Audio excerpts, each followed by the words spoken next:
The Tower of Dawn. September 15th, 2025, a sunny day. As usual, Wang Ji sat before his laptop, typing away at incomprehensible code. After a brief moment, he stretched languidly. Mission accomplished. He had been working on a project to decipher the electronic keys of automobiles, and after several months, it was finally complete.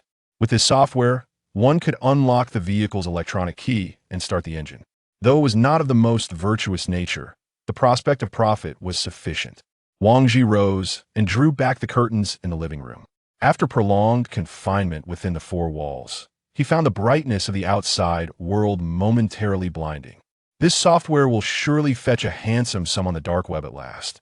I can indulge in a proper vacation, he mused, gazing out at the scenery with hopeful anticipation.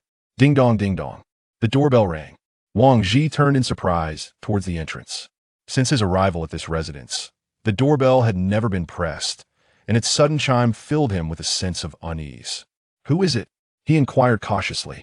"Hello, delivery." A voice from outside announced the presence of the courier. "Delivery? It must be a mistake. I have not ordered anything." Wang Ji furrowed his brow. He never engaged in online shopping and took great care to avoid leaving traces of his privacy on the internet. How could a delivery have arrived at his doorstep?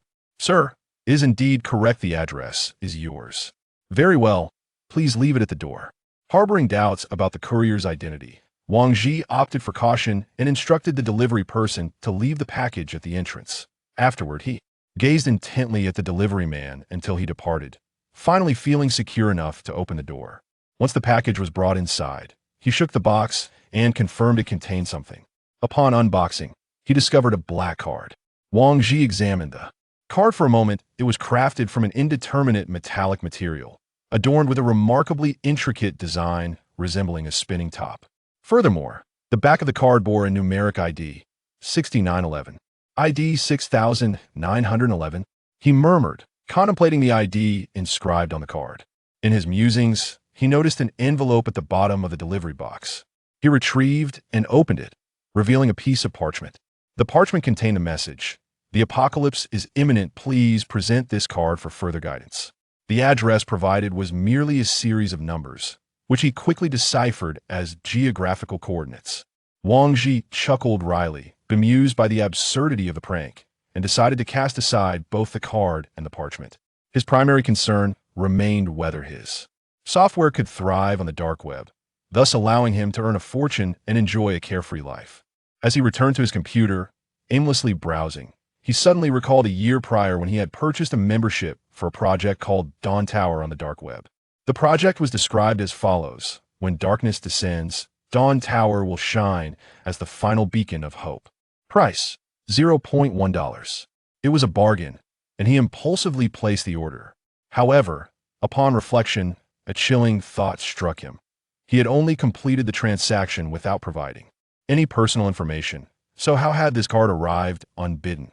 As he reminisced and searched once more for the product known as the Dawn Tower, he found no trace of it whatsoever. For a moment, Wang Ji was taken aback. This unexpected black card had disrupted his plans. However, since he was about to embark on a vacation, he decided that a trip would not be out of the question. With this thought in mind, Wang Ji picked up the parchment he had just used and meticulously noted down the latitude and longitude coordinates. He then rose to freshen up in the bathroom, attempting to tame his disheveled hair. Gazing into the mirror at his reflection, he shook his head despite being only 25. His relentless dedication to research had aged him to appear like a 30-year-old man. After dedicating a good half-hour to grooming himself to his satisfaction, Wang Ji began to gather his belongings. He collected his computer, phone, clothing, wallet, and that most crucial black card. As for provisions, he had exhausted the food supply during his days of seclusion, planning to procure some at a nearby store upon arrival. By now, it was 9 in the morning. Wang Ji hailed a taxi and made his way to the airport, where he secured a ticket for his destination at the service desk. At 1 in the afternoon, the plane touched down, and as he disembarked, he surveyed the unfamiliar city and its strangers, feeling as if he were on a journey, an adventure, or perhaps even wandering aimlessly. Given the apocalyptic circumstances, adopting a mindset of cautious optimism, Wang Ji first sought out a large supermarket where he purchased a substantial amount of food, self-heating meals, compressed biscuits, chocolates, beef jerky, and bottled water. Due to the sheer volume of his purchases, he acquired 2-wheeled suitcases to accommodate the provisions. Emerging from the supermarket, he now found himself encumbered by a suitcase in either hand, while a travel bag rested upon his back.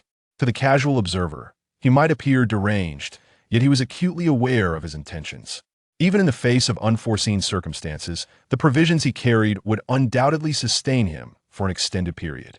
Wang Ji consulted his map, pinpointing his exact location, which appeared to be Zhongjian Park. He raised his hand once more, hailing a taxi. Upon entering the vehicle, the driver inquired, "Young man, with all those bags, where might you be headed?" "To camp," Wang Ji replied, withholding his true thoughts from anyone, for even he found it hard to believe. If he were to attempt to persuade others, they would merely regard him as a lunatic. Upon reaching his destination and unloading his luggage, Wang Ji gazed across the street at the park. It was now 3 in the afternoon, and groups of elderly men and women were joyfully playing their beloved instruments. He noted nothing amiss, it was merely an ordinary park. Could it truly be a prank? Just as Wang Ji began to hesitate, he spotted a man dragging a suitcase, much like himself. The man appeared to be in his 30s, wearing a black hat and scanning the surroundings as if searching for something, starkly contrasting with the other parkgoers. He seemed to grasp the situation and approached the man. "Excuse me, sir, are you looking for this?" Wang Ji inquired, producing a black card. The man in the black hat turned to scrutinize Wang Ji for a moment. "You believe in this too?" The man replied nonchalantly. Upon hearing this, Wang Ji had already arrived at an answer. Since I have nothing better to do, I might as well treat it as a vacation. My name is Wang Ji. May I ask how to address you?" "Elder brother?" "Just call me Lao He," the elder replied succinctly. Wang Ji observed the man's physique, even clad in casual attire. His muscular build was unmistakable. This led Wang Ji to perceive that the individual possessed immense explosive strength, coupled with an intangible aura of sharpness. It was evident that the elder before him was a soldier trained systematically. "Then, Elder He, have you made any discoveries?" Wang Ji inquired, gazing at the seemingly unremarkable park. "None so far, let us venture further inside." Lao He responded casually, appearing unperturbed by Wang Ji's presence. The park sprawled across a small hill, its undulating terrain proving challenging for Wang Ji, who was unaccustomed to physical exertion and burdened by heavy luggage, causing him to break into a sweat. "Shall we take a break?" Wang Ji gasped from behind. Lao He glanced back, recognizing Wang Ji's unfavorable condition, and settled onto the lawn. "Elder He, how did you acquire this black card?" Wang Ji inquired as he sat beside him. Lao He cast a sidelong glance at Wang Ji, remaining silent, seemingly reluctant to divulge much. After a brief respite, the two rose once more to continue their search.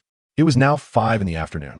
They were still traversing the vast expanse of the park in pursuit of the so-called Tower of Dawn. Curiously, there were no tower-like structures within the park. They had even explored dilapidated temples. Yet the elusive Tower of Dawn remained absent. "Where else have we not searched?" Lao He inquired, turning back to Wang Ji. Wang Ji gazed at the map, having exhausted all possible avenues of search. Could it possibly be buried underground? Wait, underground?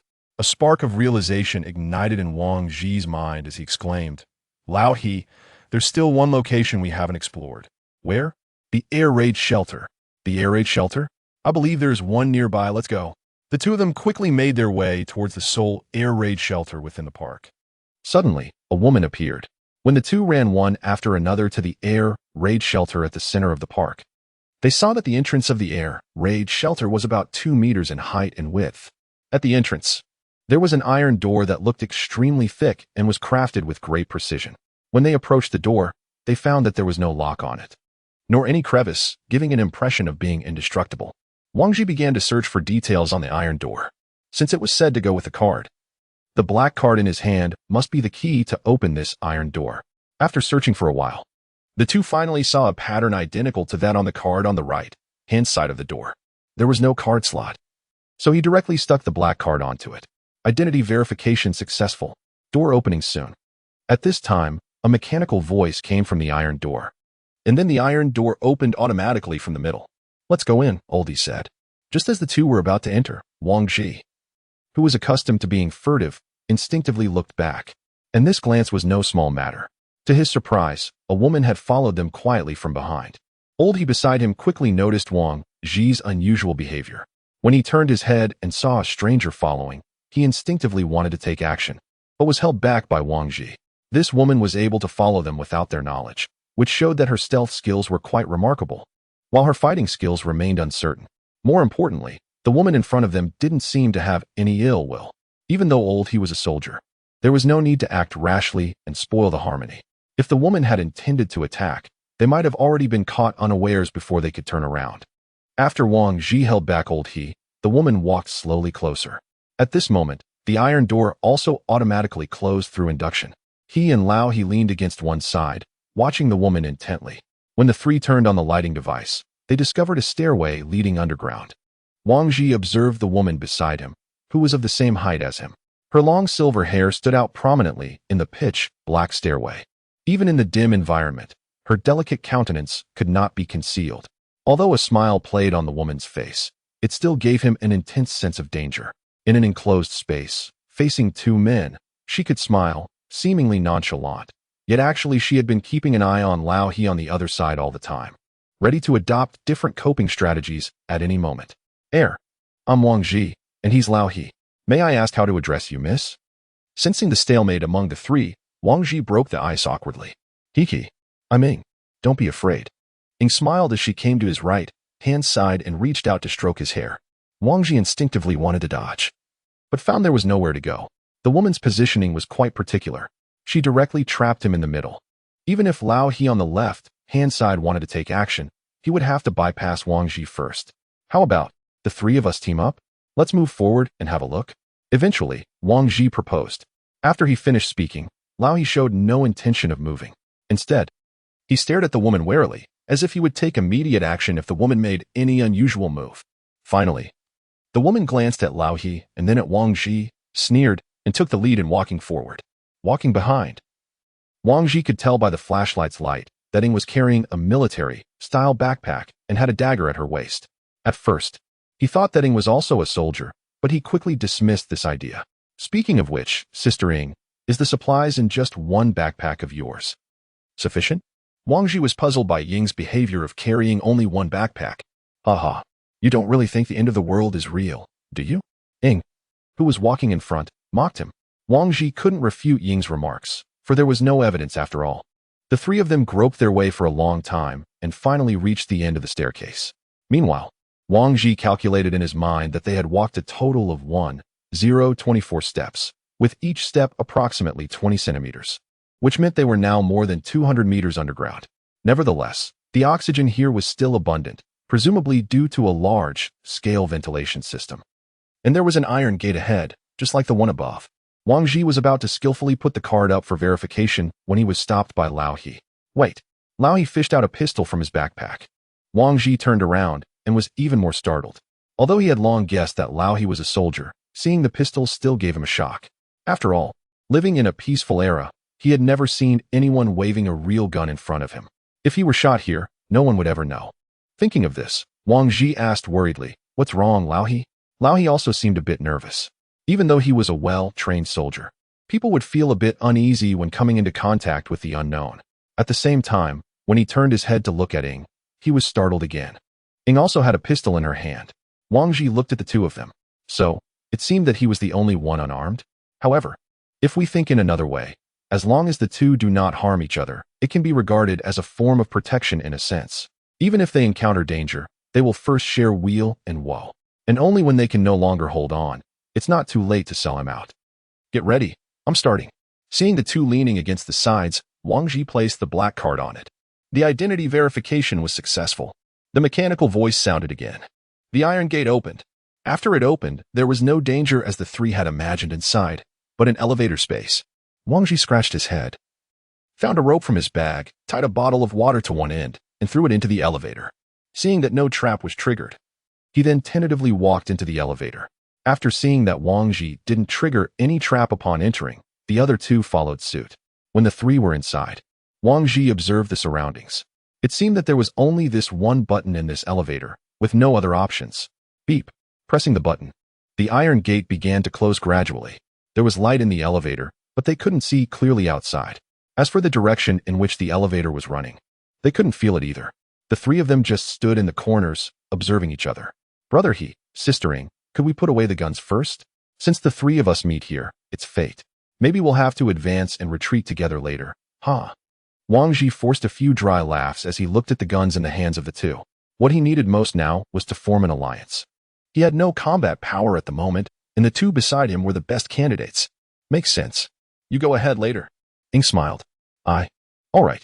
Wang Ji compromised reluctantly. He was in a very passive position now. After approximately 10 minutes, the elevator emitted a beep once again, indicating that the destination had been reached. The three people, who had just relaxed, turned their gazes towards the iron door once more. When the door opened, what came into view was an enormous base with an area beyond their reckoning. In the hall, there were guards constantly patrolling, and each of them held an automatic rifle in their hands. At the same time, there were many people like them who had just arrived. At a glance, more than 30 people were gathered in one place, as if handling something. According to the previous discussion, Wang Ji took the lead in stepping out of the elevator, ready to check out the situation among that group of people. Hey, newcomer, line up at the back. Can't you see everyone is queuing? As soon as Wang Ji stood among the crowd, he was inexplicably shooed to the back to queue by one of them. Chapter 3 The Afterglow of the Setting Sun. The three of them queued for about half an hour, during which 4 or 5 more people came one after another behind them. Hello. Welcome to the Dawn Tower. Please present your magnetic card. The person in charge of receiving them was a woman in her 30s. All these people were dressed in unified uniforms, appearing highly organized and disciplined. This left Wang Ji puzzled as to why such a mysterious base existed underground. As for the magnetic card mentioned by her, it was the black card in their hands. Are the three of you together? The woman glanced at the two people behind Wang Ji and asked. Yes. Well, you can form a team on your own or choose to join other teams. Do you want to create a team or join one? Hearing the introduction, Wang Ji turned around and looked at the other two. This didn't matter when not looking back, but upon turning around, he found that one of the two was idly trimming their nails, and the other was observing the surroundings as if not hearing what the other was saying. Wang Ji was well aware that with the capabilities of these two, it made no difference which team they were in. However, he was different. He needed teammates. How could he let go of the two armed individuals beside him? Then shall we form a team? Wang Ji tentatively said to the woman. Very well. Please hand me the magnetic cards of the two behind you. Lao He, sistering, give me your magnetic cards. I'll register for you. Wang Ji handed the magnetic cards of the two to the receptionist woman. Please name your team. The woman asked again. Since this place is called the Dawn Tower, how about we call ourselves the Afterglow of the Setting Sun? Wang Ji turned around and asked the two. Fine. Lao He replied indifferently. The name is rather artistic. Didn't expect my little brother to be a cultured person. Ing said with a smile and casually ruffled his hair. It seemed she had no objections to his decision. Good. Then our team is called the Afterglow of the Setting Sun. Well, your team has been successfully created. If you have any further questions about this place, you can consult the intelligent robot in the dormitory. After saying this, the woman returned the magnetic cards of Wang Ji and the other two and opened the passage behind them. Eventually, the three were assigned to room 033, Area A. On the second floor, following the signboard, Wang Ji found the elevator leading to the second floor. When Wang Ji dragged his luggage into the elevator, this time he could sense that the elevator was descending. Meanwhile, he started to wonder if the lower the floor here, the higher its rank. After reaching the second floor, to the left was the passage to Area A, to the right was Area B, and ahead was a spacious training hall. Inside the hall were a cafeteria and some convenience vending machines. There were quite a few people having meals in the cafeteria. And surely there were those exercising in the training hall. The various advanced facilities and equipment here undoubtedly provided these people with an excellent environment. The three of them, following the instructions, soon arrived at the room they were assigned to. The room was not large, about 50 square meters. There were approximately 100 rooms in areas A and B, together with the area of the hall. It could be estimated that the second floor was over 10,000 square meters. Constructing such a project at such a deep underground location not only required financial support but also the backing of the government. It was hard to imagine what a huge force lay behind this Tower of Dawn. Thinking of this, admiration welled up in his heart. The overall environment of the room was fairly good. There was an independent bathroom and 4 separate beds. Thus, it could be inferred that a team could probably accommodate 4 people. In addition, a display screen was hung on the wall. Presumably, this was the intelligent robot mentioned by the receptionist woman. Wang Ji casually chose a middle bed, piled his luggage there, and then stepped forward to activate the display screen. Welcome to the Tower of Dawn. I'm your intelligent assistant, Ling Lingio. You can report any problems to me. The electronic voice of Ling Lingio came from the display screen. Ling Lingio? What is this place for? Sakura was the first to ask. This is the Tower of Dawn, the last refuge for humanity. The last refuge for humanity? Are you suggesting that the surface of the Earth will be destroyed? Sakura asked with a hint of disdain. A global catastrophe is about to occur. Humans will turn into mindless undead, but it doesn't mean total destruction. Gulping, Wang Ji swallowed hard. Mindless undead, wasn't that referring to zombies? As long as they weren't completely dead, those zombies could attack living things without reason, feeding on flesh. Anyone injured by them would get infected and eventually become one of them. Ling Lingio, what caused this great catastrophe? And exactly when will it happen? Wang Ji continued to ask. Insufficient authority. The main cause of the great catastrophe cannot be retrieved. Currently, in order to ensure everyone's safety, the Tower of Dawn is in a closed mode. Closed mode? Does that mean only entry is allowed and exit is prohibited? Why does it sound like a pyramid scheme? Oldie said. Ling Lingio, how do we survive here? Oldie asked. The Tower of Dawn already has an independent survival chain. There's no need to worry about food, clothing, shelter, and transportation, but survival points need to be paid. What are survival points? Wang Ji suddenly sensed a whiff of currency. Survival points are the only trading currency in the Tower of Dawn. Survival points are paid or transferred through the magnetic cards in your hands. And as the team leader, you can allocate and use the team's survival points. After hearing Ling Lingio's introduction, Wang Ji remembered that when they just formed the team, he was defaulted as the team leader. Gentlemen, do you have any objections? Seeing that neither of them spoke, Wang Ji turned around and took the initiative to ask. Behold, both of them shook their heads, indicating no objections. This left Wang Ji somewhat bewildered. Could it be that these two were afraid he would embezzle the money and abscond? Weren't they afraid he would cheat them? Wang Ji probed. If the team leader were this old uncle, of course I'd have objections. But since it's you, dear brother, then there are no issues, Ing sneered. Don't either of you want to be the team leader? Wang Ji inquired again. Whether it's her or me as the team leader. We both have objections. So, you should take on this position, Oldie said. Ah, is that so? Well, at least we can deal with you at any time, Oldie casually explained to Wang Ji. That's too straightforward. Wang Ji forced a smile. Old uncle, what kind of words are those? What do you mean by deal with? What if you scare the younger brother? Hearing Oldie intimidating Wang Ji, Ing immediately got up and pulled him to the bedside.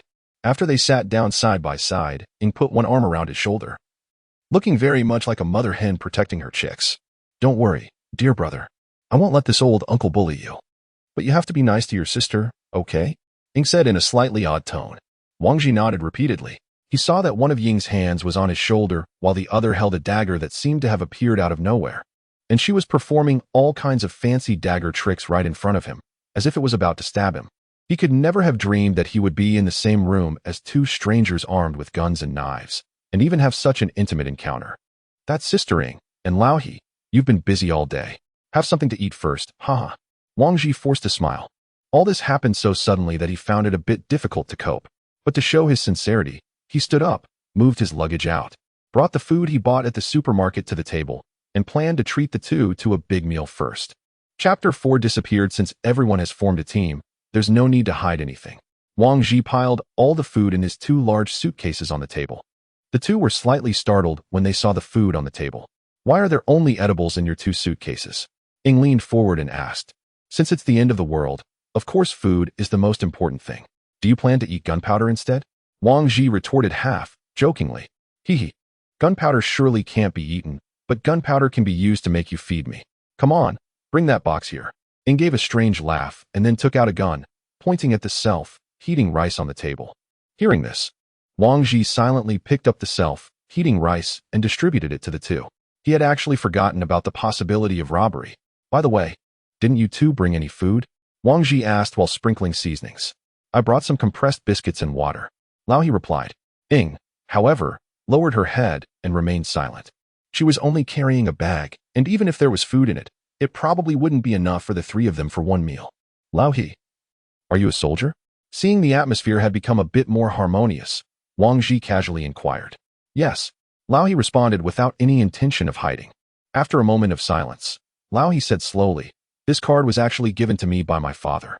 He told me to come here. but didn't tell me anything else. Wang Ji was silent for a while. He knew that if this was true, then his father had left him this last hope. What about Sister Ing? I wonder if you've ever heard a saying, little brother? What saying? Ing retorted, as the saying goes, a hero's origin is not questioned. Shouldn't you introduce yourself before asking about us? Wang Ji scratched his head in embarrassment. I'm just an ordinary person. I usually make some money by writing programs. There's nothing special about me.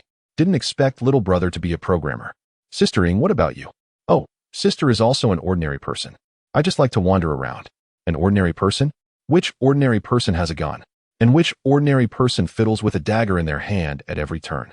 Wang Ji thought to himself, but didn't intend to ask further. Since she didn't want to say, he shouldn't be tactless. She's an international mercenary. Normally, she should belong to the Black Rose organization. Lao He suddenly said coldly from the side. Oh dear. Didn't expect the old man to have such sharp eyes and recognize me. Humph. The Black Rose organization is particularly good at assassination. And the rose tattoo on her collarbone is the symbol of their organization. So, you'd better be careful when you sleep. Lao He turned his head and reminded. Upon hearing this, Wang Ji couldn't remain calm. No wonder Lao He had always been vigilant against the other party. So this person was actually a killer? Nevertheless, considering that they had already formed a team, Wang Ji could only feign nonchalance and say, don't try to scare me. Even if Sister Ing were to sleep in my bed, I'd still sleep soundly, not to mention having to be cautious while sleeping. Oh my. I never expected my little brother to be so open-minded. Then, tonight, sister really will cuddle up with you to sleep. After hearing Ying's alluring laughter, Wang Ji felt a shiver run down his spine and also realized that his words just now were inappropriate. Sister Ing, I was just joking. Don't take it to heart. Haha, don't take it to heart. TSK, all bark and no bite, Ing said disinterestedly. Wang Ji thought to himself. It wasn't about having the desire but lacking the courage. It was about having the guts to talk big but not the life to enjoy it. By the way, Linglingio, how many floors are there in total here? Wang Ji took the opportunity to change the topic and inquire. The Dawn Tower has a total of 5 floors. What are the functions of the lower floors? Lao He also asked. Insufficient authority. Then, how can we increase our authority? Wang Ji asked. Increase the team level. The team level can be raised by completing team tasks or individual tasks. The team level ranges from level 1 to level 5. A level 1 team has a maximum of 4 members. A level 2 team has a maximum of 5 members. A level 3 team has a maximum of 6 members. A level 4 team has a maximum of 7 members. And a level 5 team has no upper limit on the number of members. Linglingio, are there any rules in the Dawn Tower? Lao He asked. Do not disrupt public order and do not cause malicious harm to others. Then, how can we obtain survival points now? Wang Ji had grasped the significance of survival points and was eager to start acquiring them promptly. At that moment, the taskbar emerged on the display screen. Task 1. Accumulate 8 hours of training and obtain 10 survival points. Automatically timed after entering the training ground with the magnetic card. Task 2. Go to the ecological industrial zone and work for 8 cumulative hours to get 15 survival points. Upon seeing these tasks, Wang Ji realized that although training yielded 5 fewer points than working, it could enhance his own capabilities. Conservatively estimated, if they trained for 8 hours a day, the 3 of them could earn 30 survival points a day. The only thing he wasn't certain about was the consumption level inside the Dawn Tower. If a meal cost 10 points, there probably wouldn't be many survival points left after all. After pondering for a while, Wang Ji said, it seems we have to be thrifty. Let's eat the food we brought first. However, we still need to reserve some high-calorie and long-shelf life food just in case. As he spoke, he sorted all the purchased food: chocolate, compressed biscuits, fine-dried noodles, beef jerky, ham sausages, instant noodles, heating rice, canned meat, and water. These were all his possessions. Well, let's take a break first. I'll go train to earn survival points later. With that, Wang Ji returned to his bed and fell asleep. Exhausted from a day's work, he soon drifted into a deep slumber. In the lobby on the first floor, people continued to arrive. From restlessness to astonishment and shock, what finally settled in was confusion, a bewilderment about how to face the future. After an unknown period of time, Wang Ji gradually woke up from his dream. Upon opening his eyes, he gazed at the unfamiliar surroundings and abruptly sat upright. Once he regained his composure, he remembered that he was now in the Dawn Tower, and in this moment, he found himself utterly alone in the room. The previous occupants, Lao He and Ing, had vanished without a trace. A swift glance revealed that the food that had been on the table had also completely disappeared. A jolt of panic struck his heart. Had they abandoned him with the provisions? The mere thought filled him with an inexplicable sorrow as he berated himself for his naivety. In this apocalyptic world, who could truly be trusted? Lacking both strength and resources, he could barely secure enough food for a month. Yet he had foolishly expected others to act as his protectors. It seemed the true fool was none other than himself. Chapter 5. The new recruit knock. Knock. Knock. Just as Wang Ji was drowning in despair, a sudden knock echoed through the room. A flicker of hope ignited within him as he hurried to open the door, only to be met with disappointment once more. Standing on the threshold was a young, portly man. "Excuse me, is this the room for the Twilight Squad?" the stout fellow inquired. "Indeed, I am Captain Wang Ji. How may I assist you?" As he spoke, Wang Ji scrutinized the young man outside. He was slightly shorter than Wang Ji and appeared to weigh around 160 pounds, not excessively overweight, but certainly stout. "Oh, so you are the captain. My name is Li Fei Hong. I just arrived today and noticed that your team is one member short, so I wanted to inquire if I might join you." The chubby man promptly clarified his intentions. As Wang Ji contemplated the situation, his gaze was drawn to the 5 large suitcases behind the newcomer. This is truly more formidable than oneself. He dragged 2 suitcases here, his arms weary and still somewhat sore. Yet this person, with 5 suitcases, has not collapsed on the way? For someone who currently possesses nothing, these supplies are of utmost importance. It would be one thing if he could venture outside, but alas, this place operates in a closed mode, allowing entry but barring exit. With these resources, it seems that everything has become inconsequential. Upon this realization, Wang Ji swung the door wide open and stepped aside. "Welcome, come in," he smiled, even kindly bending down to assist the other in bringing their luggage into the room. "All right, thank you, Team Leader Wang." Seeing his agreement, the chubby man brightened. Wang Ji observed the chubby fellow, who was not only unguarded but also humming a little tune, and silently shook his head. He had yet to experience the harshness of society. Perhaps he should consider taking advantage of the supplies later, just to let this fellow taste the bitterness of reality? Yet, this was merely a fleeting thought. He would not engage in such reckless behavior, for the Dawn Tower was not vast, and they could not leave under the same roof. They would inevitably cross paths. However, individuals like Lao He and Sakura were different. They could act with complete freedom. Even if they were to encounter each other in the future, he would have to remain indifferent, perhaps even calling her Sakura's sister. "Li Fei Hong, hand me your access card. I will assist you in processing your team registration." Wang Ji addressed the chubby man, who was arranging his luggage. The registration of team members necessitated the captain's personal involvement, and he would need to take the other's access card to the first floor's administrative office to complete the registration process. The chubby man, without a second thought, handed over his access card. Indeed, this rotund individual displayed an utter lack of vigilance, treating the magnetic card as if it were merely a wallet, handing it over so readily. Wang Ji tucked the card away, reflecting on how fortunate it was that he encountered this situation. Otherwise, the opportunity for someone else to abscond with the funds would have been quite regrettable. Upon exiting the room, he observed a throng of hurried individuals in the corridor. A mix of both men and women, some burdened with various luggage, while others were empty-handed. There were those, like the corpulent man, soliciting companionship at the entrance, and a few diminutive and frail souls who seemed to struggle for acceptance into any group. Wang Ji himself hurried past, preferring to ignore the commotion, as his own predicament was scarcely better than theirs. Upon traversing the corridor and arriving in the grand hall, he was about to take the elevator to the first floor when he unexpectedly caught sight of Sakura seated in the lounge area. Beside her was an unfamiliar man, seemingly engaged in conversation with her. A wave of discomfort washed over Wang Ji.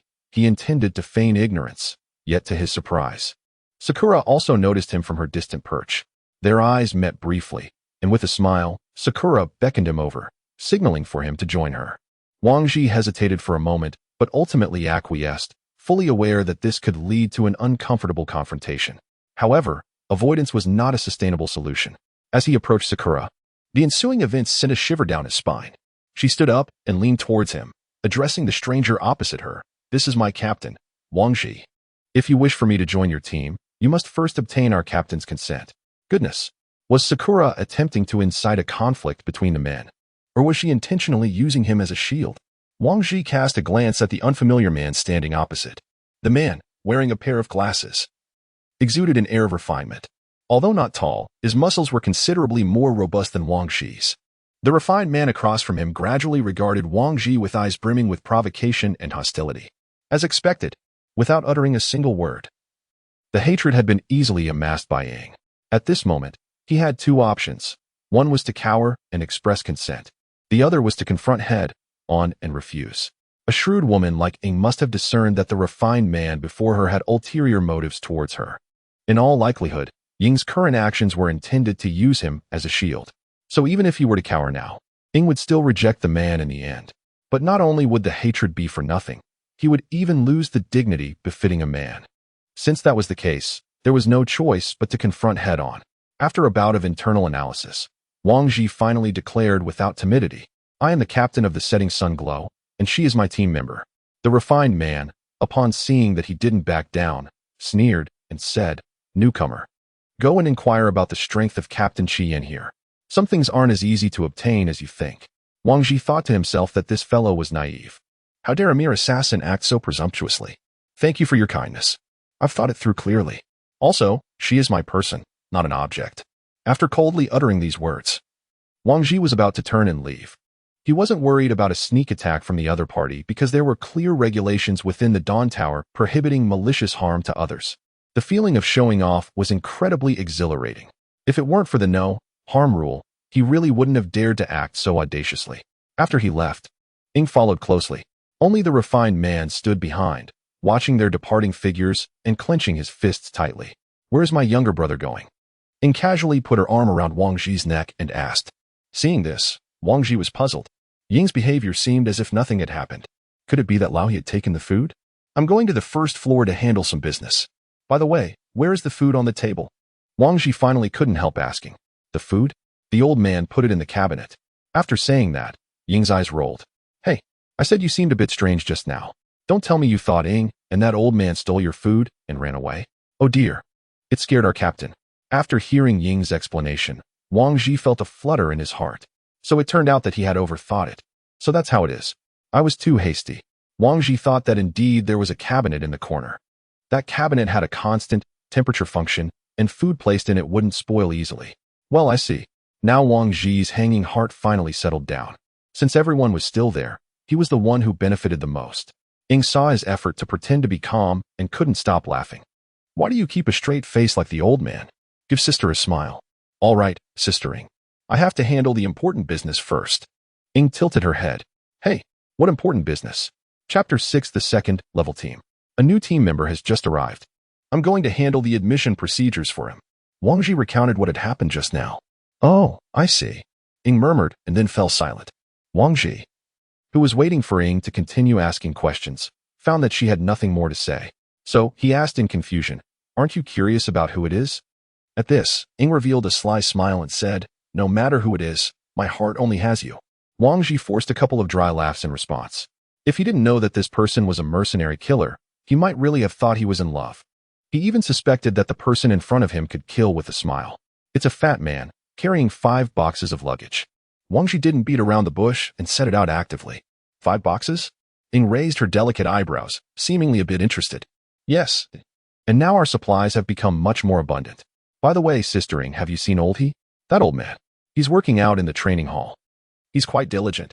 Okay, then let's call him later and go see the new arrival together."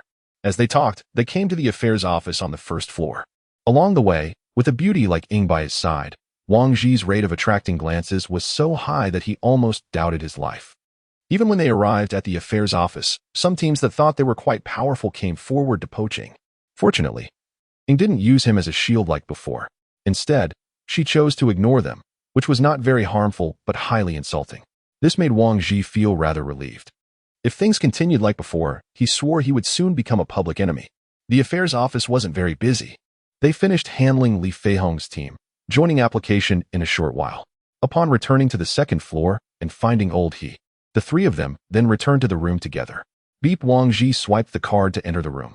There, the fatty was lying on the bed, munching on snacks while using Linglingio to watch a movie, looking extremely comfortable. "Oh, fatty, you really know how to enjoy yourself," Wang Ji remarked with a jest as he watched the leisurely fatty. "Wow, where did this beauty come from?" "Hello, beauty. My name is Li Feihong. The Feihong from Huang Feihong. What's your name, beauty?" The fatty turned his head, saw Ying entering, and immediately rolled off the bed like a lazy donkey. While introducing himself, he also tried to grab the other's hand. "Ah, it hurts.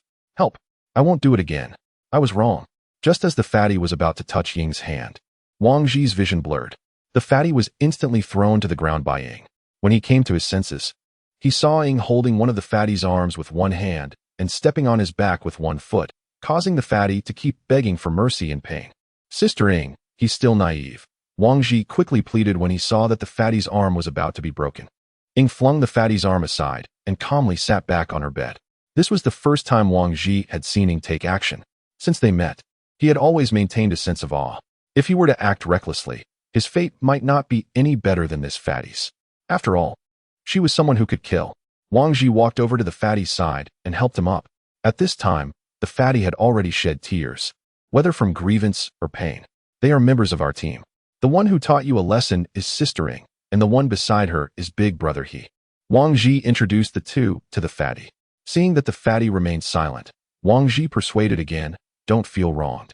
Sister Ying has your best interests at heart. It's never wrong to keep a low profile and be honest. This place isn't like the outside world, protected by the law. Go and apologize to Sister Ying quickly." The fatty stood there, choking for a while, then limped over to Ying. At that moment, Ying was sitting with her legs crossed, playing with a dagger in her hand, staring at the fatty with a smile on her face. I'm sorry, Sister Ying.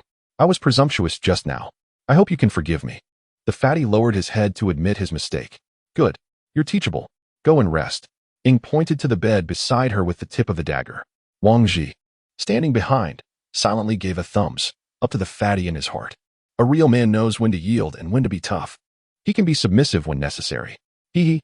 Thank you, Sister Ying, for your forgiveness. Hello, Brother He. My name is Li Feihong. I was a bit out of control just now. Please excuse me. The fatty stretched out his hand to Lao He with a beaming smile. Lao He looked at the fatty's hand that had just wiped his nose. His mouth twitched. Then he patted the fatty on the shoulder twice. "Welcome to join us. Fatty, the enrollment procedures for you are done. Keep this magnetic card carefully. Don't give it to anyone except our own people." After returning the magnetic card to the fatty, Wang Ji then went on to explain the situation of the Dawn Tower in detail. After finishing, he remembered the harsh words the captain of the Blazing Flame team had said to him just now. So he asked Ling Lingjio to look up the information of the Blazing Flame team. Blazing Flame team, a second-level team. Captain, Zhao Yang. Number of team members, 5. Second-level team. Ling Lingjio, tell me the promotion conditions for team levels. To be promoted to a second-level team, the total amount of team survival points obtained must exceed 1,000 points. To promote to a level 3 team, the total amount of team survival points acquired must exceed 10,000 points. To promote to a level 4 team, the total amount of team survival points acquired must exceed 50,000 points. To promote to a level 5 team, authorization from the Tower Master is required. After reading the promotion conditions, Wang Ji made a rough calculation. If 4 people trained for a cumulative of 16 hours a day, they would obtain 80 survival points per day. If the 4 of them trained without rest, they could reach a level 2 team in 13 days. Thinking of this, he heaved a sigh of relief. It seemed that the gap wasn't too large. What happened to this Blazing Flame team? Old He asked as he stepped forward after seeing Wang Ji's query. Alas, don't mention it. At that time, that Zhao Yang was harassing Sister Ying, saying that he wanted Sister Ying to join their team. I disagreed, and perhaps I offended them. Wang Ji shrugged. After hearing this, Old He turned his head to look at Ying, and more or less guessed what had happened. Don't wander around alone recently. Old He said indifferently, and then went back to bed to rest. I got it. Wang Ji replied, walked over to Fatty's luggage, and said, Fatty, come here and open the luggage. Let me see what supplies you brought. Sure, Captain Wang. After Fatty opened the password of the suitcase, Wang Ji's mouth twitched. Goodness. There were 5 full boxes of food. Instant noodles, biscuits, potato chips, bean products, bread, beverages, and even 3 packs of cigarettes. Fatty, does your family run a supermarket? Wang Ji asked in some confusion. Not really. I'm an auto mechanic. Fatty scratched his head and replied. I thought so. Otherwise, you'd lose money running a supermarket. Wang Ji joked. Captain, you've got the wrong idea. My corpulence is due to my physique. I truly don't consume much. In the apocalypse, food is of utmost importance, which is why I've brought so much of it. Well, you're right to some extent, but not entirely. Suppose Sister Ying were to snatch your food, how would you respond? Hearing this, the fatty's complexion changed, and a look of terror appeared on his face. You're not going to kill me, are you? Upon hearing the fatty's words, Wang Ji was also taken aback. What are you talking about? Are we that kind of people? Besides, we have our own food. With that, he pointed to the cabinet in the corner. Phew, that's a relief. You scare me to death. What I mean is that just because we won't do it doesn't mean others won't. I'm assigning you a task. Go out and intensify your training every day. There will be battles in the future. Received. The fatty stood at attention on the spot and saluted him awkwardly. Wang Ji was so amused by the other that he almost burst out laughing. This fatty is really comical. Chapter 7. On the verge of breaking out, just as Wang Ji and the others were formulating their training plan, in another room, Zhao Yang was staring intently at the screen. Humph, a mere level. One team dares to look down on me. What's wrong, Captain? Is there someone around here who's so bold as to provoke you? Yeah, I think that guy's itching for a beating. The speakers were Su Xiaoping and Li Dakai from the team. Seeing their boss angry, they chimed in. It's just a newbie. That kid really got lucky. How on earth did he run into such a beauty? TSK, just thinking about it gets me excited. Lying on the bed, Zhao Yang recalled Ying's perfect figure, and the lewd thoughts in his heart couldn't help but start to stir. Brother Zhao, you'd better be careful. If Sister Xiaoyan hears you say this, she won't let you off lightly. Hee, Xiangzi, I'm telling you, even if I were to sleep with that woman right in front of Wei Xiaoyan, she'd still praise me for being awesome. What? You think she'd come after me? Don't you know who's in charge here? In a moment, you all come with me to the hall and teach that guy a lesson, and bring that woman here as well. With that, Zhao Yang was about to get up and head outside. Hey boss, what if we do this? There's still the security team. What are you afraid of? Don't you understand? I have connections. The security team will most likely just turn a blind eye. Seeing this, Xiangzi immediately followed and turned back to say, Dapeng, go find Sister Lian and bring her along. On the other side, Wang Ji finished organizing the supplies and estimated that these foods could last the four of them about a month. Then he inserted the magnetic card into the side of Ling Lingio's screen and checked the survival points of their team. After the check, the team had a total of 40 survival points, which meant that each person had an initial fund of 10 survival points. Staying in the training ground for 8 hours a day isn't particularly difficult. After all, just idling there counts as time. But compared to idling, it's really better to go to the industrial area. Working there for 8 hours can earn 40 more survival points than in the training hall. However, they will definitely choose to train because there must be a reason why the Dawn Tower asks them to train. On one hand, it's to face the zombies after the Great Catastrophe. On the other hand, it's to enhance their strength and secure a place for themselves in this apocalyptic world. Let's train hard in the near future and earn more survival points to face this disaster. Wang Jichong addressed several individuals, inquiring, Captain, what purpose do we have for gathering survival points? The portly figure leaned in, asking, what are we saving them for? Wang Jichong replied, for future use. The rotund man pressed on, when exactly is this future? Jia, please assist me in teaching him a lesson, Wang Jichong thought, feeling a wave of frustration. Were it not for the need to maintain his composure, he would have relished the opportunity to retaliate against the portly man. No, I was mistaken. I shan't ask again. He quickly backtracked, sensing the imminent dread as he recalled Jia's formidable reputation. Very well, let us strive together moving forward. If there are no objections, let us proceed, he declared. Upon their arrival in the hall, a familiar voice unexpectedly echoed from behind them. What a coincidence. We meet again. Wang Jichong turned to find Zhao Yang, immediately recognizing him. Accompanying Zhao were 4 additional members, suggesting a premeditated attempt to instigate trouble. Wang Jichong anticipated Zhao Yang's meddling, but was taken aback by the abruptness of the encounter. With a resigned tone, he asked, what is it that you intend to do? Zhao Yang replied, we simply wish for the beauty behind you to accompany us. He gestured towards Ying. Are you out of your mind? Doesn't your team already have a woman? Why must you pursue mine? Wang Jichong retorted, exasperated by the absurdity of the situation. Zhao Yang found himself momentarily speechless, unable to belittle Wei Xiaoyan in front of her. You'd better know your place. Come with me to the arena. Zhao Yang barked, his voice laden with menace.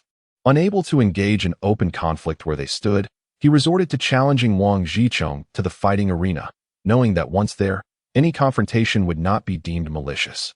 As the two teams found themselves at odds, an increasing number of onlookers gathered, whispering among themselves. This was bound to be an entertaining spectacle. Which team had managed to provoke the Crimson Flame team? What unfortunate luck. They appeared unfamiliar, presumably newcomers. It was evident that they were drawn in by the allure of that silver-haired woman. Alas, such a beauty being squandered by that fellow named Zhao, what a pity. At that moment, the stout individual grasped the situation. This group intended to tarnish his goddess Sakura's reputation. He immediately pointed a finger at Zhao Yang, shouting, "You beast! Do you dare set your sights on my goddess? Come on, I, Hong, will be the first to take you on." Upon hearing this, a flurry of expletives surged through Wang Ji's mind, as if a herd of wild horses galloped across an open plain. Wasn't he already burdened with enough animosity? Enough! My friend, don't waste your breath on them. We are leaving, Wang Ji declared, leading his companions toward the training area. Huh, Captain Wang, weren't you just boasting? Why do you now act like a coward? Zhao Yang taunted, sensing their reluctance to engage. My legs belong to me.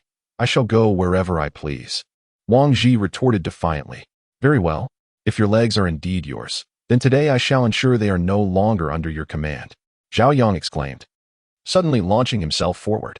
Wang Ji's expression shifted, taken aback by Zhao Yang's blatant disregard for the rules of the Dawn Tower as he initiated an attack. As Zhao Yang unleashed a kick, Wang Ji, reacting swiftly, assumed a defensive stance. However, when the blow connected, he was met with an overwhelming force. Bang! Wang Ji was kicked away, flying 5 meters before crashing heavily to the ground, rolling twice before finally coming to a halt. Captain Wang, are you all right? The stout man rushed forward to examine Wang Ji, who lay sprawled on the ground. I'm fine. Their strength is formidable. Do not engage them, Wang Ji replied, clutching his arm that felt as if it might break from the force of the kick. Just as Zhao Yang was about to deliver a finishing blow to the fallen Wang Ji, he was confronted by a figure that blocked his path. Upon recognizing Lao He stepping forward, Wang Ji felt an overwhelming sense of gratitude. Zhao Yang, gazing disdainfully at the obstructing Lao He, scoffed. Your useless captain was sent flying by my kick. Do you wish to share his fate and become a mere shadow? After his taunt. Seeing Lao He remain silent and merely staring at him, Zhao Yang's frustration boiled over. Damn it, another fool, he exclaimed, swinging a punch toward Lao He's head. With a swift motion, Lao He seized Zhao Yang's wrist, halting his strike midair. Clearly, Zhao Yang had underestimated the seemingly foolish man before him. In a desperate attempt to break free, Zhao Yang lifted his leg to kick Lao He. However, before he could execute his move, Lao He tightened his grip and expertly threw Zhao Yang to the ground. Why are you dawdling? Attack together and incapacitate them. Zhao Yang shouted to his teammates from his position on the ground. At his command, 3 men immediately joined the fray, engaging in a fierce struggle with Lao He. Meanwhile, a woman named Wei Xiaolian slowly approached Ying. You little vixen, once I ruin your looks, let us see who will still cherish you, Wei Xiaolian hissed, drawing a knife from behind and swiftly lunging toward Ying's face. Clang! The knife dropped to the ground. Hearing the sound, everyone looked this way. Behold! Ying's dagger was already pressed against Wei Xiaolian's neck. Alas! Why should a woman make things difficult for another woman? You even want to disfigure me. How cruel you are, Ying said with a smile, while slowly piercing Wei Xiaolian's cheek with the tip of the knife. Wei Xiaolian, however, was tough. Despite the pain on her face, she remained silent. Xiaolian, release her at once, or you'll regret it. Zhao Yang, who was engaged in a fierce struggle with Lao He nearby, shouted. Oh, in that case, I definitely won't let her go. Otherwise, one day I might really get disfigured. Ying said casually, still holding Wei Xiaolian hostage. Stop. At that moment, accompanied by a shout from afar, a group of fully armed guards came into everyone's sight. Chapter 8. The guard team. Hearing this, everyone turned their heads to the direction where the sound had come from. It's the guard team. Don't look. Hurry up and leave. The guard team is coming. Let's go, let's go. The onlookers, upon seeing the arrival of the guard team, dispersed one by one, fearing to get involved in unnecessary troubles. The leader was a woman. Wang Ji frowned. Another woman? The woman had long, golden hair cascading over her armor. A large sword was strapped to her waist, and with her left hand resting on the hilt, she walked towards them indifferently. Take them all back. The woman waved her arm, and more than a dozen guards behind her immediately stepped forward and arrested the 9 people. The guards of the guard team were all armed with guns, so they could only obediently follow orders. But Zhao Yang wasn't that compliant. You lot, you want to arrest me? With a swift motion, the past guardian who had seized Zhao Yang was sent sprawling to the ground. Observing his resistance, Zhao Yang's comrades freed themselves from their captors and rallied to his side, confronting the remaining guards. The blonde woman at the forefront, witnessing this, handed her formidable sword to a nearby guard and approached the 5 men with measured steps. As she closed the distance of 5 meters, she suddenly lunged forward, delivering a powerful punch that struck Zhao Yang squarely in the abdomen. With a gasp, Zhao Yang expelled a mouthful of blood onto the woman's armor, leaving his 4 teammates momentarily paralyzed in shock, too afraid to breathe. Why should this be? She scoffed, her disdain evident. Seize them, she instructed her subordinates before turning away. At that moment, one of her attendants seized the opportunity to offer her a handkerchief. Accepting it, the woman wiped away the blood Zhao Yang had just splattered onto her armor. Wang Ji and his companions were then escorted to a small room within the first floor of the guardhouse. After a brief period, the blonde woman returned to their quarters. The Chi-In squad is hereby sentenced to 1 month of confinement for malicious injury, along with a deduction of 750 survival points to cover meals during this period. With that pronouncement, she exited, and the heavy iron door clanged shut, leaving Zhao Yang and his companions' voices unheard beyond the barrier. In a nearby room, concern etched on his face, one of the teammates asked, "Captain, are you all right?" The stout one inquired. "I am fine, just a bit of numbness in my arm. It seems I need to enhance my training," Wang Ji replied, shaking his arm. "Oh dear, brother, are you hurt? Should I help you with a massage?" Sakura chimed in, leaning closer. No, Sister Sakura, I am perfectly fine and quite robust," he assured her. Wang Ji hurriedly waved his hand in refusal. He initially had no issues. But if he were to be dealt with by Sakura, it would be an entirely different matter. With a click, the door to Wang Ji's room opened. The Crimson Flame team, having engaged in malicious harm, would face a punishment of 1 month of confinement and a deduction of 750 survival points. It is hoped that you will take this as a lesson and adhere to the rules of the Dawn Tower. The captain will remain, the rest may leave. The blonde woman addressed the 4 of them. "Are you the captain, Wang Ji?" The woman scrutinized Wang Ji for a moment before inquiring. "Yes," Wang Ji replied, his voice tinged with anxiety. "There is no need for trepidation. I am the chief of the guard department, Jieshi. Half of the survival points deducted from Crimson Flame will be transferred to your team. Follow me to facilitate the asset transfer," Jieshi stated with a composed demeanor. Upon hearing this, Wang Ji's heart soared with joy. It seemed that misfortune had turned into fortune. "Thank you, Captain Jieshi, for your fairness. I shall treat you to a meal when the opportunity arises," Wang Ji exclaimed with delight. "There is no need for a meal, it is my duty. Instead of entertaining guests, you should spend that time honing your skills," Jieshi replied, lifting her hand to pat Wang Ji's shoulder, only to pinch it slightly afterward, causing Wang Ji to nearly cry out in pain. "I will certainly remember Captain Jieshi's teachings," Wang Ji managed to reply through gritted teeth, puzzled by her unexpected strength. Once Wang Ji completed the asset transfer with Jieshi and exited the guard department, he discovered the 3 companions waiting for him not far away. "I have good news to share. Half of the 750 survival points deducted from the Crimson Flame team have been transferred to our team," Wang Ji announced, shaking his magnetic card triumphantly. "That is splendid. So, Captain, what will you do next?" The stout one inquired joyfully. "Oh, it seems that none of us have had a proper meal here yet. Let us head to the restaurant for a feast," suggested Wang Ji. Upon seeing no objections from the others, he proceeded towards the dining establishment on the 2nd floor. Upon arrival, the 4 found the restaurant relatively empty. They glanced at the menu, noting that vegetarian dishes cost 2 survival points, meat dishes 5 survival points, staple foods 2 survival points per pound, and purified water, 500 milliliters, at a uniform price of 1 survival point.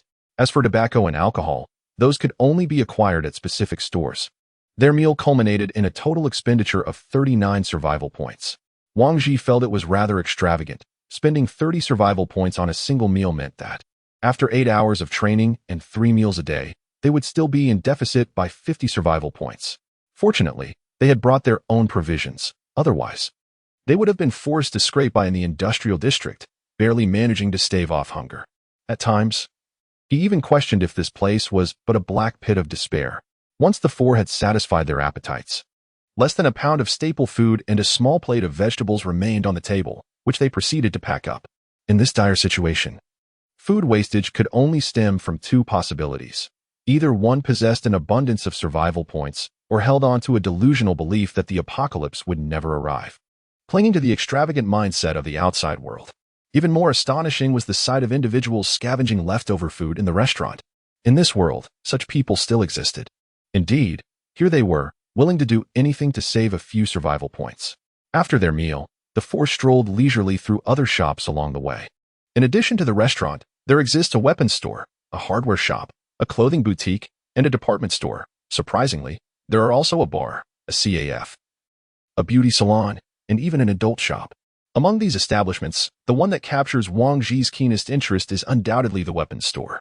Within its walls, whether it be firearms or melee weapons, one can procure virtually anything imaginable. If an item is not available, they are more than willing to craft it on the spot. The armaments are impressively comprehensive, leaving even He Ying and her companion exclaiming in admiration. Regrettably, due to the limited survival points available to Wang Ji's team, there are numerous items that can only be admired from afar, and as they prepared to leave, the four of them felt a twinge of reluctance. "Sakura, do you have any extra guns in your bag? Could you possibly gift me one?" Wang Ji inquired tentatively. After exploring the weapons store, he felt an exhilarating rush. And although the request seemed somewhat audacious, the desire was irresistible. "Wait, Sakura has a gun?" "I'm in awe," the rotund fellow exclaimed, astonished upon hearing about Sakura's possession. "Yes, I do, but can you even handle a firearm?" Sakura questioned Wang Ji with a raised brow.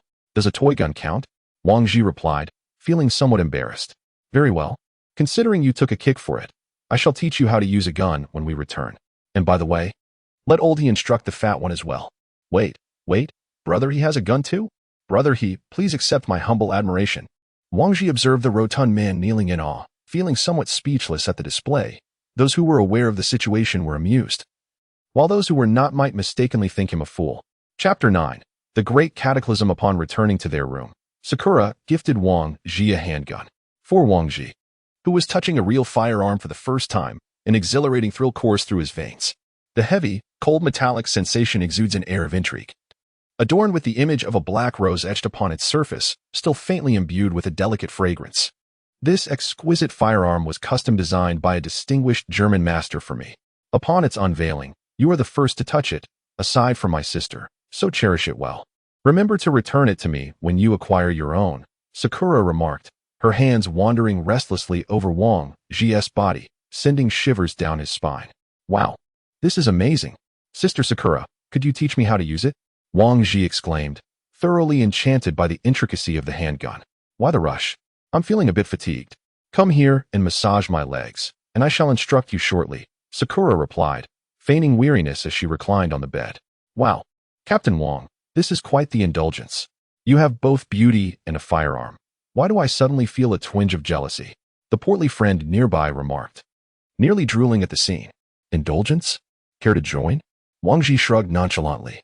The friend glanced at the reclining Sakura, then recalled the harrowing moment when he almost faced ruin at her hands, shaking his head vigorously. "Why not? Aren't you enjoying yourself?" Wang Ji pressed on, observing the friend's refusal. No, I think I'll seek out Brother He instead. I fear Sister Sakura might just shoot me this time," the friend replied, hastily moving over to join old He. Once the friend departed, Wang Ji approached Sakura. "Sister Sakura, may I begin?" he inquired once more. Sakura replied, eyes closed.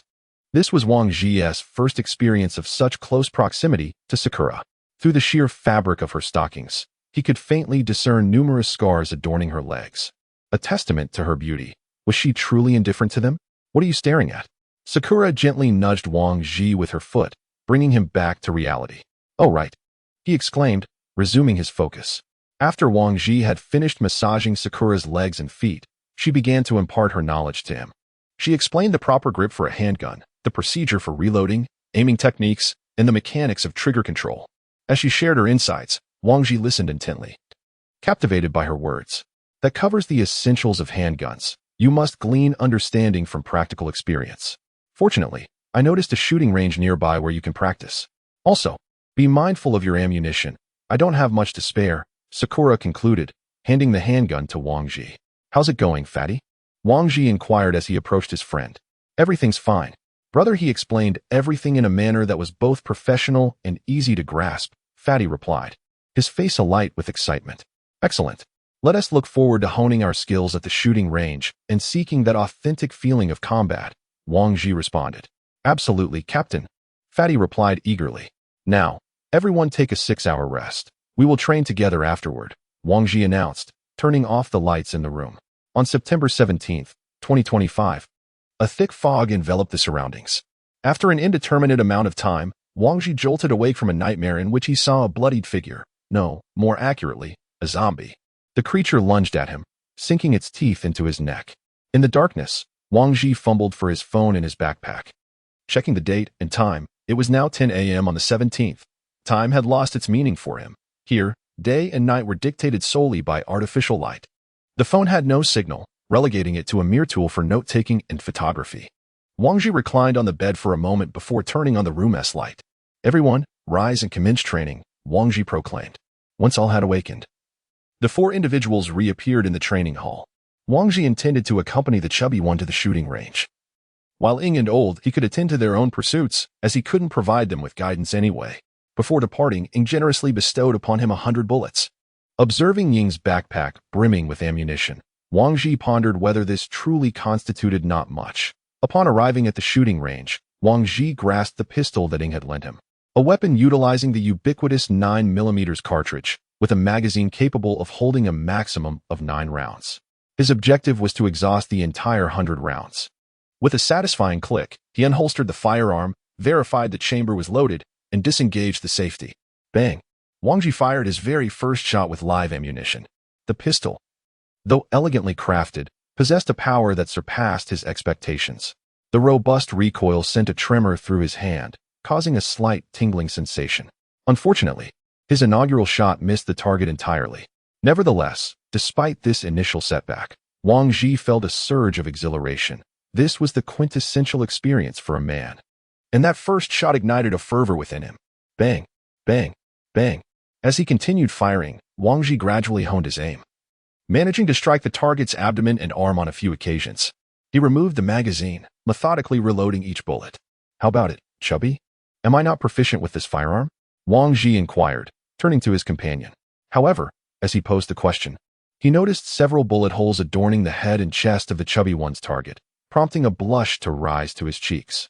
"Chubby, your marksmanship is impressive. Have you trained before?" Wang Ji asked, observing the chubby one's surprisingly adept stance. "Indeed, in my childhood, I had a particular fondness for firearms and acquired numerous replicas for play, all of which had a similar feel."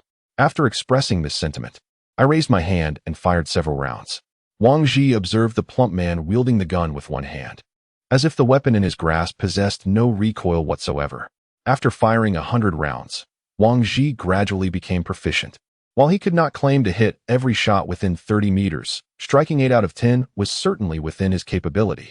However, he suddenly recognized another challenge.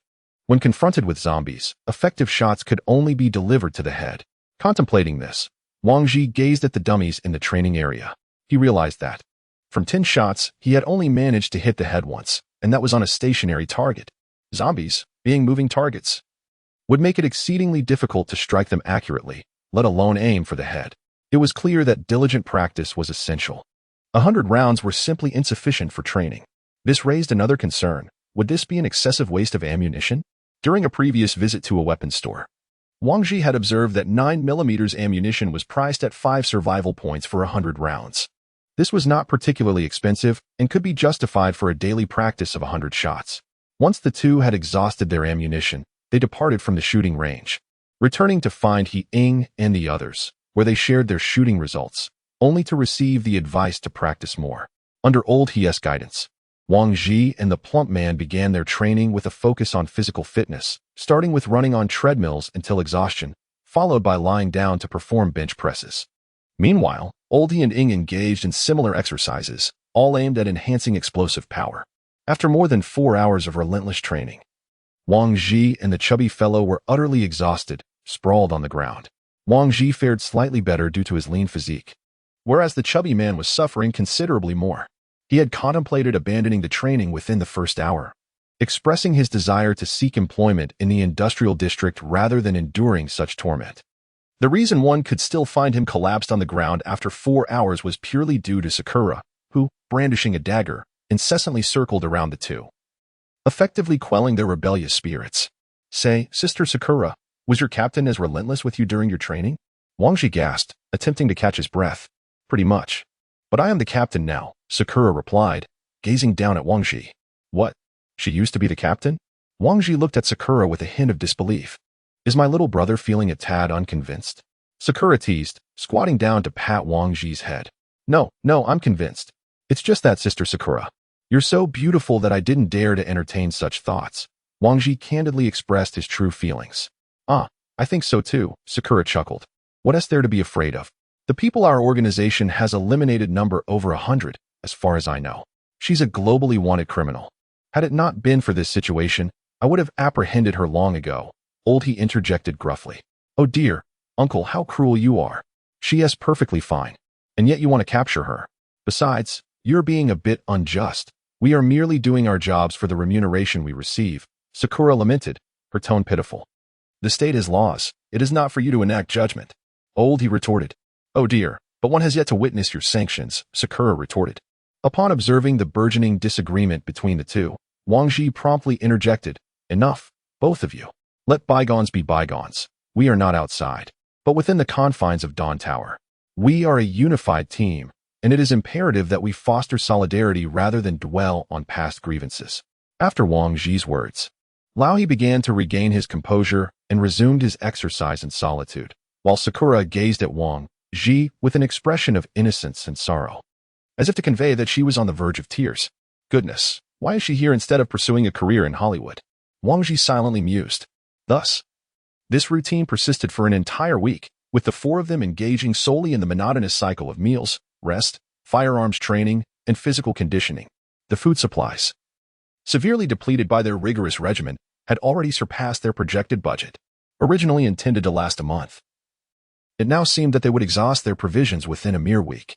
On September 24, 2025, amidst thick fog, the individuals 200 meters underground were entirely oblivious to the fact that the surface had been shrouded in an unrelenting global fog for 8 consecutive days.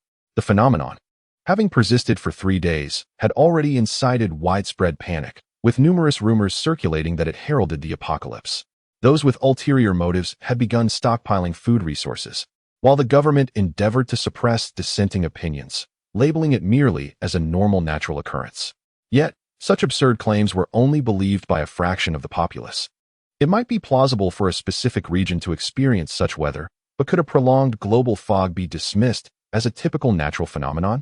This is evidently becoming abnormal, isn't it?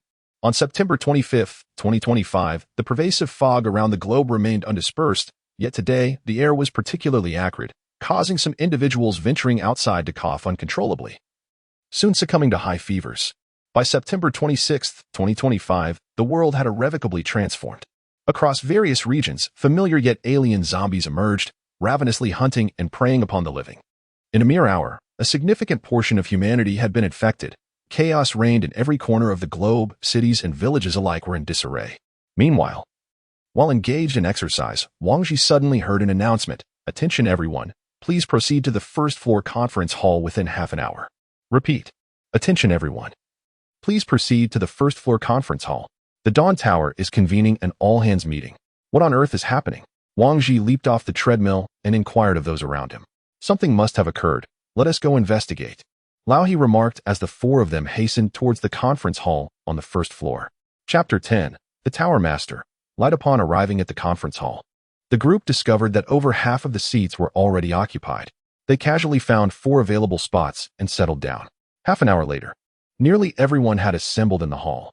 Wang Ji scanned the room and noted that, along with the security personnel, there were approximately several thousand individuals present. Fully armed guards occupied every corner of the venue, each holding a rifle, standing motionless. At the front stood a massive platform, upon which over 10 individuals were positioned, one of whom Wang Ji recognized as the leader of the guard troops, Jieshi. Is this a prelude to battle? The rotund individual inquired, leaning closer. What did you say? Speak louder. Wang Ji observed the man's lips moving, yet the din of the bustling hall prevented him from discerning the words. In a space filled with thousands, the cacophony of voices drowned out any singular utterance. Silence. Just as the stout man prepared to raise his voice, the loudspeaker crackled to life, announcing the presence of Jieshi. At that moment, Jieshi, microphone in hand, stepped forward onto the stage. The instant the key figure appeared, the entire hall fell into a hushed reverence. I am Jieshi, the chief of the Guardian Division. Allow me to introduce the heads of the various departments of the Dawn Tower. This is Sophie, the head of the medical unit. This is Adam, the commander of the forces. This is Zhao Yin, the head of logistics. This is Yang Lifeng, the head of the research unit. This is Li Wan, the head of the resources department.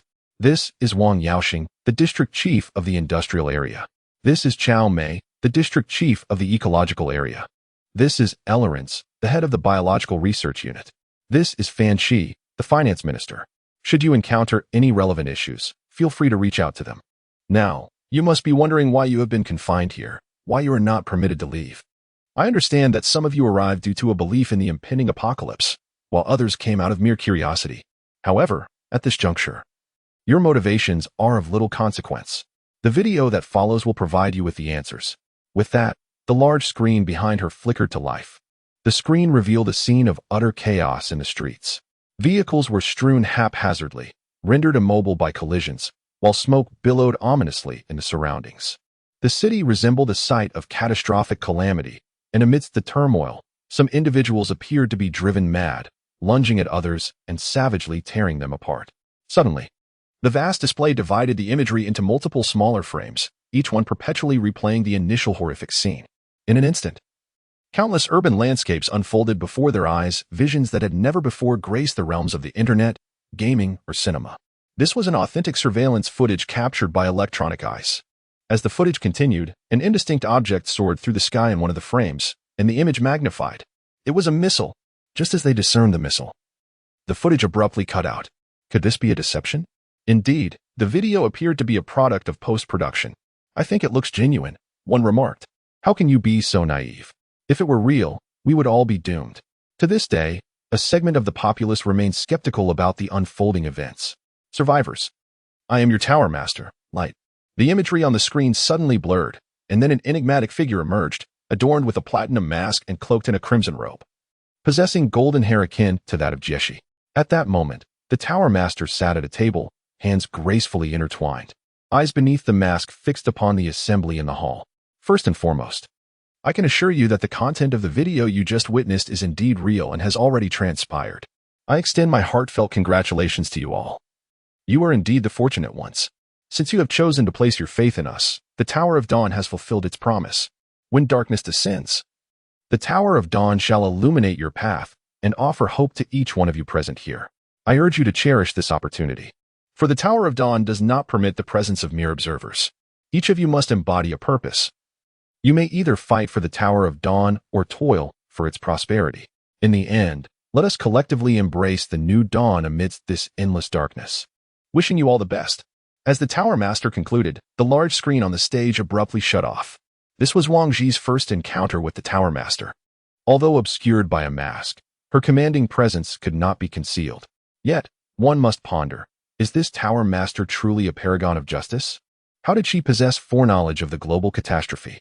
If she knew in advance, why did she not intervene, instead opting to construct a vast underground sanctuary? Was it an inability to prevent disaster, or a deliberate choice? What manner of being is this Tower Master? A multitude of questions reverberated within Wang Ji's mind. Ladies and gentlemen, the apocalypse has indeed arrived. The Tower of Dawn shall soon issue new missions, which require your participation beyond these walls.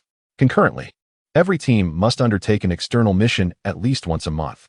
Should any individual or team prefer to abstain from such missions, they may seek out the district leaders of the ecological or industrial zones to formalize their status as permanent laborers. Conversely, those brave enough to venture outside shall be rewarded handsomely, along with the gift of personal freedom. This announcement was made by Adam, the minister of the command center. Within the confines of the venue, a palpable sense of unease permeated the air as many individuals grew increasingly restless. Go outside. What awaits beyond those doors? They had all witnessed the harrowing reality beyond. It was akin to a hell on earth. Was venturing outdoors not akin to courting death? However, in Wang Ji's perspective, signing a permanent labor contract in the ecological industrial zone would equate to signing away one's very soul. Unless unforeseen circumstances intervened, it seemed he would be condemned to a life of mere survival in the shadows. Yet, the allure of the outside world beckoned, promising not only personal freedom but also substantial rewards. Nevertheless, this opportunity was fraught with peril, where the specter of death loomed ever-present. The notion of selling oneself was utterly unacceptable. Rather than languish here as an illegal worker, one might as well embrace the thrill of life outside. He urged everyone to contemplate their decision carefully, reminding them to maintain order upon departure and to avoid pushing. After the Commandant Adam concluded his address, the individuals on stage exited the hall. "Let us return," Wang Ji said in a low voice as he rose to leave. As they walked, the four remained enveloped in silence, each lost in contemplation of the events that had just transpired in the conference hall. Even Ying, typically lighthearted, wore a rare expression of gravity. Upon returning to their dormitory, Wang Ji immediately checked the remaining survival points of their team. After 8 days of training, they had accumulated 800 survival points. "I have a proposal," he began. "Our remaining food supply should last us approximately 7 days. And we must accept an external mission before our provisions run out." "What? So soon? We could stretch it out for a month. Why the urgency to venture outside now?" the stout one exclaimed in surprise. "In our pursuit of survival points to replenish our equipment, we find ourselves in a dire situation as our food supplies dwindle. The daily accumulation of survival points from training is utterly insufficient to meet our dietary needs. Calculating based on a daily gain of 40 survival points. A single meal requires a minimum of 25 points, and the water consumed during training takes at least 5 points. Should we delay our departure by a day? We would fall short by 50 survival points needed for equipment replenishment." "Lao He and Ying, what are your thoughts?" Wang Ji inquired after his analysis. "I have no objections," Lao He replied succinctly, his mind preoccupied with other matters, perhaps concerning his family, comrades, or even his nation. "I have no issues either. I've longed for a breath of fresh air," Ying responded, returning to her previous carefree demeanor. Wang Ji couldn't help but admire Ying's remarkable ability to adjust her mindset. As for the plump fellow, he persistently clamored for a permanent labor contract, until Wang Ji silently disengaged the safety on his weapon, prompting the plump one to quiet down. "I propose that in 4 days, we attempt to undertake a mission, allowing us to set aside 3 days' worth of food. In this 4-day span, we could accumulate approximately 200 survival points. Prior to that, if we can amass a total of 1,000 survival points, we would be eligible to upgrade our team to level 2. After Wang Ji articulated his plan and noted the lack of dissent, he proceeded to the training hall to pass the time. Chapter 11. The outdoor mission within the training grounds. "Hey, Captain Wang. Have you truly observed the individuals on the screen? They're all bloodied and frantically attacking one another. Are you certain we should venture out?" the plump one remarked beside Wang Ji. Wang Ji put down the dumbbell in his hand, cast a sidelong glance at the fat man, and said, "Leaving here is inevitable sooner or later. It would be better to take advantage of our available resources and get things done promptly. However, I'm scared. I've never even fought in my life, let alone killed anyone." The fat man looked completely cowardly. "They're no longer human." The fat man sat on the ground with a woebegone expression and said, "I know. I've watched plenty of zombie movies, but I never thought this would happen in reality. Fatty, you have to face what's coming. Buck up. Consider this life as a bonus. Do you really want to live like a good nothing down here for the rest of your life? Or do you truly think you can muddle through here forever? Muddling through for a lifetime isn't impossible. Haha." The fat man scratched his head and said, "Do you really think the resources here are inexhaustible? Don't be silly. There are only 4 days left. Hurry up and adapt. Self-improvement is the key to survival. Go learn some skills from Brother He." Wang Ji persuaded. Wang Ji practiced intently for a while. Then Ying slowly walked up to Wang Ji and asked, "How's your shooting practice recently?" "Not bad. I can hit the head of a stationary target with an 80 accuracy rate, but only 20 for a moving target," Wang Ji replied. "Kiki, you still have a long way to go. Come here. I'll teach you how to use a dagger. A gun in your hands is just a waste of bullets," Ying said, striking without mercy. Right after that, Ying threw over a dagger and started adjusting Wang Ji's body, teaching him various techniques hands-on. During these days of training, the fat man would always learn from old He, while Wang Ji naturally learned from Ying. After having more interactions with Ying, he also got to know her temper. As long as one follows her lead, flatters her, she won't make things difficult for you. However, once going against her, she might be more brutal than anyone else. Nevertheless, whether Ying is happy or angry, she is basically smiling, a typical smiling tiger. To figure out whether she is happy or angry in her heart, one has to have long-term contact and sharp insight. For instance, just now when teaching Wang Ji, Ying was wearing a semi-wrapped tight, fitting top, perfectly showing off her figure. Naturally, he couldn't help stealing a few more glances, and was successfully noticed by Ying. If my little brother wants to look, then look boldly. How can it be satisfying to look furtively? In such a situation, if one believed what the other said, One would surely end up like the fat guy today. After a while, Wang Ji looked at Ing, who was earnestly teaching him how to use a dagger. Thank you, Sister Ing. What are you thanking me for? Ing asked, staring at Wang Ji in confusion. Nothing. It's just, I'm glad to have met you all. Oh? How glad are you? Ing looked at Wang Ji playfully. Wang Ji didn't know how to answer for a moment. All right, practice hard. Only by staying alive can you have the capital to be happy. After saying that, Ing turned around and left. Yes, now that the end of the world has come. Zombies are running amok, and they are about to go outside to complete the mission of going out from the Dawn Tower. And their only goal is to come back alive. After everyone finished training and returned to their rooms, Wang Ji opened Linglingio and saw that there was an additional item on the updated mission. Task 1. Accumulate through training for 8 hours to obtain 10 survival points. Task 2. Go on an outbound mission, with the reward of survival points being random. Remaining time to accept the task is 28 days. Since Wang Ji has not signed the Ecological Industry Work Treaty at present, the work-related task has been removed. Guys, I'm going to accept the task. Wang Ji said. Hey, Team Leader Wang, you need to think it through. The chubby guy stood up to confirm. Yeah, I've thought it through. Seeing that Lao He and the other person had no objections, Wang Ji accepted the outbound mission through Linglingio. Linglingio, accept the outbound mission. Task being assigned. Mission accepted successfully. Congratulations, you've become the first outbound team of the Dawn Tower. The Dawn Tower will award 500 survival points to this team as a bravery bonus. The outbound mission this time is to rescue survivors. Mission location, S University in S City. Mission objective, rescue as many survivors as possible. Mission reward, for each survivor submitted to the Dawn Tower, 100 survival points will be obtained. Please execute the mission within 48 hours. The total value of survival points obtained by the current team is 1,400, which meets the condition for promoting to a level 2 team. Please go to the affairs office on the first floor to handle the promotion. A bunch of information appeared on Linglingio's screen.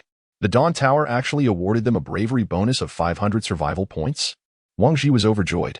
He didn't expect that his random attempt, originally planning to go out and take a risk before using up his savings, would result in getting 500 survival points for free. Wow, 500 points. That's enough for me to train for 400 hours. The portly fellow cheered from the sidelines, seemingly oblivious to the imminent confrontation with the blood-soaked zombies outside. This mission is far from simple. Old He suddenly interjected. What's the matter, brother He? The portly man inquired. The location for this mission is a university, where the dense population poses a significant disadvantage to us, Old He analyzed. Notification received. The captain of the Guardian Corps invites the leader of the Twilight team to the first floor of the Guardian Corps. As everyone pondered this, Lingling Yao's message suddenly came through. What could she want with me? Wang Ji mused. I'll be back shortly. You all take a rest for now. Wang Ji said before turning to leave. Wang Ji swiftly arrived at the entrance of the Guardian Corps. Greetings, I am the captain of Twilight. I was invited here by your commanding officer, he informed the 2 guards at the door. One of them stepped forward to verify Wang Ji's magnetic card. After confirming his identity and double-checking with Jieshi via the intercom, they finally granted him access. Following the instructions, Wang Ji proceeded to the innermost room and knocked on the door. Enter. Upon stepping inside, he found only Jieshi, still clad in her armor, intently focused on the computer screen. Please, have a seat, Jieshi said coolly. Hearing her invitation, Wang Ji cautiously settled into the chair opposite her. It's good to see you again, Captain Jieshi. Given the demeanor of this aloof woman, it was prudent to tread lightly. Chapter 12. Preparations and shopping. After attending to her screen for a while, Jieshi gradually shifted her gaze to Wang Ji. Firstly, I must commend your audacity, which I truly admire.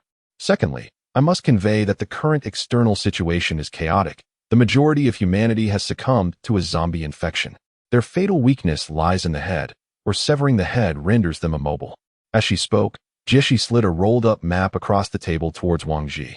This is the distribution map of S University. It may prove useful to you. I sincerely hope you return safely and contribute significantly to the value of the Dawn Tower. Wang Ji, taken aback, promptly rose to accept the map.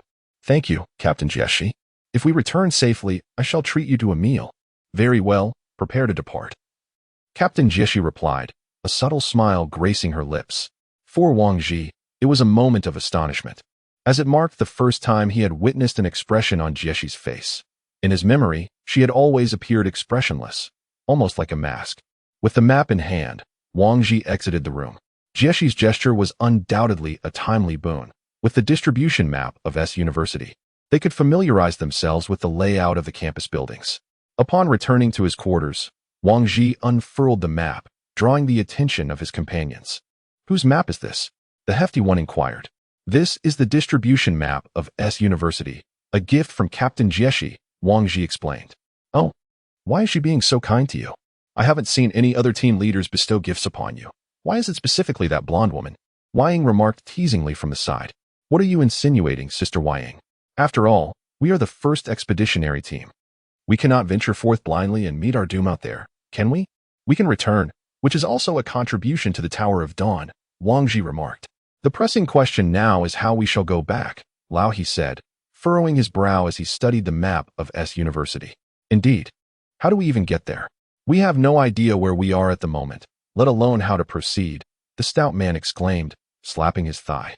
"Well, let us consult Lingling Yao. Lingling Yao, how do we reach our mission destination?"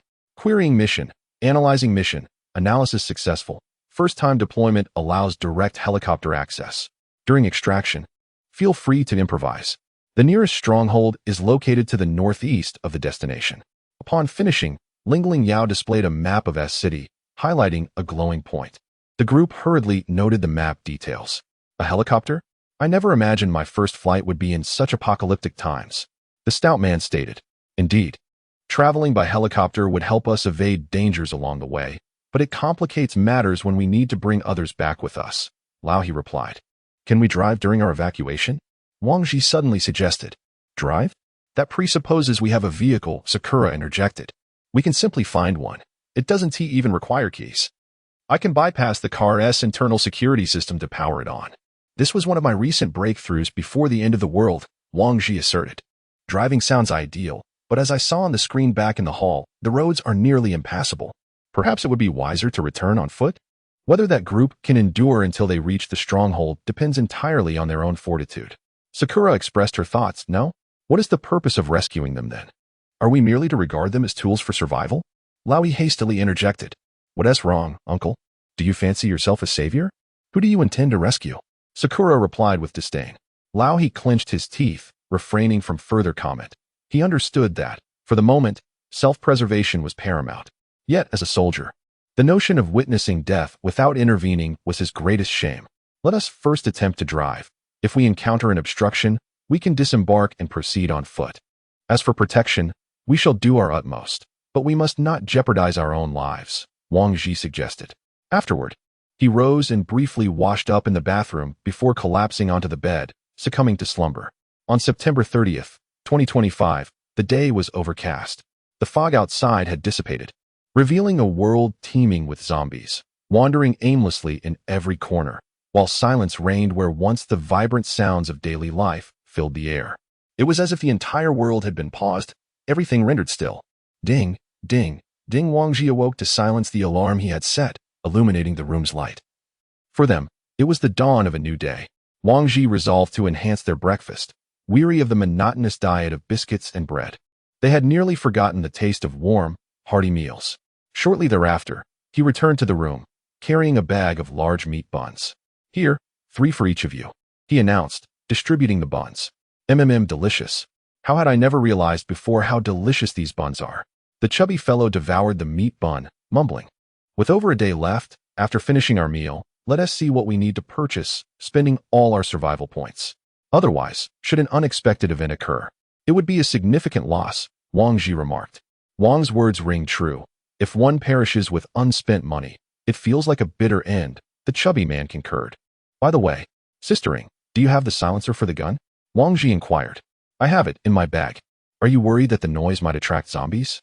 "Indeed, they likely lack vision and primarily rely on their sense of smell and hearing to hunt. Hence, our firearms must be equipped with silencers. Otherwise, the sound of gunfire would draw all nearby zombies towards us," Wang Ji analyzed. "I did not bring one," Old He mentioned. "Very well, we shall purchase one shortly." After the meal, the 4 of them proceeded to the weapons hall. First, they equipped 2 silencers for Old He's handgun model, totaling 20 points. Each person received 500 rounds of ammunition, amounting to 100 survival points. They already possessed daggers, so they did not seek additional ones. Subsequently, The four purchased 4 sets of tight-fitting biochemical combat suits, which included gas masks and protective night vision goggles. The combat suits were made from synthetic polymer fibers, offering exceptional durability and dimensional stability. The total for the 4 suits came to 400 survival points. The sales personnel, after taking measurements for tailored suits, informed them, "The clothing will be delivered to your residence in a day. Please rest assured and await its arrival." Wang Ji pondered for a moment. They were still lacking some weapons with large-scale destructive power. When facing a horde of zombies, relying solely on pistols and hand-to-hand combat surely wouldn't be sufficient. Thinking of this, Wang Ji distributed 3 explosive grenades and 3 incendiary grenades to each person, which cost a total of 80 survival points. "Is there anything else we need to buy?" "You guys think about it," Wang Ji said. "Adrenaline," Laui said. "Adrenaline? What's it for?" the fatty asked. "Adrenaline can enhance myocardial contractility, increase excitability, accelerate conduction, and augment cardiac output. In simpler terms, it allows one to recover and become active again even after exhausting all strength." Laui briefly educated the fatty about this. "Damn it, then why do we only buy 1 for each person? Why not buy more?" the fatty exclaimed.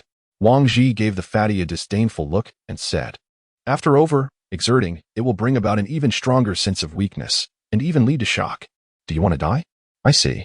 Then what else do we need to buy? Let's go and buy some tools," Ing said. In the end, the 4 of them bought 4 vials of adrenaline, 4 grappling hooks, 30 meters of wire ropes, and 4 combat backpacks, which cost a total of 70 survival points. "Well, we still have 700 survival points left. Is there really nothing else to buy?"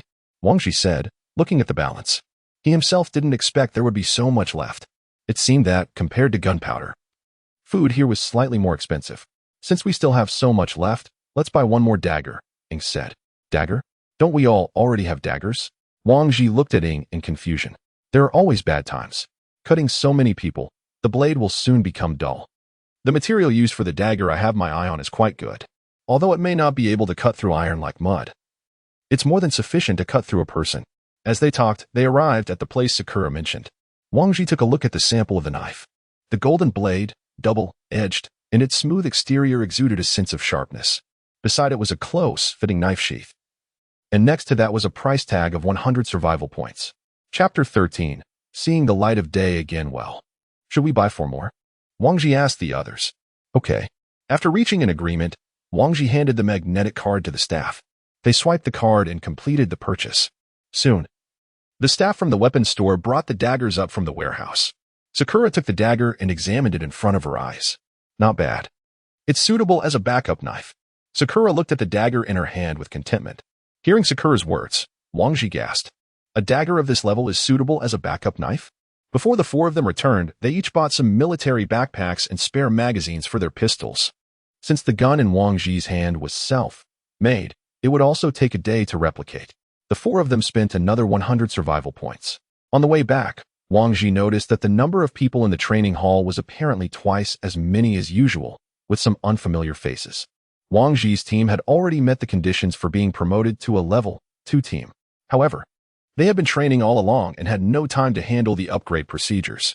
Now, the 4 of them had also stopped training to maintain their best condition and fully prepare for the outdoor operation. The 4 individuals arrived at the affairs office on the 1st floor and proceeded to upgrade their team. The process went smoothly. During this time, a team even voluntarily gave up a position for the 4 to cut in line. Also, the number of people approaching Ing to strike up a conversation decreased significantly. The reason was quite clear to them all. It was because of the fight with Zhao Yang last time. A second-level team didn't gain any advantage from Wang Ji, which was sufficient to demonstrate the strength of this group of people. Before long, Wang Ji's team was promoted to a second-level team. The staff informed Wang Ji that they had to move to room 007 in Area B within 24 hours. Since the upper limit of the team's number had been expanded to 5 people, they had to relocate to the second-level team room in Area B. During this period, upon learning that the Setting Sun Afterglow team had been promoted to a second-level team, people in the affairs hall came to inquire one after another, attempting to switch teams and join them. However, Wang Ji rejected them all. He didn't want those who were fickle. When they heard that the team was about to go on an outing soon, they all backed off, quickly turning around and leaving, not wanting to get too involved. Seeing this, Wang Ji secretly shook his head. These people only had the idea of reaping where they had not sown. As for working hard and bleeding together, that was out of the question.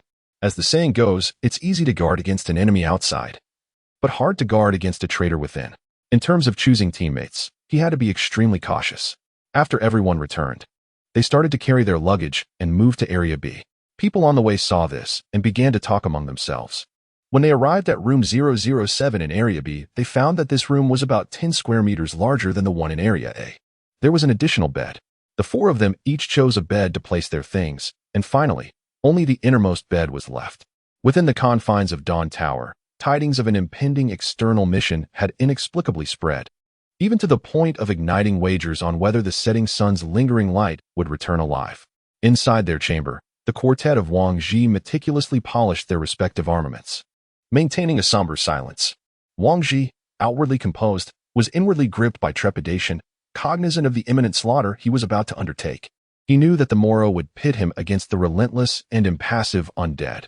He was endeavoring to assuage his conscience by convincing himself that his adversaries were not human, but rather animated corpses, thus alleviating his sense of culpability. The corpulent member of their group appeared to be in a particularly dire state. The usually jovial individual now bore a grave countenance, incessantly practicing the techniques of ammunition loading and unloading. Old He reclined against the bed's headboard. Had his eyes shut in repose, his thoughts inscrutable to Wang Ji. Conversely, Ying wielded her gilded dagger with a nonchalant air, seemingly unperturbed by the impending excursion. "Sister Ying, are you not apprehensive about our sortie tomorrow?" Wang Ji inquired, unable to contain his curiosity. "Fear? Fear what? I have no fear of the living. Why would I fear the dead?" Ying retorted insouciantly. "Do you have no reservations whatsoever?" Wang Ji pressed. "Reservations? No, none," Ying equivocated after a moment's hesitation. Discerning her reluctance, Wang Ji prudently ceased his questioning, respecting her reticence. 10 hours hence, the purveyors from the armory delivered the combat attire and ammunition magazines that Wang Ji had commissioned the previous day. With 8 hours remaining until their departure, the four convened in the training auditorium. Given the aerial nature of their deployment, the exigency of a parachute descent loomed large. Consequently, the two began to impart the essential precautions and operational techniques of skydiving to Wang Ji and his companion. As to the rationale behind the parachute jump, the reason is quite simple. If the helicopter descends to a lower altitude to use a soft ladder, the noise from its rotors would attract all nearby zombies, thereby preventing the four from landing safely. After several hours of practice, they proceeded to the dining area for one final meal. Following a brief respite until the designated time, they donned the equipment they had acquired and stepped out of their residence. As they embarked on their journey, passers-by observed the quartet. Some admired their commendable courage, while others deemed them doomed to fail. Each individual harbored a unique array of thoughts. Many were informed that Wang Ji's team was currently a level 2 group consisting of only 4 members. Should these individuals return safely, others were eager to join them at the earliest opportunity. In this apocalyptic world, the victors reign supreme, and strength is paramount. If they could survive outside and complete their mission to return to the Dawn Tower, the team's prowess was undoubtedly unquestionable. Aligning oneself with such a group would surely lead to a prolonged existence. Wang Ji focused intently on the path ahead, indifferent to the gazes and murmurs surrounding him. His sole desire was to carve a bloody path and return alive. Moments later, the four arrived at the preparation hall, where Captain Adam of the command center directed them to the C-Zone, elevator number 2. Checking the time, Wang Ji noted it was nearly perfect, and he proceeded toward elevator number 2. Upon pressing the button, the passage opened, and the four entered. 10 minutes later, the elevator reached its destination, revealing a large warehouse housing a helicopter. The pilot was already inside, ready and waiting for the four to take flight at a moment's notice. "Let us go? Board the helicopter," Old He urged, leaping aboard with enthusiasm. With a hum, the helicopter roared to life, and the overhead metal panel slowly opened as it began to ascend. After several days had passed, Wang Ji once again beheld the gloomy and overcast sky. Chapter 14. Discovering Survivors. The helicopter carrying the four of them had ascended into the air. Just as they emerged from the underground base, Wang Ji noticed that the location was amidst a jungle. Gazing at the still smoldering in the distant city, the four of them felt a multitude of emotions welling up within. Not long ago, the city had been prosperously operating, yet within just a few days, it was engulfed in smoke and gradually falling. What would be the fate of humanity? Where would they go from here? Wang Ji took out a pair of binoculars and observed the frenzied people on the ground. At that moment, The thought he had once harbored, that all of this was but an illusion, shattered. On the plane, Lao He once again emphasized the precautions for parachuting. Parachuting was no trifling matter. Although both Wang Ji and Fatty were parachuting for the first time, with two experienced individuals leading them, they were no longer as worried. They were approaching their destination. The current flight altitude was 3,000 meters. Repeat, the flight altitude was 3,000 meters. They would reach the vicinity of the destination in 1 minute. Please prepare for parachuting. Repeat, reach the vicinity of the destination in 1 minute. Please prepare for parachuting. The voice of the pilot came through the walkie-talkie. After the pilot finished speaking, the four of them made their way to the side door of the helicopter. Moments later, our target is the largest rooftop in the middle. Don't be afraid, follow my instructions. 3, 2, 1, jump. Lao He shouted loudly. After Lao He finished speaking, the four of them held hands, formed a neat line, and leaped out of the helicopter. After Lao He and Ying had stabilized their centers of gravity, Lao He's voice came through the radio. Let go and separate. Maintain a certain distance. Open the parachutes. Whoosh, whoosh, whoosh. The four of them simultaneously opened their parachutes. Wang Ji nervously maneuvered the direction, striving to remain in harmony with Lao He and the others. Stay away from me, Fatty. At this moment, Ying's voice came through the radio. At that time, the Fatty was getting rather close to Ying. To prevent their parachutes from tangling, Ying was compelled to alter her descending direction. Ying's descending altitude kept getting lower, and it seemed that she was about to miss the optimal position to land on the rooftop. The hearts of the three tightened. Just then, as if she had long been prepared, Ying threw out the octopus hook fastened to her waist. Clang! The octopus hook successfully hooked onto the railing of the rooftop. Ying tugged at the rope, took out a dagger to cut the parachute on her body, and then flipped onto the rooftop. After the three landed, they took off their parachutes and quickly rushed to the railing. Seeing Ying flip up by herself, they heaved a sigh of relief. Fatty, do you want to die? Ying said through gritted teeth. I'm truly sorry, Sister Ying. I'm not quite proficient yet. I'm sorry. The Fatty kept apologizing. He was also aware that he had made an operational error just now. Wang Ji witnessed that scene. Fortunately, Ying had reacted promptly. Had it been him, he would either have perished together with the Fatty in mid-air or failed to reach the rooftop and fallen down below, somewhere on the campus. Senior sister, I just saw a helicopter fly by here. A helicopter flew by? Aren't there enough planes in the sky recently? Zhang Xiaowei, you don't really think they'll come down to rescue us, do you? A classmate beside him interjected. No, it's not just a helicopter. 4 people jumped out of the helicopter. Zhang Xiaowei said excitedly. What? Is it true? Where are they? Quickly, let's get out and let them notice us.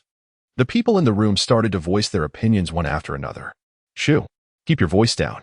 At this moment, the senior female student that Zhang Xiaowei mentioned made a gesture. Then everyone realized they had been a bit overexcited. There were still so many zombies outside, and they all started to pray not to attract the zombies. However, things went contrary to their wishes.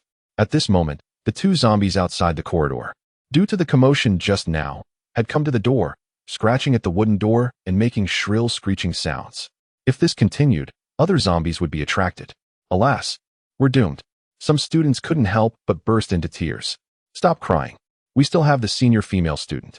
If you keep crying, the zombies will eat you first, said a male student beside. Open the door. The senior female student tightly gripped the iron knife in her hand and said calmly. After she said that, not a single person dared to go up and open the door. This made her a bit disappointed. She turned to Zhang Xiaowei and said, Xiaowei, you go and open the door. After being called by the senior female student, Zhang Xiaowei could only walk towards the wooden door tremblingly. Zhang Xiaowei at the door took a deep breath, then yanked the door open and immediately ran behind the senior female student. Roar. At this moment, when the zombies smelled the scent of their prey, they became even more frenzied. Just as they were about to go and grab Zhang Xiaowei, who had opened the door, the senior female student rushed forward in a flash. With a diagonal slash, the head of the zombie in front was instantly sliced off and fell to the ground.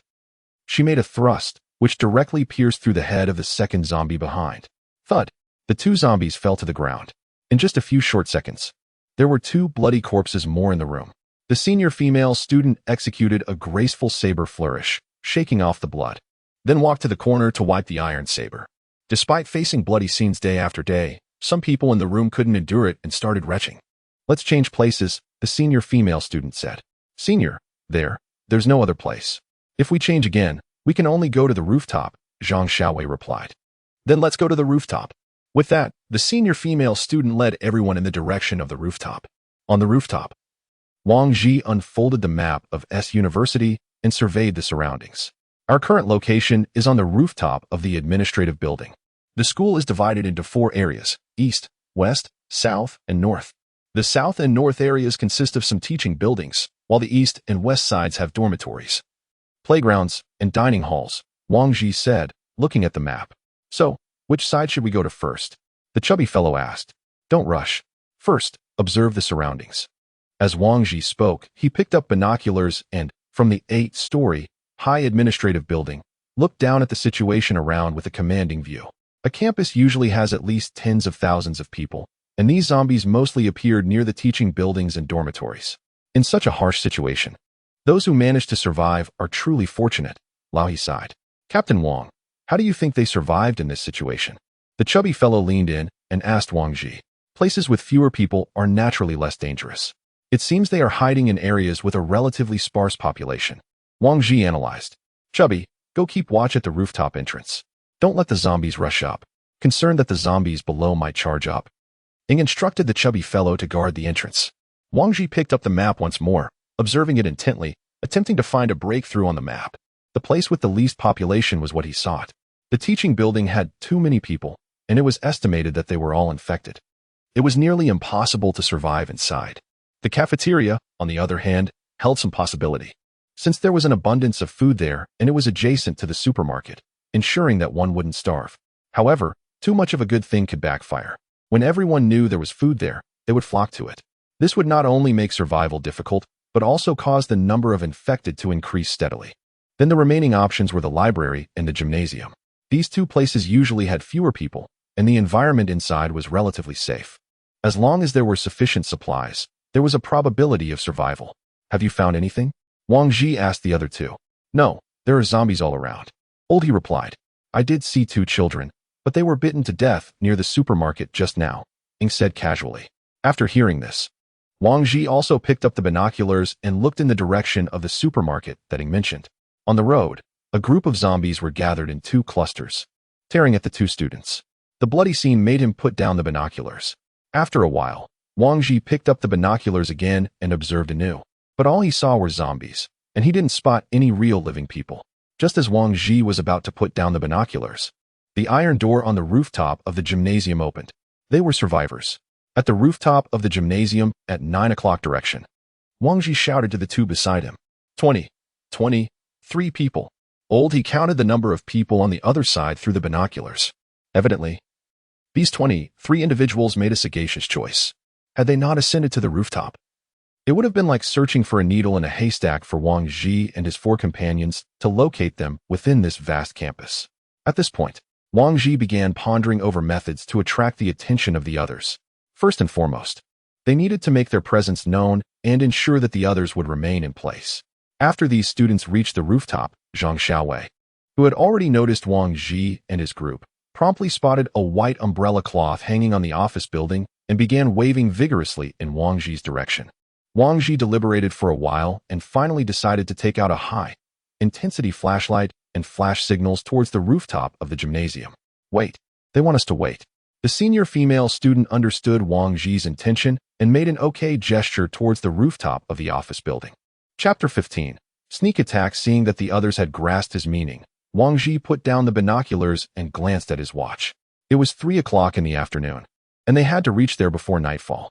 That is to say, they had less than 4 hours left. Once it got dark, even with night vision goggles, their field of vision would be significantly weakened, and the danger would increase substantially. Now they were faced with their first choice. What method should they use to descend? One option was to slide down from the rooftop using a rope, and the other was to take the stairs. Wang Ji called the chubby fellow over, and they discussed for a while. Eventually, everyone decided that it would be better to take the stairs and move together. At this moment, he had a sudden whim. He removed the silencer from his pistol, intending to fire a shot into the air to see if there were any survivors in this office building. Wang Ji immediately pressed Oldie's arm, indicating that he should not shoot. Don't shoot. That gunshot will attract all the zombies nearby. By then, we won't be able to go anywhere. Oldie thought it over and also deemed it inappropriate, so he reinstalled the silencer. After the discussion, Wang Ji and the other 3 started walking downstairs from the rooftop. Just as they were about to open the door, they found that the iron door was bolted from the inside and couldn't be opened at all. Damn it. Team Leader Wong, I'll break it open, the fatty said, about to kick the door. Are you crazy? If you kick it open, how can we go down? Wang Ji promptly stopped him. First, use the grappling hook rope to descend into a room, and then gather and rush out together, Ing suggested. That's the only way. Later, find an openable window and enter the room. Ing came to the edge of the building, stepped over the guardrail, lowered the rope along the position of the window, hooked the grappling hook onto the guardrail, and tugged it hard to check its firmness. Then I'll go down first, Ing said. After that, she grabbed the rope with both hands and turned over. It didn't take long for Ing to slide down to the second floor. After finding an openable window, she got in. As soon as Ying's feet landed, and before she could stand up, a zombie suddenly pounced from the right. Ing was startled. She had specifically looked outside the window to confirm there were no zombies before entering. Unexpectedly, there was a zombie in the blind spot. Ing watched as the zombie's claws and teeth got closer. Subconsciously, she blocked the zombie's hand with her arm. Unexpectedly, the zombie grabbed her arm tightly and took a bite. Fortunately, Ing reacted quickly. She drew the dagger from her leg with her other hand and stabbed it directly into the zombie's head. Puff! The dagger was so sharp that not even a drop of blood splattered from the zombie's head, and it lost its strength and slumped to the ground. After seeing Ing enter through the window, the three people on the rooftop also slid down accordingly. When Wang Ji came down and saw the scene inside the room, he was greatly shocked. Although he had been mentally preparing himself for many days, when he actually saw the corpse with his own eyes, he still felt somewhat nauseous and terrified. The last one to come down was Lao He. After entering the room, he pressed the mechanism at the end of the rope, and the grappling hook hanging on the rooftop changed from a hooked shape to a straight hook shape. With a gentle tug, he retrieved the grappling hook properly. Oh my goodness, you've already killed one just after coming down? Fatty, who was seeing a dead person for the first time, exclaimed. Sister Ing, are you hurt? Wang Ji came to Ying's side and asked with concern. I didn't notice this thing in the corner just now. Fortunately, this clothes is sturdy, and I wasn't scratched by it. Ing said. Phew, as long as you're okay. Fatty, no matter what you encounter later, don't speak loudly. You're putting yourself in danger like this, Wang Ji said with a frown.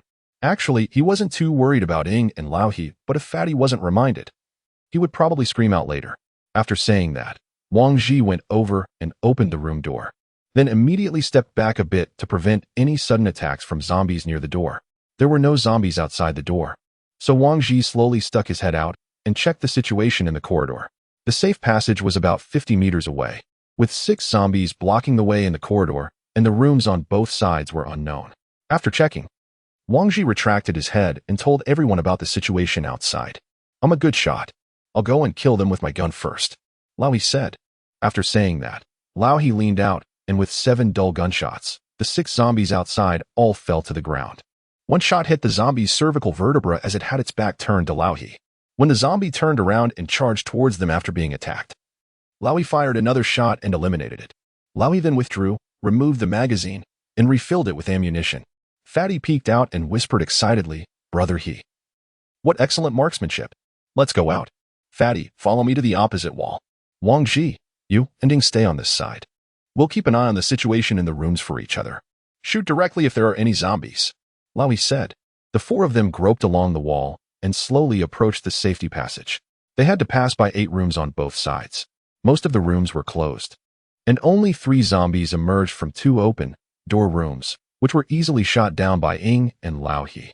After reaching the safety passage, Wang Ji found that there weren't many zombies there. Usually, there weren't a large number of people in the office building, and the safety passage was rarely used as people generally took the elevator. Just as Wang Ji reached the entrance of the safety passage, a zombie suddenly lunged at him. Wang Ji didn't react in time and was directly knocked into the iron door by the zombie. Bang! The iron door hit the wall, producing a loud noise that sounded particularly piercing in the empty building. Roar! The zombies in the building heard the sound and became frenzied one by one, dashing towards the source of the sound. At this time, Wang Ji was knocked to the ground by the zombie. Seeing the suddenly emerging zombie, Ing didn't hesitate to use a dagger to blow the zombie's head off. Blood splattered onto Wang Ji's face shield. After struggling free, Wang Ji immediately got up. Hearing countless low growls coming from inside the building, run, was Wang Ji's first thought. It's over. They heard it. Hurry to the window and jump out of the ventilation window. After Wang Ji closed the door of the safety passage, He turned around and climbed towards the middle ventilation window. The four of them didn't hesitate and directly climbed out of the window. The ventilation window was between the first and second floors, not extremely high, and the four of them jumped down with ease. When the zombies outside heard the noise made by the four, they all gathered towards this side. The zombies in the building were constantly scratching and slapping in front of the window at this moment. For a while, the nearby zombies were attracted by the noise here, and the number of zombies was becoming more and more numerous. Chapter 16: The Weak Girl with a Knife Run. This way. The gymnasium is over here, Wang Ji said as he was already running forward. Bang! As the four were running, they raised their pistols and shot at the zombies surrounding from the front. Their running speed wasn't particularly fast because there were various supplies in their backpacks, and they had to keep clearing the zombies that surrounded from the front. The zombies behind followed closely, and nearly 40 zombies had surrounded behind the four at this moment.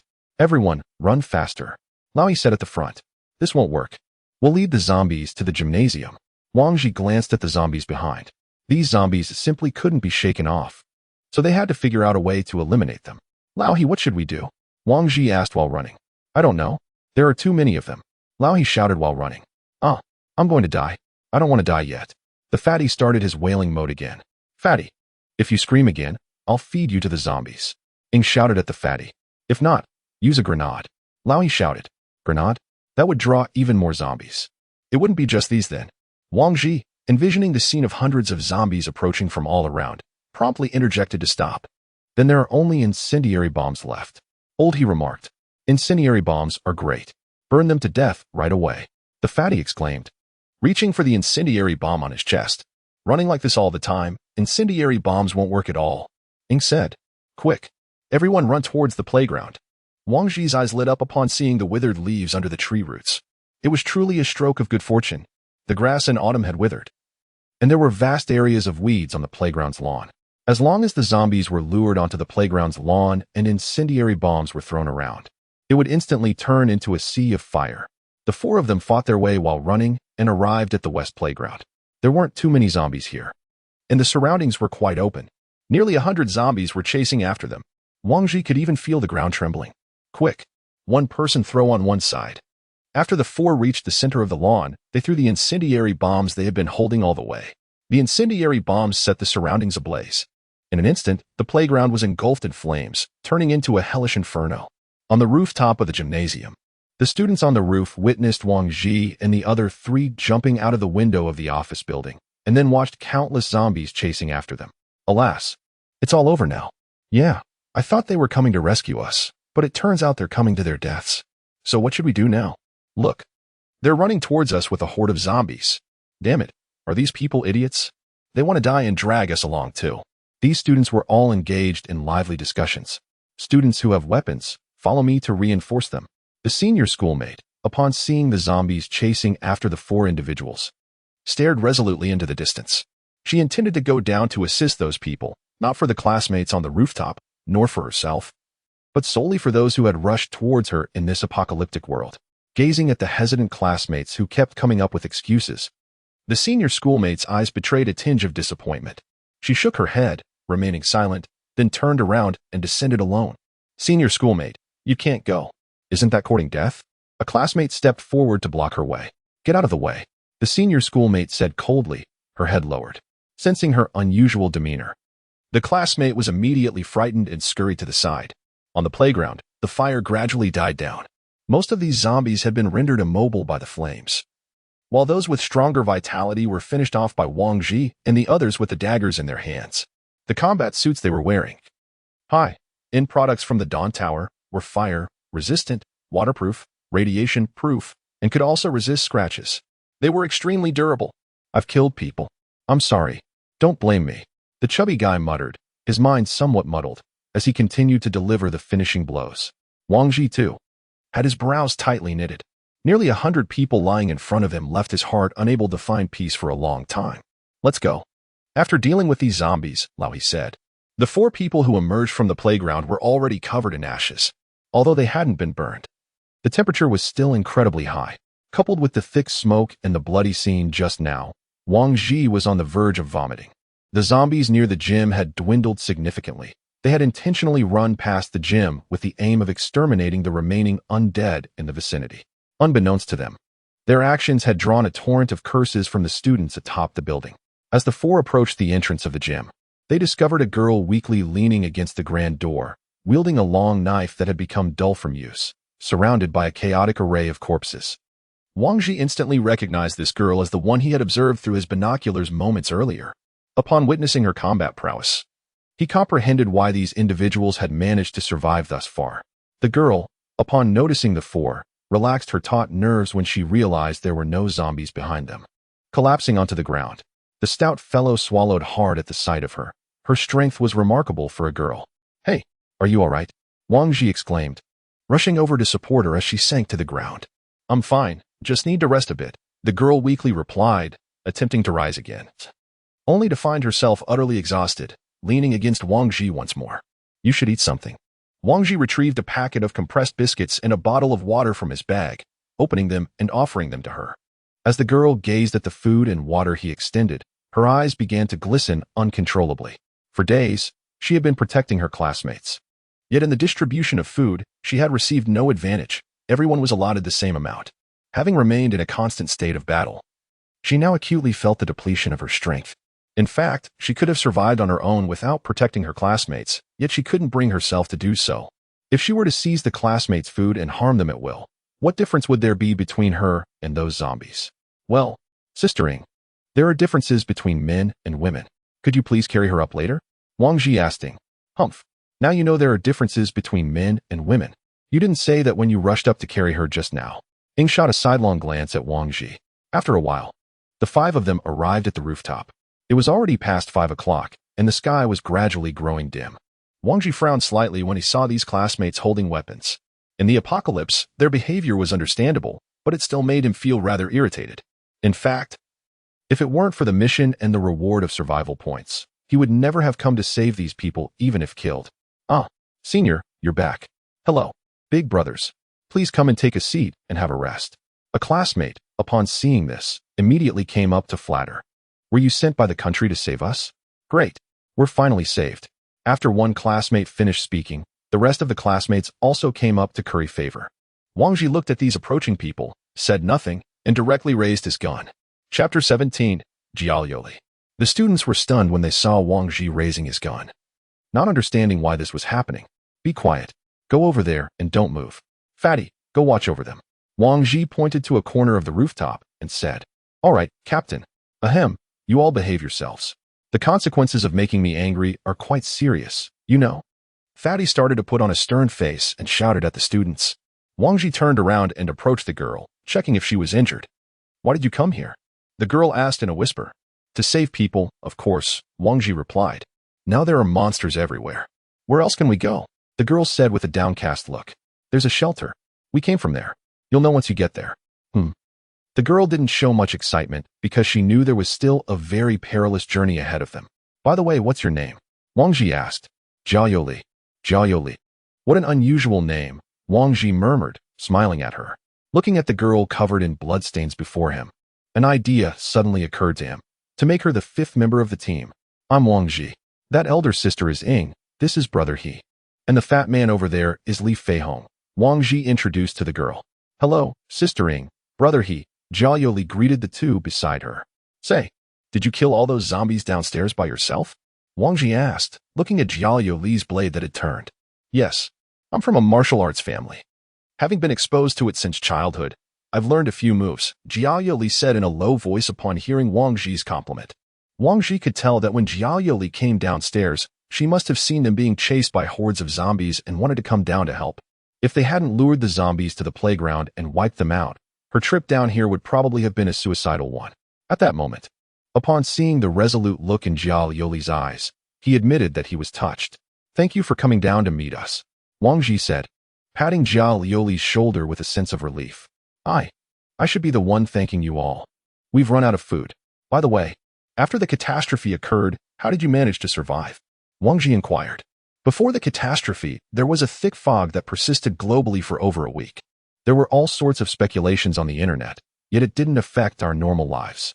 I was just like I usually was, coming here to hold club activities and teaching them martial arts in the venue downstairs. Subsequently, all of our mobile phones received various messages, mostly telling us to find a safe place to hide. So we've been hiding here ever since.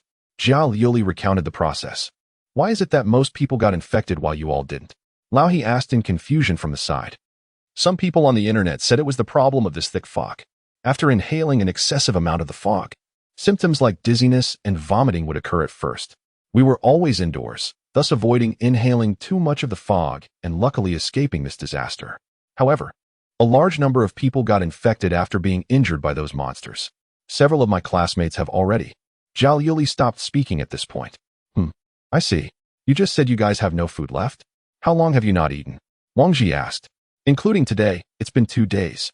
Jiao Yuli said, opening her mouth as if to say something more, but in the end, she didn't. He understood that Gao Yulai wished for him to share some food with those classmates, yet he also realized that their numbers made it somewhat awkward to broach the subject. The sky gradually darkened, as if the night were consuming everything. The zombies thrived in the shadows, becoming increasingly active. Let us rest here tonight, and when dawn breaks, we shall venture to the vicinity of the cafeteria to procure some sustenance for them. Otherwise, they may perish from hunger, Wang Ji suggested, glancing back. Do not go. It is infested with monsters. It is perilous. Gao Yulai exclaimed anxiously. Fear not. We shall exercise caution, Wang Ji replied with a reassuring smile. The students, having gone 2 days without food, were in dire straits. Some lay on the ground wailing, while others lacked the strength to utter a sound. Perhaps we should first allocate half of our provisions to them? Lao He proposed, observing the famished students sprawled on the ground, his heart heavy with pity. Wang Ji looked at Sakura, who wore an unwilling expression yet remained silent. It was an unavoidable situation. They could not allow these students to starve to death, for then their efforts to rescue them would have been in vain. Very well, let us share some with them. We shall retain a bit more water for ourselves. Wang Ji decided, retrieving a portion of food from their shared backpack and, albeit reluctantly, distributing it to the students nearby. Upon seeing the food being handed out, the students who had previously collapsed on the ground scrambled to their feet, eagerly reaching for the provisions. Once the food was distributed, Wang Ji gathered the 3 others together, unfurling a map on the ground to strategize their actions for the following day. The closest location to them was the Western cafeteria, situated in the northern part of the Western playground they had visited earlier that afternoon. The 4 of them tentatively resolved that their primary objective for the morrow would be the Western cafeteria. After reviewing the map, they prepared to rest. I and Sister Ing would keep watch during the first half of the night. Fatty and Lao He, you two should rest first. After the discussion, he decided that he and Ing would be on duty in the first half of the night, while Lao He and Fatty would take over in the second half. Regarding the night watch assignment, Wang Ji had also thought it through carefully. If he put Lao He and Ing together, since one was like water and the other like fire, they wouldn't get along. If Fatty and Ing were paired up, Fatty might not be able to control himself. In the end, it had to be him. At night, the moonlight was obscured by dark clouds, and the usual lights had long since disappeared.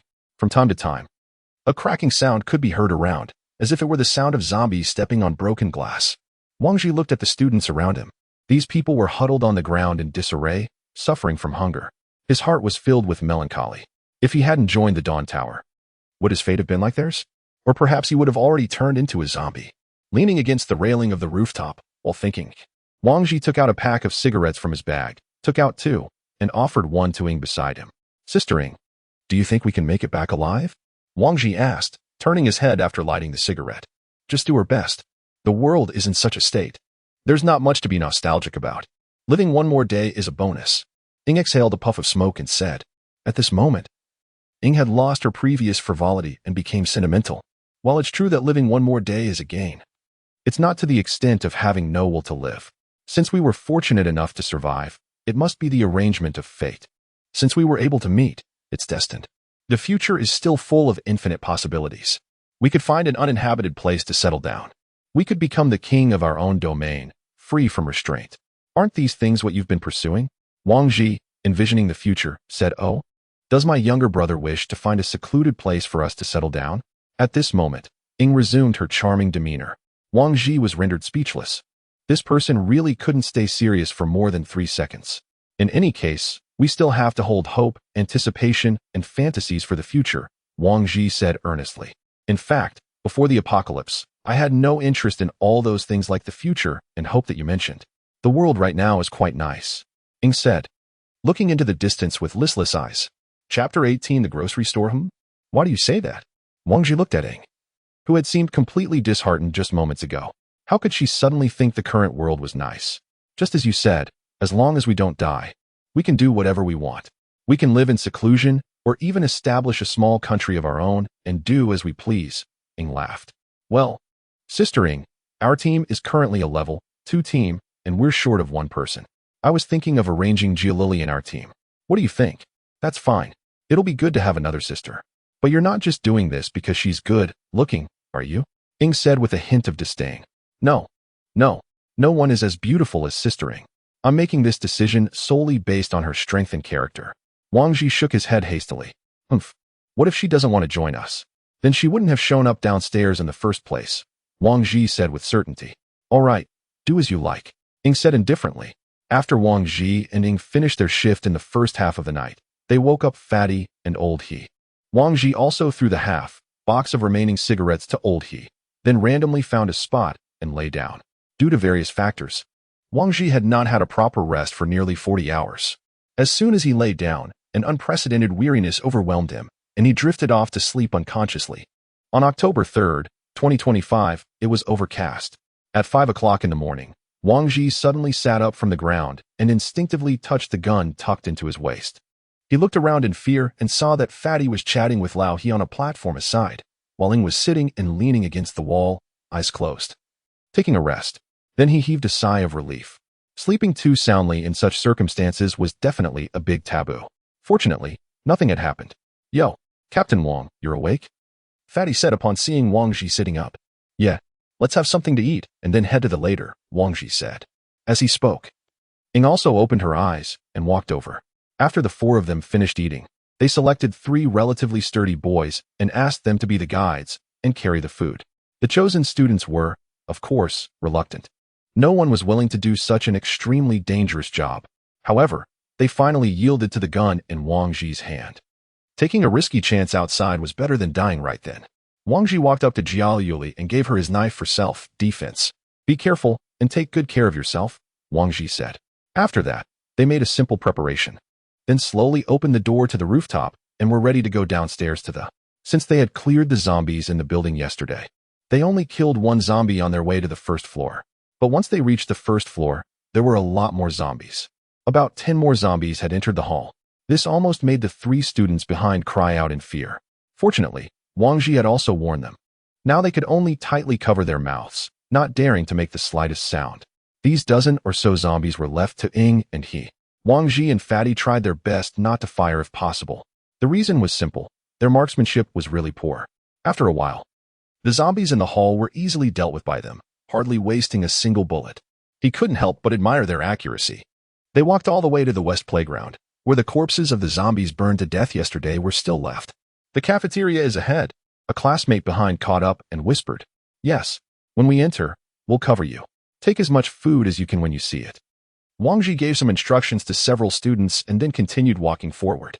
However, the closer they got to the cafeteria, the fewer zombies there were around, which made Wang Ji feel something was wrong. It was a bit abnormal. Wang Ji suddenly stopped. What's wrong? Old He asked in puzzlement. There are too few zombies here. It's abnormally few. Wang Ji said. Oh, Captain Wang, don't scare me. Fatty said fearfully. Find a place and observe the situation inside with binoculars. Anyway, let's take a look at the situation inside first. Everyone took out their binoculars and looked towards the inside of the cafeteria. Damn it, Fatty exclaimed, looking through the binoculars. There were densely packed zombies in the cafeteria, constantly wandering around inside. Seeing this situation, it was out of the question to get food inside. Not even to enter the door. Was this a zombie nest? There were so many zombies. Fatty set aside.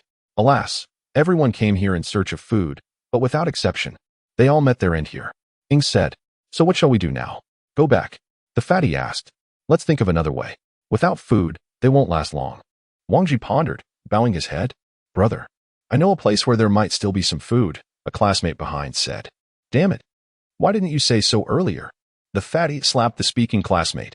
Well, it's a small grocery store. It's full of snacks. And the warehouse is in the basement of a residential building, the classmate said hastily. Are many people aware of it? Wang Ji didn't want to go there only to find it a nest of zombies. No, not many. That grocery store usually takes orders online and delivers directly to our dormitory. Few people know about their warehouse. Very well. Then we'll go there. You'd better not play any tricks, Wang Ji said as he took out a map and asked the classmate to point out the general direction. After confirming the location, the few of them changed their itinerary again. It was to the east of their current position, a residential area. With yesterday's experience, the four of them didn't cause any commotion along the way, shooting the zombies from a distance.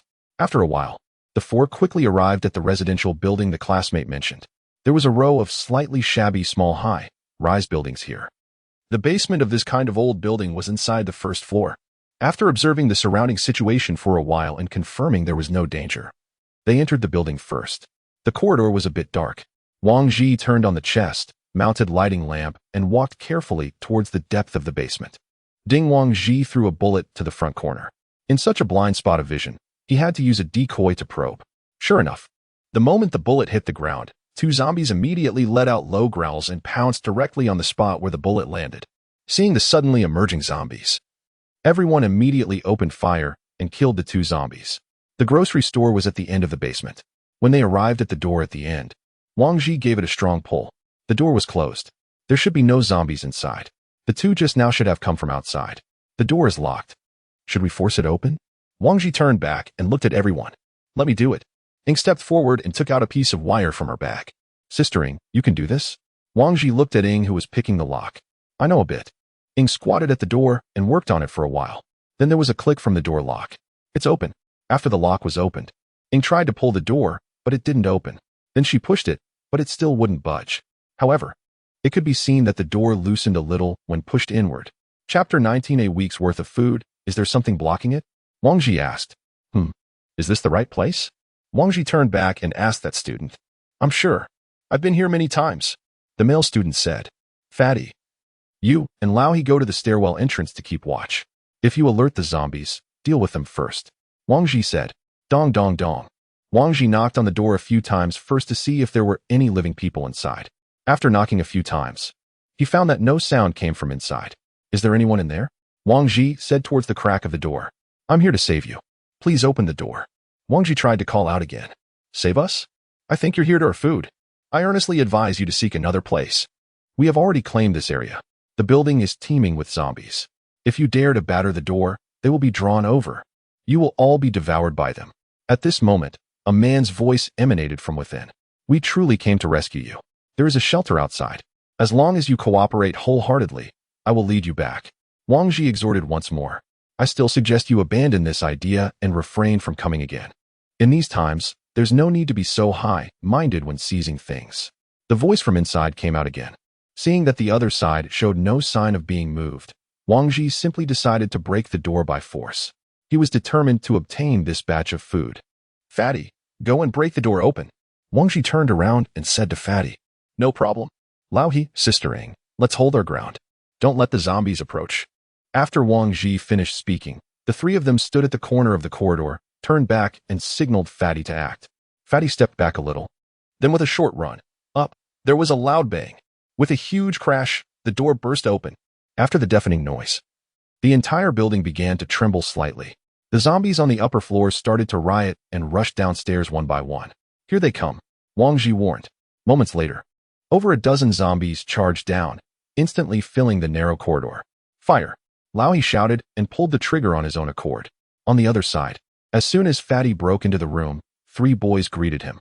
Each of them held a kitchen knife, intending to kill Fatty and then close the door again.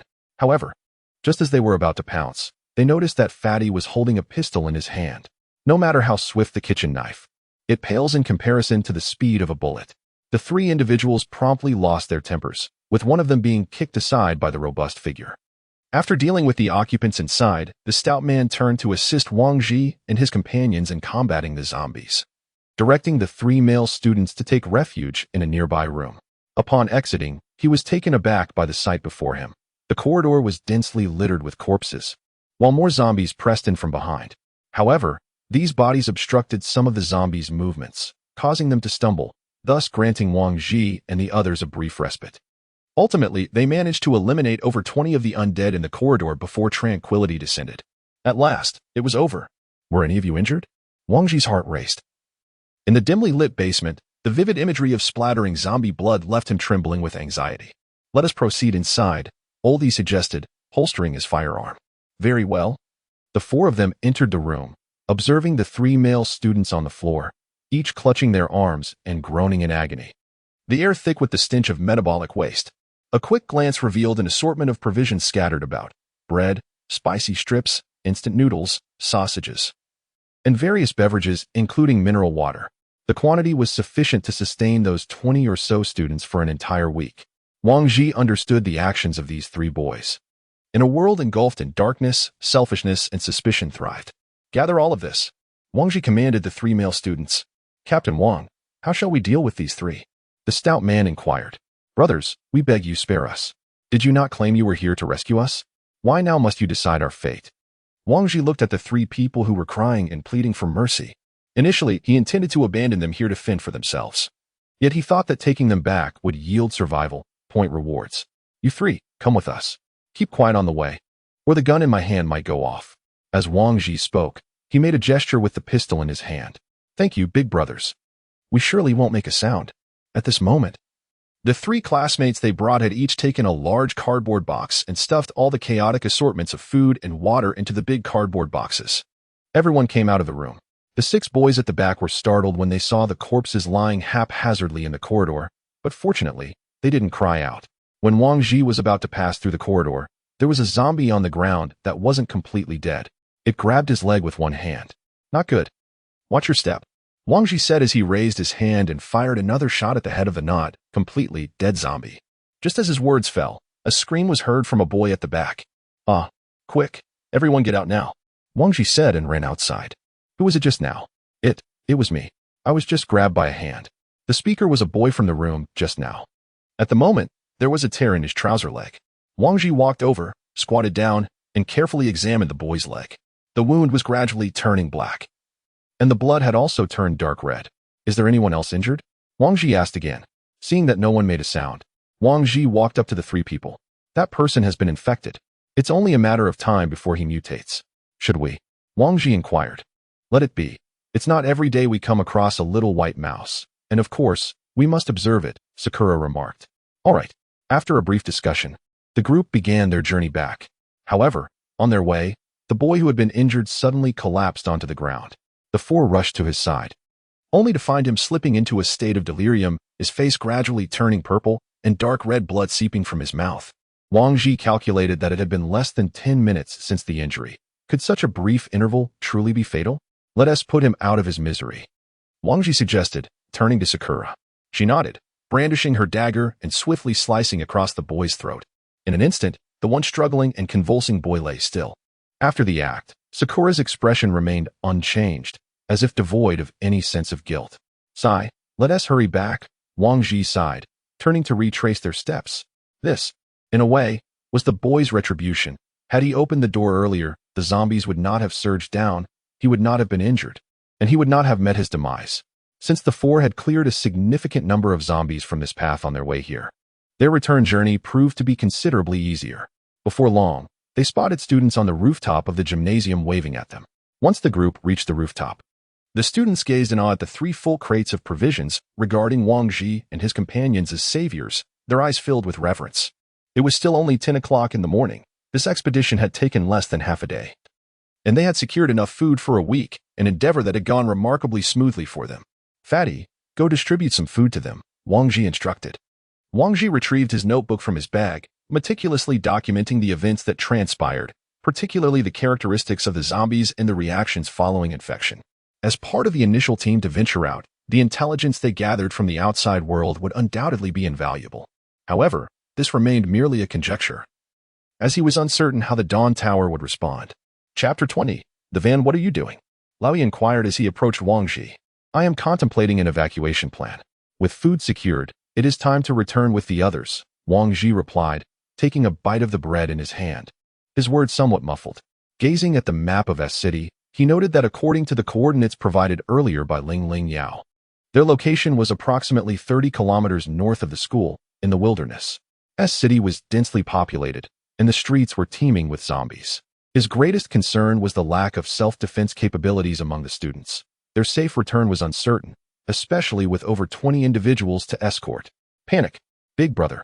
De Yong has collapsed, exclaimed Zhang Xiaowei, referring to the young man who had ventured out with them. What happened? Let us go take a look, Wang Shi urged, moving towards the crowd to assess the situation with De Yong, who lay unconscious on the ground. Lift his shirt, someone shouted. At that moment, they discovered a scratch on De Yong's waist. Although the wound was not immediately evident, it had begun to fester, the surrounding skin taking on a dark, bruised hue.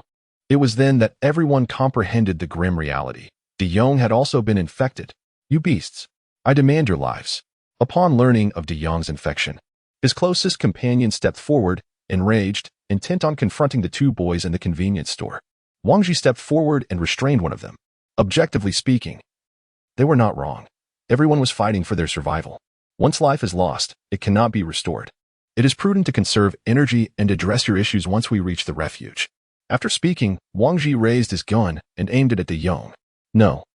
Please, De Yong is still alive. You cannot do this, a male student exclaimed, hastily trying to intervene as Wang Ji prepared to take the shot. Yet, with a furrowed brow, Wang Ji understood that in this apocalyptic world, there was no room for compassion towards the afflicted. It was a matter of stark reality. Infection meant infection. Bang! Wang Ji pulled the trigger, extinguishing De Yong's life. This marked the first time he had taken a life, the first time he had killed a human being, not just a zombie. Fatty, throw the body downstairs, Wang Ji said blandly. Perhaps due to the absence of order, he felt strangely detached from the act of taking a life. No fear, no anxiety, no sense of guilt. The students kept their heads down in silence. No one believed Wang Ji had acted incorrectly, nor did anyone dare to voice their objections. An unspoken understanding prevailed among them. None wished to harbor someone who could transform into a zombie at any moment. Survival of the fittest. This is the reality of the apocalypse. Are there any buses at the school? Wang Ji inquired as he approached Jiali. Well, there are no large vehicles on campus. But there is usually a minivan near the office building, Jiali recalled. A minivan? Can it accommodate all of us? The vehicle in question is typically utilized by the institution to transport teachers and students for various activities. It is quite spacious, allowing our group to squeeze in rather comfortably. Is that vehicle still there? Wang Ji inquired. If there are no events scheduled, it usually remains parked near the office building. There haven't been any activities recently, so it should still be there, Jiali pondered before responding. Upon learning of the business vehicle's presence near the office, Wang Ji informed the others, seizing the opportunity to retrieve it during the midday hours. Let us set off promptly and return before nightfall, Lao He suggested. The four of them checked their ammunition. Lao He and Ing had already expended over half of theirs, while Fatty and Wang Ji had only used a little over 100 rounds. It seems we must conserve our resources. We have consumed nearly half our ammunition in less than a day. What will we do when we venture outside? Wang Ji remarked, surprised by the rapid depletion of their supplies. Descending from the rooftop, they cleared the path of zombies, most of whom were students. Encountering a few stragglers, Lao He and Ing opted to use knives, thereby achieving their goal of conserving ammunition. Upon reaching the base of the office building, they quickly circled around and located the large business vehicle. However, the area surrounding the office was teeming with the zombies they had disturbed on their arrival. Cautiously, they crept behind the vehicle. The door is locked, Ing whispered as she tugged at the handle. Is there a key inside? Wang Ji inquired, crouching down. Are you out of your mind? Who would leave the keys in the car? Ing looked at him skeptically. No worries, give me a moment. I will force the door open. Wang Ji spoke as he extracted a notebook from his backpack, initiating the unlocking of the car door. Approximately half an hour later, a resounding click echoed as the electronic lock was successfully breached. Get in the car, but do it slowly, Wang Ji instructed, gently opening the door and slipping inside. The ignition key required a wireless radio frequency for activation, and Wang Ji was currently employing a program to generate a similar frequency to simulate the electronic key. Naturally, this process demanded considerable time and repeated trials. It was now 2 p.m., and the number of surrounding zombies had noticeably increased.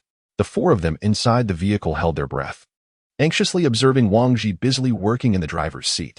Captain Wang, are we still on track?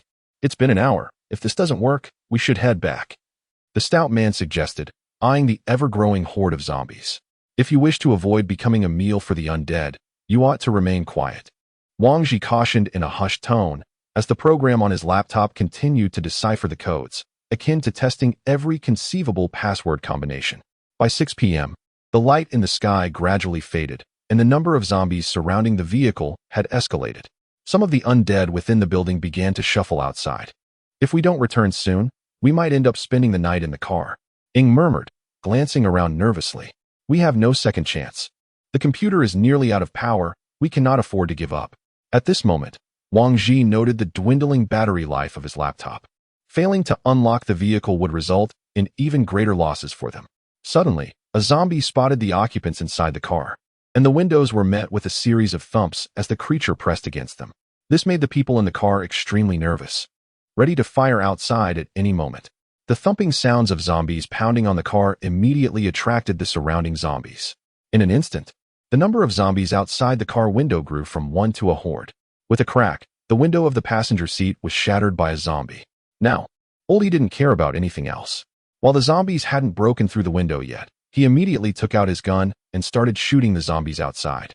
After several gunshots, the zombies blocking the car window all fell to the ground. Once the battle started, the commotion grew louder. The zombies in the vicinity that hadn't noticed this side also rushed over one after another. Seeing this, Wang Ji quickly placed the laptop in the middle, then took out his gun and started shooting at the zombies outside his window. There were too many of them. "Wang Ji, aren't you done yet?" Oldie asked while firing his gun. "Wait a little longer." As Oldie saw the number of zombies increasing, he directly took out an explosive grenade and threw it into the pile of zombies in the distance. With a huge boom, the tranquility of the campus was broken, only to hear low growls coming from the office building behind. The zombies started jumping out of the windows, and all the zombies within earshot also rushed towards this direction. "Did you throw the grenade to kill us?" Ing glared at Oldie angrily. "It's already exploded. Quickly throw a few more," Oldie shouted. In a short time, the zombies in the distance had started approaching gradually. Wang Ji didn't have time to change the magazine, so he directly took out a dagger and started stabbing at the heads of the zombies by the window. Boom, boom. 2 more loud bangs resounded, and a large number of zombies nearby were blown to pieces. Beep, the car dashboard suddenly lit up. Wang Ji turned his head and glanced at the laptop, which showed a successful match. Randomly and immediately, he pressed the start button. Before the engine could roar twice, Wang Ji shifted gears and stomped on the gas pedal. Boom. A deafening roar resounded, and the vehicle instantly shot forward. Chapter 21. Evacuate the school. With a sudden boom, the commercial vehicle darted out in an instant, leaving behind countless zombies chasing after it. Naturally, 2 legs could never outrun 4 wheels. In a short while, the commercial vehicle left those zombies far behind, disappearing from sight. Along the way, Wang Ji crashed into the oncoming zombies, and the vehicle jolted as it rolled over the zombies from time to time. "Phew, Captain Wang. You nearly scared us to death. If you had been a few minutes slower, that horde of zombies would have buried us alive," the fatty gasped. "Fortune favors the bold. With this vehicle, the journey ahead will be much easier," Wang Ji remarked. Besides the driver's and passengers' seats in the commercial vehicle, there were 10 seats at the back. The 4 of them each occupied 1 seat, and the remaining 20 for people had to squeeze into the 8 seats. Clearly, the seats were insufficient, but the space was adequate. Whether they squatted or lay prone, they could definitely fit in. Wang Ji drove back to the downstairs of the gymnasium quickly. The sound of the engine attracted some zombies, but not many, compared to the constantly emerging zombies at the office building just now. This small number was relatively easy to handle. At this moment, the students on the rooftop were nervously peering over the platform at them. The few explosions just now had left them restless. Wang Ji turned off the engine, got out of the vehicle, dealt with the following zombies, and then returned to the rooftop with the other 3. Observing that several people successfully obtained a vehicle, the students were all much happier than usual, for this vehicle could carry them away from this place. After Wang Ji distributed the food, he came to the others and ate. Just now, Wang Ji noticed the fuel gauge. There was only enough fuel in their vehicle for 30 kilometers, while their evacuation point was more than 60 kilometers away in the suburbs of City S. That is to say, they needed to refuel on the way. Wang Ji took out the map again, checked the nearby gas stations, and marked a location in the suburbs. The city center had a dense population, so there were naturally many zombies. After the meal, Wang Ji counted the remaining ammunition. After that previous wave, the 4 of them, including Wang Ji, had less than 400 rounds left. As long as there was no large-scale battle, these over 300 rounds would be completely sufficient. If they could reach the suburbs smoothly tomorrow, the subsequent journey would be much easier. After all, the suburbs had a sparse population and not many zombies would appear. Thinking of this, Wang Ji felt much more relaxed, and then got up and walked into the group of students to chat quietly. Dear students, we have to set off to escape from here tomorrow. The dangers on the way are inevitable. Everyone must unite and follow our instructions. I hope all of you can reach the shelter safely. Go to rest early. We'll leave at dawn. Inside the Dawn Tower. Tower Master. The second team has accepted the mission to go out. Jieshi stood aside and reported to the Tower Master. Which team is it? The Tower Master looked up and asked. Reporting to the Tower Master, it's the former dynasty. Oh, is it that third-level team? Exactly. Well, how about the first team that went out? In response to the Tower Master, the magnetic card's positioning indicated that the targets were all in an active state, suggesting no casualties. Intriguingly, you may return now. After the Tower Master spoke, he lowered his head to continue perusing the documents on his desk. On October 4th, 2025, under clear skies, as dawn gradually broke, the stout guard and old he roused everyone from their slumber. In truth, none had truly rested. In such an environment, even the slightest rustle would awaken them instantly. The group began organizing their supplies, gradually transporting them into the vehicle. Before long, the interior was filled with students, 2 per seat, leaving 8 individuals squatting nearby. Students, regardless of what transpires on the road, you must remain inside the vehicle and refrain from making any noise. Should anyone utter a sound, please ensure that those nearby either render them unconscious or cover their mouths, Wang Ji instructed, turning to address his peers. After conveying the necessary precautions, he produced his notebook, employing the secret key saved from the previous day to swiftly unlock the power. All right, let us depart. As they journeyed forth, the noise generated by the vehicle attracted the attention of the zombies lurking by the roadside, with frenzied hordes relentlessly pursuing them. The students crammed in the back were gripped by fear, clinging to one another and trembling. The quartet had devised a plan to use the northern gate of the campus as their exit, proceeding northward in order to reach a relatively desolate gas station nearby. However, due to the vehicle's severe overloading, Wang Ji refrained from making sharp turns, fearing a potential rollover. He relied on the other 3 to lean out of the windows and shoot ahead, clearing the path of any zombies to prevent collisions that could damage the vehicle. Look, there are people on the roof. Suddenly, the stout man spotted a group of survivors on the rooftop and exclaimed. Wang Ji, taken aback, had not anticipated the existence of other survivors. Unfortunately, their condition rendered them incapable of assisting in the rescue. With this thought, Wang Ji refocused his attention on driving, steering clear of the approaching zombies. Noting Wang Ji's determination to press on, the stout man fell silent. They arrived at the northern gate, where the car's hood had been mangled from the impact, and they had expended nearly 100 rounds of ammunition. With a resounding crash, the van smashed through the barrier at the northern entrance. Upon leaving the school, it became evident that the streets were teeming with far more zombies than within the confines of the school, with patches of blood and corpses littering the ground. Vehicles lay haphazardly across the road, rendering the entire street eerily silent. Wang Ji noticed a convenience store nearby, its contents seemingly untouched, and a flicker of temptation crossed his mind. If he could transport all the food from the store back, it would be a substantial boon. However, he quickly shook his head, realizing that their immediate priority was to evacuate swiftly, or their lives would be in jeopardy. Alas, the road ahead is blocked by zombies. Old he remarked, peering through binoculars. Should we take an alternate route? The stout man suggested anxiously. No, I cannot ascertain the conditions of another path. Old he here? Wang Ji replied, handing over a grenade from his waist. With that, he pressed the accelerator harder, weaving through the horde of zombies. As they neared the mass of undead, Oldie pulled the pin and hurled the grenade forward with all his might. The grenade landed amidst the throng of zombies. Boom! A thunderous explosion erupted within the sea of the undead. Wang Ji, oblivious to everything else, pressed the accelerator to the floor and charged towards the recently blasted area.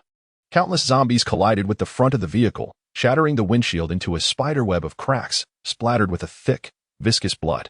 Fortunately, the weight of the car forced its way through the horde. However, visibility ahead was completely obscured, as the glass was utterly destroyed. Chapter 22. The gas station, damn it. Frustrated by the blurred glass, Wang Ji struck the steering wheel. After a grenade exploded, the surrounding zombies multiplied exponentially. If he did not accelerate away soon, the vehicle would soon be surrounded by the very horde they had just encountered, leaving them with no escape. Smash the glass, Lao he exclaimed, forcefully breaking the windshield with the butt of his gun. Wang Ji quickly retrieved his firearm, creating a hole with a few swift strikes before accelerating once more. As Wang Ji drove forward, Lao He assisted in clearing the remnants of the windshield. With the glass gone, the speed of 50 kilometers per hour allowed the wind to rush into the cabin. After surmounting the previous swarm of corpses, they traveled a bit further, relieved to find they had veered away from the bustling city center, where no further hordes appeared.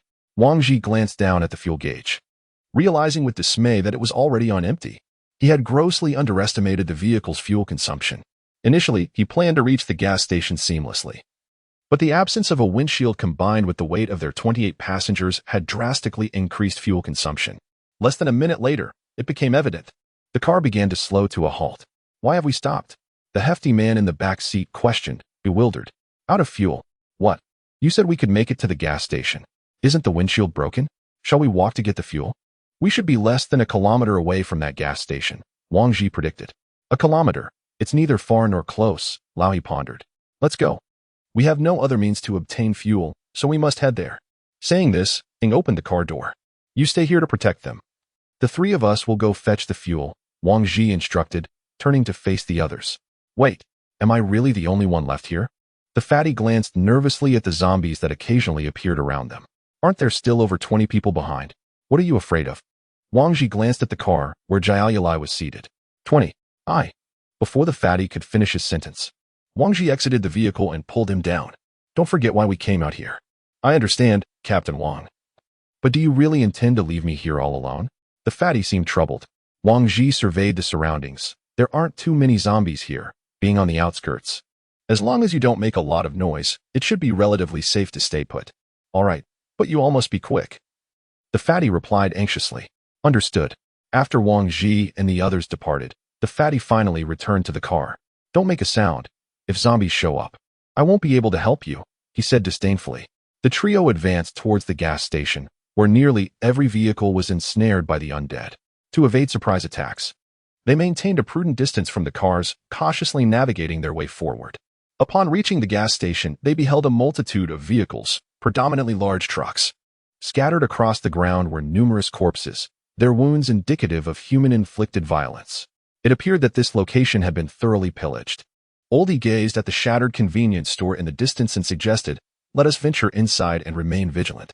Wang Ji affirmed as the trio positioned themselves back to back, slowly approaching the gas station's interior, wary of potential zombie ambushes. As they neared a large truck, a zombie lurking behind it sensed their presence and erupted into a frenzy. Wang Ji, positioned directly in front of the creature, was well prepared. He swiftly plunged his dagger into the zombie's skull, ending its life instantly. One by one, they dispatched several more undead before advancing into the convenience store within the gas station. As anticipated by Old He, the store had been thoroughly ransacked.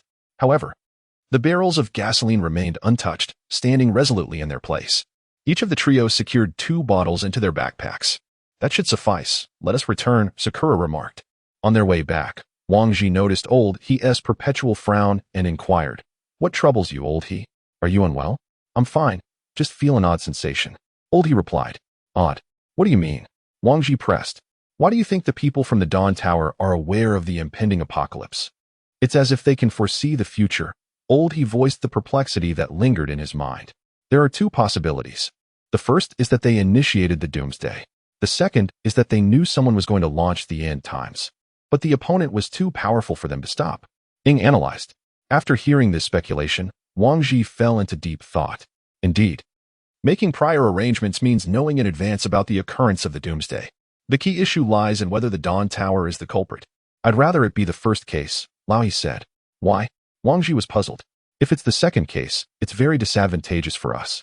And our enemies are not just these mindless zombies. Wang Ji was shocked in his heart. He understood that if it was really the second case, it would be equivalent to facing a being even more terrifying than the Dawn Tower. This isn't the time to discuss this. Let's think about it carefully after we survive and get back, Ing said, already walking back. When the 3 of them returned, there were several more corpses beside the car. This must be Fatty's masterpiece.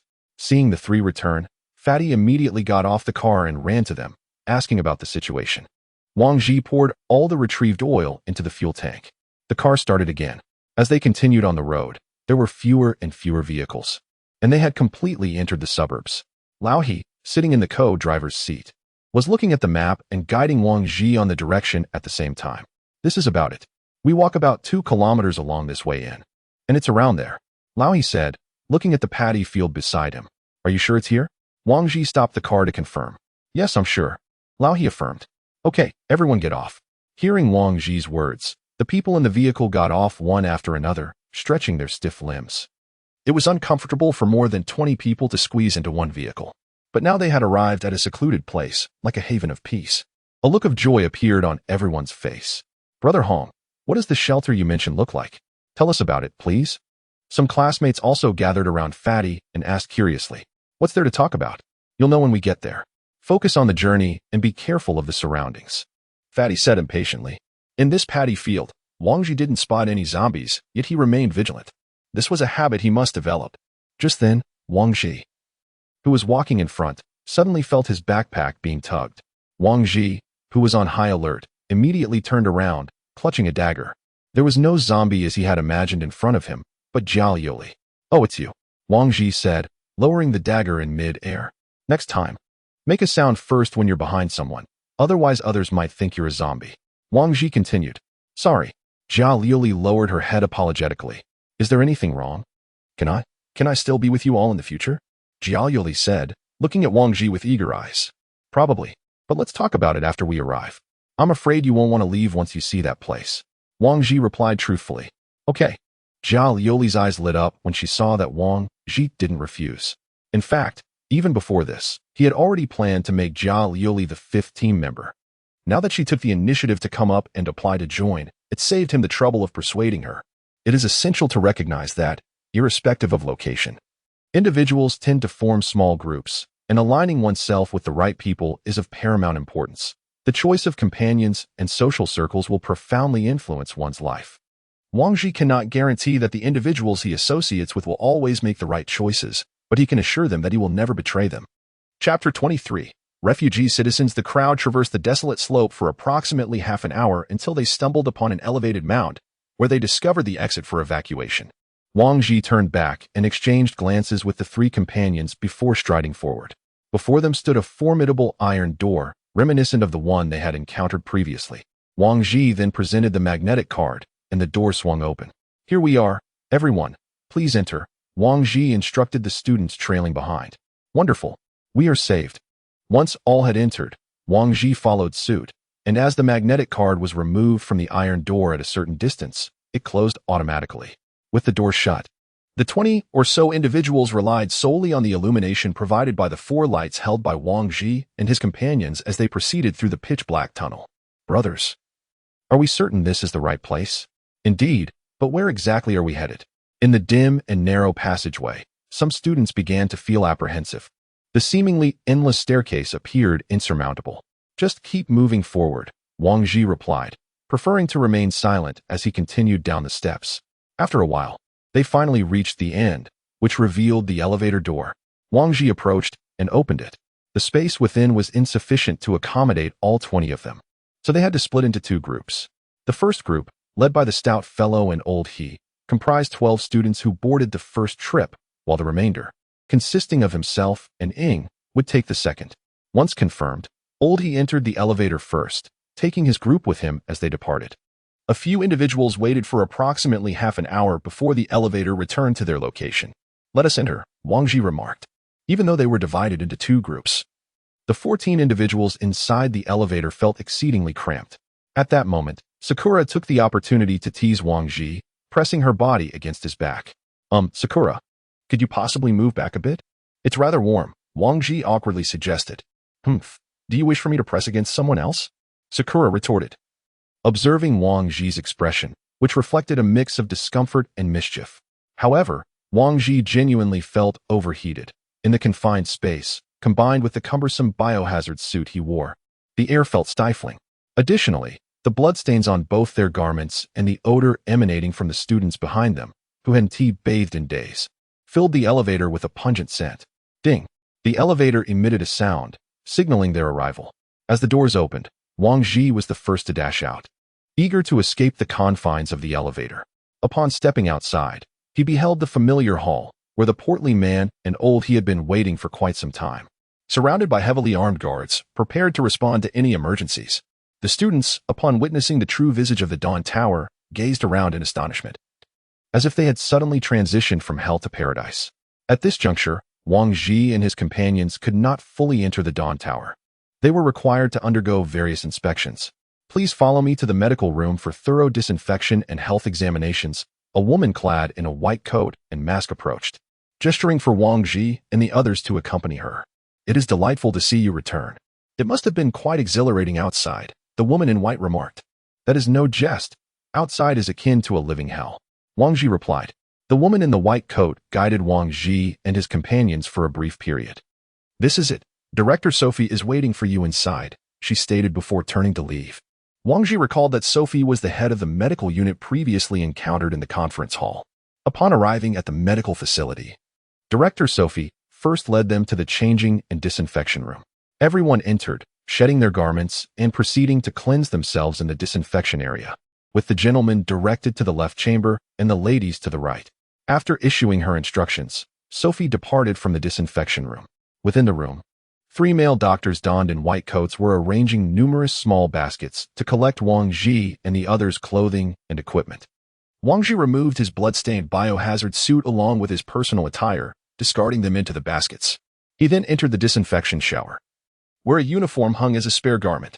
Once cleansed, all individuals emerged from the disinfection room clad in identical uniforms exclusive to the Dawn Tower. Please follow me. A medical staff member instructed. Wang Ji proceeded to the testing room, where the procedure was quite straightforward, merely a blood draw followed by a brief wait, with the aim of ensuring no infection risks were present.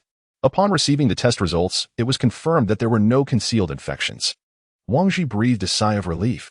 After all, any issue with any of the 4 of them would have significant repercussions for him. After the testing, Wang Ji and his companions accompanied the students to the mission hall, as he was eager to submit their mission report. Following verification of the information, they had successfully returned with 24 valid survivors. At that moment, their account also reflected an increase of 2,400 survival points. After entrusting the students to the Dawn Tower, Wang Ji had another matter to address. He needed to recruit Qiaoyulai into their team. Qiaoyulai, come here, Wang Ji called out. Upon hearing her name, Qiaoyulai jogged over from a distance. The group led her to the affairs hall, where they approached a window that was not busy. Hello, we are from the Sunset Glow team, and I would like to invite a survivor to join us, Wang Ji stated.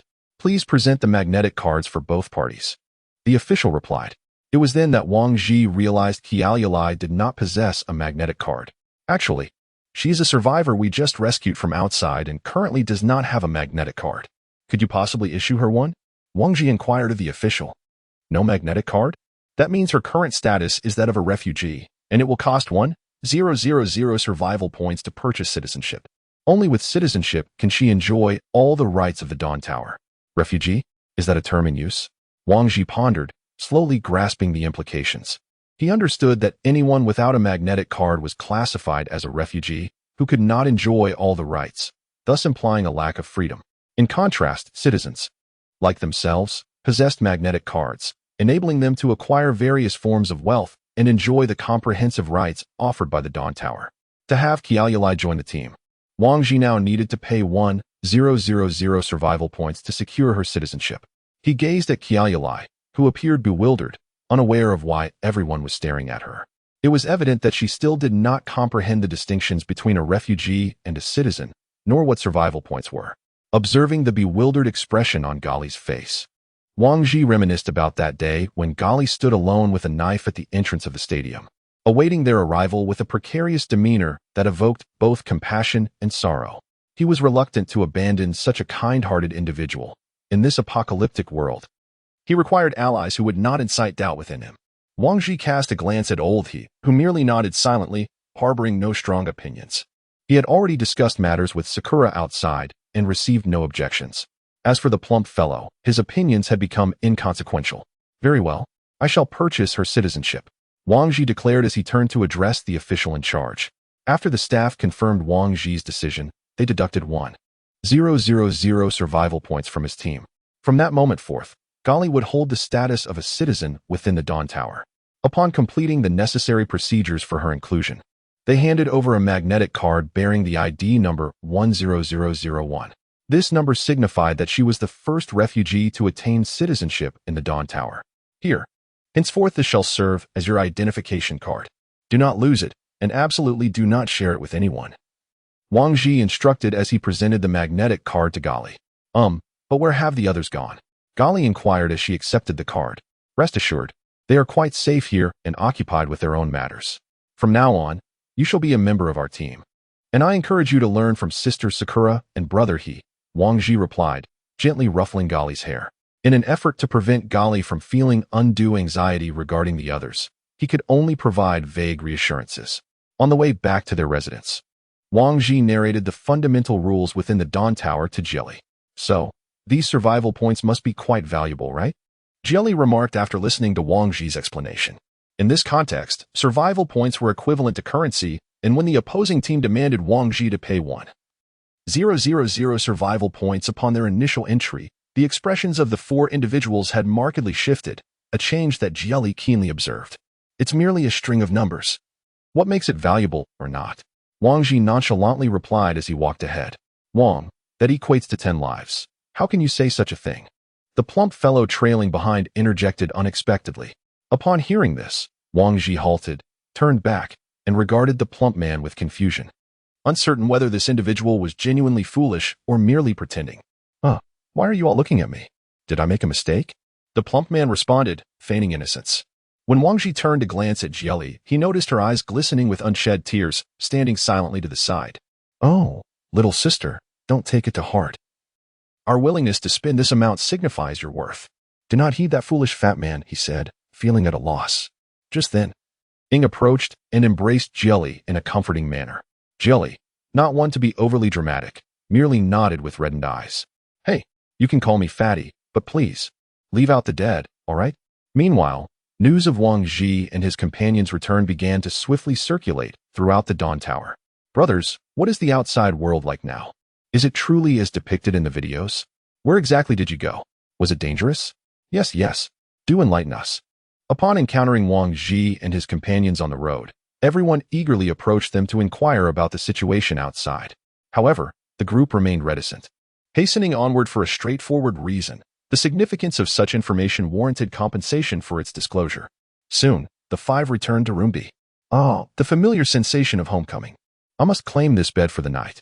The stout fellow flung himself onto the nearest bed by the door.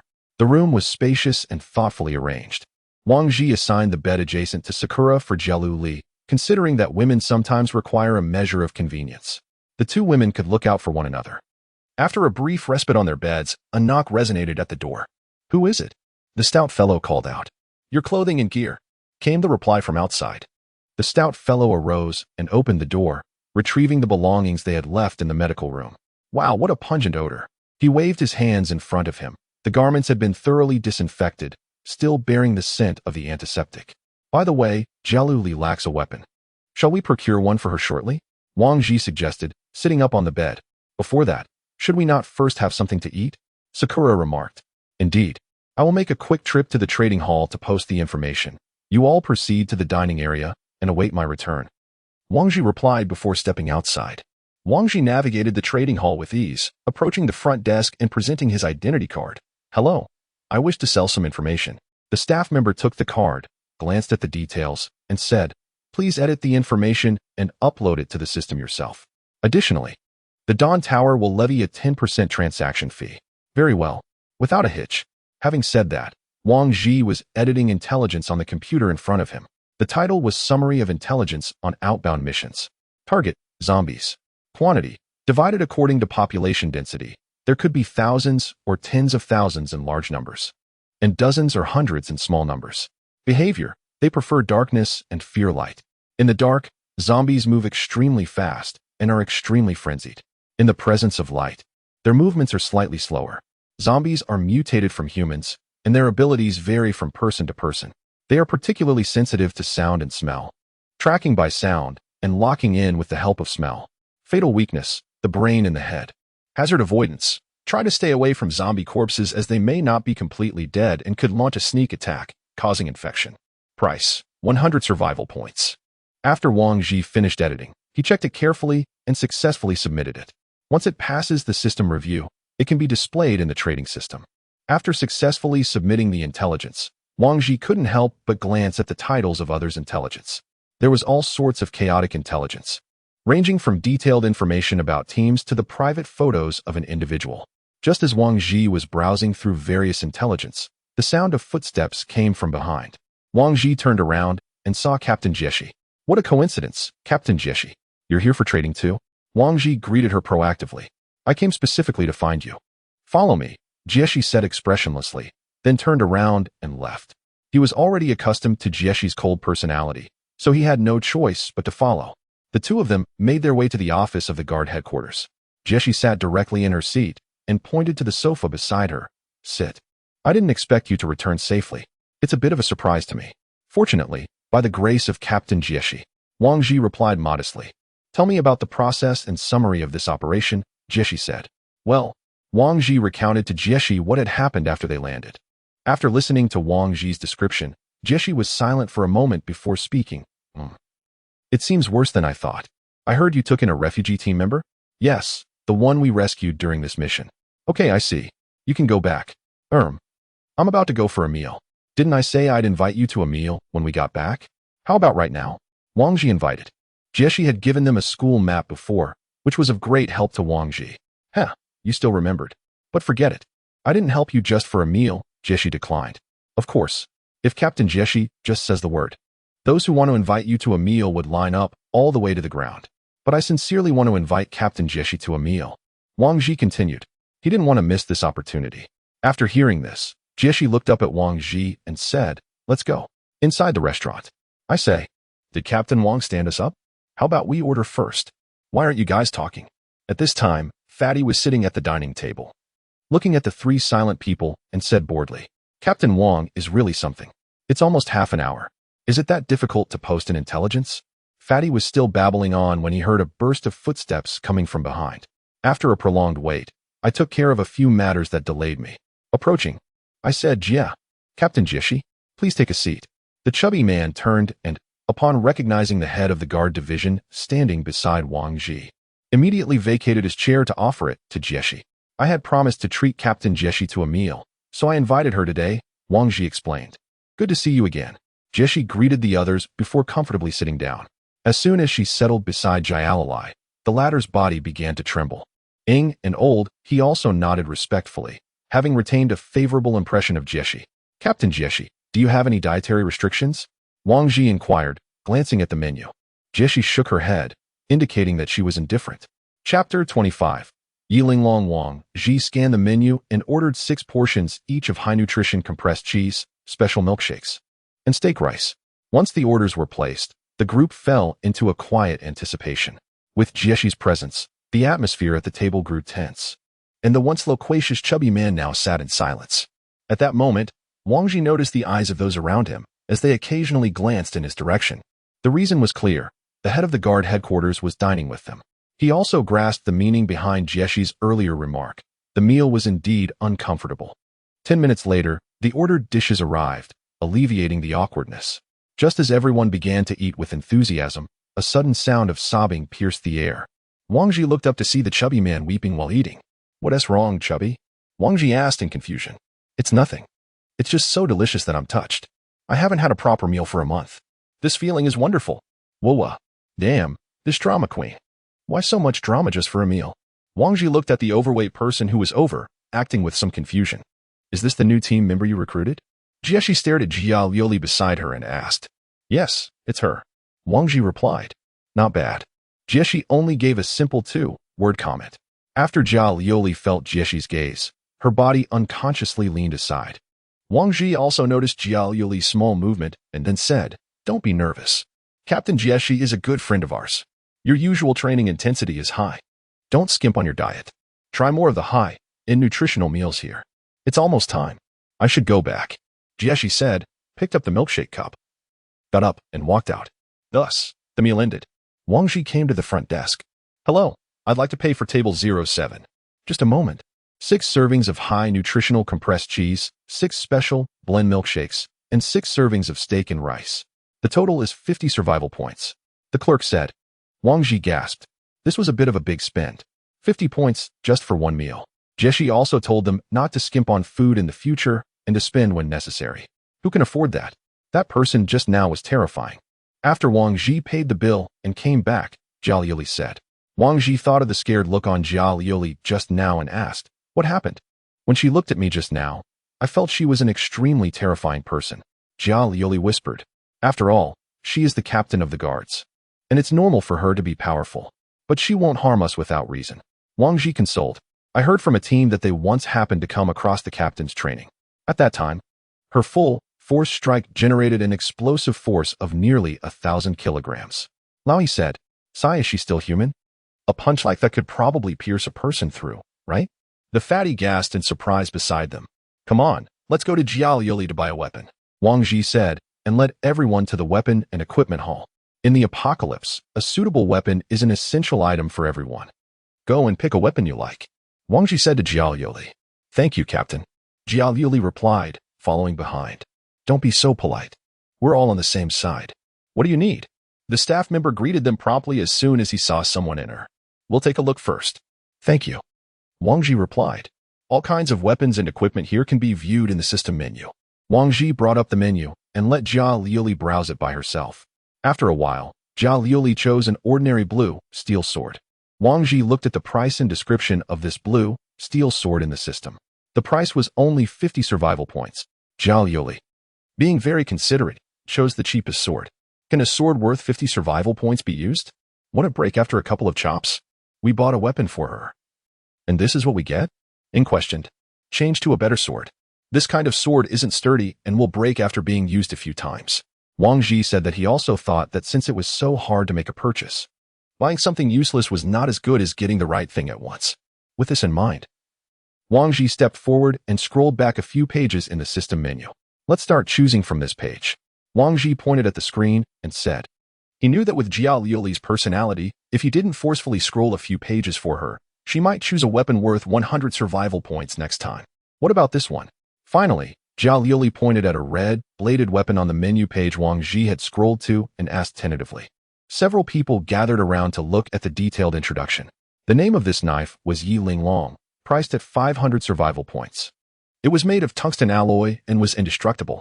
Additionally, it came with after-sales maintenance. If there was a notch or the blade curled, it could be sent back for repair, so there was no need to worry about it being unusable when broken. Not bad. As expected, expensive things have their reasons. Wang Ji nodded and said, "Wow, when can I buy such a weapon?" The fat man looked at the screen enviously. "Wait until we have more survival points in the future. Don't we have guns now?" Wang Ji said, and then glanced at the price of the rifle, which was also around 500 survival points. "So shall we order this Yi Ling Long?" Wang Ji turned back and asked. "Yes. Hello, we want to buy this Yi Ling Long." Wang Ji handed the magnetic card to the person in charge and said, "Okay. The weapon will be delivered to your residence within 3 days. Please wait patiently. Generally, this kind of cold weapon takes time to make. It will be produced only when someone buys it. For some popular products with high consumption, there are naturally stocks, so they can be bought and taken immediately. Although 500 survival points might seem rather costly for them at present, yet from a long-term perspective, it is not a loss. As for them, they still have weapons such as pistols and daggers in their hands, which can be used for a while. It is not too late to change equipment after earning more survival points later. Let's go." Yes, it can be seen that Galulai, who has just obtained a good weapon, is extremely delighted now. The group accompanied Galulai to wander around various areas on the second floor. Wang Ji recounted to her how he got acquainted with Lao He-ing, Fatty, and others before, as well as some events that occurred after arriving at the Dawn Tower. Galulai listened with great relish, just like listening to a story. When Wang Ji mentioned that the Qian team came to cause trouble, she couldn't help asking, "Captain, will they take revenge?" Wang Ji thought for a moment and said, "Judging by Zhao Yang's personality, he will definitely take revenge. However, internal strife is not allowed within the Dawn Tower, unless it is on the arena. Otherwise, they will surely be sanctioned by the guards. I also really want to become as powerful as Captain Jieshi, and then protect everyone, protect the captain," Galulai said, clenching her fists with a look of yearning. After hearing Galulai say that she wanted to protect him, Wang Ji blushed. This girl might be small in stature, but she could come up with some rather bold words. The key was that she didn't even realize anything was amiss. Don't act alone here from now on. Always find a companion for whatever you do. It's better to have someone to look out for each other in case of trouble. This is the end times. There is no law, no justice. The only one you can truly trust is yourself. Do you understand? Wang Ji asked. Then can't I trust you guys either, Captain? Galilei looked up at Wang Ji. Well, one can't fully believe it, for I myself don't know whether I will sink into degradation in this apocalyptic world. Wang Ji said somewhat sentimentally. It doesn't matter. Even if the captain were to sell me, I would be willing, for after all, it was you who saved me. Zhao Lioli raised her head and said with a smile. Wang Ji glanced at Zhao Lioli and didn't respond further. What would the future be like? He couldn't imagine. Chapter 26 The Bygone Dynasty. After wandering around for a while, the five of them returned to the residence. At this moment, Ying was sitting on the bed, swinging her legs. After thinking for a while, she opened her mouth and said, Dear brother, come here. I want to tell you something. Hearing this, Wang Ji didn't think much and walked over directly. When he came to Ying's side, he suddenly felt something was wrong and was about to leave. But it was too late. Ying yanked him onto the bed, put one hand around his neck, and with the other hand, she waved a dagger in front of his eyes. Seeing this, Wang Ji asked nervously, What's wrong, Sister Ying? Huh, there seems to be a crack on my dagger? Ying suddenly said. Hearing Ying's words, Wang Ji shifted his gaze to the dagger in front of him. It was spotlessly clean. Where was there any crack? But since Ying had said so, if he were to say there was no crack, he would seem rather tactless. Well, there does seem to be a crack. How about getting a new one? Wang Ji probed. Wouldn't that be too wasteful? Ying said in an odd tone. A good knife deserves a good sheath. It's not a waste. Then I'll listen to my brother. Ying smiled. Seeing that Ying had let go of him, Wang Ji was about to get up, but unexpectedly, two legs were placed on his legs again. Ying, I am utterly exhausted after several days outside. My legs are sore. Could you please give them a massage? Ying languidly remarked while reclining on the bed. Sir legs? What a jest. As if his own legs are not aching. Who will tend to him? Nevertheless, after some contemplation, Wang Ji ultimately placed his hands upon Ying's legs and began to knead them. Your technique is rather professional. It would be a pity if you did not pursue a career as a massage therapist, Ying complimented. Wang Ji, meanwhile, wore a resigned expression, pondering how some individuals appear resplendent as leaders, yet behind the scenes, they assumed the role of a mere masseur. A bit lower. Yes, that's the spot. Is this pressure adequate? Just right. After Wang Ji completed the massage, he simply refreshed himself and collapsed onto the bed, succumbing to slumber. In the depths of night, Wang Ji was jolted awake from a nightmare, wherein his companions transformed into zombies, charging towards him. Thus, he awoke amidst sorrow and dread. Upon turning on the bedside lamp, he discovered that the others were still resting. How long have I been asleep? The portly one mumbled, roused by Wang Ji's movements. In the tower, time seemed irrelevant. Save for a record of dawn. Whether it was 3 in the morning or 4 in the afternoon, no one paid heed. When tired, one simply slept. Upon awakening, they worked and trained. I don't know. I had a nightmarish dream.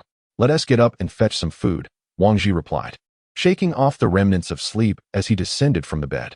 Accompanying the portly one to the dining hall, Wang Ji ordered an abundance of buns along with 5 portions of millet porridge, totaling 10 survival points. Upon returning to the residence, the others remained in slumber, utterly exhausted from the days past. In the safety of this haven, the taut nerves relaxed, leading to a profound sleep. Were they outside? Even the slightest sound would rouse them instantly, alerting them to their surroundings. As everyone eventually awoke and gathered around the table for a meal, Wang Ji spoke up. Let us discuss our plan. Each of us must commit to spending a full day at the training ground for 12 hours.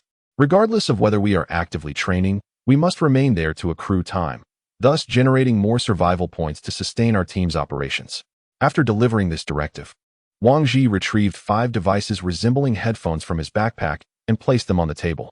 These radios were custom-made by the Dawn Tower, capable of receiving signals from up to 10 kilometers away without the need for any network, usable in any location.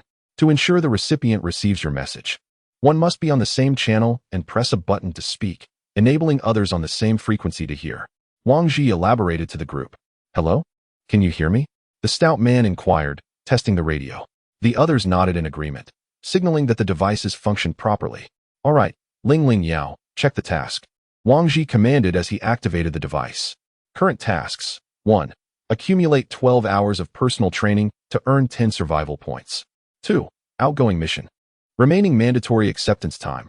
28 days, 16 hours. Check the trading status. Wang Ji requested. Currently, one piece of information has been sold, yielding 90 points. Ah, business is brisk, Sakura remarked. Wow, with so many teams, if each person purchases a copy of our reconnaissance information, we could amass a fortune, right? Wouldn't that mean sumptuous feasts every day? The chubby fellow exclaimed with excitement. You're thinking too simplistically. They will likely organize multiple teams to purchase a single copy of our intelligence and share it. Selling a few copies would be quite an achievement, Wang Ji replied. Once you've finished eating, let's proceed with training. Chubby, make sure to put in some serious effort. Our luck may not be as favorable on the next outing. Wang Ji added before rising to depart. On his way, Wang Ji, uneasy about Chubby's self-discipline, approached Old He and said, Old He, when you have a moment, could you mentor Chubby? We cannot afford for him to hinder our progress. Train him rigorously. Certainly, I excel at training others, Old He replied with a smile. Sakura, please also keep an eye on Luli. Although she wields her knife skillfully, she still lacks knowledge and proficiency with firearms. Well, considering you give my shoulders a massage, I suppose I can reluctantly agree, Sakura responded. Upon arriving at the training hall, they found people training at all hours. Firstly, it allowed them to earn survival points. Secondly, it enhanced their abilities. And thirdly, they were preparing for upcoming missions. Hey, have you heard? The former dynasty's third-tier team set out yesterday. Indeed, I made a point to watch them leave from the first floor. Their aura and equipment were simply impressive. I would love to join them, but alas, there are limitations on team size. Come on, with your physique, do you really think they would consider you? What are you saying? Aren't you afraid the captain might overhear? In the past, the dynasty. Wang Ji, who was training nearby, overheard the discussions of those around him. It was his first encounter with the news of Tier 3 teams. Some individuals had arrived here long ago, and when he heard about the existence of Tier 2 and Tier 3 teams, he was not particularly surprised. After all, the apocalypse had only just begun, and the tier of a team merely indicated its size. In his view, there was little distinction beyond that. Chapter 27. The CAF. During training, Wang Ji continued to focus primarily on his physical conditioning. Physical prowess, manifested through strength, speed, endurance, coordination, resilience, and agility, is an essential component for survival in the apocalypse. Imagine a scenario where a horde of zombies is in pursuit. One would require speed to escape and strength to fend them off, both of which hinge upon physical stamina. After glancing at the clock, Wang Ji noted that 6 hours had elapsed. He then communicated via radio, instructing everyone to head to the dining hall for a meal and a brief respite. Oh, I can't take it anymore. If I don't perish out there, I shall surely die of exhaustion in here, exclaimed the portly fellow. Collapsing into a chair at the dining hall, Wang Ji glanced at the utterly exhausted man, then turned to inquire, Old He, what on earth have you done to him to leave him in such a state? Old He replied, it's nothing much. Just made him run 10 kilometers with added weight. But surely running 10 kilometers with a weighted pack shouldn't leave one in such dire straits? Wang Ji remarked, gently nudging the man sprawled on the table. Hearing this, the portly man weakly draped his arms over the table and lamented, look here. Do you see the indentations on my arms? And on my legs and waist? That was with 30 kilograms. 10 kilometers, mind you. Ah, Lauhi, do not be too harsh. After all, Fatty has a weak foundation and must progress gradually. Wang Ji, observing the marks on Fatty's arms, genuinely feared for his safety during training. Rest assured, I am well aware. If we do not intensify our training, we shall be devoured by the zombies outside, leaving no room for gradual improvement. Lauhi disregarded Wang Ji's plea for Fatty. Wang Ji chose not to press further. Life is one's own. And as long as one does not perish from the training, then one might as well train with utmost fervor. Oh, is Fatty pretending to be dead? At this moment, Ing and Liuli approached from outside. Once seated, Wang Ji noticed that Liuli did not appear well. Her petite face was somewhat pale, and her hands trembled slightly on the table. Upon hearing Ying's arrival, Fatty propped himself up and proposed to Liuli, Sister Liuli, let us switch. Allow me to train with Sister Ing. Oh, Ing raised an eyebrow, her dagger spinning ever faster in her hand, suddenly halting with a flash. Do you still wish to train with me now? Fatty gazed at the strands of hair that had fallen on the table, swallowing hard. I was merely jesting. There should be no intimacy between men and women. He then slumped back down onto the table, resuming his act of feigned death. In the meantime, Wang Ji had already ordered 10 large portions of rice, along with 3 vegetarian dishes, 1 meat dish, and 5 bottles of red soda. In this apocalyptic world, fraught with peril outside, We cannot continue to live like mice in this underground shelter indefinitely. Therefore, I hope that everyone can strive together to weather this calamity. Wang Ji once again expressed his heartfelt sentiments. Indeed, let us all work together. Old He picked up the red wine, clinked glasses with a few individuals, and then drank it in one go. After the meal, Wang Ji stood up to settle the bill and departed from the restaurant. He did not rush to training. Instead, he suddenly realized the inadequacy of his own strength. In terms of firearms, he was no match for Old He. Regarding melee weapons, he was even inferior to Sakura and Lioli. The chubby fellow was also growing stronger with daily training. What about him? What could he offer to earn their respect?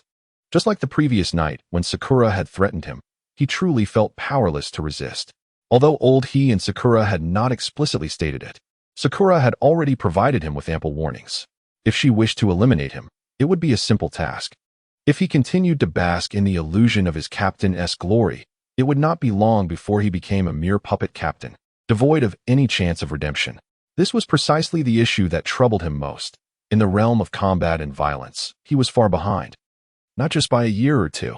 Attempting to grow stronger through the same training methods as the chubby fellow was utterly impractical.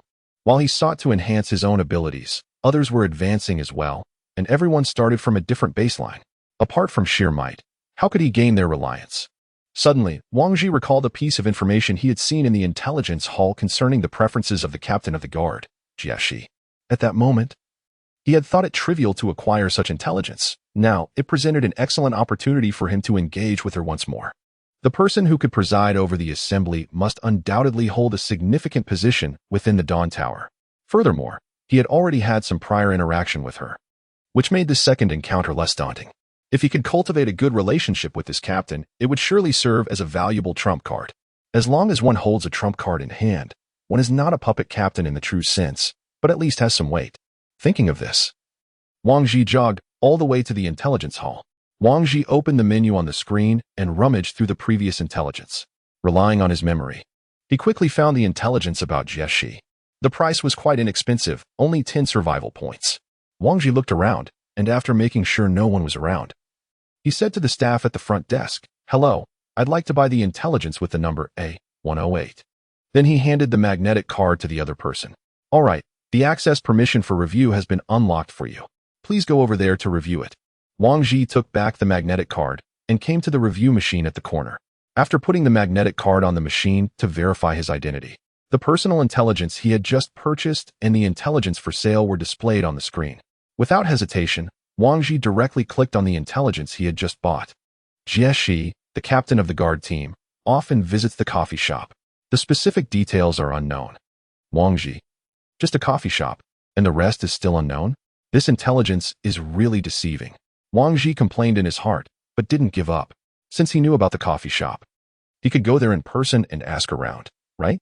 The coffee shop was on the first floor, which was the largest floor in the Dawn Tower. Nearly all the leisure, entertainment, medical care, accommodation, production, and breeding facilities were on the first floor. And the first floor was divided into 4 areas. The first area was the entrance area, the second was for breeding and production, the third was the accommodation for staff, and the last was filled with various shops. As Wang Jigang began to comprehend the situation on the first and second floors, he was momentarily astonished by the complete ecological system within the Dawn Tower. Such a level of construction could indeed be deemed a miniature city. Rather than hastening to the CAF, Wang opted to visit a snack shop, intending to offer the staff a small token of goodwill. Otherwise, their response might simply be "I don't know." With a box of chocolates costing 10 survival points in hand, food is always a valuable currency in the apocalypse. He made his way to the only CAF in the 4th district. Upon entering, he found the place deserted, save for the manager who was diligently polishing cups.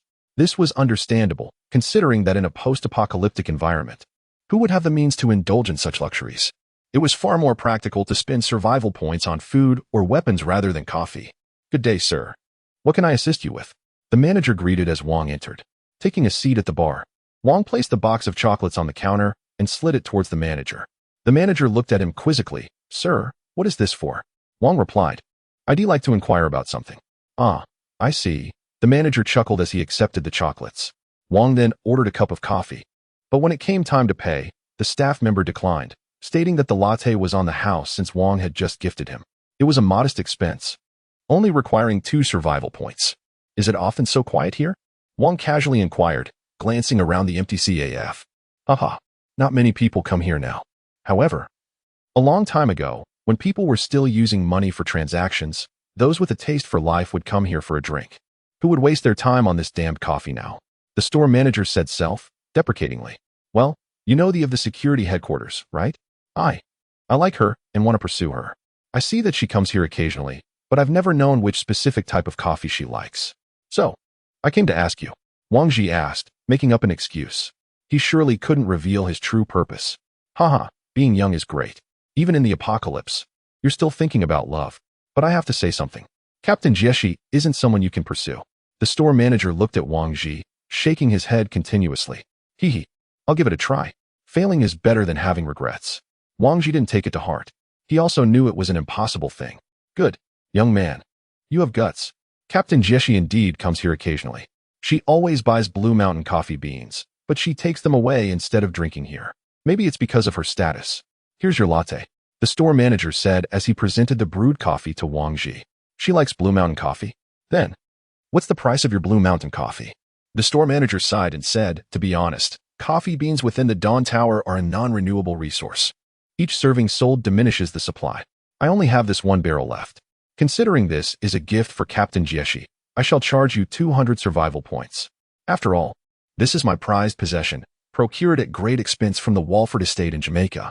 The manager, fearing that Wang Ji might find the price exorbitant and lack appreciation, continued to explain. Not a problem. I'll buy it. Wang Ji replied decisively. The manager, gazing at the forthright young man before him, felt a twinge of disbelief. Was he truly willing to part with 200 points so readily? Brother, are you really sure this 200 points is worth it? The owner expressed his concern. I believe it is worth it. Wang Ji smiled, his expression inscrutable. He accepted the barrel of coffee beans from the manager, removed the seal, and took a few beans to smell. The taste was sweet with a hint of bitterness, and the rich aroma confirmed that it was indeed authentic Blue Mountain coffee. Satisfied that the manager was not deceiving him, he handed over his magnetic card. My friend, you certainly know your coffee, the manager remarked as he processed the payment. Observing Wang Ji's discerning actions. I visited Jamaica before as well. I never expected to encounter it here. Wang Ji replied as he received his card. By the way, what brought you to live in this place before the apocalypse? Wang Ji inquired. That story goes back 5 years, the manager began, lighting a cigarette for himself while offering one to Wang Ji, who accepted and joined him in smoking. 5 years ago, I was running a CAF when, quite unexpectedly, an individual visited my establishment and informed me of an opportunity at a certain location. He claimed that by merely joining, not only would I be exempt from any financial contribution, but I would also receive a monthly subsidy of 10,000 yuan. Isn't that peculiar? As he departed, he left behind an address, extending an invitation to visit whenever I wished. Initially, I dismissed him as a fraud and paid little heed to his words. However, when my CAF became increasingly unviable, I recalled the address he had provided. Following the directions, I arrived at this place and was nearly taken aback by the grandeur of it all. Thus began my 5-year journey here, during which I have indeed amassed a considerable fortune and gradually acclimated to my new environment. What perplexes me, however, is the identity of the developers behind this venture. What sort of individuals possess such immense power? What magnitude of financial resources must they command to sustain the welfare of all the inhabitants and the operation of the entire Dawn Tower? Yet, as curious as these matters may be, they are beyond my reach, and I have chosen to remain unconcerned. Over the years, this locale has seen a steady influx of people, with goods arriving from outside to be sold within. The allure of the benefits here is undeniable. One can engage in business without any effort and still receive a monthly stipend of 10,000 yuan. As for those employed here, their remuneration is even more substantial. Rumor has it that no one earns less than 20,000 yuan. Thus, the economic chain has gradually begun to flourish, with entrepreneurs pursuing their ventures and laborers diligently at work. As time progressed, a steady influx of individuals began to arrive, not as laborers, but as trainees for the second tier. They resembled soldiers, engaging in daily drills. It was during this period that a system of survival points was instituted. However, the majority of people were skeptical. Yet, this skepticism did not hinder them, for survival points could be exchanged for cash. As long as cash could be obtained, they remained indifferent. To this day, I find it hard to believe that what was once deemed currency has devolved into mere scraps of paper. devoid of even a single survival point's worth. Listening to the manager's account, Wang Ji gained a clearer understanding of the situation. One could say that the early establishment of the Dawn Tower was essentially constructed through the relentless expenditure of money. What will you do when your coffee runs out? Will you seek employment or pursue something else? Wang Ji inquired. Alas, one can only seek employment. I have no desire to confront those zombies, the manager replied. And if you cease working, what will become of the store? Wang Ji pressed further. It will be reclaimed by the Dawn Tower. The specifics of its disposition will depend on their discretion, the manager responded. Afterward, Wang Ji requested some filter paper from the manager and exited with a barrel of coffee beans in hand. Now that he had secured the goods, all that remained was to deliver them to Jieshi. Of course, not everyone could make such a delivery. After all, they had shared their initial encounter and even dined at the same table. Thus, this second gift-giving opportunity could proceed. Wang Ji made his way to the headquarters of the guards on the first floor. Hello. Please convey to Captain Jieshi that Captain of the Setting Sun seeks an audience, Wang Ji stated to one of the station personnel at the entrance. The guard glanced at Wang Ji before turning to enter the inner sanctum. After a while, the guard emerged. Hello, please present your access card for identity verification. No problem. Wang Ji handed the card to the guard. The guard scanned the card with a device in his hand, confirmed Wang Ji's identity, and said, All right, please follow me. Wang Ji was led into the security headquarters, where several guards monitored various screens displaying footage from different corners. Following the guard to the end of the corridor, the guard knocked on a door. Captain, the person has been brought in. Come in, came the voice of Jieshi from inside. Chapter 29, arriving on the 4th floor. Come in, Jieshi's voice echoed from within. Wang Ji opened the door and stepped inside, finding Jieshi polishing her large sword. Upon seeing Wang Ji approach, Jieshi sheathed her sword and raised her head to inquire, What brings you here? Wang Ji placed a paper box on the table and opened it. The reason for the box's special packaging was his concern that others might also discover Jieshi's preferences, as she typically preferred to take coffee beans directly without drawing attention. Jieshi lifted the wooden barrel from the box and glanced inside. What is this? Captain Jieshi, I mean no offense.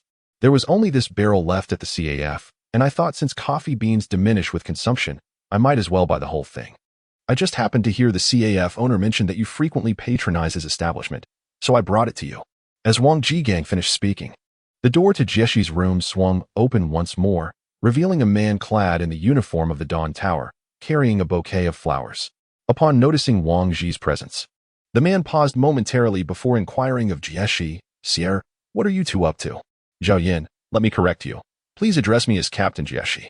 Moreover, is there any need for me to report my activities to you? Jieshi replied coldly. Actually, I came here if there is nothing of significance. There is no need to share it with me. Before Zhao Yin could complete his thought, Jieshi interrupted him decisively. Very well. I shall not intrude upon your time any longer.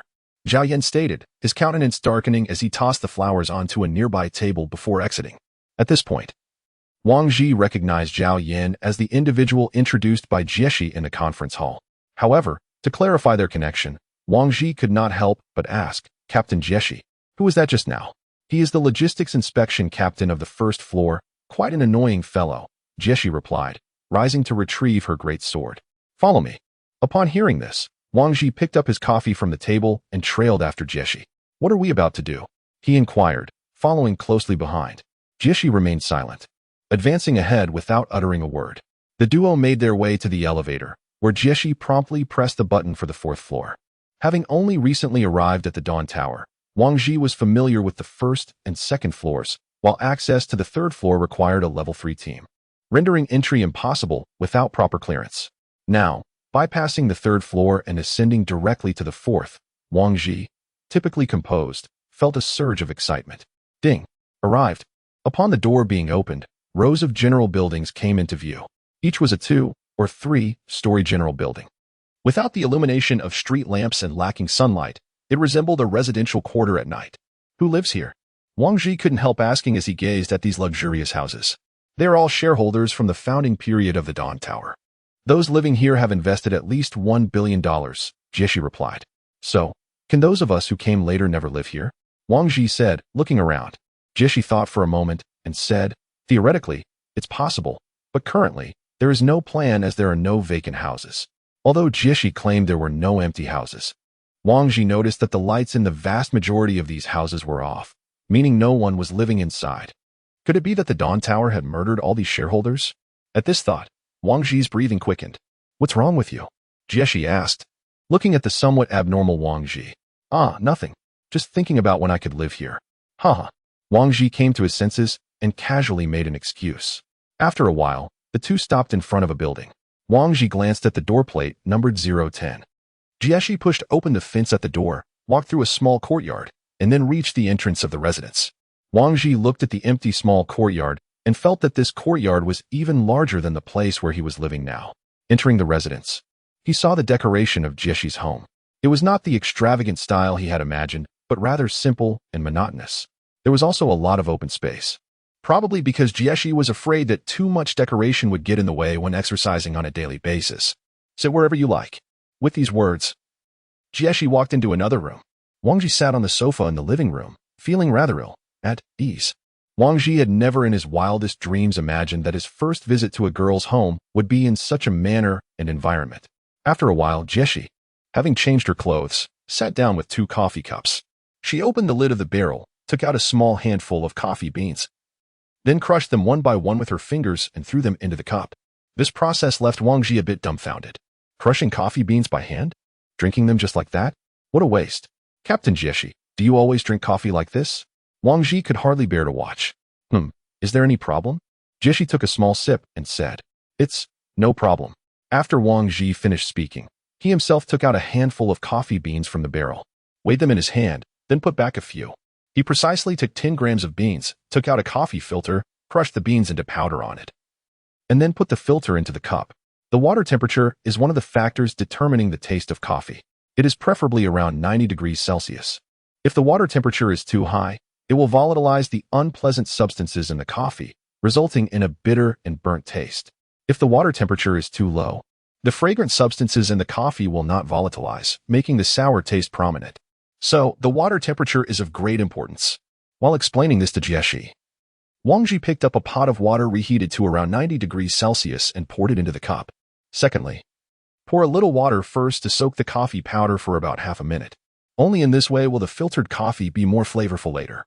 Thirdly, we slowly add water to fill the cup through the filter. Wang Ji pushed the freshly brewed cup of coffee towards Jieshi, gesturing for her to indulge in its flavor. Curiosity piqued by Wang Ji's elaborate preparation, Jieshi eagerly brought the cup to her lips and took a sip. Upon tasting the coffee, she glanced quizzically at her own cup.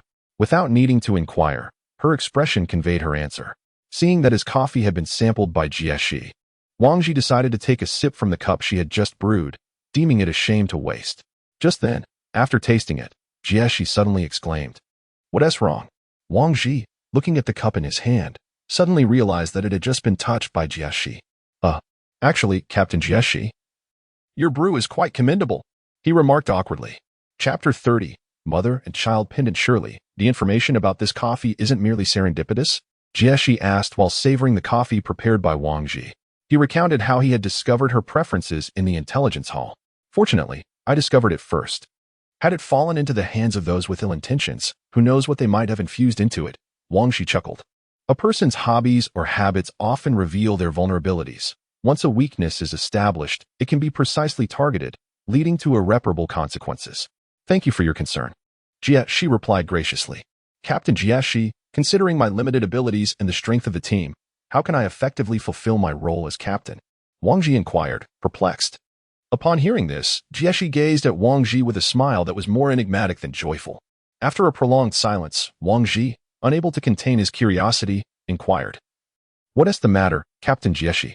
Did you summon me for this?" Jieshi placed her cup back on the table and replied, "Well, to some extent." Wang Ji awkwardly scratched his head. In this apocalyptic world, while brute force indeed holds considerable advantage, it is not an absolute one. What they truly require is a leader. The most perilous threats in this world are often not the monsters, but individuals like us. "Do you understand why the Dawn Tower restricts the number of its members?" Jieshi asked. Wang Ji shook his head in response. Without such limitations, a faction would inevitably amass an overwhelming number of followers, eventually consolidating into a formidable force to challenge the Dawn Tower. Human nature is inherently selfish. What we lack most in this era is trust. In such an environment, the more individuals who trust you, the greater your advantage. They will perceive you as a dependable leader capable of guiding them to survival, Jieshi articulated thoughtfully. Wang Ji listened intently, for it was the first time he had heard Jieshi speak so extensively. I understand, Captain Jieshi. Thank you. Wang Ji expressed his gratitude.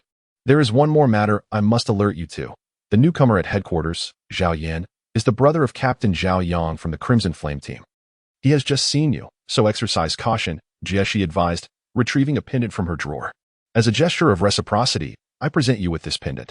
Should you find yourself in peril, you may destroy it. Destroy it? And then what?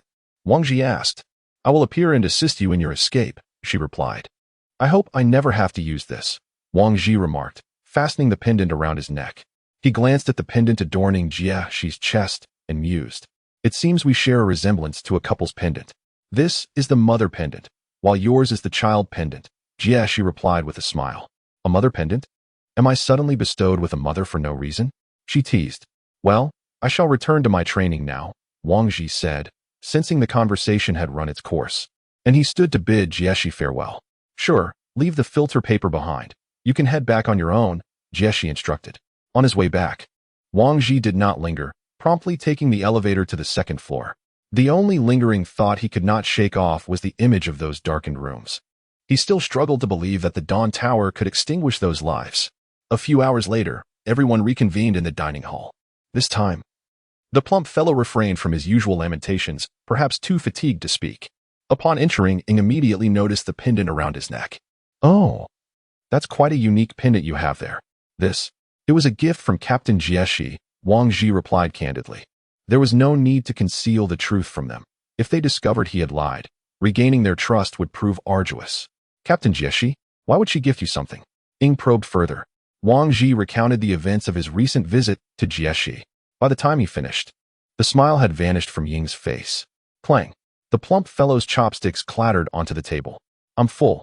I'll head back to the dormitory now, he declared. I'm full as well, Lao he added, following suit and exiting the dining hall. Wang Ji observed the two fleeing from the scene, mentally criticizing their lack of loyalty. It was rather touching to Wang Ji that Lu Li was still there keeping him company. Lu Li, you're so kind, Wang Ji thought to himself. Just then, Lu Li pushed aside her hair, took off her earphones, and asked, why did brother he and the others leave? They're full, and went back. You're full too, right? Ing stared at Lu Li with a forced smile. Lu Li glanced at Wang Ji, then at Ing, and immediately left the scene. Now, only Wang Ji and Ing were left at the table. Wang Ji didn't know how to start a conversation, so he could only lower his head and eat in silence. Why did you go to her? Do you know her? Who said no one was allowed to act alone back then?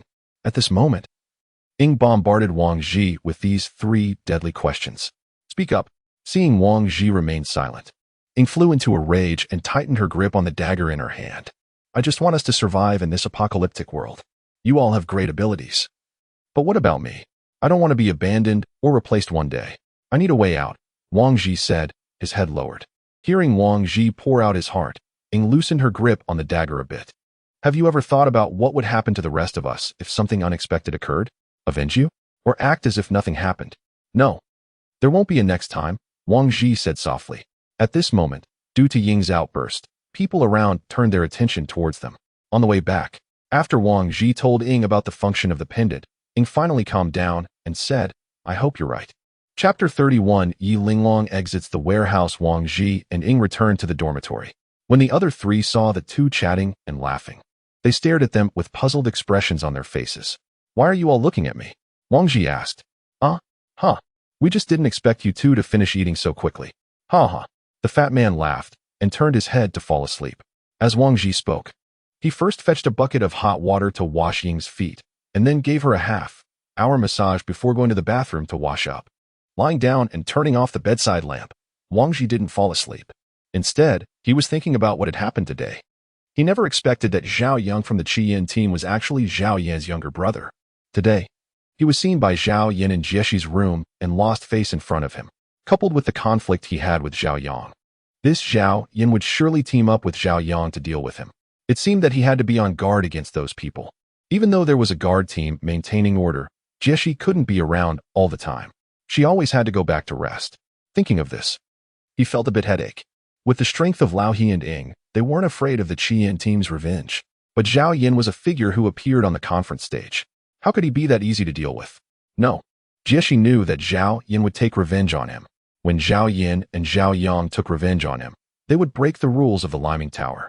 At that time, he would naturally destroy the pendant Jieshi gave him, and then Jieshi would appear. In this way, not only could she help him, but also use the order to get rid of Zhao Yin and the other. Was all of this Jieshi's elaborate plan? Wonderful. Wang Ji couldn't help but exclaim. What are you thinking about? And saying wonderful without sleeping. Ying beside him was a bit puzzled when she heard Wang Ji talking to himself. It's nothing. I just think it's getting more and more interesting here. I think you're crazy, Ying said irritably, then turned over and continued to sleep. After a night, the light in the room came on. Perhaps due to the training intensity, Liu Li and the fatty hadn't woken up yet. While Lao He and Ying had already gotten up early, stretching their muscles in the open space. You two are really diligent. You don't even rest in the dormitory. Wang Ji woke up, sat up, and checked the time. 8 hours had passed. Move more while you're alive. Once you're dead, you won't be able to move anymore, Lao He said while moving. I agree with the uncle's view this time, Ying echoed. Well, shall Sister Ying and I go buy breakfast? Wang Ji asked. When the two went out the door, Ying asked, why did you think of taking me this time? It's impressive to take a beauty to buy food. Wang Ji replied with a smile. Naturally, he wouldn't say something as annoying as using her as a bodyguard. Oh, really? Then wouldn't it be even more impressive if you put your arm around me? Ying looked at Wang Ji teasingly. Wang Ji gave an embarrassed smile, but didn't actually put his arm around her. After getting along these days, he knew that if he really did as Ying said, he might not even make it to the dining hall. Breakfast was still steamed buns and millet porridge. The two brought the food back to the residence. And the fatty and Liu Li were also woken up. For today's training, the 5 of us will be active in one area. The Qian team may take action in the next few days. Everyone, keep an eye out. If there's anything, just say it directly on the radio. While having a meal, Wang Ji reminded the others. 001. What will happen if someone kills in the Dawn Tower? Ying asked.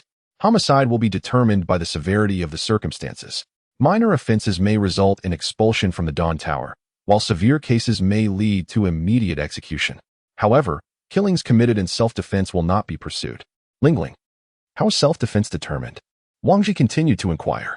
Self-defense is justified when one's life or the lives of one's teammates are threatened. Do you all understand? If your life is in danger, you must act decisively. Do not worry, our relationship with Captain Jieshi is quite favorable, so there will be no significant repercussions. Wang Ji shrugged.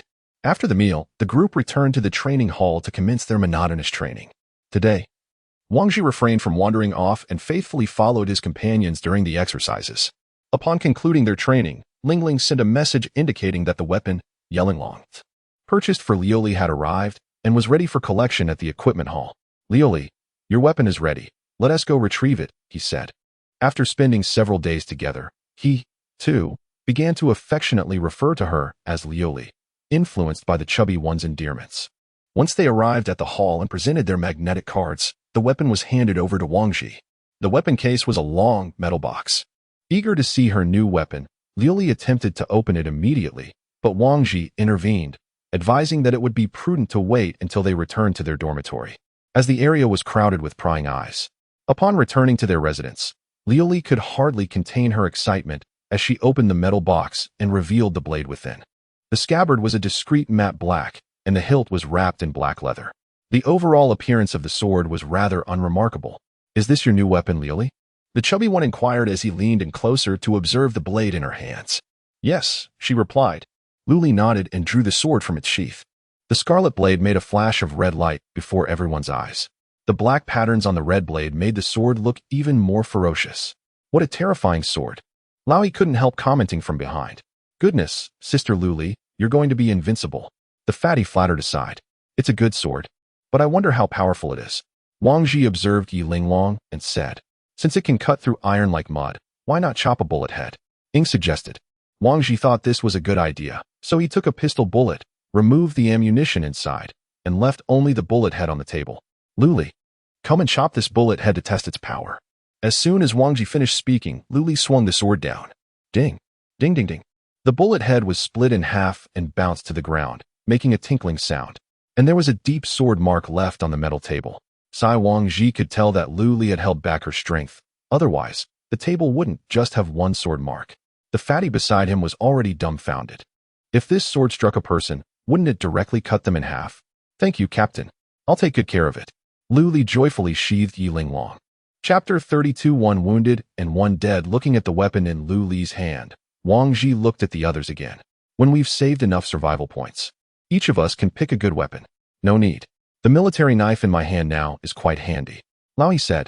The fatty thought for a while and said, I want an automatic rifle, rattling away, for fire suppression. Are you aware of the exorbitant price of automatic rifles? Not only are the firearms costly, but the ammunition is expended at a rapid pace. However, with diligent training, one might indeed acquire a weapon. Hail to Captain Wang. Time to rest, for tomorrow we shall rise early for training. Upon hearing Wang Ji's agreement, the hefty fellow happily reclined and fell asleep. Master of the tower, the former dynasty team has returned. What is the situation? The head of the medical ward, Sophie, reported. Who has perished? The master of the tower inquired slowly after hearing the casualty report. Yi Xiang, Sophie replied. To my knowledge, his prowess is not insignificant. How could he have failed to return? The master of the tower stood up, questioning further. Master, it is said he sacrificed himself to save their captain, Sophie explained. With a sigh, the master of the tower sat down once more. You may go. After Sophie departed, the master summoned Adam. Master, you called for me? Adam arrived promptly upon receiving the communication. Is there any activity from the other third-tier team? The master asked. Master, they currently have no plans to venture out. They are merely engaged in routine training, Adam responded. The former dynasty's Yi Xiang has fallen, the master of the tower remarked. Turning away from Adam to gaze at the data displayed on the screen. What must I do? Adam inquired directly. Investigate the veracity of their operational reports. Understood. Adam replied before departing. The following day, Wang Ji and his companions, as usual, had breakfast and arrived at the hall. However, today, the hall was unusually crowded, with everyone wearing heavy expressions, creating a rather oppressive atmosphere. Friend, why are there so many people today? Wang Ji, uncertain of the reason, inquired of a young man who was training nearby. You haven't heard? The third-level team, the former dynasty, has returned from their mission. One dead, one injured. The deceased is Yi Xiang, the young man replied. The former dynasty, was Yi Xiang formidable? Wang Ji questioned, puzzled. Formidable? Let me tell you, brother. None of us on this second level have ever bested him in a one-on-one fight, the young man stated earnestly. Oh, have you seen him? Wang Ji expressed disbelief. Well, not necessarily. Recently, a mysterious team has emerged on our second level. A mysterious team? Indeed, it is the Sunset Afterglow team. The first group to venture out without any casualties, the young man declared proudly, as if he were a member of that team. Impressive, Wang Ji remarked, giving a thumbs up. So, my brother, train diligently and strive to return alive when it's your turn to go out, the young man advised. Patting Wang Ji on the shoulder with sincerity, Wang Ji nodded in agreement. No wonder these people trained with such fervor. It seemed preferable to hone their skills than to perish at the hands of zombies. He remained oblivious to the true strength of the third-level team and the nature of their mission. What transpiring outside remained a complete mystery to him. Are they to languish in this sunless tower, merely surviving day by day? Will the resources within the Dawn Tower not eventually be depleted? Indeed, they will. When the resources run dry, the ventilation system will cease to function, and all exit passages will be sealed, ultimately leading to the demise of everyone trapped inside. However, judging by the mandatory extraction schedule set by the Dawn Tower, it appears that resources are still sufficient. In a scenario of scarcity, it would be impossible to allow for a month-long preparation time. Currently, the value of the elite squad far surpasses that of the resources. It would be irreparable to lose the warriors who have been cultivated with such investment should they perish outside. The Tower Master, after thorough investigation, learned from Zhang Ming of the former dynasty that Li Fan and Yi Xiang had a disagreement over a woman not long ago. Subsequently, while executing a mission and searching for supplies in separate groups, Li Fan and Yi Xiang operated together. Upon regrouping, they discovered from Duan Qingtian that both had been ambushed by a horde of zombies, with Yi Xiang sacrificing himself to provide Li Fan with an opportunity to escape. However, Zhang Ming expressed skepticism, noting that Li Fan's injuries did not appear to be inflicted by zombies, but rather seemed to result from Yi Xiang's struggle. Adam arrived in the Tower Master's chamber to report her findings. The Tower Master, seated and massaging his temples, pondered the situation. So, what shall we do about it? Adam inquired once more. The Tower Master contemplated for a moment and replied, let it be. As long as the energy core is retrieved, that is sufficient. Understood. Ultimately, the Tower Master chose to turn a blind eye, allowing the matters within their squad to be resolved by themselves. After Adam departed, the Tower Master tapped the screen twice to initiate a video call. Dr. Chen, have you received the new core energy? On the other end of the video was a middle-aged gentleman, his hair entirely white, who responded, "Indeed, the power resources are estimated to sustain operations for another 2 months." Dr. Chen spoke from afar. "Thank you for your hard work, Dr. Chen." The Tower Master replied with a chuckle, "Your words are too kind. For the final continuation of humanity, sacrificing my life would be worthwhile." Dr. Chen laughed in response. "Do remember to take care of yourself and not overexert your health," the Tower Master advised. Only after Dr. Chen agreed did the Tower Master terminate the call and return to his seat to review the information of various teams. In the training hall on the second floor, the crowd had grown increasingly dense, with some training equipment already requiring a queue for use. This atmosphere, charged with competition, proved beneficial for training, as the presence of many individuals fostered comparison and rivalry. In such a setting, women were never short of male attention, as numerous men sought to showcase their prowess through training in hopes of captivating the gaze of the opposite sex. Sakura and Ruri were no exceptions. They appeared to have become the darlings of the second floor, with men subtly gravitating towards them, each employing their own methods to attract attention. Yet, none dared to approach them directly. Just as the allure of the two women seemed unattainable to the onlookers, Wang Ji strode over, taking both of them away. For it was mealtime, and he had come to summon them for lunch. "Who is that guy? Is he really taking both of them?" one bystander murmured. "It seems he is their captain." "Surely not. With his capabilities, I could render him incapacitated with a single punch." "Come on, let's stop being envious. Why don't you lead a team out as well?" "Fine, I will. Just give it a couple more days." "Oh, come on. Are you saying those couple of days will be when there are only 2 days left for the mission? Damn it. If you keep looking down on others, be careful, or I'll beat you up." "Geez, you talk as if you're so amazing. Who's afraid of whom?" Chapter 33 The Arena Plan. Wang Ji made his way to the cafeteria, bearing all kinds of envious glances along the way. It was the usual fare, 1 meat dish, 3 vegetable dishes, and a soup. "I heard a member of a level 3 team died during an outing. Is it true?" the chubby fellow asked as he stuffed food into his mouth. "If everyone's saying it, then it must be true," Wang Ji replied. "Seems like the level 3 teams aren't all that great," Old he remarked. "Don't think like that. After all, they're level 3. Just with the 10,000 survival points they spend on equipment, they shouldn't die easily. Either the mission was too difficult, or there was internal strife," Wang Ji analyzed. "I'd rather it be internal strife. If the mission was too tough, and even the level 3 teams couldn't handle it, then which of us level 2 teams would dare to go out?" the chubby fellow said. "Don't think so much. Just take things one step at a time." After the 5 of them had their meal and returned to their quarters, Eli Lilly, Linglingio, received a new message. Wang Ji opened Eli Lilly, and a newly issued rule popped up. Rule content: as of today, for each survivor retrieved during an outing, 100 survival points will be rewarded. Rewards for supplies will be given according to their categories. Additionally, the training reward mechanism will be abolished 10 days from now. The essence of this new rule is to compel certain lethargic teams to either labor as basic workers in the ecological industrial zone or venture outside to gather resources or seek survivors to augment their individual survival points. If they are truly averse to venturing out, they must resign themselves to the role of a laborer. Yet, who would willingly accept such a fate? To be a laborer signifies a lifetime of servitude, devoid of any hope for advancement.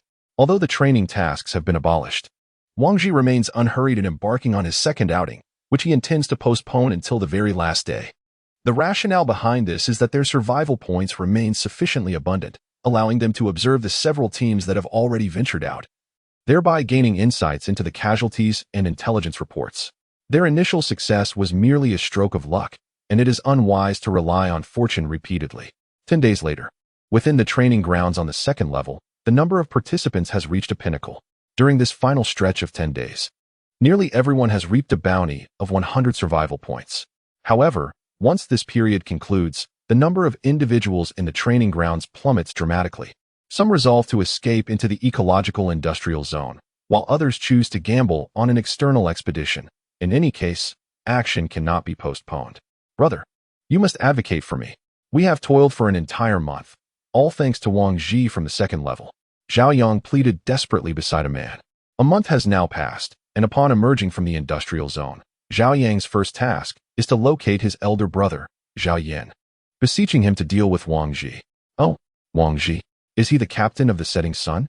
Upon hearing Zhao Yang mention Wang Ji, Zhao Yan was immediately reminded of the man he had encountered standing in Jiexi's office. After being dismissed by Jiexi, he had only learned through connections that the individual in question was none other than Wang Ji, the captain of the team known as the Last Rays of Sunlight. Indeed, it was he. Brother, do you know him? Zhao Yang felt a surge of anxiety at the thought of his elder brother's acquaintance with Wang Ji, fearing that it might hinder his brother's ability to assist him. I've met him. He is merely a nuisance. Since you have a grudge against him, how could I, as your brother, turn a blind eye? Speak. How do you wish to proceed? Zhao Yan asserted confidently. I don't know. Brother, do you have any good ideas? Zhao Yang inquired. There are indeed options. I will devise a way to delay the guards. The rest is up to you to handle. Zhao Yan outlined his plan, while secretly contemplating another strategy. In the training hall on the second floor, Wang Ji and his 4 companions continued their daily regimen in the dormitory, training, and dining areas, relentlessly enhancing their physical capabilities. With merely 10 days remaining until their next deployment, while the other teams had only 3 or 4 days left before their mandatory outings. Half of them had already set out ahead of schedule. The training ground was unusually quiet, and just as Wang Ji intended to focus on his training, Zhao Yang approached with his entourage. Sensing impending trouble, Wang Ji promptly alerted the other 4 through their communication devices. Oh, it has been a few days.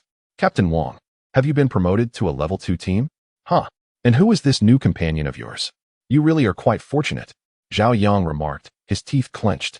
It seems that even after a month, you have not learned your lesson, Wang Ji retorted, unyielding in his response and striking at Zhao Yang's vulnerabilities. Upon hearing Wang Ji mention the matter again, Zhao Yang was seized by a surge of anger. Kid, last time was merely a stroke of luck for you. This time, however, Captain, why waste words on them? Let me go up first and mar the faces of those 2 women. Wei Xiaoyan stepped forward, only to be halted by Zhao Yang. Xiaoyan, do not be hasty. Should we not first reminisce with Captain Wang? He continued, now tell me, are we heading to the arena, or shall we linger here? Zhao Yang once more directed a fierce glare at Wang Ji. Wang Ji, observing the other party's demeanor, could discern that they were evidently prepared, with Jieshi likely absent and the guards undoubtedly compromised. He understood from Jieshi's prior hint that Zhao Yang was certainly backed by Zhao Yan. Then let it be. The arena it is, Wang Ji replied. Wang Ji held confidence in his own team. After a month of rigorous training coupled with the brutal experiences on the battlefield, the outcome remained uncertain. Indeed, entering the arena provided a semblance of justification. In a world where blades are merciless, even if one inadvertently took a life, it would be seen as an agreement between 2 willing parties. After all, stepping into the arena meant mutual consent between the 2 teams. Even if they chose not to enter the arena, Zhao Yang would undoubtedly engage them here. Upon hearing Wang Ji's agreement to the arena, Zhao Yang was momentarily taken aback, then burst into laughter. Ha ha ha, Captain Wang, do you truly believe that training for an additional month could enable you to surpass us? Wang Ji disregarded their mockery, turning to lead his 4 companions toward the arena. A fierce 5v5 battle was on the brink of eruption, drawing the attention of those nearby, with some already recounting the tale of the initial clash between the 2 teams. Alas, in my opinion, harmony brings wealth. It's already the end times, yet they still strive to outdo each other. Isn't it better to just be alive? It is said that the conflict was triggered because the captain of the Blazing Flame team molested a woman. Truly, throughout history, beautiful women have often been deemed the bane of men. What nonsense about beautiful women being the bane? If one doesn't have the strength, one shouldn't court women. After something happens and one can't protect them, then they call us women the cause of trouble? Men. What this young lady said is quite right. It's similar to my thoughts. How about we have a meal later and talk about life? I wonder what the young lady thinks. Scram. More and more people gathered around the arena to watch. This was the first time they had seen someone fight on the arena since they arrived. And it was a fight, too, the death match where killing was allowed. This made the onlookers even more excited, and the atmosphere became extremely heated. Chapter 34. The Battle on the Arena. On the arena, Wang Ji stared at the 5 members of the Blazing Flame team. Zhao Yang, are you sure you want to fight? Wang Ji said to Zhao Yang. Oh, not fight? That's fine too. Let the 2 women beside you come to me obediently. And then you scram far away, Zhao Yang said viciously. It seems there's no room for negotiation. As Wang Ji spoke, he revealed his weapon. Humph, courting death. As soon as Zhao Yang's voice fell, the 5 opponents suddenly burst into action, and the 10 of them immediately clashed. After just 2 exchanges of blows, Langya was unexpectedly struck down by Lao He. Blood gushed forth continuously, perhaps due to the unfair advantage of Langya having more members in the previous encounter, which had enraged Lao He. This time Lao He employed a tactic that inflicted heavy damage on the enemy at the cost of significant self-harm. He withstood an opponent's sword strike and thrust out his own fatal blow, slashing across Langya's neck. At this moment, a dagger of the opponent was still stuck in Lao He's scapula. Although Lao He's life was not in immediate danger, he had lost his combat ability. Ying and Liuli were locked in a stalemate with their opponents. When they saw Langya fall, they became even more frenzied, breaking the back and forth impasse. Liuli. Wang Ji, sensing the deteriorating situation, immediately warned. Liuli quickly removed the scabbard, revealing the true form of Yiling Long. The moment Yiling Long was drawn from its sheath, Liuli, who had been on the defensive, suddenly counterattacked. With 2 moves, she broke through the opponent's defense, and at this time, Wei Xiaoyan's dagger had snapped into 2 pieces and fell to the ground. We surrender. Zhao Yang, seeing the unfavorable situation, immediately capitulated. Zhao Liuli stopped her movements. Seeing Zhao Yang surrender, the others also retreated accordingly. Wang Ji cursed inwardly at their shamelessness. Was there such a thing as surrendering after stepping onto the arena? Just as Liuli was approaching him, Wang Ji saw Zhao Yang behind him take out a pistol from his clothes, intending to sneak attack Liuli, who had her back turned to him. Watch out! Wang Ji shouted, took large strides forward, moved in front of Liuli, and hugged her. At the same time, gunshots rang out in the hall. Bang! Bang! Bang! 3 consecutive gunshots. There are clear regulations in the Liming Tower that except for training in the practice field, firearms shall not be used in any way. If anyone fires a gun, the entire team will be sanctioned. At this moment, Wang Ji had pinned Liuli beneath him, having sustained 3 gunshot wounds to his back. Captain. Liuli, trapped under Wang Ji, had already lost the capacity for rational thought. Wang Ji. Captain Wang. Both the hefty man and Ying shouted simultaneously. Observing Wang Ji's lack of response, Ying's expression gradually contorted in distress, prompting her to dash towards Zhao Yang with remarkable speed. Upon seeing Ying charging at him, Zhao Yang immediately raised his pistol, firing 7 shots in quick succession, only to be met with the disheartening sound of a dry click. He was out of ammunition. To his astonishment, not a single shot had struck the advancing Ying, casting a shadow of despair over him. Ying leapt into the air, her intent unmistakably lethal, and as she landed beside Zhao Yang, she swiftly drew a dagger across his throat. Meanwhile, the arena lay strewn with the bodies of Langya and Zhao Yang, while Wei Xiaoyan had lost her weapon. 2 other team members stood in stunned silence, utterly unprepared for the captain's betrayal after his surrender, which had resulted in a treacherous ambush. They were acutely aware of the dire consequences that awaited them. Regret washed over them. Regret for allowing their captain's reckless desires to lead them astray. Now, only the 3 of them remained alive, the captain slain, with no choice but to surrender or face a fate akin to that of their captain on the arena floor. We truly surrender. The captain's ambush was not our doing. We had no idea he would act this way.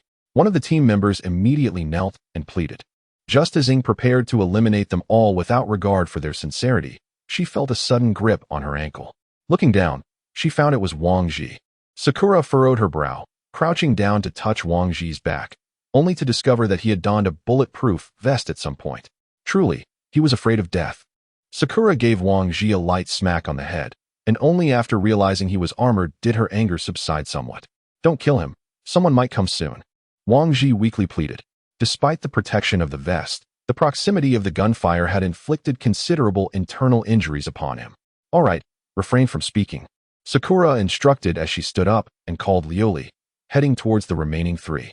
The people may leave, but the access cards must remain, or else all must stay.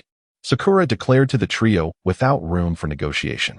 At that moment, the 3, unconcerned about the access cards, hastily discarded them onto the ground and fled.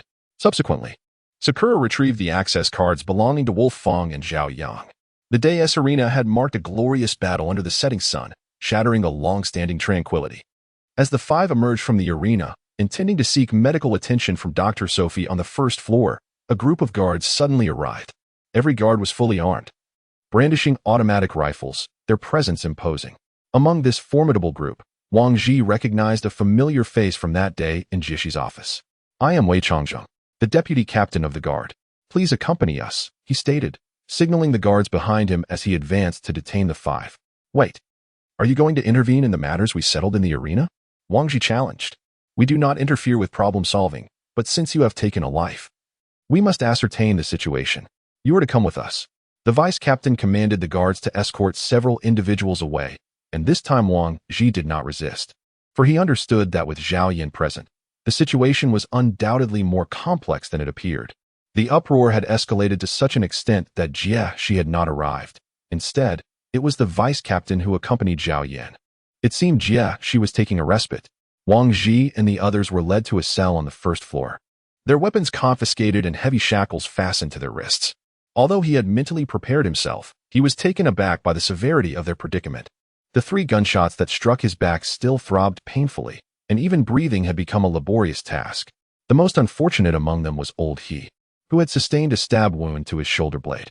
He had only received rudimentary bandaging and had not yet had the chance to visit the infirmary before being taken away. Is it possible for our injured comrade to receive treatment in the infirmary? Wang Ji inquired. Upon hearing this, the guards surrounding them feigned deafness and continued to escort them further into the depths of the first floor. Seeking medical attention? Once inside, one could hardly expect to emerge alive, Zhao Yan thought to himself. Before long, Wang Ji and his 4 companions were brought into a small, dark room. The space was barren, and the air was thick with the lingering scent of blood. After being locked inside, the iron door was shut, instantly plunging the room into darkness, where not even a hand could be seen in front of one's face. What are we going to do, Captain Wan? Can we still find a way out? The portly man spoke up. There is still a trace of blood. They must have committed murder in here. Given our current condition, our chances of survival seem grim. Old He lamented. Wang Ji was uncertain when their captors might strike, so he refrained from hastily destroying the pendant. He needed to seize this crucial moment wisely. If the timing is amiss, even if Jieshi were to arrive, it would be in vain. At most, she could rescue them, but the underlying trouble would remain unresolved. Once there's a first time, there'll be a second. What he desires is to completely eliminate Zhao Yan. Don't be hasty. For now, no matter what happens, stall for time first. Wang Ji whispered these words to those around him in an extremely low voice, fearing that the room might be bugged or under surveillance. After saying this, Wang Ji fell silent and quietly awaited Zhao Yan's arrival. Regardless, once Zhao Yan arrives, he must destroy the pendant. He isn't certain how much time Zhao Yan intends to take to deal with them. However, Jieshi's rest time is limited, and the time left for Zhao Yan is extremely scarce. It's likely that before long, Zhao Yan will surely enter to finish the battle quickly. Just as he was thinking this, the iron door opened, and it was none other than Zhao Yan who entered. Upon seeing clearly that it was Zhao Yan, Wang Ji immediately lowered his head, bit, and tore off the pendant. The bitten-off pendant slid down his chest and landed on the ground, and then he crushed it with a stomp of his foot. Zhao Yan turned on the lights in the room. The 5 people who had adapted to the darkness were immediately too dazzled by the light to open their eyes. After gradually getting used to it, they saw that Zhao Yan was holding a pistol with a silencer in his hand, smilingly staring at them. You? What do you want? Wang Ji feigned surprise and asked, then walked in front of Ying, with his hands cuffed behind his back. He made several strokes on Ying's leg to convey a secret message. Now Wang Ji is wearing a bullet-proof vest. It's most appropriate for him to stand at the front. As long as he isn't shot in the head, he won't be killed. Seeing Wang Ji standing in front of the other 4, Zhao Yan sneered coldly. Captain Wang, I never thought you'd be so bold. Not only did you flirt with my goddess, but you also killed my younger brother. Do you think you can walk out of here alive today? So, what do you want? Wang Ji stared at Zhao Yan and said, After you're dead, can I do as I please? Zhao Yan said and raised his pistol. Ready to act? Oh, big brother, let's talk things over. I'm innocent. I'll follow you from now on. Ying, seeing there was no room for negotiation, slowly walked out from behind Wang Ji and approached Zhao Yan. Humph, the leader of the international mercenary group, Black Rose Legion, Su Muing. Do you think I can't dig up your previous information? How could I feel at ease with a killer like you by my side? Zhao Yan snorted and revealed Su Mu Ying's identity. With their tricks exposed, the fat guy stepped forward again. Big brother, what about me? I have no criminal record. I'll follow you. Don't kill me. As he spoke, the fat guy also slowly moved to one side, distancing himself from Wang Ji. Wang Ji, seeing the fat guy's demeanor, actually thought he had defected. Ha ha ha, you guys are really hilarious. Are you stalling for time? Waiting for someone to come and rescue you? To be honest with you, Jieshi has been summoned by the Tower Master for a meeting, and my men have diverted the vice, Captain. Now, no one here can save you. All right, knowing this is more than enough. Rest in peace. As Zhao Yin prepared to aim at the most dangerous target, Su Mu-ying, unexpectedly, Wang Ji charged forward. At that moment, he had to draw the fire, for he alone wore a bulletproof vest among the group. With a stroke of luck, he might survive, but if fortune turned against him, he could at least claim to have acted nobly. Witnessing Wang Ji's advance, Zhao Yin decisively shifted his focus and fired a shot at him. Bang! The bullet struck, and Wang Ji collapsed to the ground.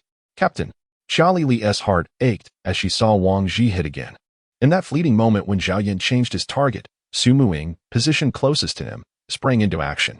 Although her hands were bound, her legs remained free. With a swift kick, Su Mu-ying struck Zhao Yin, but he adeptly blocked it with his arm, swiftly sweeping her to the ground and leveling his pistol at her head. Su Mu-ying lay on the ground, having underestimated Zhao Yan's combat prowess. Her bound hands rendered her unable to unleash her true potential. Is it worth it for such a feeble creature? Zhao Yan inquired. He is 100 times stronger than you. Su Mu-ying retorted coldly from her position on the ground. Seeking death, Zhao Yan, incensed by her defiance, pulled the trigger. Bang! Su Mu-ying instinctively closed her eyes. Upon hearing the gunshot, she sensed that she had not been shot, but rather felt as if something had struck her. When she opened her eyes, she found the portly figure of a man sprawled atop her. He had rushed to shield her from the fatal shot. Seeing the stout figure who had taken the bullet for her, Zhao Yin erupted into maniacal laughter, then gritted his teeth and declared, "Well done. What a fearless act of going through fire and water, sacrificing one's own life for others. You truly have impressed me. I'm rather curious now. What on earth kind of brainwashing did this Wang Ji do to you that makes you so dedicated?" After Zhao Yin finished speaking, just as he was about to raise his gun to shoot the next target, the iron door in the room was quickly opened. This made Zhao Yin, who was initially full of confidence and claimed that no one would come here, feel a pang of panic. Who could it be coming here at this moment? Chapter 36. Windfall. At this time, upon hearing the movement of the door in the room, Zhao Yin immediately turned around. Two people wearing armor entered. One of them was Jieshi, whom Zhao Yin was all too familiar with. The other one was wearing a mask, and Zhao Yin recognized this mask at a glance. Yes, the Tower Master had also come here. When Zhao Yin saw these two enter, he knew that his situation was perilous. After hesitating for a while, he opened his mouth. Tower Master, these people are attempting to rebel? Jieshi. The Tower Master didn't listen to Zhao Yin any further and motioned with a raise of the hand. Yes, Jieshi understood, picked up the great sword, and in the next second it pierced through Zhao Yan's chest. Tower. Before Zhao Yin could say anything more, he had already breathed his last. Send them to the infirmary for treatment. Having seen the matter resolved, the Tower Master left, ordering Jieshi to send the people to the infirmary. Fatty, are you okay? On the way, seeing that the fatty hadn't passed out yet, Su Mu-ying asked. Jie. He. Before the fatty could finish speaking, he passed out. Fatty, don't sleep. Hold on a little longer and we'll be there. As they passed by the hall, the survivors also noticed the three people lying on stretchers. The bodies of these individuals were covered in blood, and they were being swiftly transported to the infirmary by several medical staff. Well, informed survivors had already learned that this group had just killed someone in the arena, and they all stayed far away, fearing to get involved in unnecessary troubles. Upon arriving at the infirmary, Jieshi briefly instructed Sophie and then left to deal with Zhao Yan's matter. Wang Ji's performance this time was fairly satisfactory to her. Letting the Tower Master witness it personally was to solve the problem of Zhao Yan reasonably. If they had come too early when Zhao Yan hadn't taken action yet, he would have had many excuses to explain why he was there. If they came too late, they might only see a corpse. In fact, she believed that Wang Ji was a smart person who could understand her meaning. It was precisely because Wang Ji understood her and accurately timed the destruction of the pendant that an accident was avoided. Outside the infirmary, Su Mu-ying and Lu Li were waiting anxiously. Sister-ing, will they be all right? Su Mu-ying didn't speak. She just stood silently by the wall, stroking Lu Li's head. An hour later, Sophie came out of the infirmary. Wang Ji had a rib fracture due to the impact of a bullet and needed to rest quietly for a few days to recover. As for the other person, who was shot in the back of the abdomen, the shrapnel had been removed. Judging from the amount of blood loss, no strenuous exercise was allowed within a month. For the one with a stab wound, Weir treated the wound, which has now been sutured. Come back in 2 days to have the stitches removed. The total medical cost is 150 points. After leaving here, turn right at the front desk to pay. Upon hearing Sophie mention that all three were unharmed, Sumu Ing and Lu Li both breathed a sigh of relief. After settling the medical expenses, they returned to find Wang Ji and old he had already emerged, with Wang Ji limping slowly. What happened to your leg? Sumu Ing inquired, puzzled. It's just a little painful. What about the others? Wang Ji grimaced as he took a seat. Sumu Ing recounted the events following the incident involving the fat man. Upon hearing that the hefty individual had been shot, Wang Ji attempted to rise and head back to the medical room, but Sumu Ing restrained him, assuring him that everything was fine now. Wang Ji exhaled in relief, surprised that the Tower Master had accompanied them on this occasion. It's a relief to hear. I didn't realize your full name is Sumu Ing, Wang Ji remarked, turning to gaze at her. Sumu Ing, feeling the weight of his stare and the mischievous glint in his eyes, struggled to suppress the urge to retaliate, reminding herself that he was an injured party. After resolving her matters, she returned to the medical room to return the weapons belonging to Wang Ji and the others.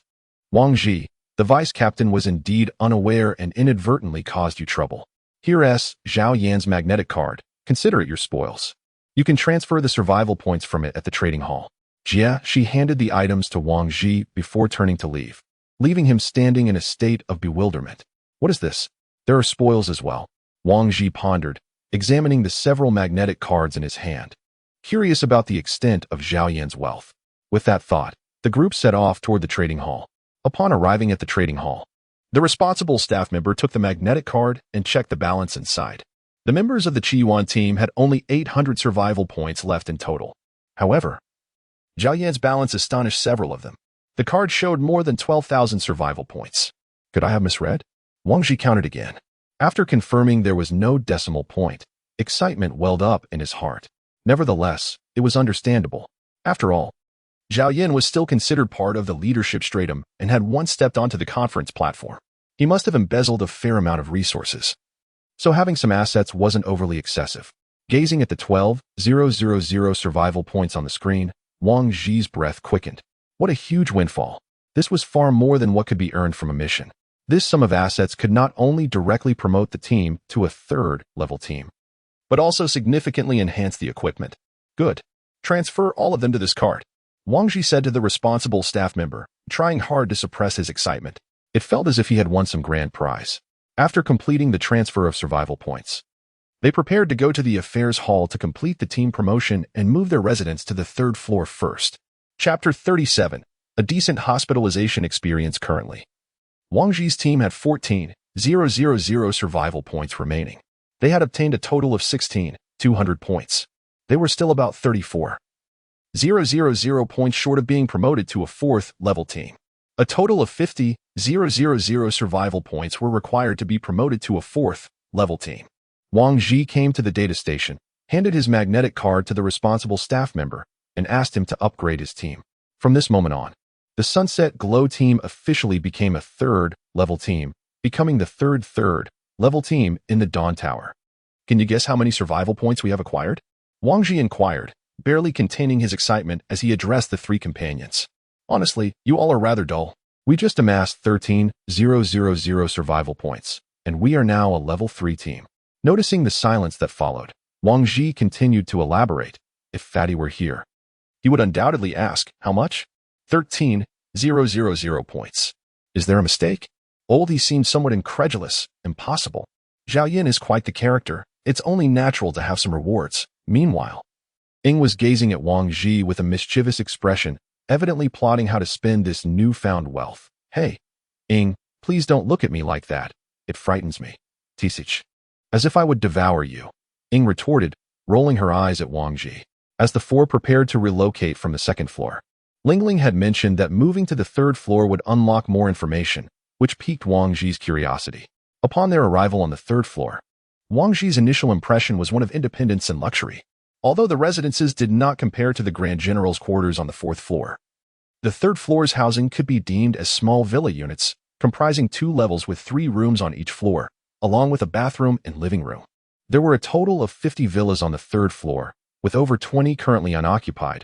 The level 3 team occupied merely 3 of them, while the remaining villas were designated for personnel from the Dawn Tower's management. Given the sparse population on the third floor, there were no guards present, and the expansive training hall was exclusively available for the 3 teams to utilize, boasting a wider array of training equipment and facilities than the second floor. Due to the relatively small number of people on the 3rd floor, the restaurant on this floor is temporarily closed. Diners are advised to go to the 2nd floor or order takeout through the Linglingio system, and the person in charge of the 2nd floor restaurant will deliver the food to their homes. At this time, Wang Ji and the other 3 people are exploring and familiarizing themselves with the surrounding environment on the 3rd floor. Looking at the training ground, there are only 5 or 6 people training, which makes it seem particularly desolate. Moreover, he also noticed that the top-most floor of the Liming Tower has the largest area, and the area becomes smaller as one goes lower. The difference between the 1st and the 2nd floors may not be very noticeable, but the 3rd floor is almost a full circle smaller compared to the 1st floor. The 5th floor is the true core of the Liming Tower and the floor where the Tower Master resides. According to Jieshi, there are no specific requirements to enter the 5th floor. Only with the Tower Master's personal authorization or invitation can one reach the 5th floor. Just as the 4 of them passed by the training ground, a man who was training saw them. Finally a team has come down. If no team had come down, we would have gone crazy facing those people all day long. The man came up to strike up a conversation. Hello. We are the Setting Sun Afterglow team, and I'm the captain, Wang Ji. Wang Ji introduced himself to the other party. I've heard something about you. Haha. I'm Zhang Ming from the former dynasty. Look, the bulliest one over there is our captain, Duan Qingtian. Zhang Ming communicated with Wang Ji and his companions enthusiastically. By the way, what did you just say about those people? Wang Ji naturally knew that those people referred to the 2nd, 3rd level team, Doom Eternity. As for what Zhang Ming had just said about almost going crazy facing those people, it made him quite confused and curious about who those people were. You mean them? They chatter incessantly, resembling a band of lunatics, yet outwardly they appear to be quite ordinary. It is truly perplexing what the Tower Master was thinking when he allowed such individuals to enter. Zhang Ming, stop slacking off and get to training. He was abruptly summoned by Captain Duan Qingtian from a distance. The notion of seemingly sane lunatics lingered in Wang Ji's mind as he gazed at the eccentric group Zhang Ming spoke of. 2 figures, both adorned with masks and presumably female, were engaged in a spirited duel with daggers. In the Dawn Tower, aside from the Tower Master, it was rare to see anyone else donning such attire. What could be the reason for their masked appearance? Was it merely for show? Sistering. Do you see those 2? Wang Ji inquired of Su Muing. She scrutinized the duo for a considerable time before responding. Indeed, they possess considerable skill. Well, let us hasten to put things away. The hefty fellow awaits our arrival with his meal, Wang Ji suggested. Shortly thereafter, the quartet returned to the infirmary, where the hefty fellow had already awakened, lost in contemplation while staring at the ceiling. Wang Ji entered, placing the food on a nearby table. How is the injury faring? He asked as he settled onto the floor. The nurse was quite lovely, her techniques remarkably adept, and she patiently tended to my wounds. It was quite a pleasant hospitalization experience, the hefty fellow remarked. Have a bite to eat. Once you recover a bit, you can return home and rest. Lying here is rather costly. When we get back, I shall arrange for each of you to have a bulletproof vest, something of the finest quality, Wang Ji promised, painting a grand vision for his friend. By the way, we have ascended to a level 3 team. We have just moved to the 3rd floor. Wang Ji continued. Wow. Impressive, Captain Wang. You've reached a level 3 team so swiftly? It seems my stay here wasn't in vain, haha. The plump man exclaimed excitedly. Indeed, it wasn't in vain. Once we venture out, I shall procure a fine weapon for you as a reward. And Lauhi, don't just rely on that military knife. We will buy you something better, Wang Ji generously arranged. Their funds were currently quite ample, and he understood the necessity of properly equipping his team. They needed weapons and armor. This recent incident had made him acutely aware of the significance of good equipment. Having quality armor and weapons could sometimes mean the difference between life and death. Merely surviving constituted value and victory. This encapsulated the essence of survival. Chapter 38. A lesson for you. 2 days later, Wang Ji brought the plump man back to their 3rd floor residence. He was now free to move about, albeit with some restrictions on vigorous activity. Time had flown by. It had been nearly a week since their return from the outside. What are your plans for the next excursion? Wang Ji mused, reclining on the living room sofa. Plans? What plans? As long as we survive, that's enough. Su Muing replied. And Lauhi? After a moment of silence, Lauhi ultimately shook his head. Do you not have any intention of searching for your loved ones? Wang Ji inquired, rolling over on the sofa. For everyone, there are significant individuals in their lives, and his question aimed to ascertain their willingness to look for them. However, it appeared that none of them harbored a desire to embark on such a quest. Let us not dwell on whether we are alive. Even if we are, our survival is not guaranteed. And even if we do manage to survive, would you be willing to accompany us? Sakura remarked with a cold smile. Though her words were harsh, they held a grain of truth. Regardless of whom we choose to assist in our search, there will inevitably be those who are reluctant. Thus, we can only leave it to fate and navigate one step at a time. Wang Ji said this as he turned to gently stroke Gali's head, asking, Gali, are you afraid of going outside? Not afraid, she replied. Well then, you should rest. You've practiced all day. After everyone retired to their quarters, Wang Ji noticed that Samuki Sakura had yet to ascend the stairs, prompting him to inquire, Sakura, aren't you going to rest? He observed as Sakura propped her feet upon him, leaving him perplexed. There are still 25 days left, she stated. It was only upon hearing this that he recalled his earlier promise to give Sakura a massage for a month. Evidently, she had not forgotten. In truth, after experiencing the outside world, he found himself gripped by fear. The perils lurking beyond surpassed his expectations. He could no longer afford to be reckless and ignorant, for he feared losing those dear to him.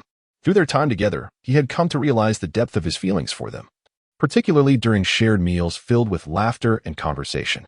He felt that these moments surpassed the state of existence prior to the apocalypse. Sakura, if we manage to return safely from this venture, I shall massage you for a lifetime. Upon uttering these words, he felt a slight tremor in his hands, soon realizing that he had become somewhat carried away. I apologize, Sakura. Life is far too lengthy. Even if I were to return next time, what would it matter? And what about the time after that? If one day you were to pass away, who would I hold accountable? Then you might as well go with me. Once we reach the other side, I shall continue to torment you. Wang Ji jested. Get lost. In response to Wang Ji's banner, Sumu Ying delivered a kick to his chest. Unexpectedly, Wang Ji swiftly caught her foot. Seeing her move thwarted, Sumu Ying retaliated with her other leg. But given her prone position, she found herself at a disadvantage, with Wang Ji standing over her, effectively pinning her down on the sofa. Well, young Wang Ji, you've only trained for a few days and already you dare to bully your elder sister? Fine, I concede. Realizing she could not break free, Sumu Ying began to surrender. Upon hearing her plea, Wang Ji released his grip, but as soon as he did, he was swiftly pulled onto the sofa, his neck ensnared by her legs, while her right hand firmly grasped his. If this were to escalate into a struggle, he believed his arm and neck would surely be brutally broken. Young Wang Ji, allow me to impart one final lesson. Even when your opponent begs for mercy, one must not lower their guard. Have you so quickly forgotten what just transpired? Sumu Ying regarded Wang Ji with a serious expression. Upon hearing her words, Wang Ji recalled the despicable tactics employed by Zhao Yang in the arena. In truth, there is nothing inherently wrong with cunning. The pursuit of one's goals often leads to unscrupulous methods. As the saying goes, heroes do not question origins. And one can never truly know the extent of treachery and deceit that lies behind the success of others.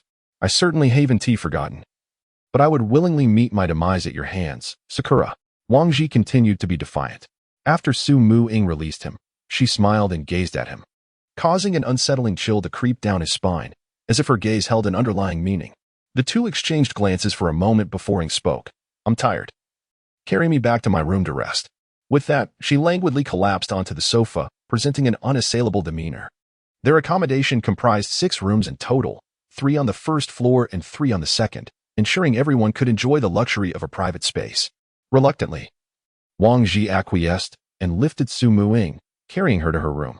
Upon entering, he placed her gently on the bed, but as he attempted to withdraw, her legs ensnared his waist, pulling him back into the very position from which he had just risen.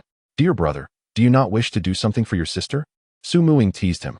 Wang Ji, observing Sumu Ying's playful demeanor as she lay on the bed, felt a blush rise to his cheeks and replied, Sister Ying, it's not that I don't want to. It's just that the thought of a dagger hidden beneath your pillow leaves me utterly devoid of desire. Ha ha. It seems this lesson need not be imparted. Sumu Ying chuckled as she indeed produced a dagger from beneath her pillow.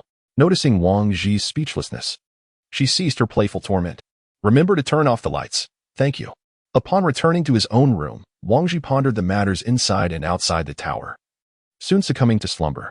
After a refreshing 8 hours of rest, he ordered several breakfasts to be delivered.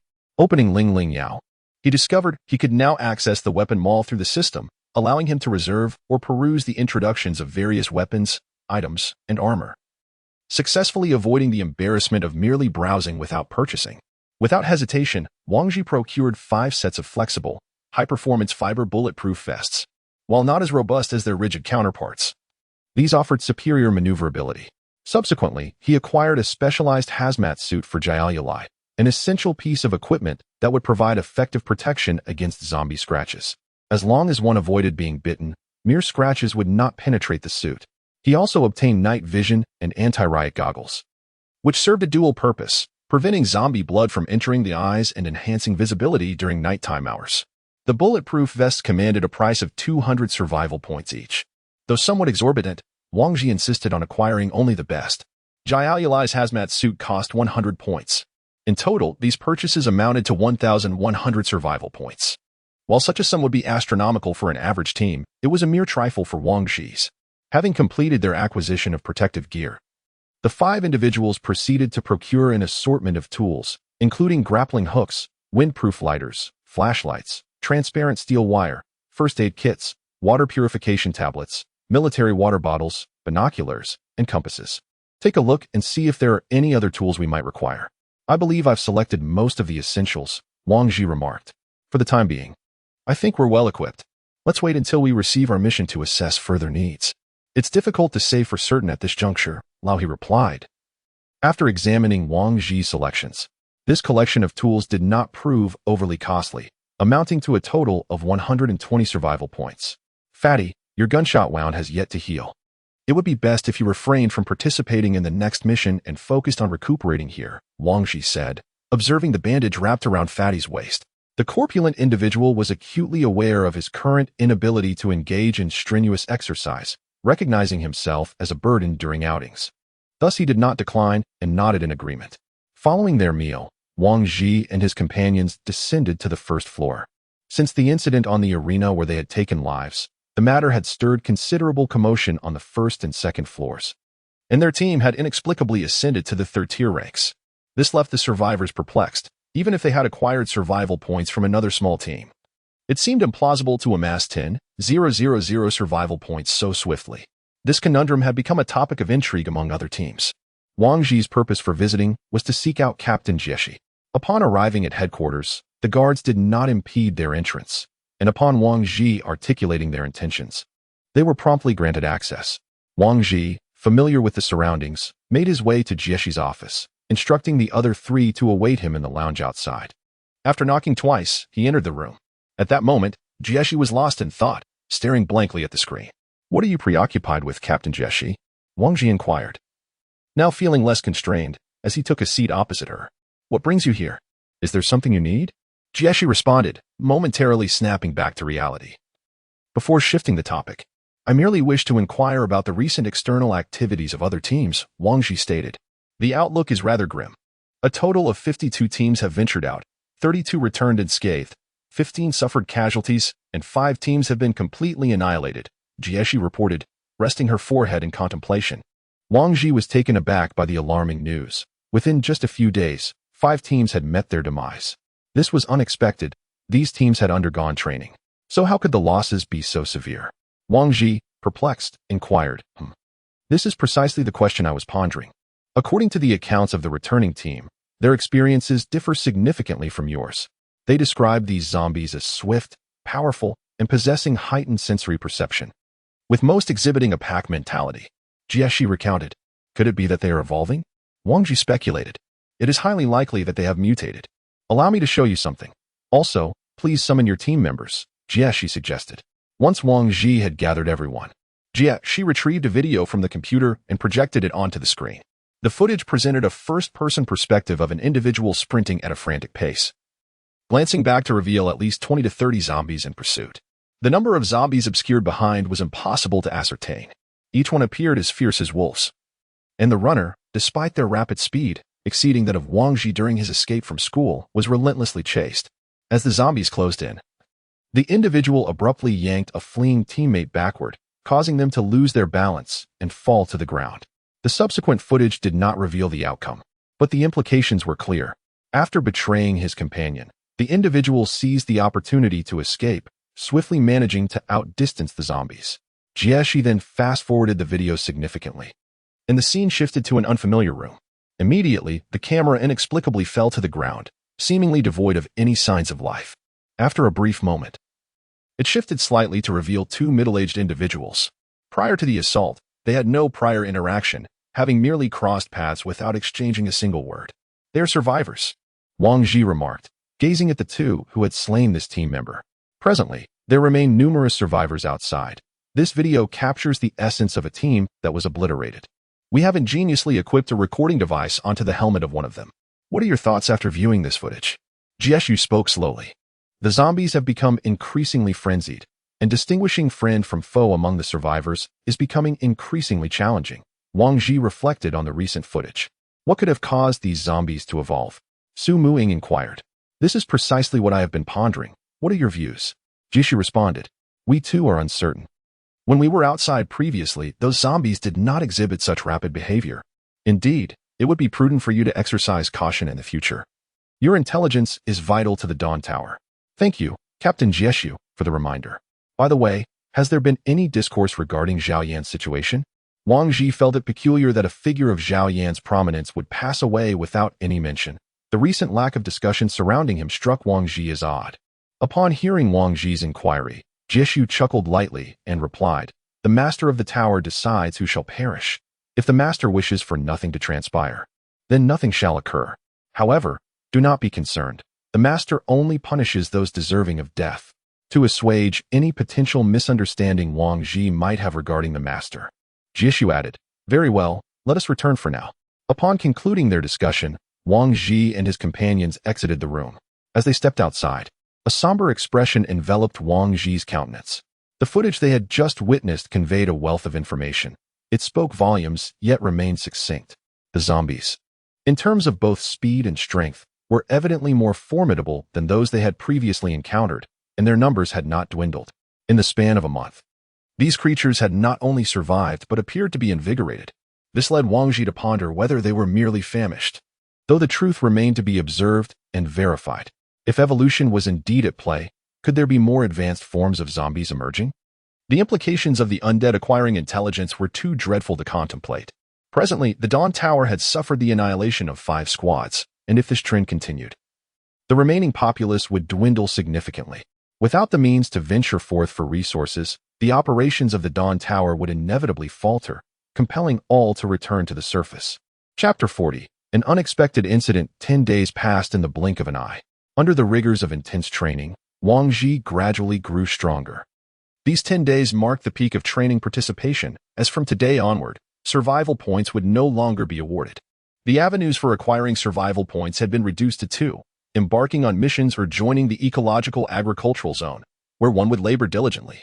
This decision undoubtedly prompted many to opt for employment, as few dared to venture outside. Statistics revealed that out of 10,000 survivors, 6,000 had already entered the ecological agricultural zone, while the remaining 4,000 persevered in training, awaiting their opportunity to step outside. Today is indeed a remarkable day, marking the 1-month milestone since the imposition of mandatory external missions. Most teams, however, prefer to wait until the last moment to embark on their tasks. It is estimated that around 200 teams will venture out today. Wang Ji calculated the time remaining. In just 15 days, he would once again confront the zombies that were once human. Observing the hall on the first floor, which was teeming with nearly 1,000 individuals preparing for their missions, he noted the stark contrast among them. Some, like Wang Ji and his companions, were fully equipped in protective gear with firearms and ammunition, while others could scarcely afford even a protective suit, armed only with a mere dagger. As he gazed at these individuals, a deep-seated hope welled within Wang Ji, wishing for their safe return. Their safety would imply that the outside world was not excessively perilous, allowing for the continued existence of the Dawn Tower. Just as Wang Ji and his companions were observing the distant teams, Jieshi approached them. Captain Wang, please follow me, she urged, urgency evident in her demeanor. Without hesitation, Wang Ji complied. There is a crucial task that has been entrusted to you, she stated as they entered the conference room, cutting straight to the chase. Captain Jieshi, please proceed, Wang Ji replied, sensing an unsettling tension, for in his memory, Jieshi had never exhibited such urgency before. It is as follows. Although your time has not yet come, there is no alternative. The team heading to the Cloy Biological Research Institute has perished entirely. Within the institute, there resides a crucial individual we require, Dr. Yonglu. I urgently need you to proceed with a rescue mission. Upon successful completion, the reward will be double that of a standard mission, amounting to 5,000 survival points. Of course, you may also decline. Jieshi recounted this with an indifferent gaze directed at Wang Ji and his companions. Although she posed the question to them, Wang Ji felt an unspoken pressure suggesting that refusal was not an option. Very well, how many days can we have for preparation? Wang Ji pondered before speaking. 1 day? 1 day? Wang Ji was taken aback. The suddenness of the task left him somewhat at a loss. All right, you should return and make your preparations. Captain Wang, we are counting on you for this mission. Dr. Yang Lu is of great importance to us, Jieshi stated before rising to depart. Behind Wang Ji, Su Mu Ying and Old He were equally uncertain about what to do next. Gather your things. Let us resupply with some equipment, Wang Ji instructed. Why should we acquiesce to her? Is it merely for the 5,000 survival points? Old He inquired, puzzled. Then why does Jieshi seek us out instead of others? Wang Ji countered. Could it be any other reason than familiarity? Su Muing rolled her eyes and replied. Let us hasten our preparations. We possess ample survival points. We should procure some suitable weaponry, Wang Ji concluded, making his way towards the trading hall. Upon arriving at the trading hall, Wang Ji expended a substantial sum to procure 4 automatic rifles, each equipped with silencers and holographic night vision scopes. Additionally, he acquired 2,000 rounds of ammunition. For signal flares, 12 high-explosive grenades, for incendiary grenades, for smoke grenades, and a drone, culminating in a total expenditure of 5,065 survival points. This venture had already exceeded the survival points rewarded for the mission, yet Wang Ji remained undeterred. His paramount objective was survival. The prospect of perishing due to inadequate equipment was an unacceptable loss. This will suffice for now. Simply await the delivery to our abode, Wang Ji instructed the staff. Upon returning to their residence, Wang Ji and his companions began to organize their gear. Each combat backpack was laden with provisions and various tools, while grenades and ammunition were affixed to their waists and chests. Handguns and daggers were strapped to their thighs, and rifles were carried in hand. What are you all up to? Taking on a mission? The portly man inquired as he descended from the upper floor, observing the 4 busy with their preparations. Indeed. Captain Jiechi has assigned us an urgent task that we must undertake by tomorrow at the latest, Wang Ji replied. I'll accompany you, the portly man declared as he continued his descent. Listen, my friend, your current condition is ill-suited for such an outing. Your presence would only serve as a burden. It is said that the zombies outside have evolved and become even more ferocious. You must remain here to recuperate, regardless of how long we are gone. You are not to venture outside. Should we fail to return, the points on your card will suffice for a lifetime, Wang Ji asserted, returning his focus to the organization of their equipment. The portly man grimaced at Wang Ji's words, fully aware that his gunshot wound had yet to heal, rendering him incapable of keeping pace with the others. After everyone had organized the supplies, they ventured to the dining hall for a sumptuous feast, costing Wang Ji 100 survival points. This was the most delightful meal he had experienced since his arrival, drawing envious glances from those around him as they indulged in a banquet of fish, meat, and the company of beautiful women. Having feasted sufficiently, let us take a moment to rest before setting off, Wang Ji languidly remarked, reclining in his chair. Chapter 41. The tunnel following the meal. She dispatched someone to deliver information regarding their task. The Cloy Biological Research Institute is located in the eastern outskirts of M-City, with the nearest stronghold situated in the midsection of Huanshan Road No. 2 in the west. To reach their destination, they could either traverse the city directly or take a considerable detour around it from the south or north. Wang Ji was resolute in his decision to avoid the direct route through the city, as its dense population would undoubtedly lead to peril. At present, the information at Wang Ji's disposal was limited to the locations of the stronghold, the destination, and a map of M-City. The 4 of them engaged in a discussion but failed to arrive at a definitive conclusion. Wang Ji suggested they first assess the situation outside. Once the discussion concluded, the 4 donned their gear and exited the 3rd floor room. As they passed through the hall, they noticed a few members of the former dynasty team still training. Upon seeing Wang Ji and his companions, Zhang Ming immediately approached them. Wow, are you all heading out again? It's only been a few days. Are you bored down there? He exclaimed. Indeed, we seek a breath of fresh air, Wang Ji replied with a light chuckle, choosing not to elaborate further.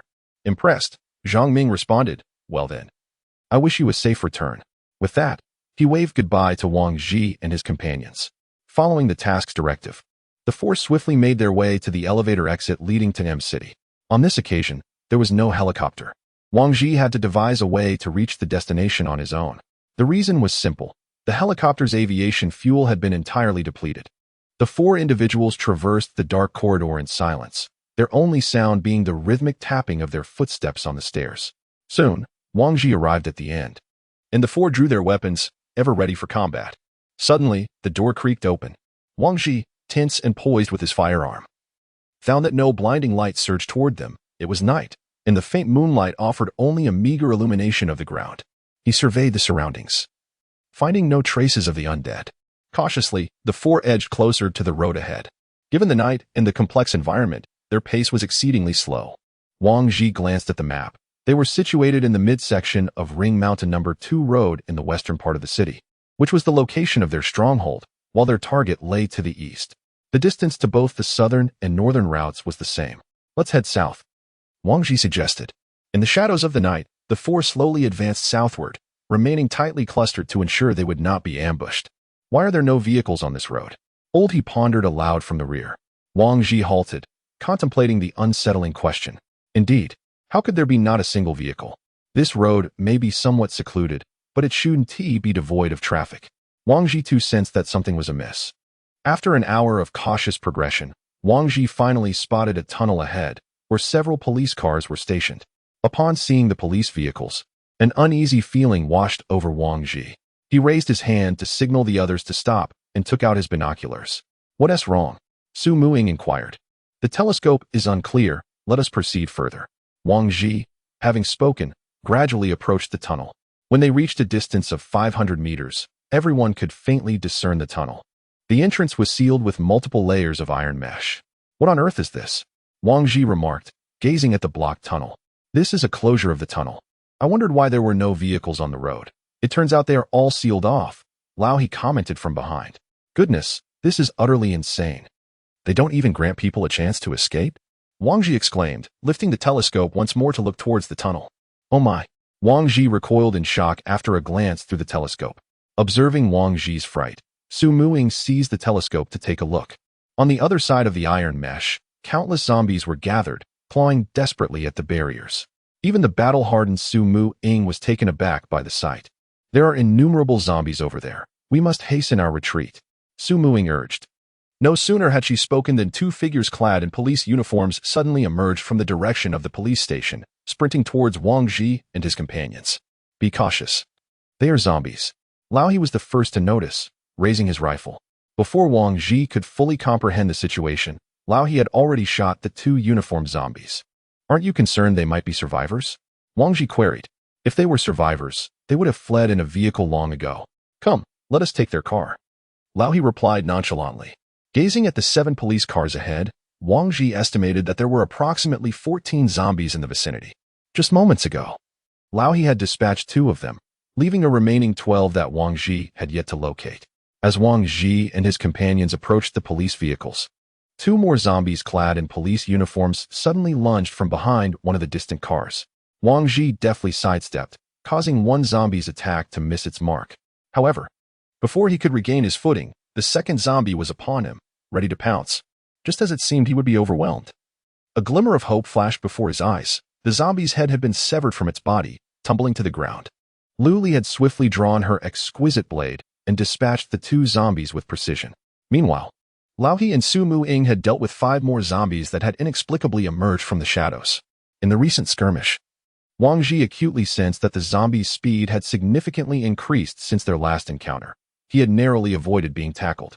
He affectionately patted Lu Li's head, expressing gratitude. "Thank you."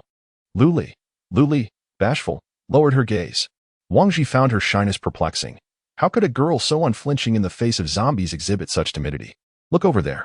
Su Muing pointed towards the iron netting above the tunnel. The zombies within were now exhibiting even more frenzied behavior than before, their gnashing and clawing growing increasingly violent. "This is bad. We must leave at once. That net won't hold for long. If they break through, we are doomed." Wang Ji declared, swiftly entering a relatively intact police car. Get in.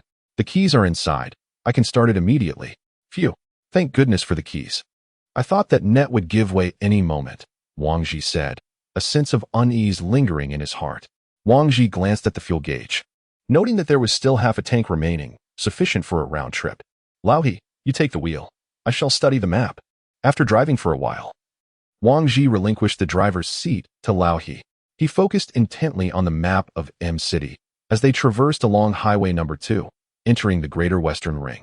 I hope the northern route is not similarly sealed off, Wang Ji remarked, leaning against the passenger seat.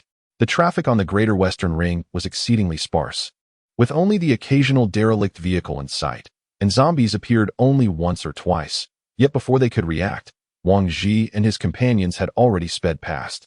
After a short while, they suddenly spotted a car obstructing the road ahead, with a figure standing beside it. Lao He slowed down. As they approached, Lao He discerned that it was a man, his clothing tattered and his demeanor woeful, wielding a fire axe stained with blood. Once the four of them exited the vehicle, Wang Ji aimed his handgun at the man, who immediately knelt before them, pleading, "Brothers, I implore you to save my family. Lower your voice. Who are you?" Wang Ji inquired. "Brother, my name is Hao Qinggong. I fled from a town in the north. I am a police officer. Here is my identification." He produced a document from his ragged coat. Although it was night, Wang Ji utilized his night vision goggles to confirm that the photograph on the identification matched the man's appearance, realizing he was not lying. "Hao Qinggong, officer of the Longkou Town Public Security Bureau? Indeed, it is I." Upon noticing that Wang Ji remained steadfast in his resolve, Hao Qinggong immediately implored, "Dear officers, I beseech you to save us. If you find the crowd overwhelming, you may take my wife and child away. I shall remain behind. We have a mission to fulfill, and your presence here would surely lead to your demise. Please stay put, and should we survive, or if you are fortunate enough to see our return, I shall escort you to safety." After speaking, Wang Ji cast a glance at his terrified wife and child huddled in the back seat. "Very well. We shall wait for you," Hao Qinggong exclaimed with fervor. The four of them returned to the vehicle, restarted the engine, and headed towards the North Ring Road. Chapter 42. Crossing the bridge. In truth, Wang Ji was aware that traveling by night was ill-advised, yet the urgency to rescue the doctor weighed heavily on them, and no one could predict how long she might endure. He certainly did not wish to traverse such a distance only to find a lifeless, zombified doctor awaiting him. As they veered northward, the quartet encountered no obstacles. After half an hour of driving, Oldie had navigated them from the northern ring to the eastern ring. As they proceeded towards their destination along the eastern ring, the traffic began to swell, and the number of zombies on the road increased correspondingly.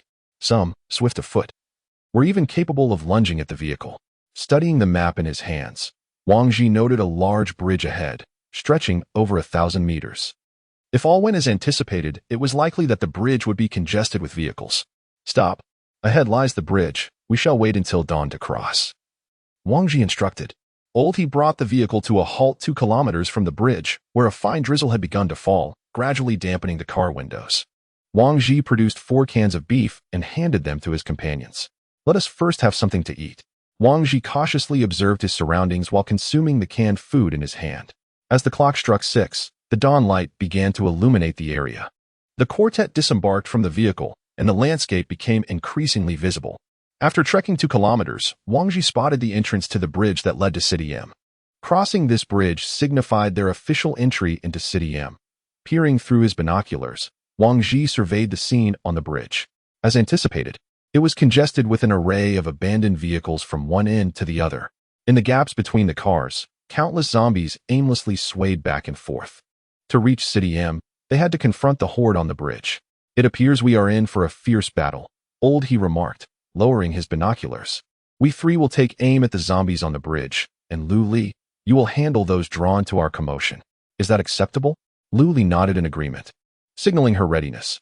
"All right, let us proceed," Wang Ji declared, stepping forward towards the bridge's entrance. As the distance to the bridge diminished, Wang Ji's hands trembled slightly. It was the first time he faced such a multitude of zombies. A cursory glance revealed no fewer than 500 undead on the bridge. He understood that once the first shot was fired, they would surge towards him. Lacking substantial combat experience, he was engaged in an intense mental struggle. Once the 4 had secured suitable positions, they exchanged glances to confirm their readiness. He was the first to pull the trigger. Bang, bang, bang. Wang Ji quickly raised his rifle and began shooting at the zombies on the bridge. His rifle was equipped with a suppressor, muffling the sound of gunfire, though the bullets struck the vehicles, producing the clatter of metal against metal. In an instant, the zombies on the bridge were roused, emitting a series of low growls that sent chills down one's spine amidst the stillness of dawn. The undead surged towards Wang Ji, climbing over vehicles in their relentless advance. Continue firing, quickly. He had underestimated the speed of the zombies. The trio had expended an entire magazine, totaling 90 rounds, yet only managed to effectively hit about 40. Their rate of elimination lagging far behind the relentless advance of the horde. Meanwhile, a dozen zombies approached from either side, but were swiftly dispatched by Jelly. Wang Ji and his companions had no time to manage the encroaching threats on their flanks. As the number of zombies ahead swelled ominously, the dire situation became apparent. Their firepower was insufficient to hold them at bay. Use grenades. With that, Wang Ji produced a high-explosive grenade and hurled it into the heart of the advancing horde. Boom. A series of explosions echoed across the eastern bridge of City M, the detonations of the grenade mingling with the blast of cars, resonating throughout the eastern region.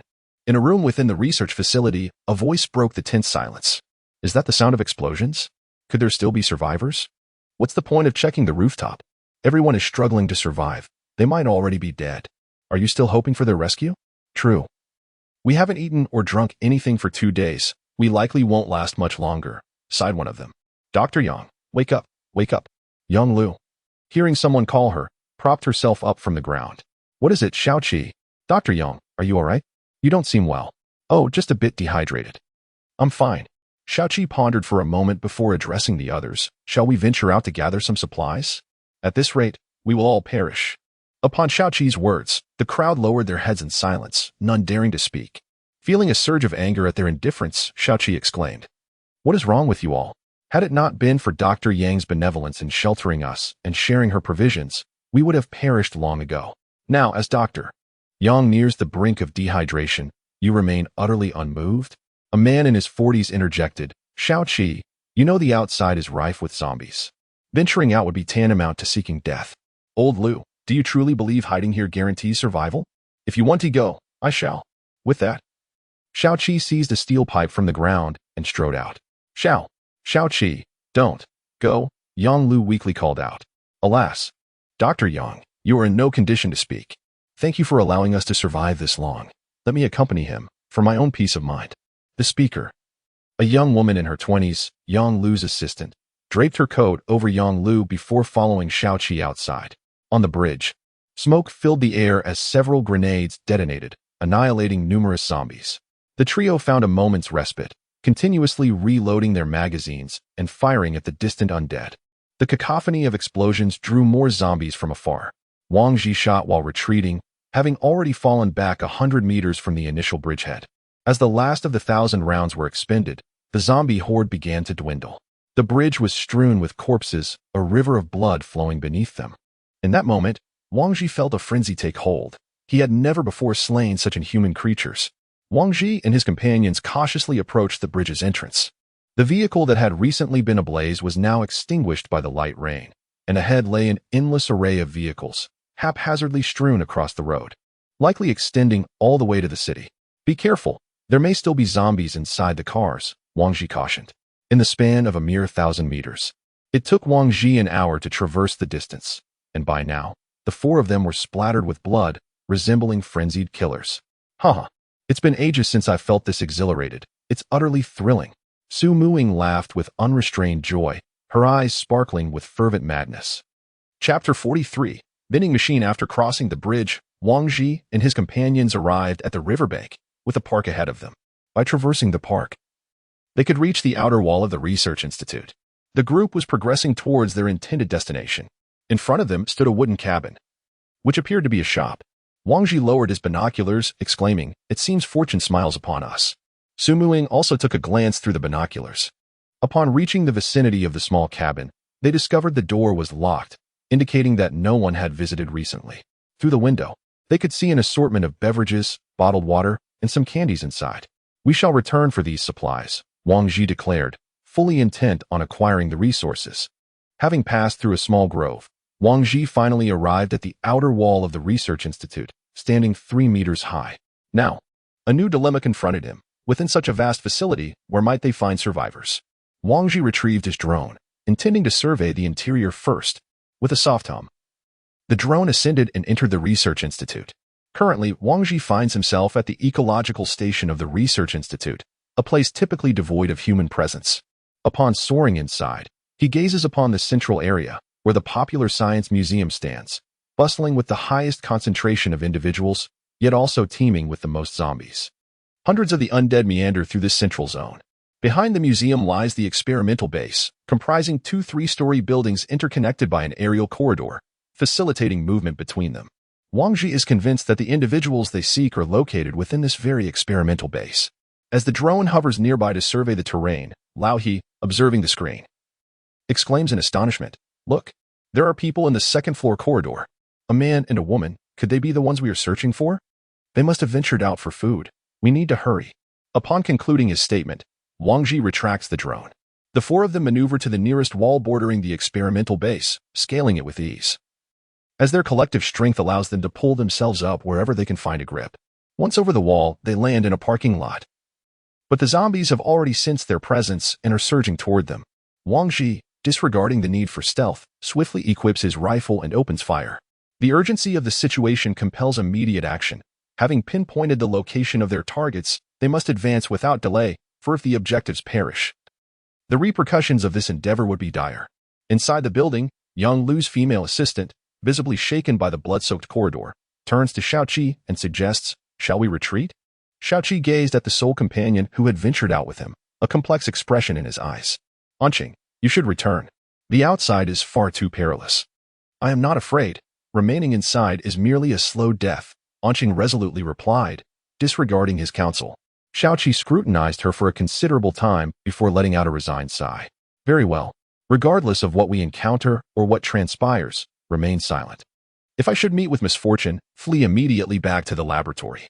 Once the door there is secured, it will shield you from any scent or sound emanating from you." He then instructed, "Now, give me your foot." With that, he seized her high-heeled shoe and snapped off the heel, facilitating her ability to run while significantly muffling the sound of her footsteps. On the first floor, there is an unattended vending machine, which should contain some water and bread. "We shall head there shortly." "All right," Anqing responded nervously. Thus, the 2 cautiously descended the staircase from the second floor, making their way to the safety corridor across the way. Typically, the number of individuals at the research facility was minimal, but following the outbreak of the zombie virus, most of the undead had infiltrated from the outside, predominantly congregating on the first floor.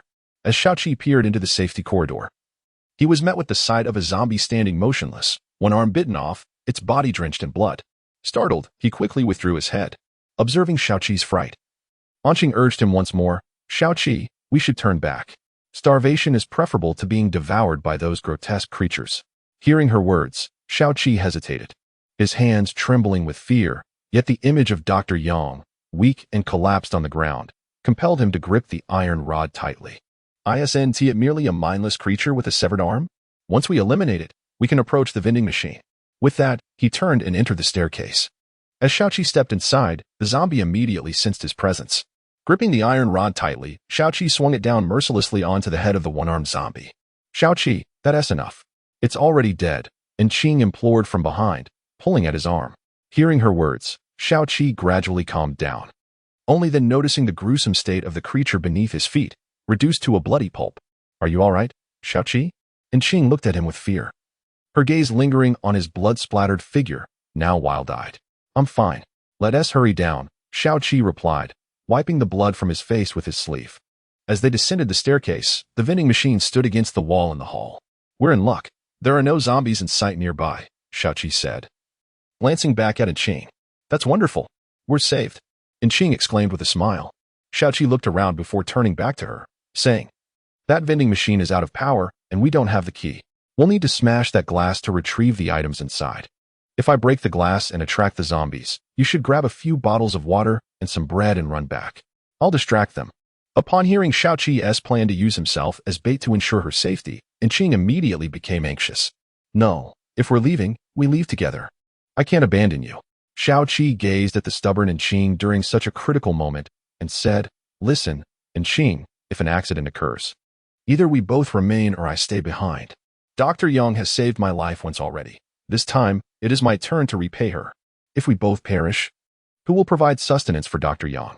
That's settled. After saying this, he turned away from the tear-streaked face of Qing and strode towards the vending machine. Chapter 44. Death awaits Xiaoqi, and Qing stealthily approached the vending machine. With a sharp strike, Xiaoqi shattered the glass with the iron rod in his hand. In the stillness of the building, the sound of breaking glass was particularly jarring. A low growl echoed from the nearby zombies on the first floor, who were immediately drawn to the commotion. Realizing they had disturbed the undead, Xiaoqi struck the vending machine several more times, completely shattering the glass. "Hurry, Qing. Grab the supplies and make your way back," Xiaoqi shouted as he began to pull items from within the machine. In truth, upon hearing Xiaoqi's earlier words on the stairs, Qing had resolved to ensure they returned with the supplies. However, now that they were here, fighting side by side, her resolve wavered. She could not abandon him. "Qing, what are you doing? We must leave," Xiaoqi called out to Qing, who stood frozen in place, staring blankly at him.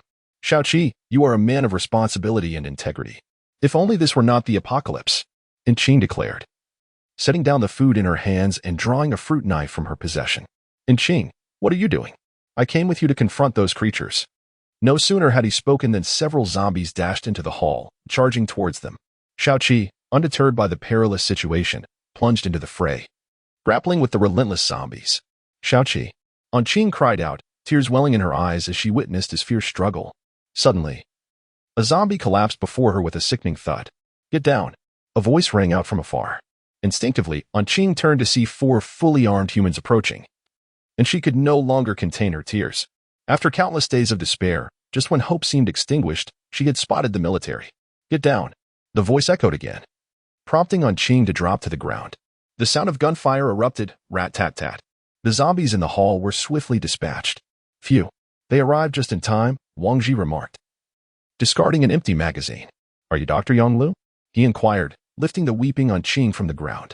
"Please, brothers, save us," she pleaded, gripped by emotion. "Are you all right?" Laoyi asked, helping the weakened Xiaoqi to his feet.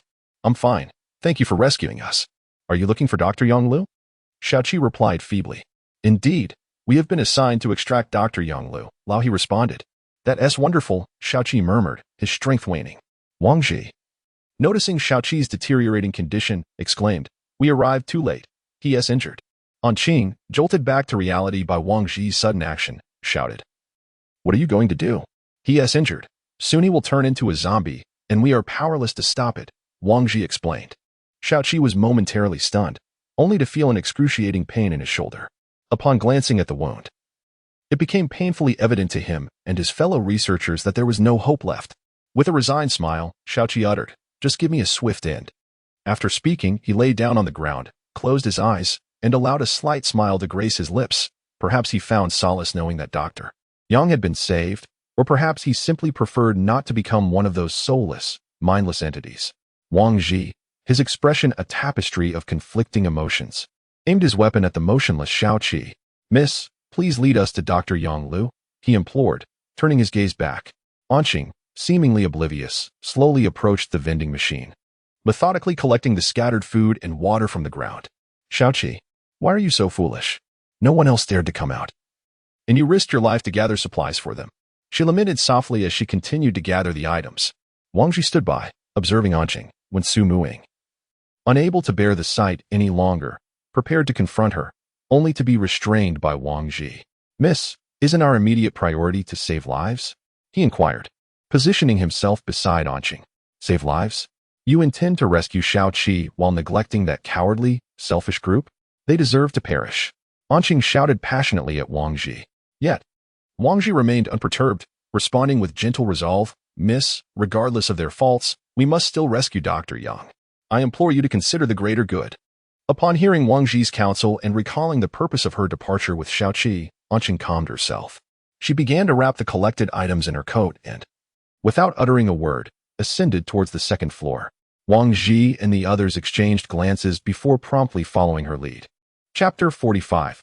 Evacuation. On the way to seek out Dr. Yang Lu, sporadic ambushes from the undead occurred, yet Qing chose to remain oblivious. clutching her coat as she made her way towards the building across the street.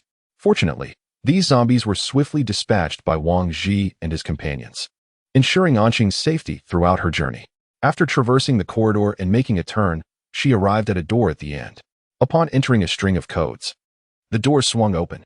Wang Ji stepped inside, his gaze falling upon nearly 10 individuals sprawled on the floor, both men and women. He tightened his grip on his firearm, troubled by the sight of so many people being sent out to scavenge by merely one man and one woman. No wonder Anqing deemed these individuals deserving of their fate. Had he been in their position, he would have executed them without hesitation, given the ability. Regrettably, Anqing was a delicate young woman, incapable of taking a life, even in self-defense, merely capable of a mutually assured destruction. As the inhabitants of the lab noticed newcomers, they began to stir. And upon seeing the fully armed quartet of Wang Ji, their spirits lifted. Thank heavens, we are finally saved. This is wonderful. Please help us. In a moment, those who had just been lying on the ground were pleading for assistance. Wang Ji surveyed the crowd with an impassive expression, inquiring, "Who is Dr. Yang Lu?" "She is over there." A man gestured towards a corner. Wang Ji followed the direction indicated and spotted a woman clad in a white coat lying there. Without delay, he rushed over, crouched down, and gently supported Dr. Yang Lu, resting her against his leg. "Sakura." Wang Ji urgently called for Sumu Sakura to assess her current condition. Su Muqing approached and examined Dr. Yang Lu, gently grasping her hand to check her pulse. Without hesitation, she retrieved her adrenaline from her belongings and administered it to Yang Lu's waist. "She is severely famished and dehydrated. Once she regains consciousness, we must provide her with water and sustenance," Su Muqing remarked. Indeed, shortly after the injection, Dr. Yang Lu awoke. Upon seeing her awake, Wang Ji promptly brought water to her lips. Startled by the presence of an unfamiliar face, Yang Lu initially reacted with surprise but quickly regained her composure. "Who are you?" she inquired. "Do not speak for now. We are here to rescue you. You are quite weak. Please drink the water," Wang Ji urged. Yang Lu complied, silently sipping from the water Wang Ji offered. Meanwhile, the others noticed Qing returning with a substantial supply of food and water, calling out, "Qing, share some of that with us." One individual, unable to contain his impatience, attempted to seize some for himself. Qing, however, brandished a knife at him, declaring, "This was obtained at the cost of Qi's life. Do you believe you are worthy of it?" "Qing, we were wrong. Please share a little with us," he pleaded. Ignoring the commotion, Qing knelt beside Yang Lu. "Dr. Yang, please eat something. This bread was just brought back by Qi and me." Yang Lu lifted her gaze, scanning her surroundings. "Where is Qi?" "Qi was infected while we were out searching for food. I barely made it back. These 4 individuals saved me," Qing said, her voice trembling with emotion. "Ah, Qing, go ahead and distribute some food to everyone." Yang Lu gently caressed Qing's cheek. As Yang Lu had already spoken up, Qing felt it was inappropriate to refuse any longer. Silently, she turned and joined the crowd to distribute the food. "We are from the Dawn Tower. We have been assigned to find you," Wang Ji informed Yang Lu. "Dawn Tower? What kind of place is that?" she inquired. "It is a refuge, a safe haven," he replied. "That's wonderful. Thank you so much." Old he urged, Qing, "Let them eat quickly. We must depart soon to avoid unnecessary delays." Wang Ji added. Old he nodded and went to help Qing with the food distribution. "Thank you, kind sir. I am truly grateful," Qing expressed. Once the food was distributed, Oldie prompted, "Everyone, please eat quickly. We shall set off immediately." Upon hearing they would be leaving, fear began to ripple through the crowd. Observing their trepidation, Oldie remarked sternly, "If anyone is afraid, they may remain here." Indeed, the mere suggestion of being left behind silenced their objections. After a while, Yang Lu gradually regained her strength and attempted to stand. "Dr. Yang, how do you feel? Are you able to move?" Wang Ji observed as Yang Lu rose to her feet. She stretched her limbs and took a couple of steps, responding, "I'm fine. By the way, I didn't realize there were such young girls in your group." Yang Lu looked at Jiali with a hint of disbelief. "The mountain need not be high. It becomes divine if there are spirits present. We should hasten our departure.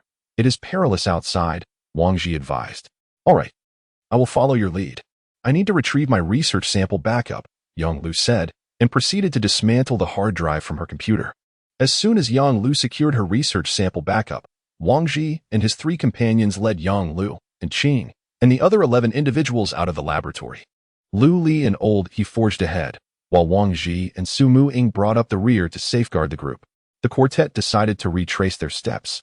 Although they would still encounter zombies, their numbers would be significantly diminished. Observing the scattered corpses of the undead along the route, it was evident to all that these were the very foes Wang Ji and his companions had dealt with upon their arrival. Upon reaching the perimeter wall, Wang Ji retrieved a grappling hook from his pack, instructing the others to assist in scaling the wall with the rope. While Wang Ji and his companions could manage the ascent unaided, it was not feasible for everyone. After successfully climbing over, Wang Ji intended to visit the wooden cabin store once more. Fortune smiled upon them this time, as they located the individuals within a single day. During their journey, Su Muing felt quite elated, sharing reflections with Wang Ji. Indeed, had Qing and the others not emerged, it was uncertain how long it would have taken to locate such a vast research facility. Wang Ji echoed her sentiments, then posed a pressing question. With the addition of their 15 members, how would they return? Su Muing inquired. Wang Ji was momentarily taken aback, as this issue had not crossed his mind. They would need to procure vehicles again along the way. We can take 3 cars, 2 of us can ride in one, bringing along some individuals, while the remaining ones can drive the last vehicle themselves, Wang Ji proposed after some contemplation. Leading the group through the woods, they arrived at the store they had previously discovered. The sight that met their eyes was astonishing. The interior was stocked with a plethora of supplies and provisions. Well, the bounty here could sustain us for a month, one exclaimed. Sure, what are you thinking? These provisions were uncovered by them. Do you intend to pilfer food right under their noses? Cautioned another. Indeed, those 4 individuals appear formidable. One must not provoke their ire. The crowd murmured in hushed tones, while Wang Ji boldly entered the dwelling, embarking on an extravagant procurement spree devoid of cost. He instructed the researchers to gather all consumables, including water, sugar, and snacks, packing them into bags. The manpower provided without charge significantly alleviated Wang Ji's burden. After thoroughly ransacking the modest cabin, he could officially make his return. With the mission objective now identified, it was imperative to expedite the delivery, as lingering outside for an extended period could lead to unforeseen mishaps. Swift action was essential. We must reach the evacuation point before darkness enveloped the land.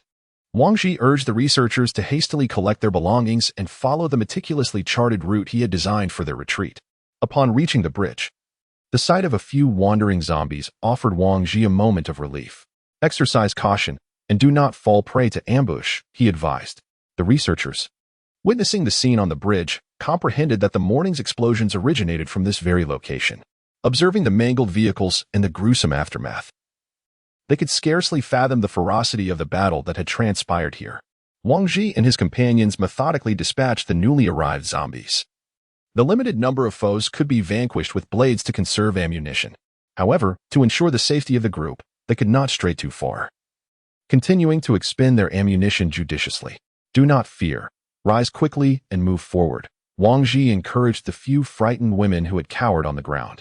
Crossing the bridge, Wang Ji communicated via radio, instructing Lao He and Lu Li to escort the 4 individuals to the police vehicle while he sought out 2 cars still equipped with keys along the way. Who among you will drive one of these vehicles? Wang Ji inquired of the crowd. Chapter 46. Return, I'll take the lead. A man stepped forward, volunteering. All right. You will follow closely behind the police car, and I will be right behind you. No other thoughts. You 3 get in this vehicle, Wang Ji instructed, indicating the 4 men in the back. In Wang Ji's car were Su Muqing, Dr. Yang Lu, and Qing, and the remaining 2 women. Dr. Yang Lu had to ride with him. He certainly wouldn't feel secure with her in another vehicle. As for the others, Wang Ji wouldn't allow them to face the survivors alone. At least 2 people should be together for mutual support. He couldn't guarantee that no one would betray them. Finally a moment to rest, Su Muqing said comfortably from the passenger seat. May I ask, once we reach the Dawn Tower, can we be assured of our safety? It was evident that Yang Lu was still somewhat anxious. I can assure your safety. Theirs is not guaranteed, Wang Ji replied after a moment's thought. Why is that?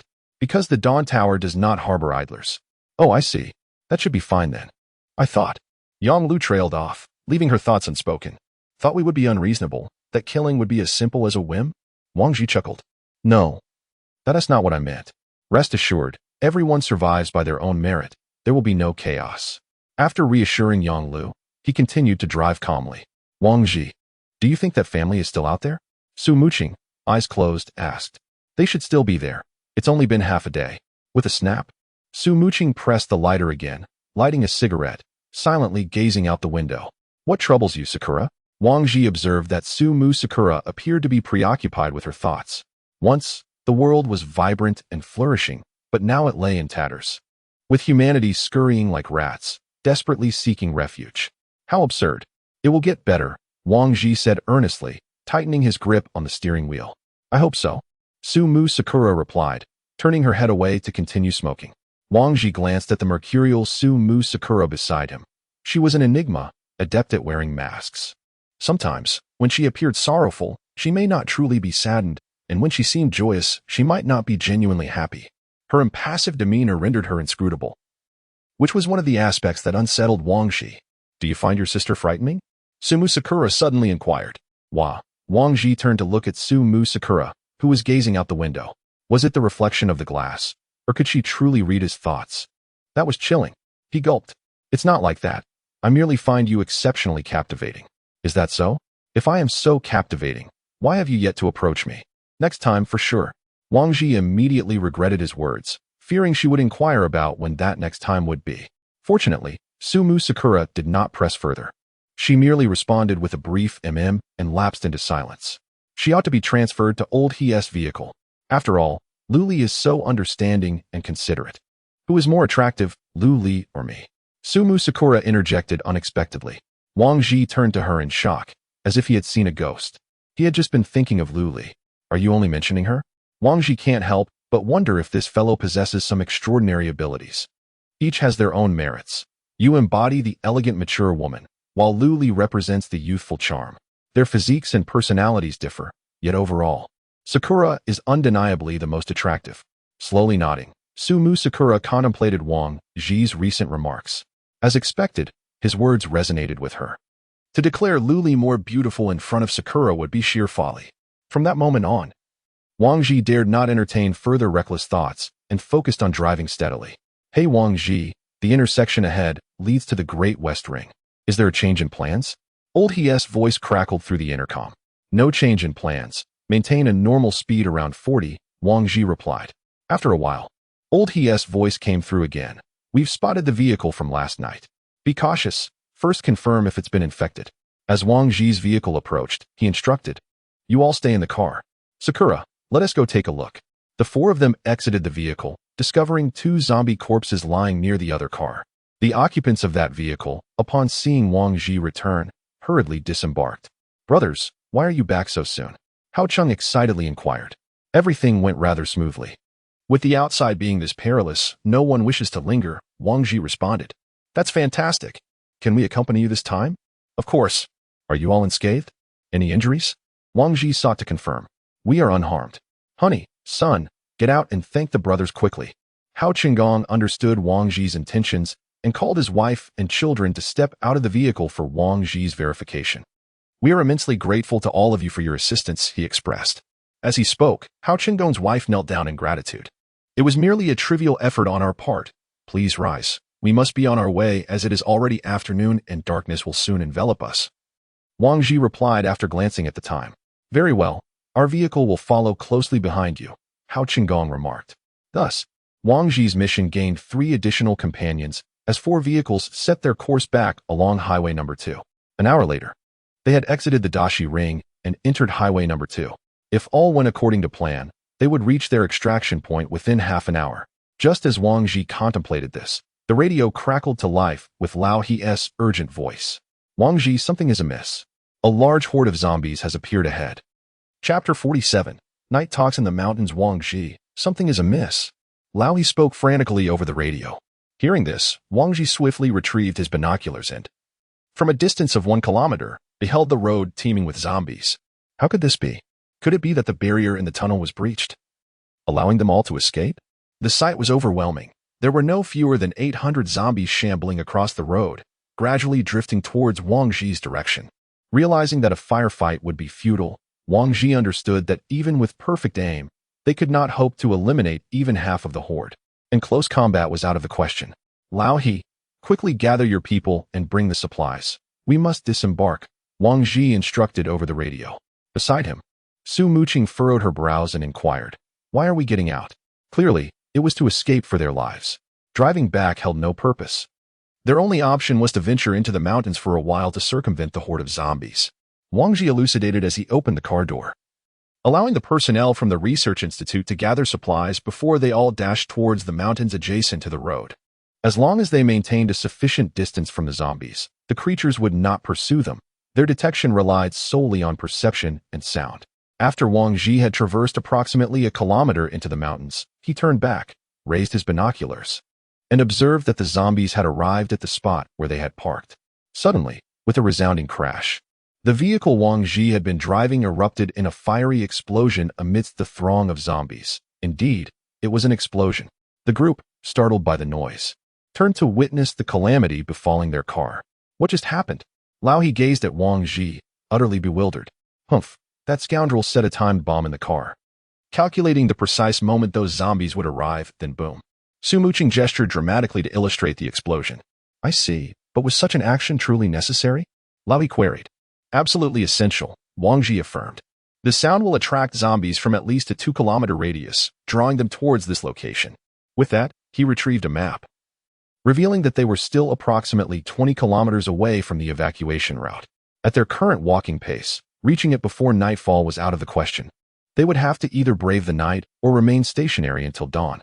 As Wang Ji and his companions walked for a while, the sky gradually darkened, signaling that they could no longer continue their journey. The personnel from the research institute lacked night vision equipment, and it was unwise for them to use lights, as doing so would attract zombies or other peculiar creatures. Thus, Wang Ji sought refuge on the sheltered side of a hillside, where everyone settled to endure the night. They kindled a small fire, its flickering light alleviating the palpable fear among the group. Gathered around the fire, they reminisced about the past. Who would have thought we would emerge alive from the research institute? We truly owe our survival to Dr. Yang, who came to our rescue, one remarked. Indeed, we are fortunate to have Dr. Yang. Anqing sat silently, her head bowed, lost in thoughts of Shaoqi and their shared experiences. Anqing, what troubles you? Why are you crying? Yalu inquired, noticing her tears. Anqing remained silent, rising to move to the side where Wang Ji was on lookout. Upon seeing Anqing, Wang Ji asked, what is wrong? Why aren't you by the fire keeping warm? Anqing gazed vacantly at the stars above, replying, I witnessed Shaoqi perish before my eyes, and yet I could do nothing. If only I could have shared the burden with him, perhaps he would not have succumbed. Listening to Anqing's words, Wang Ji realized she was reminiscing about her Shaoqi. Therefore, you must grow stronger to safeguard yourself and those you wish to protect in your own way. Observe me. Just a few months ago, I was an ordinary individual. However, upon entering the Tower of Dawn, I engaged in relentless training, step by step forging my path. Anqing suddenly turned to Wang Ji and inquired, am I truly capable? Indeed. As long as you possess sufficient determination, Wang Ji replied. To protect those I wish to safeguard in my own manner. Anqing murmured to herself. All right. Hurry over to the fire and warm up, Wang Ji advised. Thank you, Anqing said, before returning to the warmth of the fire. Wang Ji watched her retreating figure, letting out a quiet sigh. Before long, Jialuoli approached once more. Noticing her presence, Wang Ji asked, what is it, Liuli? It's nothing. I merely wish to converse with the captain, she replied. After a moment of silence, Liuli spoke again. It seemed the child did desire conversation. It was no surprise, for throughout the journey, she had scarcely spoken, revealing her reluctance to express herself. Are you tired? Wang Ji prodded, sensing her wish to communicate, yet finding no topic to initiate. A little, she admitted. The two sat side by side. Wang Ji gazed up at the sky, noticing the stars that had once been obscured were now twinkling brilliantly above. With the absence of industrial pollution, automobile emissions, and various contaminants, the sky had regained its vastness. Perhaps this was destined. Humanity, on the brink of extinction, was undergoing a reformation, subsequently embarking on a new cycle. The stars above are so bright, so beautiful, Jialuoli exclaimed, her enchanting eyes fixed upon the heavens. Wang Ji gazed at the starry sky reflected in Lu Li's eyes. Perhaps this is what it means to have a galaxy within one's gaze. At that moment, Wang Ji was captivated by Lu Li's appearance. They sat side by side, she admiring the celestial bodies while he was entranced by her. Captain, what are you looking at? Lu Li asked, her face flushing once more as she noticed Wang Ji's gaze upon her. What is that? Wang Ji suddenly pointed to something behind Lu Li. In the distance, a multitude of red dots emerged from the forest. Wang Ji quickly donned his night vision goggles. Is it a pack of wolves? Chapter 48. Zombie wolves. Upon seeing the wolves, Wang Ji's first instinct was that the animals had also been infected. This is bad. They're zombie wolves. Lu Li, prioritize your safety. After speaking, Wang Ji took Lu Li back to the group. Alert! A horde of zombie wolves is approaching. Sakura, Old He, I entrust you to keep an eye on Dr. Yang. The rest of you need not worry too much. Wang Ji communicated through his wireless earpiece, ensuring that the researchers did not overhear his words. Upon noticing Wang Ji and his companion's agitation, the researchers immediately fell into a panic. Do not scatter, stay by the fire. Old He instructed them. While they have yet to erupt, we should initiate our attacks, Wang Ji advised through the earpiece. Bang! Wang Ji fired the first shot, and the tense pack of wolves abruptly surged toward him. Observing the wolves' speed, Wang Ji felt a surge of alarm. He had clearly underestimated the explosive capability of these zombie wolves, which were 1.5 times faster than normal wolves. The bullets were ineffective. Continuing to fire would only be a waste. They're too fast. I can't hit them, Wang Ji shouted, watching the zombie wolves draw nearer. One of the creatures had already dashed before Wang Ji, leaping towards him. In an instant, a glimmer of blade flashed before Wang Ji's eyes. It was Lu Li, who had drawn her exquisite blade, Yiling Long, and severed the zombie wolf that was about to pounce on Wang Ji. The decapitated head lay on the ground, still gnashing its teeth. Seeing that the bullets could not reach Wang Ji, Lu Li swiftly unsheathed her dagger and engaged in close combat with the zombie wolves. Meanwhile, Lao He and Su Muing were struggling with their own daggers, also needing to divide their attention to protect Dr. Yang. Alas, no. One unfortunate woman was overpowered and let out a piercing scream. Wang Ji and the others were too preoccupied to notice who it was or to rescue her. As they continued to battle the swiftly advancing zombie wolves, Lu Li wielded her weapon with great advantage. The blade was sharp and long, capable of cleaving the creatures in two with a single stroke. In contrast, Wang Ji and his companions' daggers were somewhat lacking. They needed to strike the wolves' heads to deliver a fatal blow. A mere stab to the body would not suffice, as the zombie wolves would rise again to attack. At that moment, a man, unable to endure the horror, began to flee. Wang Ji, witnessing the man's desperate attempt to escape, shouted urgently, "Do not move recklessly, come back."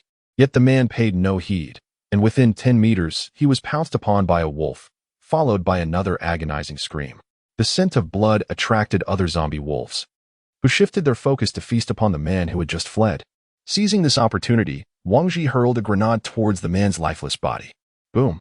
The explosion shattered the ominous silence, and just as the zombie wolves were about to descend upon the remains for a meal, they were obliterated into fragments. At this moment, Wang Ji and his companions had lost 3 individuals. However, Wang Ji silently rejoiced that the man had ventured out to act as bait. Otherwise, it would have been impossible to gather so many wolves together for an instant annihilation. "Are you all right?" Wang Ji inquired, glancing at the others. Where did that pack of rabid dogs come from?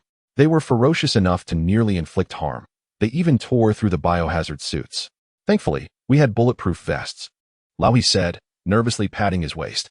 Upon hearing Lao He's words, Wang Ji was taken aback and quickly moved to examine Lao He's wounds. He observed that the biohazard suit had been shredded, exposing the bulletproof vest beneath, which bore a deep bite mark. Lao He removed the vest, revealing a red bruise on his waist. Phew. Luckily, it didn't penetrate. Otherwise, Lao He, you would have been done for, Wang Ji remarked with relief. Our Uncle He, with his compassionate heart, insisted on protecting those people, only to be ambushed by a wolf. Su Muing chimed in, her tone dripping with sarcasm. As long as everyone is unharmed, that's what matters, Wang Ji said, giving Lao He a reassuring pat on the arm. We need to relocate. We can't linger here any longer. Wang Ji frowned at the pile of corpses on the ground. After gathering their supplies, Wang Ji and his group moved forward a distance. Following the recent attack, the researchers and the Hao family were both on edge, flinching at the slightest rustle and instinctively gravitating toward Wang Ji and his companions. Wang Ji fully understood their anxiety and behavior. After walking for a while, Wang Ji found a suitable place to camp, and the group rekindled the fire. The journey ahead is fraught with peril. I urge everyone to heed my commands. We shall endeavor to protect your safety while ensuring our own. Should there be any further instances of disobedience, the consequences shall be borne by those who disregard my words. Wang Ji warned the crowd once more. In response, they all nodded in agreement, realizing that none would be foolish enough to ignore his directives. For the alternative would be a horde of ravenous zombies descending upon them, followed by the detonation of a grenade. Throughout the night, no one dared to succumb to fatigue. Fearful of an unexpected onslaught of the undead, Wang Ji spent the night in the desolate wilderness, encountering few dangers aside from a handful of wandering zombies. As dawn approached, he and his companions resumed their journey homeward. Along the way, Wang Ji frequently surveyed the road ahead with binoculars, but the situation was far from favorable. He noted the persistent presence of numerous zombies along their path. It became evident to him that the evacuation point was indeed surrounded by the undead. After traversing 20 kilometers, the group arrived at the entrance after 8 hours of intermittent travel. In the distance, Wang Ji spotted the entrance with his binoculars, but as anticipated, it was surrounded by a significant number of zombies. The closer they approached the tunnel they had previously visited, the greater the horde became. "We have arrived. But we must cross that road," Wang Ji informed those behind him. "In this desolate wilderness, where could they possibly find shelter? Indeed, are you certain you have not misremembered?" The crowd, having seen no sign of refuge, felt a rising sense of panic upon hearing Wang Ji's assertion that they had reached their destination. "The refuge lies beneath, necessitating entry into the tunnel, which is situated directly across the road," Wang Ji elucidated. "What shall we do? There are numerous zombies on the street. Should we dash across?" Lao He inquired as he lowered his binoculars. Wang Ji glanced at Lao He, then turned to observe the group from the research institute and the Hao Qinggong family behind them. "We can make it through, but they may not. It would be wiser to divert their attention first, then seize the opportunity to pass," suggested Su Muing. "Who will serve as the bait?" Lao He questioned, subsequently directing his gaze toward the crowd behind. "Don't we have signal flares? We could use them to attract attention before we charge through. That would be safer," Wang Ji remarked, retrieving a signal flare from his bag. "While the flares are effective, they will still prioritize attacking us as we approach," Lao He stated. Wang Ji shrugged helplessly and replied, "There is no other option. It's better than rushing in blindly. Especially since we have less than 300 rounds left. Blunt force is certainly not feasible." Chapter 49. Return in a moment, Sister Ing and Lao He. "You will release signal flares to the sides while Lu Li and I attempt to break through to the entrance. The rest should follow closely behind, with Sister Ing and Lao He bringing up the rear. Is there any issue with this plan?" Wang Ji outlined a simple strategy, leading the group and their supplies toward the road. As they approached the horde of zombies, which were 200 meters away, Wang Ji instructed Su Muing and Lao He to deploy the signal flares to the sides. Whoosh! Bang! The flares illuminated the road with a brilliant, blinding light, drawing the surrounding zombies toward them. Now, the others followed closely behind. Wang Ji seized the moment, grasped his weapon, and dashed onto the road, followed closely by others carrying supplies. As Wang Ji reached the street, several zombies detected his presence and turned to charge towards them. "Wang Ji, open the door first. Leave the zombies to us," Old He called from behind. Aware that verifying identity would take some time, Wang Ji understood he needed to reach the door ahead of time to unlock it. With this thought in mind, he urged Lu Li to ensure the safety of Dr. Yang Lu and hastily accelerated towards the entrance. He produced the pre-prepared magnetic card, placed it in the card slot, and with a beep, verification was successful. The grand door began to open slowly. "Hurry inside." Wang Ji pocketed the card, replaced his magazine, and provided cover for the remaining individuals as they entered. Seeing the door ajar, the others summoned their last reserves of strength to rush towards it. Meanwhile, the zombies, previously attracted by the signal flares, had evidently lost interest and began to turn towards the living. Realizing the peril, as zombies began to converge from both sides, Wang Ji understood that if the door was not closed soon, a disaster would ensue. "Everyone, retreat immediately," Wang Ji instructed. Noticing that Lu Li had successfully escorted Dr. Yang to the entrance, he used his earpiece to direct Su Mu and Old He to return without delay. Wang Ji continued to provide cover fire, as many individuals still needed to bring supplies over. If this continued, the zombies would breach the entrance. This situation was untenable, supplies would be lost, and not everyone would make it inside. Time was running out. Wang Ji promptly adjusted the angle of his firearm. Bang! Bang! Wang Ji fired 2 shots at the individuals behind him who were devoid of supplies, striking both in the legs. As they collapsed to the ground, incapacitated, the zombies, drawn by the scent of blood, immediately lunged towards the fallen woman. Meanwhile, the others were desperately fleeing for their lives, hardly noticing Wang Ji's betrayal. Yet, it was not enough. Bang! Another woman fell to the ground. "Ah, help me!" The man screamed in agony. Unfortunately, no one paid him any heed. They all hurriedly continued towards the exit, not daring to look back. After Wang Ji had thrown 3 live bait outside, the intensity of the zombie assault markedly diminished. Once Su Muing and the others successfully retreated, Wang Ji promptly slipped back inside, securing the iron gate, which was incessantly battered by the zombies outside. Phew. That was close. Su Muing leaned against the wall, her chest heaving with exertion, tossing her rifle to Wang Ji, clearly fatigued from the recent ordeal of being surrounded by the undead. Is anyone injured? Wang Ji inquired, observing the shaken individuals around him. Silence ensued. After switching on the lights for a thorough inspection and confirming that no one was harmed, he descended further. Along the way, no one seemed to notice the absence of a few members, nor did they ponder how they had vanished. All they knew was that they had survived. Wang Ji felt no remorse for his previous actions. Such sacrifices were necessary. Had he not made those sacrifices, the consequences would have been far graver. Well done, Lu Li. Wang Ji praised. Observing the actions of Galilee, Wang Ji noted the remarkable protection provided to Dr. Yang. Scarcely any zombies could approach them. It was precisely this security that allowed Wang Ji and his companions to evacuate expeditiously. Currently, apart from Dr. Yang, there were 9 survivors following behind. This campaign could be deemed exceedingly successful, earning nearly 900 survival points and a substantial amount of food supplies in just 2 days. Upon returning to the Dawn Tower, Wang Ji first proceeded to the medical examination room. Upon seeing Wang Ji and the others, Sophie was momentarily taken aback. Captain Wang, we meet again, she greeted as she emerged from her office. Sophie, the head nurse, certainly possessed a remarkable memory. Come on, your team is now the star of the Dawn Tower. Who doesn't know about you? All right, let us expedite the examination. Just concentrate all the supplies in that box. Wang Ji instructed the survivors who had returned with them, subsequently placing his own equipment inside as well, all of which required thorough cleaning and disinfection. After depositing their belongings, Wang Ji and his companions entered the disinfection chamber, where they underwent a comprehensive cleansing, changing, and health check. He then escorted the personnel from the Research Institute and the Hao family to the Affairs Hall to transfer their tasks, while Dr.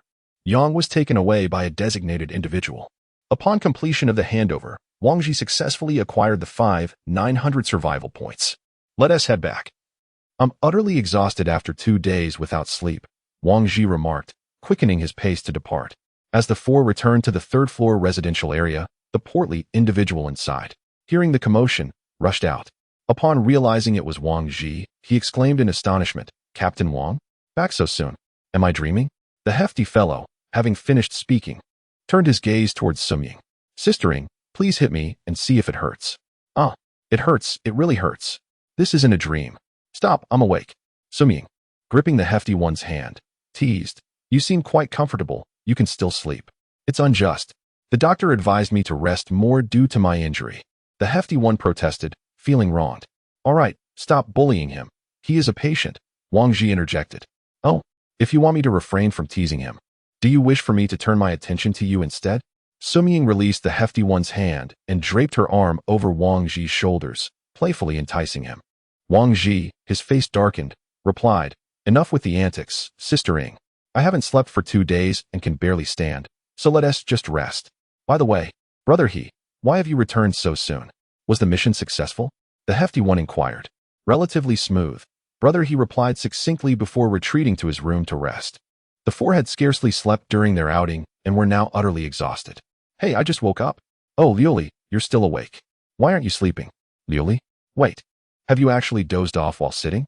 The hefty one, observing the others already asleep, found it dull and decided to join the ranks of the slumbering. Please, you may enter now, said the individual waiting outside, who had come to escort Yang Lu. Without further inquiry, she stepped inside, entering a vast laboratory filled with familiar instruments. As she ventured deeper, she encountered someone she knew all too well. Teacher, is it really you? Yang Lu asked, her disbelief evident. It is not surprising that Yang Lu harbored doubts, for when Dr. Chen departed, it was under the shroud of death. You have arrived, Xiao Lu. As Dr. Chen spoke, she had already confirmed her identity as the deceased teacher from 5 years ago. Teacher, you did not perish? How is it that you are here? At that moment, Yang Lu had a multitude of questions clamoring for answers. I apologize, Xiao Lu. My arrival here 5 years prior was a covert operation, and I disclosed it to no one. Could it be that you orchestrated my rescue? Indeed, Your keen intellect remains sharp, Xiao Lu. It was at my behest that, upon receiving the Tower Master's approval, my request was transformed into a mission assigned to those warriors. And the others? What of your other students? Yang Lu inquired anxiously. Sigh, Xiao Lu, you were the student I held in the highest regard, the one I took the greatest pride in. From a young girl to the remarkable woman you are now, I must confess, rescuing you has already stretched my capabilities to their utmost limits, Dr. Chun lamented. You imply that. I too was on the brink of death. Had it not been for Wang Ji and the others, had they been even a moment later, I might not be here conversing with you. Yang Lu recalled the perilous moments when Shaoqi and Qing risked their lives to seek sustenance. Come. Find a place to sit. You mentioned that Wang Ji and his companions undertook the mission? Yes. What of it, teacher? Do you know them? I possess a modicum of knowledge about them. They have recently gained quite the reputation at the Dawn Tower, and I have heard the Tower Master speak of them. Now, share with me the particulars of your journey here. Yang Lu recounted the events from the moment she awoke in the laboratory, dazed from hunger, to the occurrences after entering the Dawn Tower. Are you saying you encountered mutated wolf packs? Dr. Chen inquired, astonished. Indeed, even animals have now been infected by the virus. Alas, it seems the situation is deteriorating. So, what should I do next, teacher? Well, primarily focus on researching genetic antibodies, biological mutations, and maintaining the operations of the Dawn Tower. However, before anything else, you must rest properly. Without adrenaline, you would have likely collapsed on the journey here. Understood, teacher. It was only after Dr. Chun's reminder that Yang Lu recalled she had scarcely slept or eaten over the past few days. Chapter 50, Fear Captain. The person has arrived. Let her in. Jieshi continued to read her book without raising her head. Did you summon me? A woman's voice echoed from outside the door. Please, have a seat. Once the woman settled down, Jieshi spoke. What is your name? I am Qing, doctor. Yang's assistant, and Qing replied, her gaze lowered, feeling the pressure emanating from the woman across from her. I understand you were brought back by Wang Ji. Share the details with me, Jieshi stated coldly. Upon hearing Wang Ji's name, and Qing's head snapped up, her vigilance directed at Jieshi. Why should I tell you? Oh, Jieshi raised an eyebrow, standing from her chair and slowly approaching Qing. At this moment, Qing was enduring the oppressive aura emanating from Jieshi, her hands trembling slightly. How am I to know whether you will harm him? Qing gazed unwaveringly at Jieshi, whose murderous intent was palpable. Having narrowly escaped death in the past, her fear had somewhat dissipated. Indeed, Jieshi retracted her pressure and resumed her seat. Qing, lowering her head, gasped for breath, having been momentarily forced into a state of breathlessness. Allow me to introduce myself. This is the headquarters of the Dawn Guard, and I am the captain. Jieshi, Captain Jieshi, let us set aside matters concerning Wang Ji for now. I will personally seek him out later. I hear you wish to join the guard? Yes. I desire to grow stronger. Qing lifted her head, her eyes resolute. Becoming stronger is not merely a matter of words. It demands rigorous trials and sacrifices. Even the essence of life itself to grasp the true meaning of power. Do you still wish to continue? Yes. I will spare no effort. Qing declared, her determination unwavering. Oh? And why is that? To protect those I cherish in my own way. Qing's head hung low as she clenched her fists, envisioning the smile of Shaoqi as she gazed upon her lifeless form, oblivious to the pain of her nails digging into her flesh. Here, take this magnetic card. From now on, you are a member of the guard. However, you will need to repay 1,000 survival points as the cost of transitioning from a refugee to a citizen. It is the rule, Jieshi explained to Qing. Thank you, Captain Jieshi. Qing replied, rising to bow deeply before her. Go now. I shall assign someone to guide you on the specifics of your duties. After Qing left, Jieshi arranged for a female guard to accompany Qing to complete her registration procedures and guide her through subsequent tasks. Once everything was settled, she retrieved the coffee that Wang Ji had sent her from the drawer and prepared herself a cup using the method he had taught her. Wang Ji, oh Wang Ji, you have truly changed my perception of you. Several hours later, Wang Ji awoke from a deep slumber, feeling a blissful sense of comfort that he had not experienced in a long time. Suddenly, a noise startled him. He quickly turned on the bedside lamp and was taken aback to find a silver-haired figure lying on his pillow. Sister Ing? Wang Ji asked softly, trembling with surprise. He glanced around the room to confirm it was indeed his own, and thought to himself, what on earth is going on with this woman? Don't make a sound, Su Muing murmured with her eyes closed, pulling the blanket over herself and turning away to continue sleeping. Wang Ji, after a moment's thought, checked his own lower half and sighed in relief upon realizing he was not completely undressed. Hey, Sister Ing, don't scare me like that. How did you end up in my bed? I'm scared, she replied nonchalantly. Wang Ji was taken aback. Not only was she being brazen, but she also had the audacity to admit she was afraid. Had he not seen her single-handedly dispatch dozens of zombies without flinching, he might have believed her. His gaze, however, involuntarily drifted downward, and he was shocked to see she was only wearing her undergarments. Thankfully, she was not completely bare, but the tantalizing glimpse was dangerously alluring. Wang Ji could no longer remain in bed, fearing that if he lingered any longer, he might not uphold his virtuous character. He rose, attended to his personal hygiene, and made his way to the living room, where he discovered Luli seated on the sofa, engrossed in a film playing on Ling Ling Yao. Ah, Luli is awake so early, Wang Ji commented as he approached and sat beside her. He inadvertently dozed off on the sofa, only to be roused by the delivery person arriving with supplies. Why not return to your room to sleep? Wang Ji inquired. Luli shook her head, indicating she was not tired. Wang Ji regarded her curiously and asked, Are you afraid? Upon hearing his question, Luli's face flushed slightly, and she lowered her head, nodding subtly. Observing her response, Wang Ji felt a pang of incredulity. How could she be akin to Su Mu Ying in this regard? Nonetheless, Luli did not strike him as a dishonest person. Thus, he decided to kneel before her and asked directly, What are you afraid of? After a moment of contemplation, Luli replied, Well, I have nightmares, I feel insecure, and I cannot sleep soundly. Wang Ji regarded her with skepticism. Then, would it be all right if you sleep with Sister Ing in the future? He suggested. Would that trouble Sister Ing? Luli expressed her concern. Not at all. She happens to be afraid as well. You both would make a perfect pair, Wang Ji reassured her, casting Luli a knowing glance before rising to tally the pile of supplies that had been delivered. The haul was indeed substantial.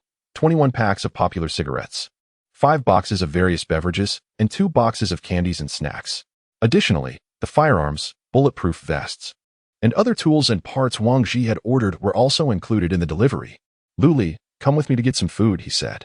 Upon stepping outside, Wang Ji discovered the training hall on the 3rd floor to be utterly deserted. Had the former Dynasty team and the Eternal Doom Squad ventured out? Chapter 51. The next plan, Wang Ji and his companion proceeded to the dining hall on the 2nd floor, where only a handful of patrons lingered. In recent days, the number of individuals venturing outside had reached its zenith.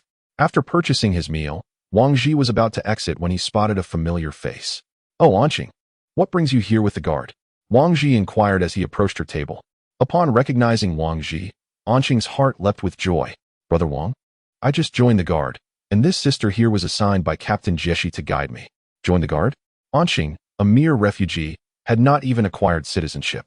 How had she suddenly become part of the guard? Wang Ji felt a twinge of confusion. That's wonderful. Did Captain Jeshi seek you out personally? He asked. Yes. She mentioned that you recommended me, Anqing replied. Recommended Anqing to join the guard? How was it that he had no knowledge of this? What was Jeshi up to?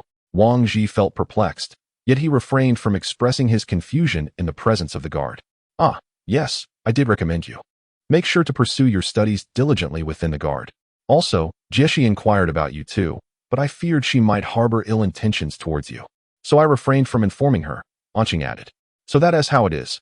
I'm sorry you had to endure that, Wang Ji said, giving her shoulder a reassuring pat. Wait, how did you know? Ah, it's nothing.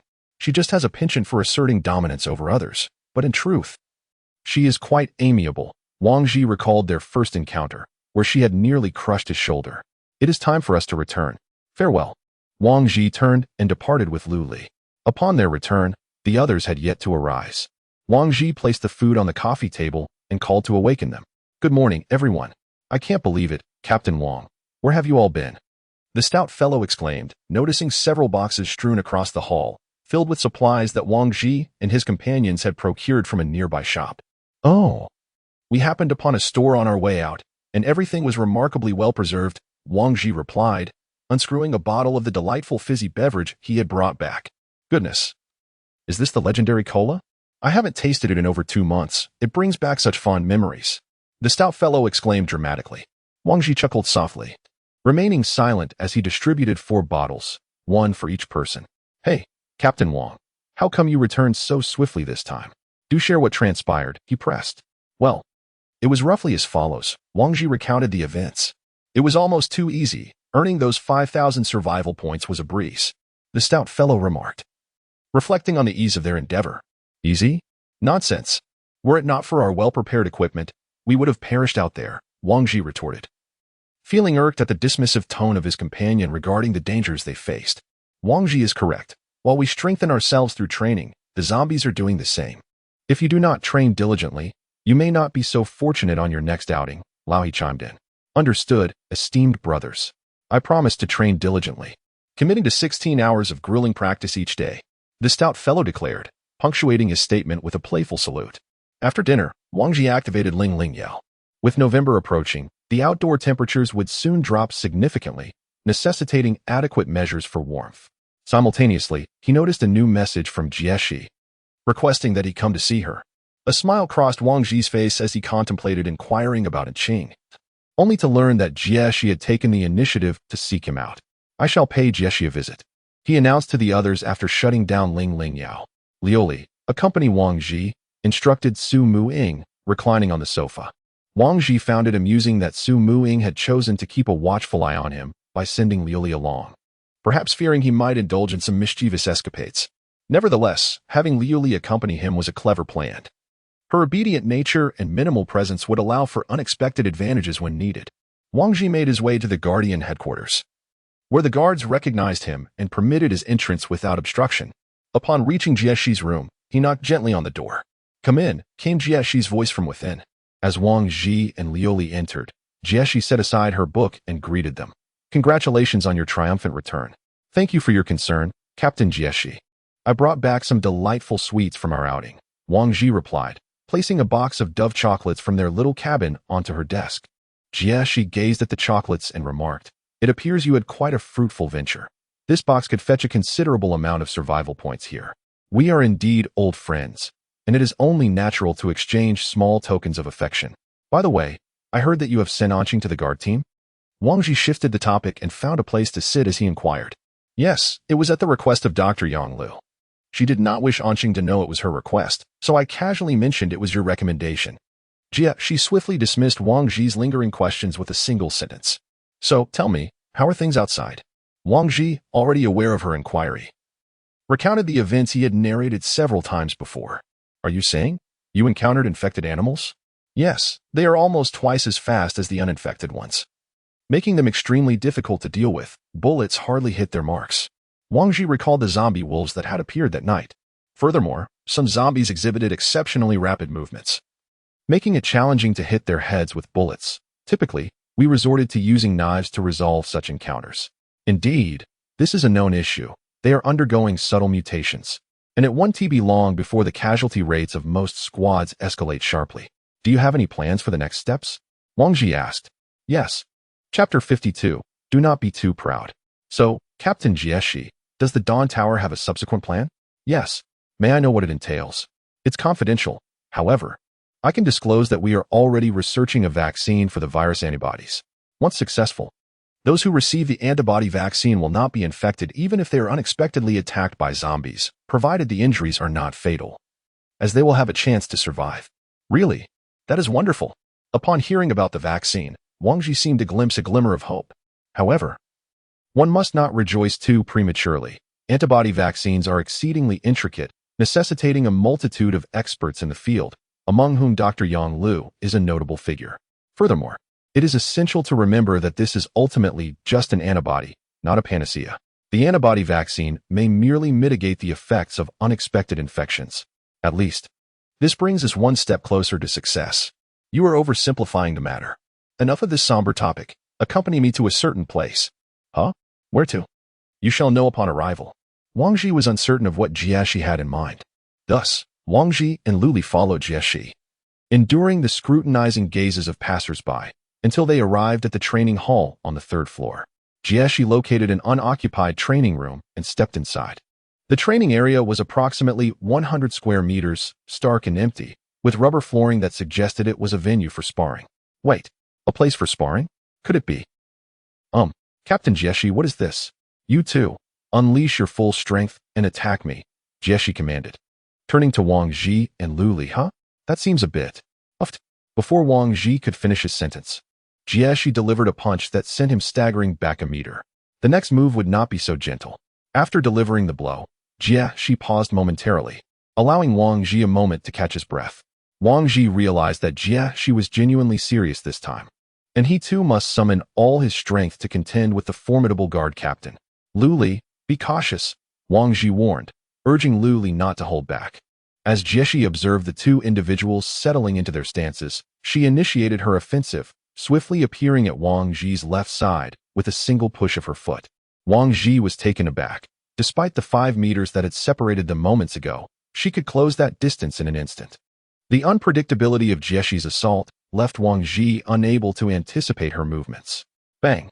Another strike landed on Wang Ji's arm, and he staggered a few steps back, realizing that his left arm had become immobile. As Wang Ji retreated, Liu Li raised her unsheathed Yaling Long and aimed a swift slash at Jieshi's chest. The speed of Liu Li's attack was astonishing, and Wang Ji noted that the strike appeared nearly flawless, anticipating every possible evasion from her opponent, a seemingly guaranteed hit. Yet, in the blink of an eye, Wang Ji's perception of human limits was radically transformed. Liu Li's blade hung in the air, striking nothing but emptiness. For Jieshi had effortlessly evaded the attack and positioned herself behind Liu Li, gripping her delicate neck. Stop! We concede, Wang Ji interjected, clutching his dislocated shoulder. Was this the prowess of a guard captain? Jieshi had subdued him with a mere gesture, while Liu Li's seemingly inescapable strike had been effortlessly dodged, leading to her imminent demise. Could a person truly possess such extraordinary strength? Wang Ji stood frozen, lost in contemplation of the events that had unfolded just 5 seconds prior. Seeing Wang Ji call for a halt, Jieshi released her grip on Liu Li and approached Wang Ji, deftly resetting his dislocated arm with a sharp click. The pain that surged through Wang Ji upon realignment compelled a cry from his lips. We have lost. Jieshi regarded him with a steady gaze, placing her hand on his shoulder, saying, do not let pride consume you. Wang Ji remained silent, utterly at a loss for a rebuttal, and instead found himself in profound agreement with Jieshi's assertions. Indeed, his presence here was a mere stroke of luck. He had fortuitously acquired formidable teammates, serendipitously assumed the role of captain, and, by sheer chance, successfully completed 2 missions. Such feats were hardly worthy of boasting. For just 2 months prior, he had been an ordinary individual. Now, having taken a few lives in this apocalyptic world and vanquished some zombies, he had begun to revel in self-satisfaction, gradually losing himself amidst the chaos of the end times. Now, awakened sharply by Jieshi's words, Wang Ji's gaze sharpened, and he regained his composure to express, thank you. Jieshi. Unable to suppress his emotions, he instinctively raised his right hand towards the hand Jieshi had placed on his left shoulder. Upon feeling his touch, Jieshi instinctively recoiled, yet she restrained herself, maintaining her composure. After withdrawing her hand from Wang Ji's shoulder, she strode towards the training room's exit. Wait, Jieshi. Hearing her name, Jieshi turned, anticipating Wang Ji's next words. How can one become stronger quickly? Do you believe there are shortcuts? Jieshi replied with a scornful smile before turning away. Do you think there are shortcuts? Indeed, where could such shortcuts exist? Why had he asked such a foolish question? Liu Li, could you come over and assist me? Having just endured Jieshi's 2 strikes, Wang Ji felt a lingering discomfort and leaned on Liu Li's shoulder as they supported each other back. Upon returning to their dwelling, they found Su Mu Ying and the portly companion reclining on the sofa, engrossed in a film broadcast by Ling Ling Yao. And upon noticing Wang Ji and Liu Li entering while leaning on each other, they exchanged curious glances. Hey, what's going on with you all? Are you not afraid of being beaten by Captain Jieshi? Su Muing jested. Noticing the silence from the two, she abruptly sat up from the sofa. Could it be that she really did hit you? Liu Li nodded, while Wang Ji remained silent, heading upstairs to his room and lying down on the bed. Goodness, that woman is quite audacious, daring to strike our Captain Wang. I reckon she's like a little cow on a plane, soaring high. The portly fellow exclaimed, springing from the sofa in indignation upon hearing Liu Li's account. Liu Li, are you saying that your sword-drawing technique not only missed but was countered by her? Su Muing inquired earnestly. She was well aware of Liu Li's swordsmanship, and the notion that a strike could be missed even when executed first was perplexing to her. Come, use the blade sheath and replicate the motion you used to attack Jieshi against me. Su Muing stood, eager to experience it firsthand. Liu Li prepared to strike with the sheath, while Su Muing focused intently on her movements. Swish. Lu Li, draw your blade. Su Muing, evade. Su Muing was taken aback. The recent strike was barely avoidable for her, yet the idea of countering was utterly unfeasible, a feat effortlessly accomplished by Jieshi. By the way, what happened to Captain Wan? Did he retreat to his bed to sulk? The portly fellow queried. Oh, then I must go and offer him some proper consolation, Su Muing replied with a mischievous smile. Chapter 53, Leisure Activities. Su Muing arrived at Wang Zhi's room, where he sat at the edge of the bed, smoking a cigarette he had brought back from outside. Upon noticing Su Muing sitting beside him, Wang Zhi turned his head for a brief glance before resuming his solitary smoke. Alas, has our Captain Wang been bullied? Su Muing leaned closer, resting her arm on Wang Zhi's shoulder, and gazed at him with a smile. Wang Zhi remained silent, lost in thought, staring at the desk lamp. I heard from Lu Li that losing to that Jia she is no disgrace. Huh, it's not about being beaten. Wang Zhi exhaled a puff of smoke. What is it then? Do you not feel that our current existence is rather complacent? Wang Zhi extinguished his cigarette and turned to Su Muing. Complacent?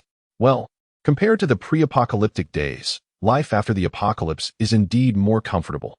There is no need to worry about international police pursuing us or enemies plotting against us. When it comes to the living, I prefer dealing with zombies, Su Muing recounted. Complacency only leads to a stagnant mindset, rendering us powerless when true danger arises, leaving us to silently pray. The zombies outside are constantly evolving. What right do we have to be complacent? Listening to Wang Zhi's words, Su Muing fell into contemplation. After a while, she spoke. By the way, that Jia, she seems to care about you quite a bit. Goodness, why is her focus so peculiar? I was discussing serious matters. Wang Zhi internally criticized. Perhaps she is like this with other teams as well. Wang Zhi immediately unleashed a wave of sarcasm. Is that so? But I've heard that you wrapped up the chocolates we obtained and presented them to her. Thud. After Su Muing inquired, she promptly laid Wang Zhi down on the bed. However, at that moment, Wang Zhi was far from foolish enough to believe that Su Muing intended to engage in any intimate activities with him, for her dagger was pressed firmly against him. Damn it, this cursed Liu Li. Why is she so silent? Wang Zhi thought. Sister Qing, let's converse properly. Please set down the knife and allow me to explain. We are presenting gifts, and surely there will be benefits, will there not?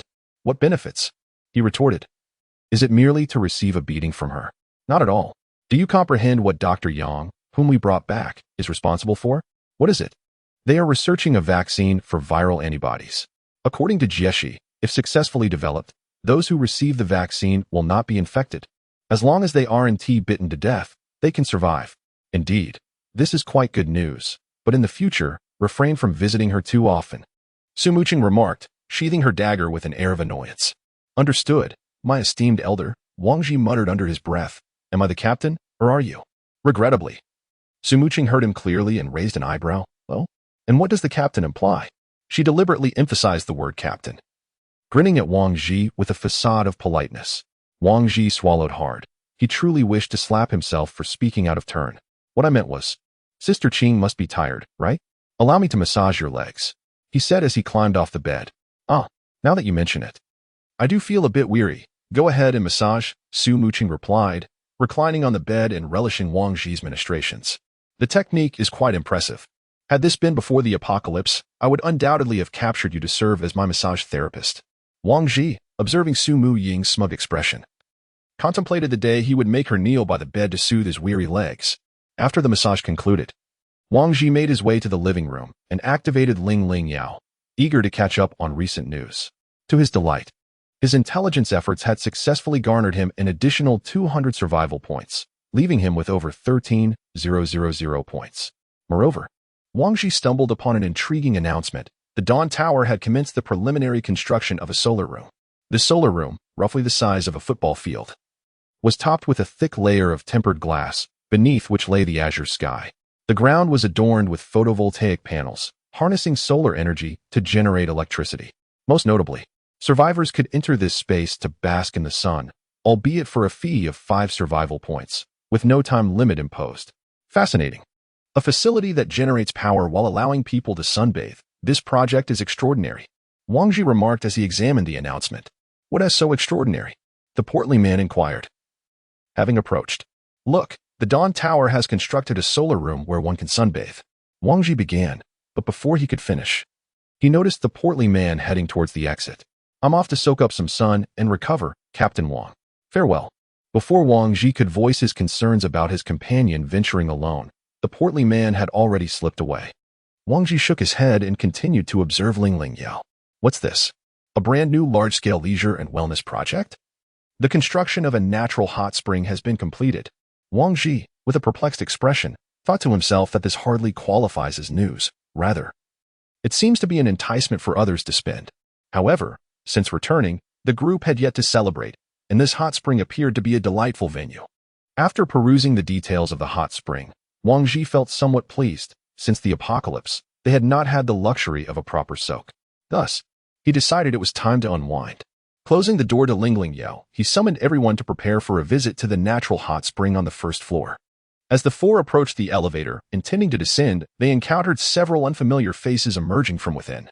At the forefront stood a bespectacled man, exuding an air of refinement, followed by four women of commendable beauty.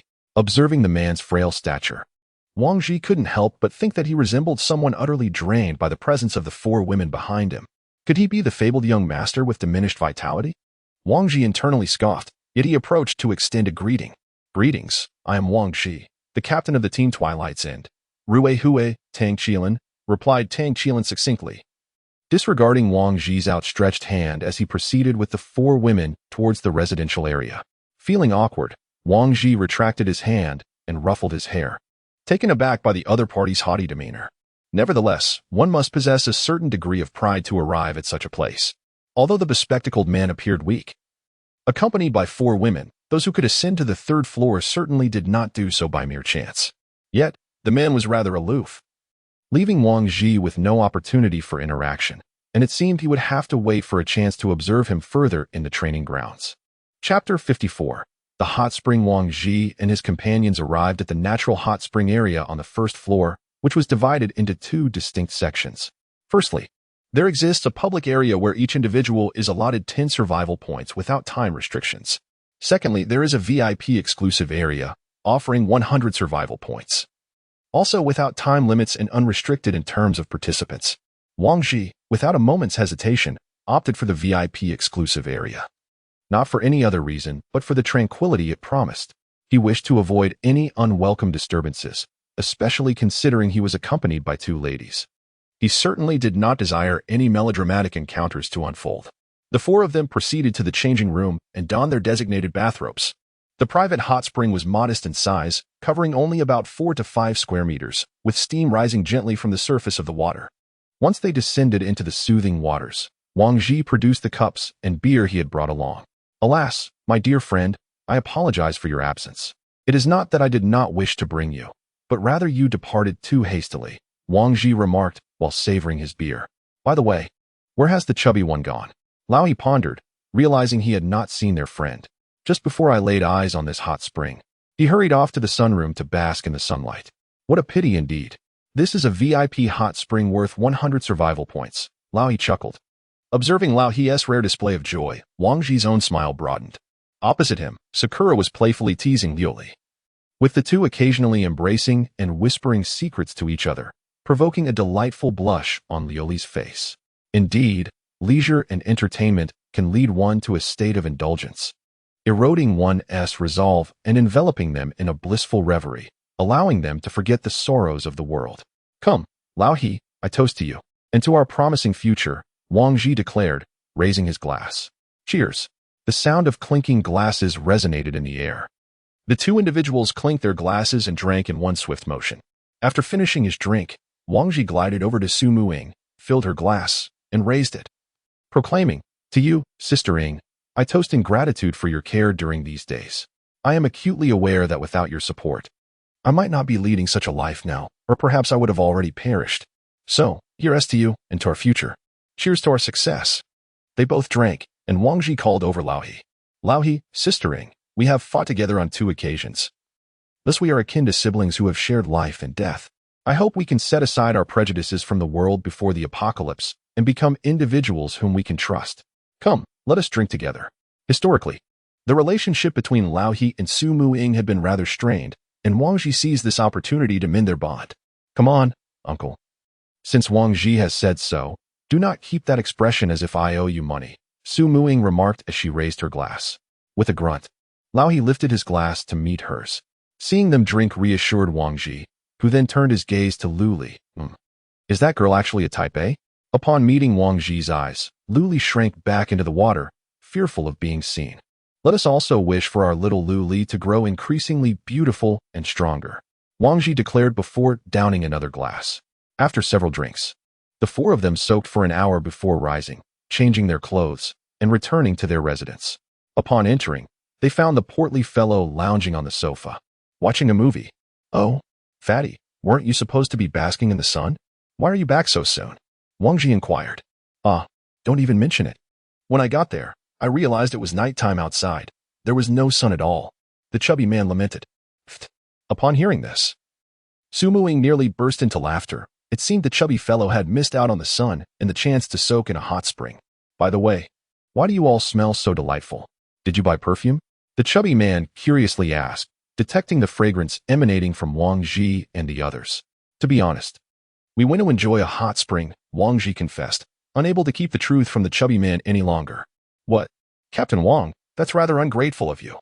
You left me out there under the sun while you all went off to the hot springs. This isn't fair, the chubby man exclaimed. Well, we can't be blamed. You were in such a hurry. It was only after you left that I noticed the activity. But don't worry, you can still experience the public area. It's not expensive, just 10 survival points. That's all I needed to hear. I'm off. With that, the chubby man quickly dashed out again. After a few minutes, he returned, ensuring that Wang Ji wasn't playing any tricks before he left once more. Chapter 55, Sparring as he lay in bed that night. Images of his confrontation with Jie Shi lingered in Wang Ji's mind. He was acutely aware of the vast disparity between their skills. There were no shortcuts. Progress could only be achieved through steadfast dedication, step by step. While others practiced for 8 hours a day, he resolved to train for 12. Regrettably, training no longer yielded survival points, resulting in a significant loss of potential earnings. The following day, Wang Ji and his companions arrived at the training ground as usual.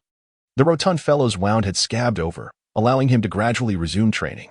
Upon arriving, Wang Ji happened to spot Tang Qilin, whom he had encountered the previous day. This time, however, he refrained from approaching her, as he did not wish to provide her with an opportunity to show off.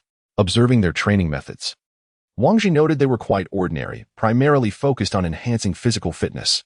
Meanwhile, the bespectacled man stood to the side, overseeing the women's training while occasionally offering pointers. The distance prevented Wang Ji from catching their conversation. After watching for a while without discerning anything particularly remarkable, he chose to shift his focus and began practicing on his own. Wang, what do you think of that new pretty boy? The rotund fellow inquired after a while. That does not concern us. A true expert remains concealed. Those who flaunt their abilities are rarely genuine. We must not underestimate anyone here, Wang Ji cautioned. With his frail appearance, how impressive could he possibly be?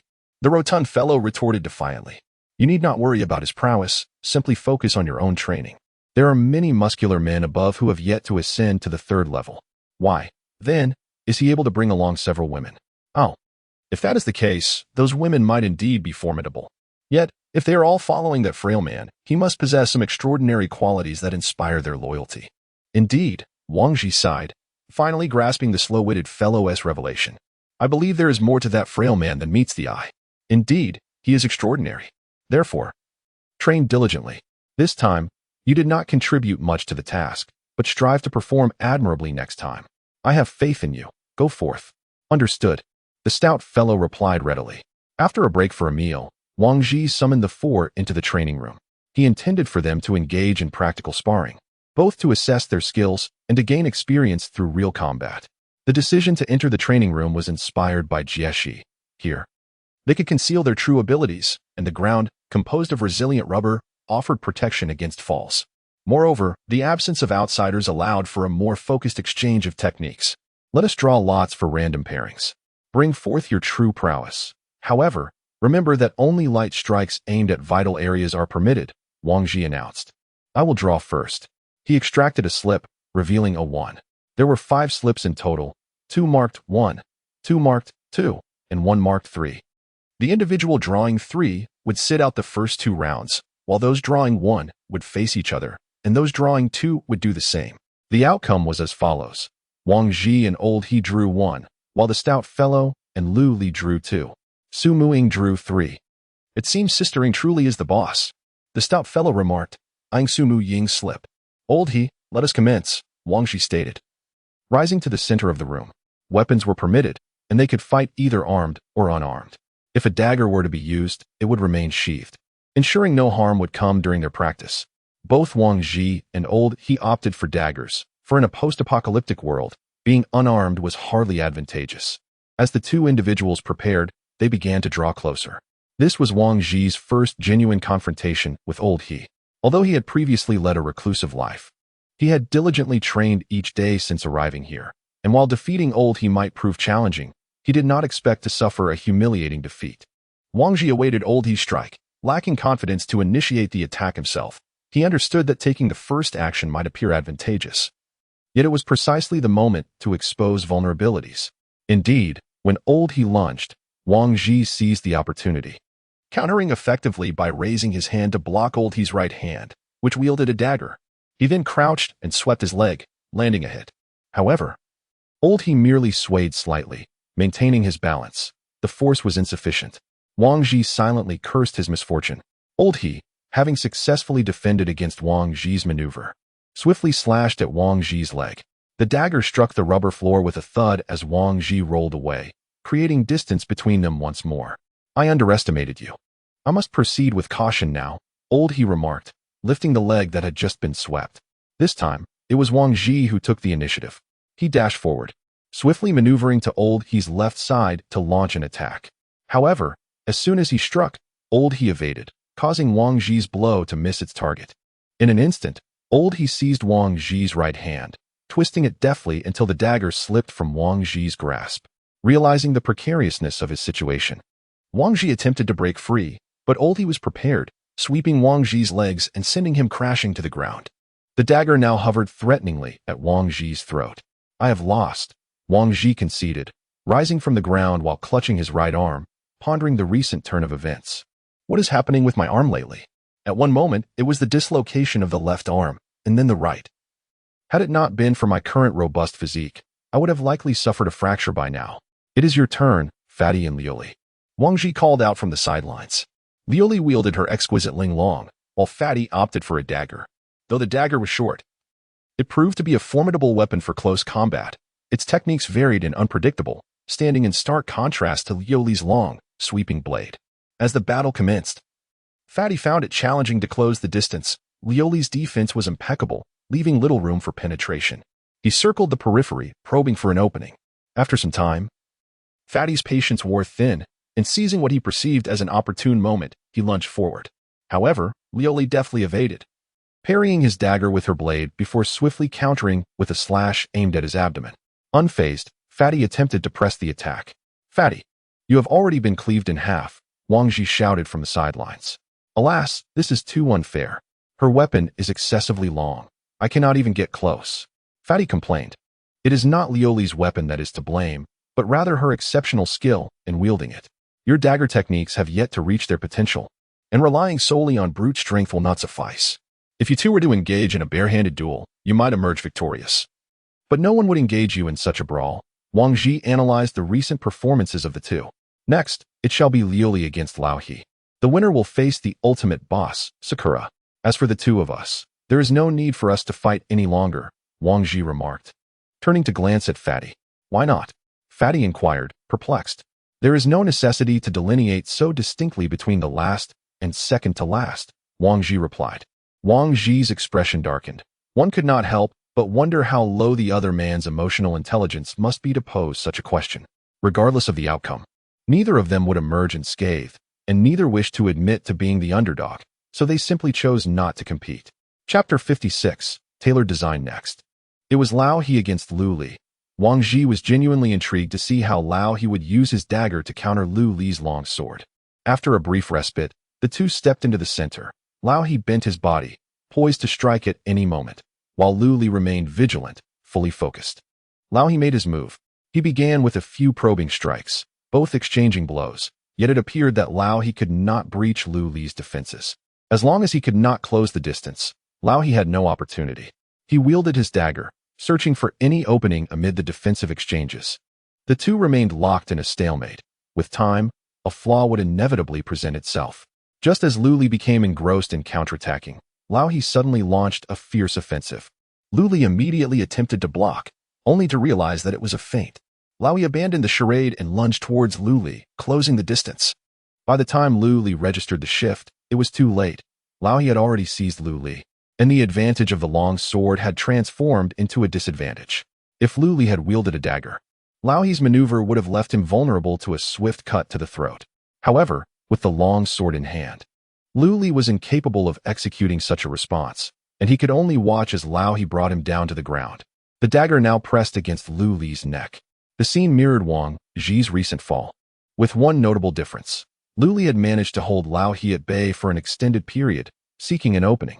The blade wielded by Lu Li remained sheathed, which resulted in two primary consequences: the cumbersome nature of the weapon and a significant diminishment of its offensive capabilities, leaving Lao He with little pressure. In a genuine confrontation, it was unlikely that Lao He could withstand Liu Li's recent counterattack. Meanwhile, Wang Ji observed the duel between the two, engaging in analysis. Next up was Lao He against Su Muing. Having already fought 2 rounds, Lao He could take a breather. Yet Su Muing had also noted several of his techniques, creating an ominous sense for Lao He in this battle. "Uncle, have you rested well? I felt an itch to join after watching just now," Su Muing remarked, stretching her limbs, unable to contain her eagerness. "Come on," Lao He replied, rising after his rest. "Do not overestimate yourself. If you lose, don't blame it on fatigue." "Haha, that won't happen. Friendship first, competition second. Let the match begin."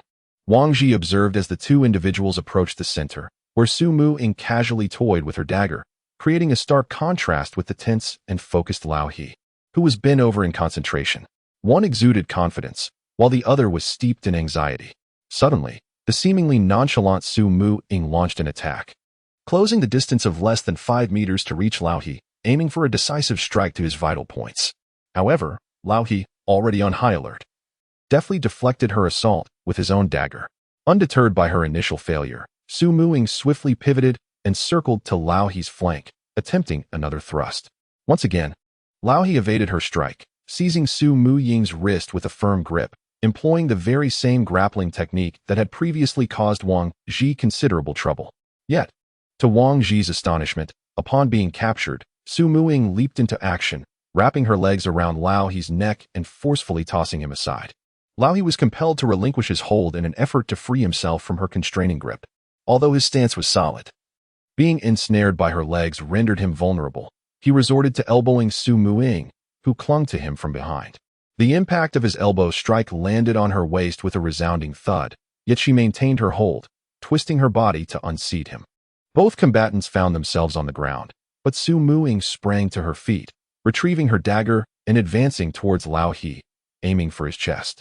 In response, Lao He propped himself up with both hands, successfully blocking her downward thrust with his right arm, then kicked out to push her away, executing a backward roll to regain his footing.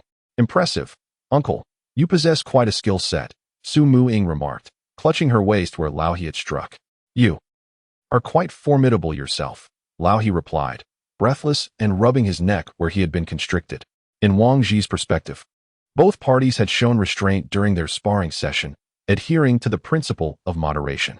Certain lethal techniques were deliberately withheld. For instance, after Su Muing ensnared Old He, she could have unleashed more devastating moves, but refrained out of respect for the practice. It was indeed a captivating battle. "All right, everyone, let us maintain this spirit of moderation. The purpose of our sparring is to help us identify our shortcomings and provide us with direction for improvement.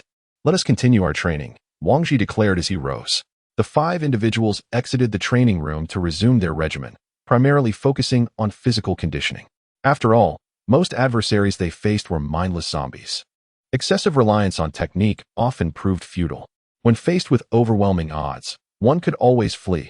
So long as one could still run, the zombies might not be able to pursue, thus allowing for a chance of escape.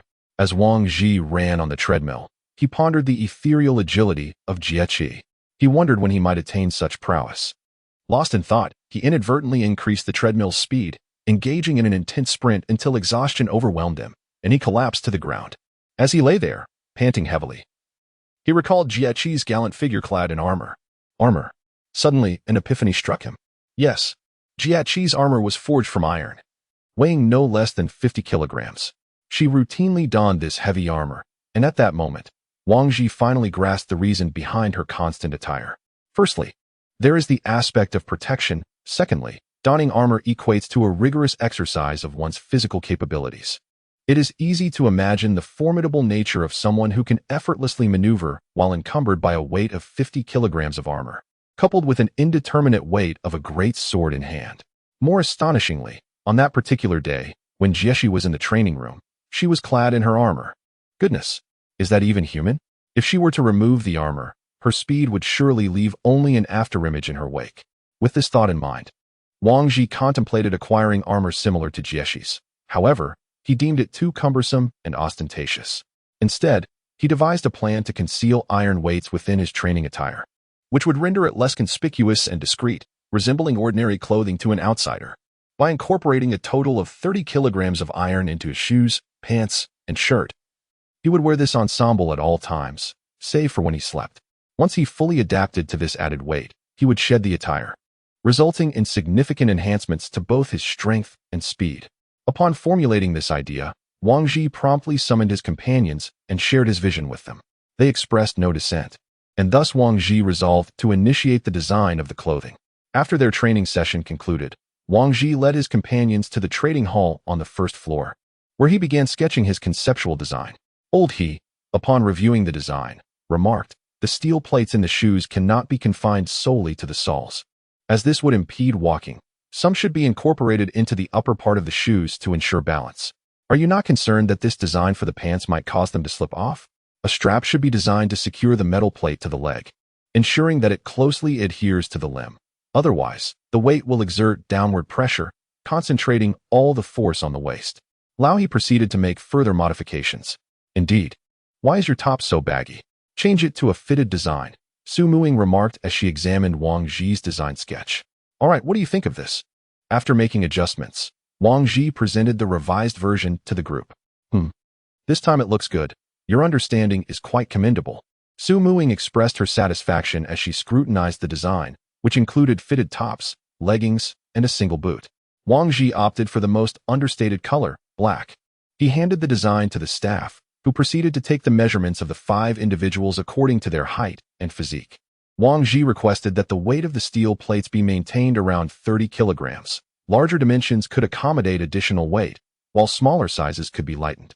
For instance, the petite Lu Li would likely require only a 20-kilogram plate, while the stout Lao He might need one weighing 35 kilograms.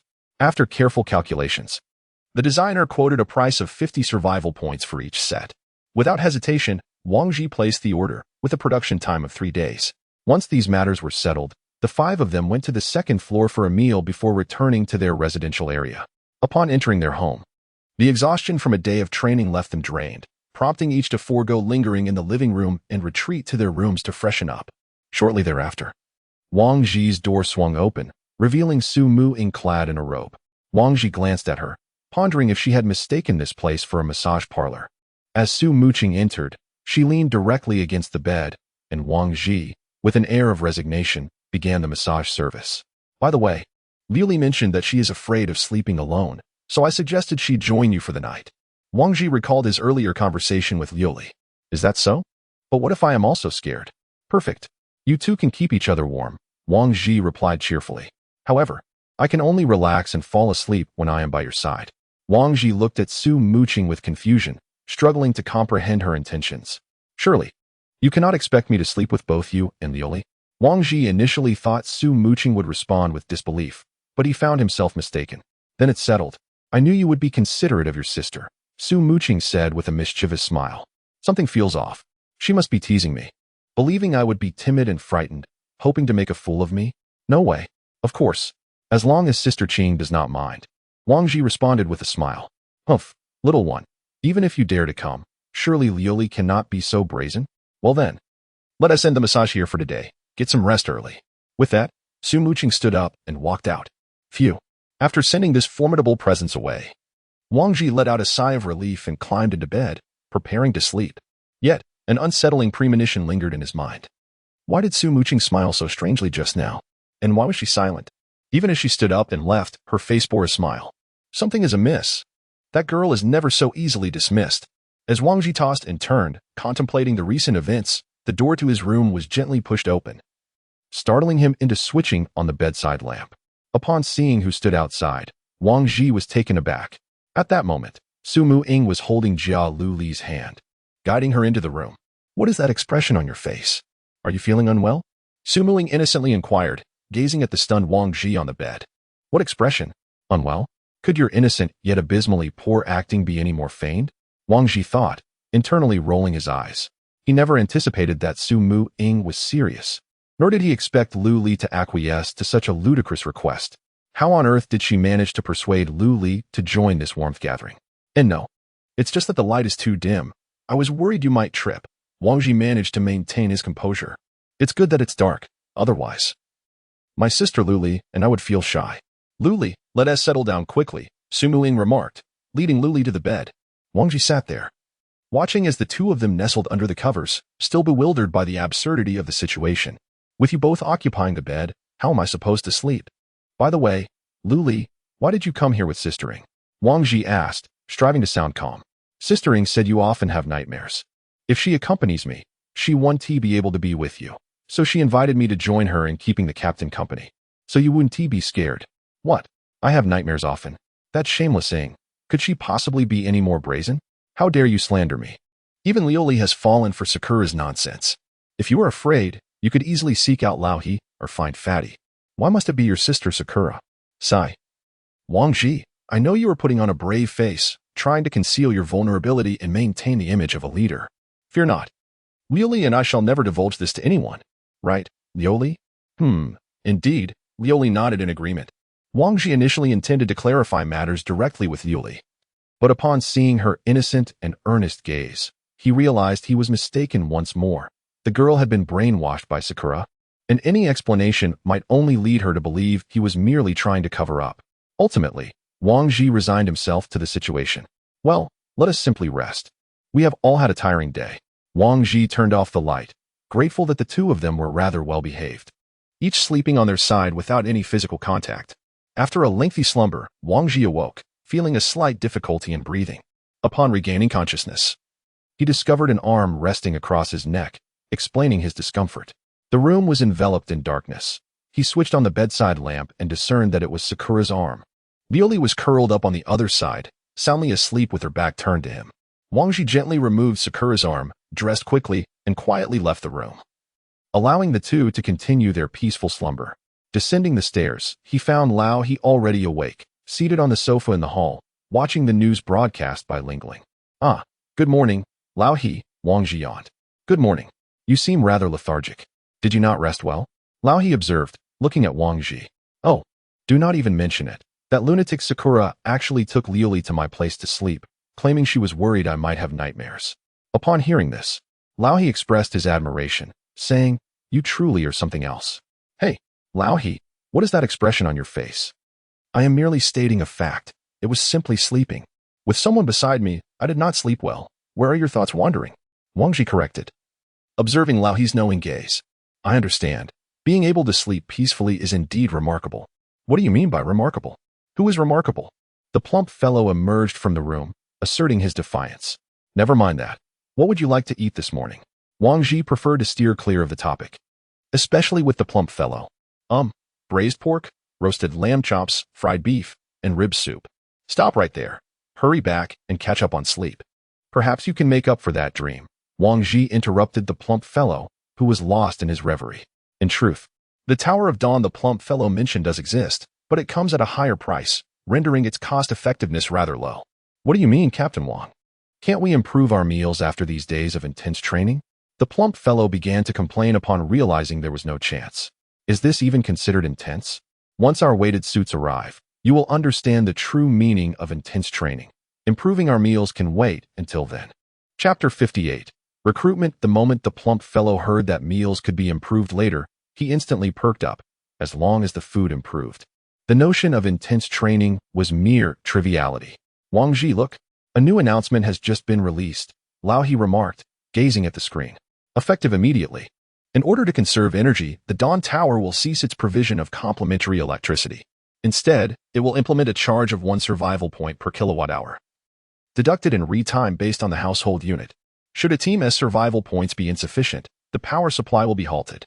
Furthermore, due to a scarcity of certain supplies, the prices of some food items in the restaurant have increased. Wang Shi grasped the situation. The resources at the Dawn Tower were beginning to dwindle, with the rate of resupply failing to keep pace with consumption. It seems the situation is quite dire, remarked Lao He beside him. No, this is merely the beginning, Wang Ji interjected, interrupting Lao He's train of thought. What do you mean by merely the beginning? The stout man inquired. Currently, some resources at the Dawn Tower have entered a negative production state. In due time, if resources become critically scarce, the Dawn Tower will gradually eliminate the least valuable survivors. If a team or an individual exhausts their survival points, the Dawn Tower will have just cause to banish you, Wang Ji elucidated. Then everyone should conserve their resources. And it would be fine, right?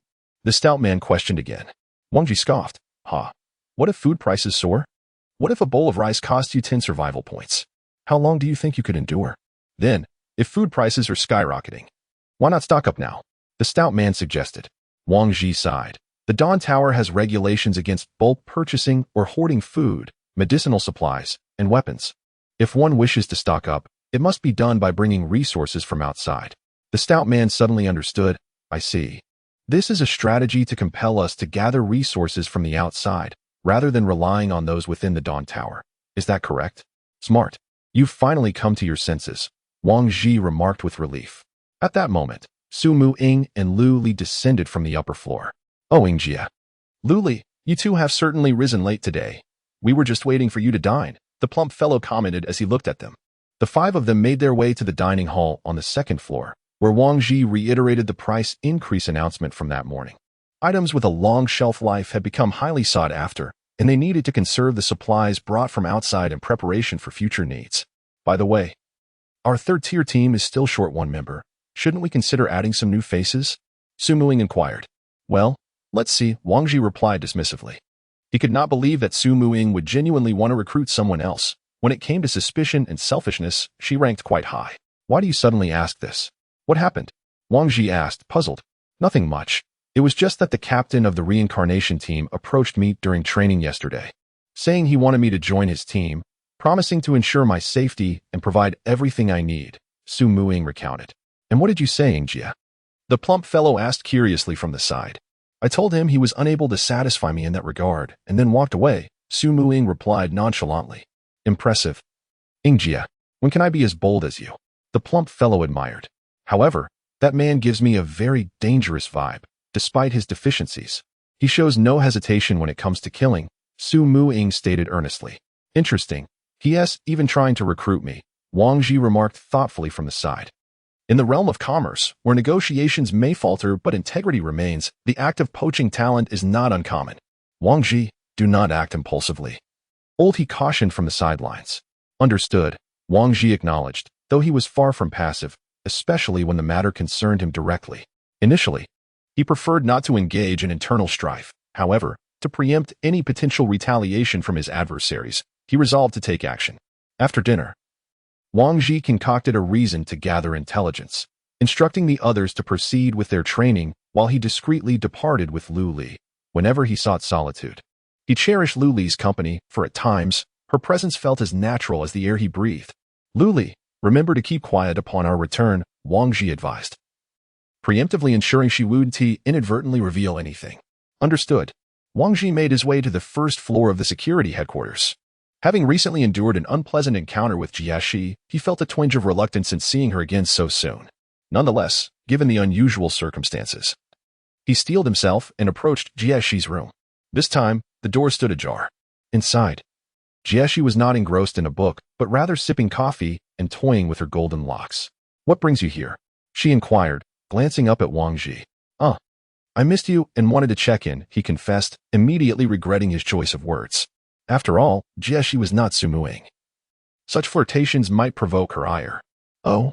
Jiaxi picked up a formidable sword from beside her, rising gracefully from her chair to approach Wang Ji. You are the only one bold enough to speak to me thus. The last to do so, Zhao Yan, has since met his demise. Wang Ji gazed at the formidable sword poised before him, while Lu Li, beside him, anxiously unsheathed her blade, prepared to retaliate at a moment's notice. Lu Li, sheath your sword. Captain Jie, she welcomes guests in this manner, Wang Ji remarked, a smile gracing his face as he gradually lowered the imposing sword. With a huff, Jie retracted her weapon and returned to her seat, saying, Wang Ji, your frequent visits here have led some of my subordinates to gossip that we share a clandestine affair. What is your take on this? Captain Jie, do not pay heed to such idle chatter. Even if there were some truth to it, they cannot impose any consequences upon you. Wang Ji replied, and if they inquire about your species, likening you to a toad, how should I respond? Jie questioned, half smirking as she regarded Wang Ji. Captain Jie, you jest. I am here to inquire about Tang Qi Lin from the recently promoted third-tier reincarnation team. What is his background? Oh, has he already caused you trouble in just 2 days? Not exactly. He merely attempted to poach my people. In this realm, fostering competition for better growth is quite commonplace. You need not expend your energy on such matters. It is not my desire to squander it. I fear he will not relent easily, Wang Ji admitted, resigned. I have not closely monitored them. Perhaps they are merely fortunate or possess some genuine strength. Nevertheless, I advise you to focus on your training. The current circumstances, both inside and outside, are rather grim. I understand. Thank you, Captain Jie. I shall proceed to train now. With that, Wang Ji turned and departed. Liu Li, recently that pretty boy Tang Qilin has been looking for you. Do not engage with him. Upon thinking of Tang Qilin, Wang Ji felt that he would indeed seek a conversation with Liu Li, so he preemptively warned her. As he approached the entrance of the hall, Wang Ji observed the returning individuals, their filthy bodies stained with blood, their weary expressions obscuring whether they felt sorrow or relief. Some carried large bundles filled with supplies, while others had rescued survivors. Wang Ji could not fathom why the world had descended into such chaos. Humanity now lived in a state of utter humility. Having plummeted from the pinnacle of the earthly pyramid, he wondered if the master of the tower could guide them back to solid ground, reclaiming the throne that once belonged to humankind. After the training concluded, the group engaged in light conversation before retreating to their respective rooms for rest. Wang Ji, as was his custom, assumed the role of a masseur. After tending to Sakura, he was instructed to massage Liu Li. Reluctantly, he added another hour to his duties. As it was Liu Li's first experience of such treatment, she shyly buried her head into the pillow. Chapter 59. Only two returned the following day. The specialized training attire that Wang Ji had ordered was delivered to his doorstep ahead of schedule. Upon receiving it, he donned the outfit. Wow, it felt quite heavy. Wang Ji lifted the 30-kilogram ensemble. The garment performed as expected. Each section was reinforced with small weights, evenly distributing the load, without any single area feeling excessively heavy. Wang Ji sensed that his overall movements had slowed. Whether raising his arms or stepping forward, there was a palpable sense of gravity, as if an additional 30 kilograms had been added to his frame, clinging tightly to him. Wang Ji called the others out, urging them to give it a try. Captain Wang, are we going to wear this all the time from now on? The hefty one remarked, shifting restlessly. We must wear it at all times, except when sleeping. We need to treat this outfit as if it were a part of ourselves. The attire is rather appealing, and commented, having donned it and striking a few poses. Clearly satisfied. Thus, Wang Ji and his companions, clad uniformly in black team uniforms, entered the training ground. From a distance, the outfits appeared no different from regular attire. Up close, one could only discern their thickness, with no indication that they were reinforced with steel plates beneath. The most effective way to acclimatize to these garments was through running. Wang Ji approached the treadmill and began. However, he found himself gasping for breath after barely covering half the distance he usually managed. This state mirrored his initial experience at the Dawn Tower, where physical exertion drained him rapidly, leaving him breathless after minimal movement. Observing the others, he noted they fared little better, their faces flushed, clearly struggling to adapt. At noon, the group ascended to the second floor for lunch. Hey, guys, your outfits are quite unique. Where did you get them? Interrupted a discordant voice as they enjoyed their meal. Wang Ji turned to see a young man with unruly blonde hair, exuding an air of arrogance reminiscent of a petty thug. A reminder that the Dawn Tower was not devoid of such characters. Hey, I'm talking to you. Are you all deaf? The blonde youth taunted as Wang Ji and the others remained silent, unwilling to engage. I advise you to leave now, Wang Ji said coldly, glaring at the insolent youth beside him. Wang Ji had little patience for interruptions during his meals. Oh, how audacious you are. I shall not take my leave. What can you do about it? Just as Wang Ji was about to rise, having set down his chopsticks, a few individuals approached. Captain Wang, I apologize. He is new and rather inexperienced. Allow me to extend my apologies on his behalf. Please do not hold it against him. I shall take him away at once. Captain, what is this all about? Outside, Huang Mao questioned his superior defiantly. Let me make myself clear. If you stir up trouble again, I expect you to leave. The captain replied, his expression stern. Why? I haven't done anything wrong. Huang Mao protested, feeling somewhat aggrieved. The captain cast a sideways glance at him and said, They belong to the Sunset Squad. The very team notorious for their bloodshed here? Huang Mao stammered, now visibly anxious. Of course, they have been a level 3 team for quite some time, only coming up to the first floor during mealtimes. How often do you think you would encounter them? If I hadn't intervened just in time, we would have faced dire consequences. You nearly brought calamity upon us. The captain's voice rose in anger, and Huang Mao, recognizing his misstep, hung his head in shame as he endured the reprimand. Enough. From now on, you must tread lightly. The individuals here are not to be trifled with. We are in the midst of an apocalypse, and no one will tolerate your antics. Off you go to training, Captain Zhang instructed, eyeing Huang Mao with disapproval. I was wrong, Captain. They won't hold a grudge against us, will they? Huang Mao began to genuinely fear the repercussions. As long as they let us go, it is likely they did not take it to heart, Captain Zhang replied, relieving some of Huang Mao's anxiety. Is our Captain Wang so renowned now? It seems they all hold you in great esteem. Su Muing chuckled from the side. Let us not dwell on that. Hurry indeed. We still have training ahead. Wang Ji interrupted her jest with a sense of urgency. After a week of rigorous training, the team had nearly acclimatized to their uniforms. Captain Wang, I have some explosive news. Members of the former dynasty have returned. Let them return. What's the big deal? Wang Ji replied, glancing at the panting figure of the hefty man. No, it's not just a return. There are 2 of them. What? Wang Ji, fearing he had misheard, inquired once more. They have returned 2 of them, the hefty man stammered, startled by Wang Ji's intensity. Quick, follow me to the first floor. Wang Ji called out, leading the group on a brisk run to the first floor, heading straight for the medical room.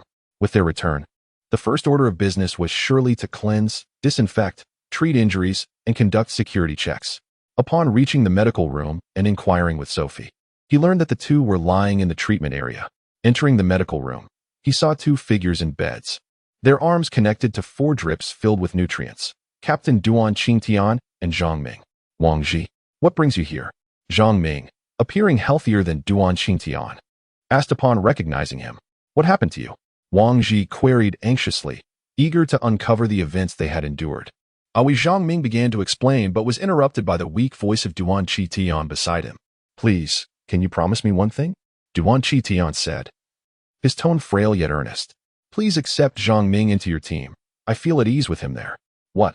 Captain, what are you saying?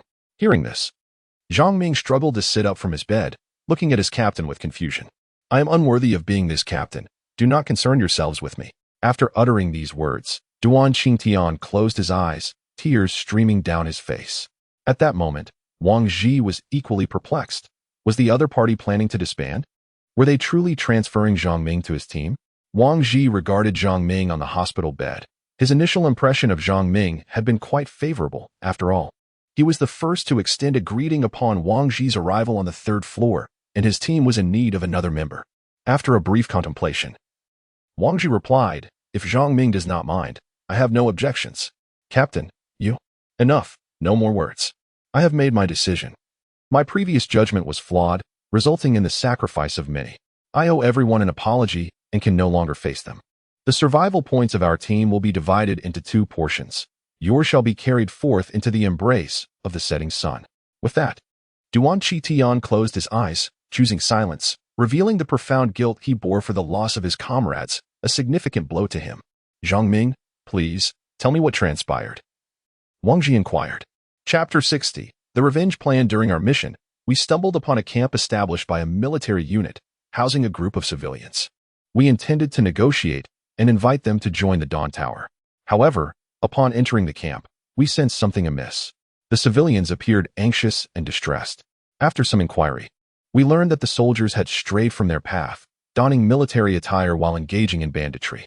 Realizing the danger, we planned to retreat immediately, but alas, it was too late. They had set their sights on our equipment. Following a fierce battle, only the captain and I managed to escape. At this point, Zhang Ming's eyes turned red. How many were there? Approximately 40 armed soldiers and over 100 civilians, I replied.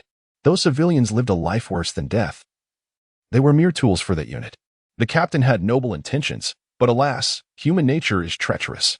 We cannot blame him. 40 armed men? Wang Ji furrowed his brow. To escape from such a formidable force with 2 survivors, albeit injured, is indeed remarkable. For the Dawn Tower, this decision to return was undoubtedly the wisest. Rather than sacrificing a few needlessly, it was far better to ensure the escape of at least one, preserving vital intelligence to alert others. I will help you avenge this wrong, Wang Ji declared after a moment of contemplation. What? Captain Wang, you? Zhang Ming, lying in bed, appeared somewhat agitated. Wang Ji raised his hand to interrupt Zhang Ming. I have my own plans, but now is not the time for discussion. You must first focus on your recovery. Once you are well, we shall elaborate further. Upon finishing his words, Wang Ji turned and left the medical room with Fatty. At that moment, Lao He and the others hurried over, standing at the entrance. What's going on with Wang Ji? Lao He inquired as soon as they stepped outside. Wang Ji recounted the events to the trio. Helping them seek vengeance? What a needless endeavor, Su Muing remarked with some dissatisfaction. Firstly, assisting them in avenging their plight would allow Zhang Ming to feel secure within our ranks. Secondly, there lies immense wealth there, setting aside the over 100 survivors.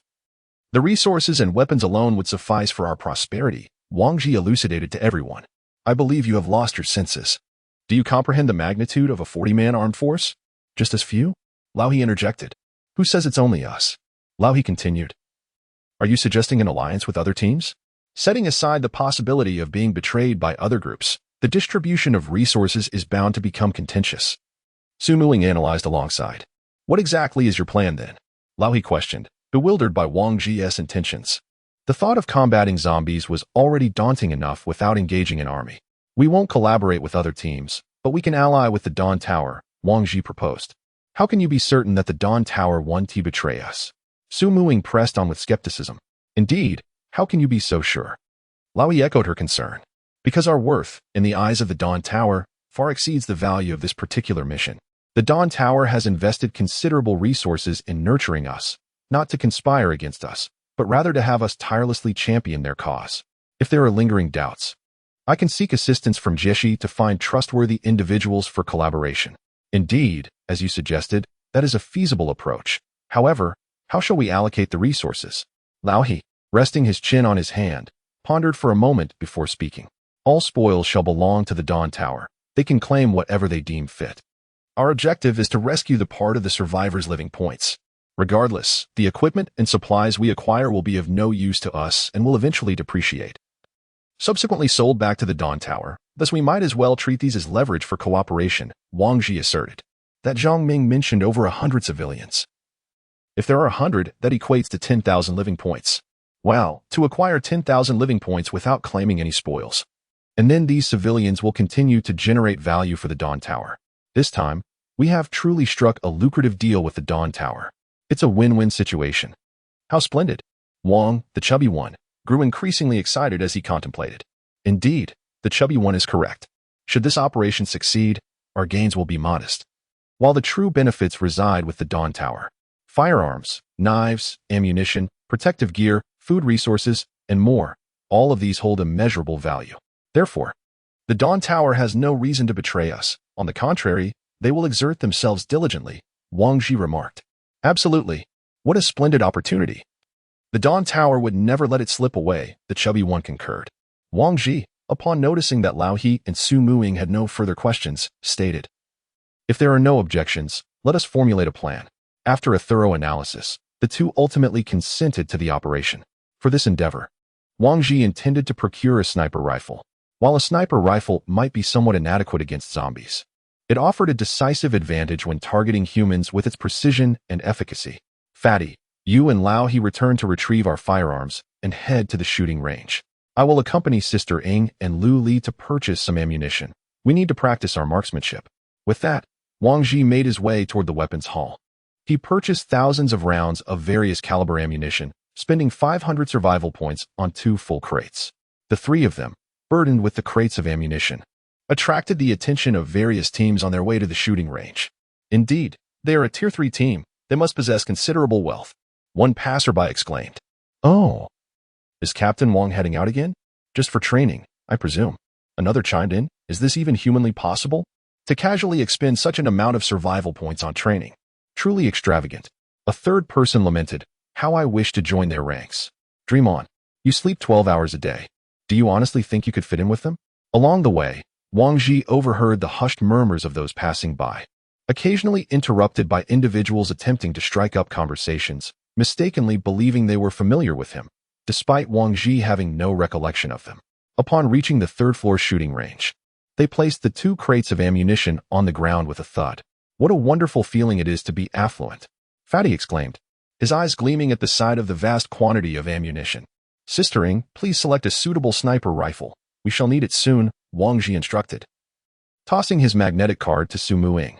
After Su Muing departed, the 4 individuals at the shooting range commenced their practice. After several shots, Lao He gradually regained his rhythm. Within a distance of 50 meters, his accuracy reached an impressive 80%. As for Jiali, she almost missed the target with every shot, indicating her evident lack of affinity for firearms. Nevertheless, Wang Ji insisted that Li practice, while she need not excel. She must possess the capability, for familiarity with firearms could prove advantageous. After a considerable duration, Su Muing arrived at the shooting range, carrying a rather long black box. Did you buy it? Wang Ji inquired eagerly. Yes, I spent 2,000 survival points. My brother won't mind, will he? Ing replied, handing the magnetic card back to Wang Ji. Wow, this sniper is so expensive. Wang Ji exclaimed in astonishment. TCH, what do you know? This model was my go-to before the apocalypse. Moreover, this one is a classic camouflage pattern, complete with a scope, silencer, and bipod. Ah, what a familiar sensation, Ing said, opening the box and caressing the sniper rifle with delight. Chapter 61. Team Transition. Su Muing assembled the sniper rifle and aimed at the human-shaped target positioned 200 meters away. With a resounding bang, she obliterated the target's head. Wang Ji lowered his binoculars, feeling a surge of joy. Evidently, the expenditure of survival points was exceedingly worthwhile, as the sniper's performance at extreme distances was nothing short of remarkable. After successfully dismantling 10 dummies, Su Muing satisfactorily stowed away her rifle, clearly finding it quite suitable for her use. After half a day, the 2 boxes of ammunition were nearly depleted. They departed the shooting range, returning the firearm to their residence. After a simple meal, Wang Ji packed 2 portions to bring to Duan Qitian and Zhang Ming, who were still bedridden. Originally a team of 6, only 2 remained, and they were still confined to their beds. Upon arriving at the medical room, Wang Ji observed that the emotions of the 2 individuals had significantly stabilized. After they finished their meal, Duan Qitian spoke up. Zhang Ming, please go and complete the transfer procedures with Captain Wang. Zhang Ming looked at Duan Qitian, hesitated for a moment, but ultimately acquiesced, suggesting that the 2 had likely communicated extensively prior.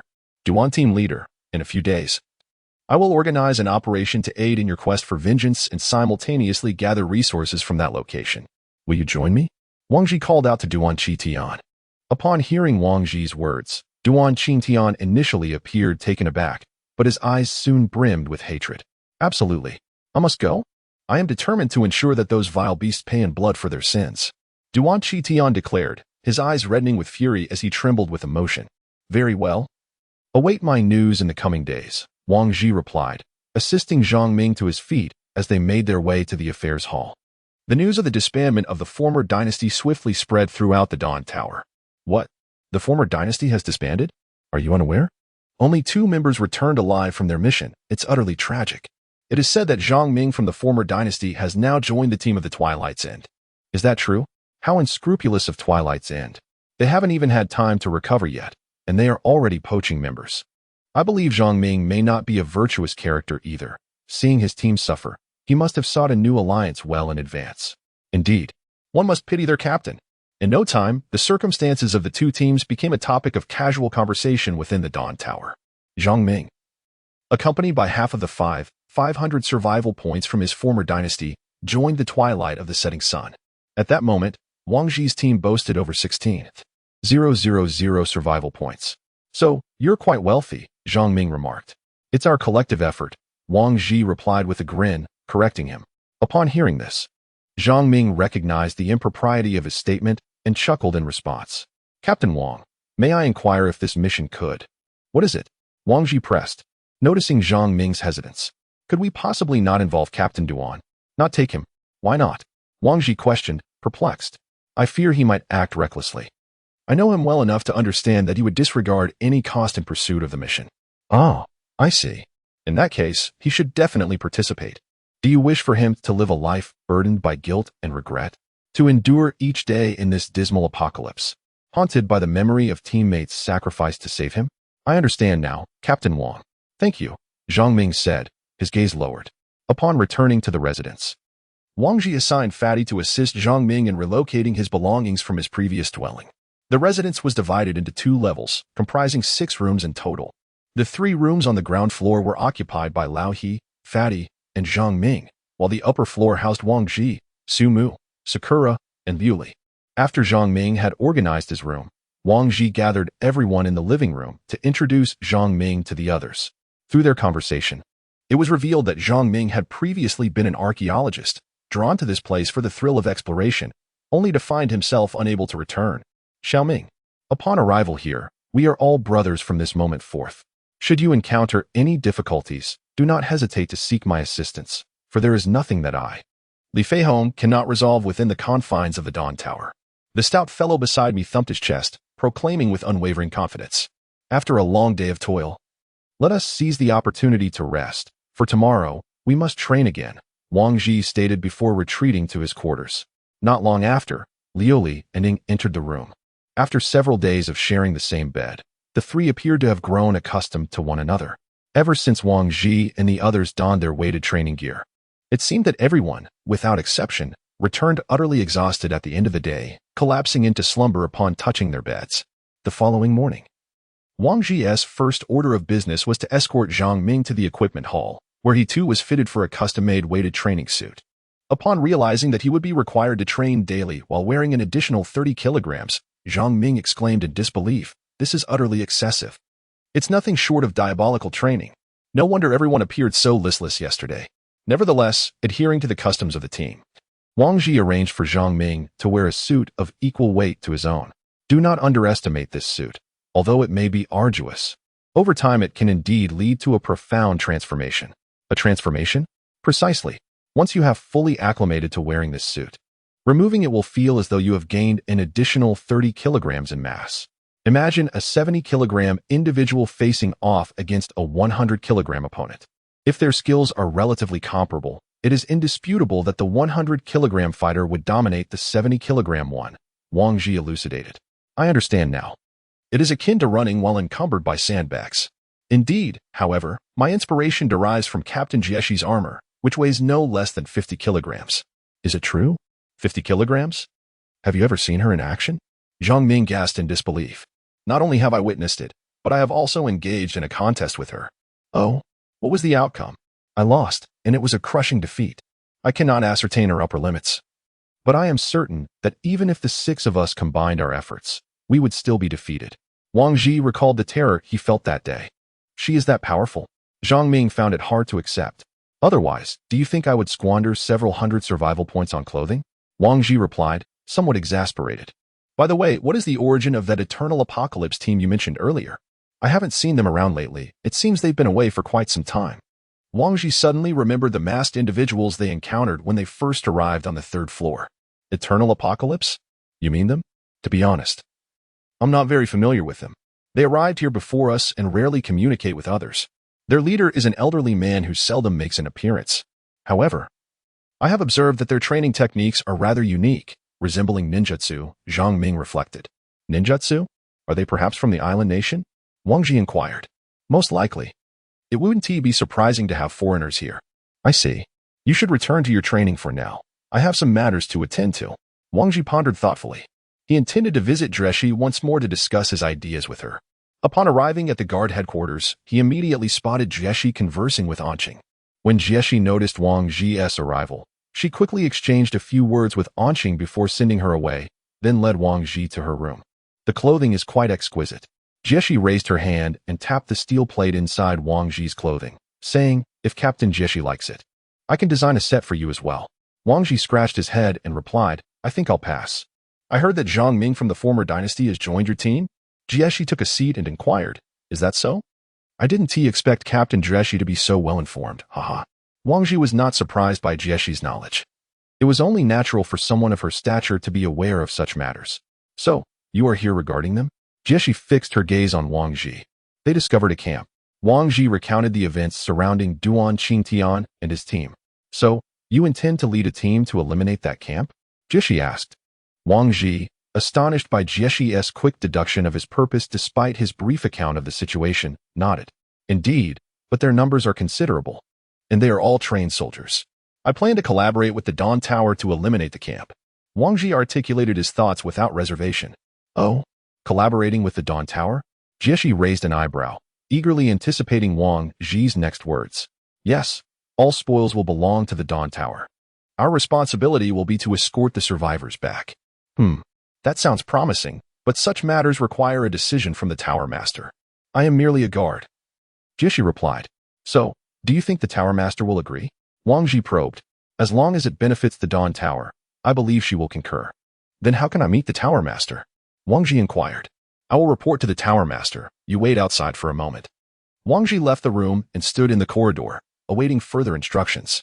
After a short while, Jieshi approached him and said, Let us go. The Tower Master has summoned us. Wang Ji felt a slight unease in his heart as Jieshi prepared to escort him to the Tower Master.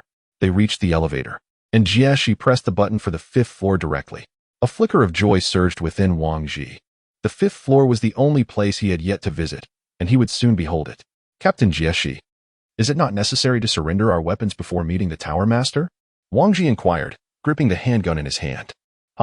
Do you believe the Tower Master concerns himself with such trifles? Jieshi retorted with a hint of mockery. Toys, do you think you can best me with that gun? Jieshi pressed on, sensing Wang Ji's defiance. Wang Ji shook his head and obediently tucked the firearm behind his waist. In Jieshi's presence, the handgun indeed resembled a mere toy. Setting aside the question of whether he could hit his target, he realized he might not even have the opportunity to draw his weapon. If the Tower Master's strength surpassed that of Jieshi, then there was truly nothing to worry about. Upon reaching the 5th floor, they exited the elevator, and Wang Ji was struck by the grandeur and solemnity of the surroundings. This was his first impression. Is it just the Tower Master in such an expansive place? Wang Ji asked, gazing around the opulent hall. Do not inquire about what you should not know, Jieshi replied sternly. She led Wang Ji to a door and said, You may enter. The Tower Master awaits you inside. With a gulp, Wang Ji swallowed nervously, pushed the door open, and beheld the Tower Master seated at a table. The figure before him resembled the image he had seen previously, clad in armor and wearing a mask. Why does the Tower Master always wear a mask?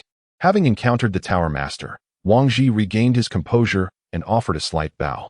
The Tower Master sat at one end of the table, scrutinizing Wang Ji, who stood at the doorway momentarily at a loss. Just as Wang Ji was about to speak, the Tower Master, seated before him, finally broke the silence. Please, take a seat. Wang Ji approached the table and sat opposite the Tower Master. I have heard from Jieshi that you have a plan to collaborate with the Dawn Tower? Indeed, Wang Ji replied. We have discovered a camp comprised of 40 armed soldiers, where 4 of our team members from the former dynasty perished. Now, Zhang Ming from the former dynasty has joined our ranks in the setting sun, and I have come to request additional personnel from the Tower Master to assist us in obliterating that camp. Please continue. There are over 100 survivors within the camp, with ample food and various resources, including equipment and gunpowder. Our primary objective is vengeance, while rescuing the survivors is secondary. After we eliminate the enemy forces, our team will be responsible for escorting the survivors back to the Dawn Tower. While the team you dispatch will manage the transportation of food and supplies, Wang Ji articulated candidly. I must say, your proposal indeed holds significant value for the Dawn Tower, and I find no reason to decline your request. Thank you, Tower Master, Wang Ji exclaimed, elated by the Tower Master's agreement. I shall provide you with 10 personnel to assist your efforts. I hope you will execute this mission with distinction. When your team is ready to depart, please collect your members from Adam at the command center. I will inform him in advance. Very well, I shall return to make the necessary preparations. Upon receiving the response from the Tower Master, Wang Ji departed from the chamber. The Tower Master had consented to deploy 10 individuals to accompany him in the assault on the encampment, bringing their total to 17. A considerable force indeed. After Wang Ji's exit, Jieshi did not follow him back, but remained in the room. Jieshi, what is your opinion? He is quite astute. Jieshi offered a succinct evaluation. Indeed, he is not avaricious. He cleverly utilizes the opportunity to avenge others, thereby winning their allegiance. Quite intriguing. So, for this operation, let us select a few reliable individuals to report to Adam. Certainly. After agreeing, Jieshi led Wang Ji out from the 5th floor. Wang Ji returned to the 3rd floor and summoned everyone back. Let us take a moment to rest. We have successfully established our initial collaboration with the Dawn Tower. In the next 3 days, we shall prepare to head to the disaster encampment of Zhang Ming and his companions. Wang Ji stated while seated on the sofa in the living room. Is it so soon? Sakura furrowed her brow, evidently unaware that Wang Ji had already engaged in negotiations with the Tower Master alone. Yes, the Dawn Tower intends to assist us with 10 individuals. Before we embark, we shall request additional personnel from Captain Adam. As he spoke, Wang Ji produced a blank sheet of paper, instructing Zhang Ming to sketch the encampment and its surrounding terrain. With those 10 individuals included, we will also have 17 at our disposal. Capturing this encampment should pose no significant challenge, especially with our formidable asset. He remarked confidently, eyeing the sniper rifle perched upon the cabinet. For now, let us refrain from training over the next 2 days and maintain our readiness. We shall set forth in 3 days. After Wang Ji finished speaking, he began to observe Zhang Ming as he sketched the layout of the camp. The camp was strategically situated by the river, bordered by mountains, and encircled by a sturdy wall, rendering it a formidable stronghold. Covering an area of approximately 2 hectares. The camp was divided into residential zones for survivors and military personnel. However, due to the brevity of their stay, Zhang Ming and his companions could only ascertain these basic details. Chapter 63. The Battle of the Camp. 3 days swiftly passed, during which Wang Ji and the others expended nearly 500 survival points on ammunition at the shooting range. A heavy weight settled in Wang Ji's heart regarding this forthcoming operation. The adversary they faced was none other than humanity itself. Former compatriots were now poised to engage in mutual slaughter, a profound source of distress for Wang Ji. Over the course of several months, he had come to realize how drastically he had changed. Once a man who would not harm even a fish, he had transformed into a cold-blooded warrior who slaughtered zombies without a flicker of hesitation. On this day, Wang Ji awoke early, for it was the day they had planned to embark on their mission. In truth, none of them had managed to sleep well. Upon noticing the lights on in the living room, the others emerged. Wang Ji conducted a thorough inventory of their gear, weapons, ammunition, food, and medical supplies. Once he confirmed everything was in order, he instructed everyone to don their bulletproof vests and protective suits before they set off to Duan Qingtian's residence. After bringing Duan Qingtian along, they proceeded to the command center on the ground floor where Adam was situated. As per their agreement, the 10 warriors arranged by the Tower Master, as organized by Jieshi, were ready at Adam's location, prepared to embark at a moment's notice. Greetings, Captain Adam. I am Wang Ji, the leader of the Team Dusk's Afterglow. We have a mission that requires the assistance of these 10 warriors, Wang Ji stated as he stepped forward. Everyone has arrived. Come over. Adam called out to the back. Shortly thereafter, 10 fully armed warriors emerged from within the house. Greetings, Captain Wang. I am their squad leader, Wei Song Yuan. Please feel free to give me any instructions. Well, without further ado, let us depart. Captain Duan and Zhang Ming, you two shall lead the way, Wang Ji said, ensuring there were no objections before addressing the two. Duan Qingtian guided the group to elevator number 7, which led to City W, where the camp was established within a village in that city. November 2025, clear skies. It had been over 2 months since the catastrophe erupted. With the absence of human carbon emissions, the Earth's temperature had consequently decreased. The autumn breeze brushed against Wang Ji's face as he gazed up at the sky. He pondered whether the zombies would be frozen to death in the winter and how long it would take for them to starve if they did not feed. These remain mysteries to Wang Ji. Wow, it's been over a month since I last stepped outside, and the air is getting better. The chubby one darted around outside, resembling a little dog that had been cooped up at home for too long. Hey, be careful, fatty. Don't drop my sniper rifle, or I'll feed you to the zombies. Su Muqing cautioned from the side. I say, Sister Qing, do you have any idea how heavy this thing is? And yet you jest. He retorted. How about I carry it, and you go deal with those zombies? I think I should carry it myself. Let me start my physical training, heh. After nearly 3 hours, Wang Ji and the others arrived at the campsite where Duan Qingtian had met his unfortunate fate. From a distance, Wang Ji raised his binoculars. As Zhang Ming had described, the camp was nestled against the river and flanked by mountains. At the entrance, 2 watchtowers stood, each manned by a soldier, while numerous troops moved in and out of the camp. Wang Ji instructed everyone to rest in place, with daylight still lingering. Proximity could easily lead to detection, thus they would wait until nightfall to proceed. As darkness enveloped the surroundings, their team would first infiltrate the perimeter of the walls. At that point, Sakura would take out the sentinels stationed atop the towers, ensuring that no alarm was raised by the guards. This step was crucial.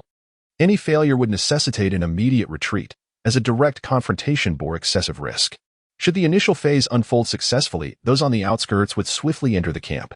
Utilizing their night vision goggles, they would first eliminate isolated soldiers.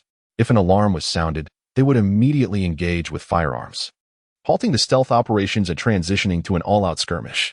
Wang Ji articulated the tactical plan.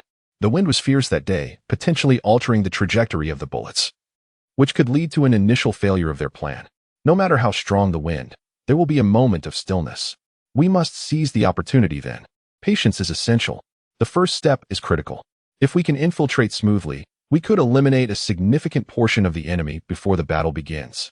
Wang Ji assured Sakura. Rest easy. If we err, we can simply retreat, Sakura replied nonchalantly. The group settled in the woods, awaiting the onset of night.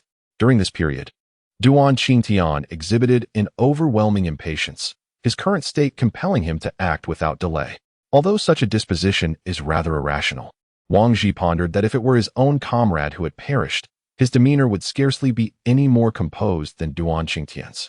Soon, the night enveloped the surroundings, with Wang Ji diligently surveying the camp's activities through his binoculars. At that moment, the camp was illuminated, engines roared to life, and soldiers gathered around the fire, roasting their food while engaging in jovial conversation. I will find a suitable shooting position, Su Muing declared as she rose. Liu Li, your task is to ensure the safety of the area surrounding Ying. Wang Ji, wary of the possibility of a zombie ambush while Su Muing was focused, entrusted Liu Li with her protection. Additionally, he was reluctant to involve Liu Li in any acts of violence. Captain Wei, you will lead your team to infiltrate from the left side of the wall. Report any unforeseen circumstances immediately via the radio, Wang Ji instructed. After confirming the radio frequencies, the groups moved towards the camp's perimeter. Given that Duan Qingtian and Zhang Ming had previously scouted the area, Wang Ji assigned Duan Qingtian to Captain Wei as command. Sister Ying, are you prepared on your end? Wang Ji inquired over the radio. Yes, I've located my position. However, the wind is quite strong at the moment. Necessitating a brief wait, came Ying's response through the earpiece. Wang Ji lingered by the wall, and after a while, Ying's voice crackled in his ear. One has been eliminated without detection. Good. Maintain your position with the remaining one, Wang Ji replied, but as time passed with no further communication from Ying, a sense of urgency began to rise within him. Ying, is everything all right? He queried. The wind speed remains erratic, and there hasn't been a favorable opportunity, she explained. After receiving the response, Wang Ji and his companions leaned against the wall in silence, waiting. As time ticked away, Wang Ji felt a growing anxiety. If they delayed any longer, they would inevitably be discovered. He was prepared to retreat at a moment's notice, ready to issue the withdrawal command as long as Su Muing did not score a hit. Just then, the sound of footsteps echoed from the other side of the wall. Someone was approaching. Chapter 64, The Battle at the Camp 2. Upon hearing the footsteps, Wang Ji and his companions felt a tightening in their chests. Would they be discovered? Target neutralized. The voice of Ying resonated in their ears. With the sentry eliminated, Wang Ji finally felt a sense of relief. As he contemplated the situation behind the wall, the sound of urination broke the silence. It turned out to be a soldier taking a moment for himself. Wang Ji exchanged a knowing glance with the others. Lao He and the stout man interlocked their hands, forming a human ladder. Without hesitation, Wang Ji stepped onto their hands, and with their combined strength, they propelled him into the air. Wang Ji soared up to the 3-meter-high wall and spotted the soldier in the act. In a swift motion, he leapt down, plunging his dagger directly into the soldier's neck. The soldier collapsed to the ground before he even had a chance to register what had happened. After surveying his surroundings and confirming that they had not been detected, Wang Ji spoke into the radio. All clear, everyone come in. Ying, hold your fire for now. We'll find another opportunity if we expose ourselves. As Wang Ji finished speaking, more figures appeared on the wall. Once everyone had entered, he began to scout the area for any isolated soldiers. On the side of Duan Xintian, the plan was to stealthily infiltrate the enemy's stronghold, specifically their residential area. Once properly concealed, they were prepared to ambush the soldiers stationed there at the first sign of conflict. The two teams had spent some time in the camp, managing to eliminate 5 adversaries, bringing the total to 7, including sentries. The remaining soldiers were clustered in small groups, leaving little opportunity for assassination. What should we do? Team leader Wang, the rotund man, inquired softly, approaching Wang Ji. Spread out a bit, find suitable cover, and prepare for combat, Wang Ji instructed over the radio. Once every member had at least one target in sight, Wang Ji counted to 3, and the first shot rang out from the camp. The 5 soldiers in front of Wang Ji collapsed instantly, blood splattering everywhere. The other soldiers, startled by the commotion and witnessing their fallen comrades, cried out in alarm about the enemy's assault. Just as one soldier shouted, his head exploded, revealing the formidable prowess of Su Muqing from a distance. However, it was too late. The enemy was already on high alert.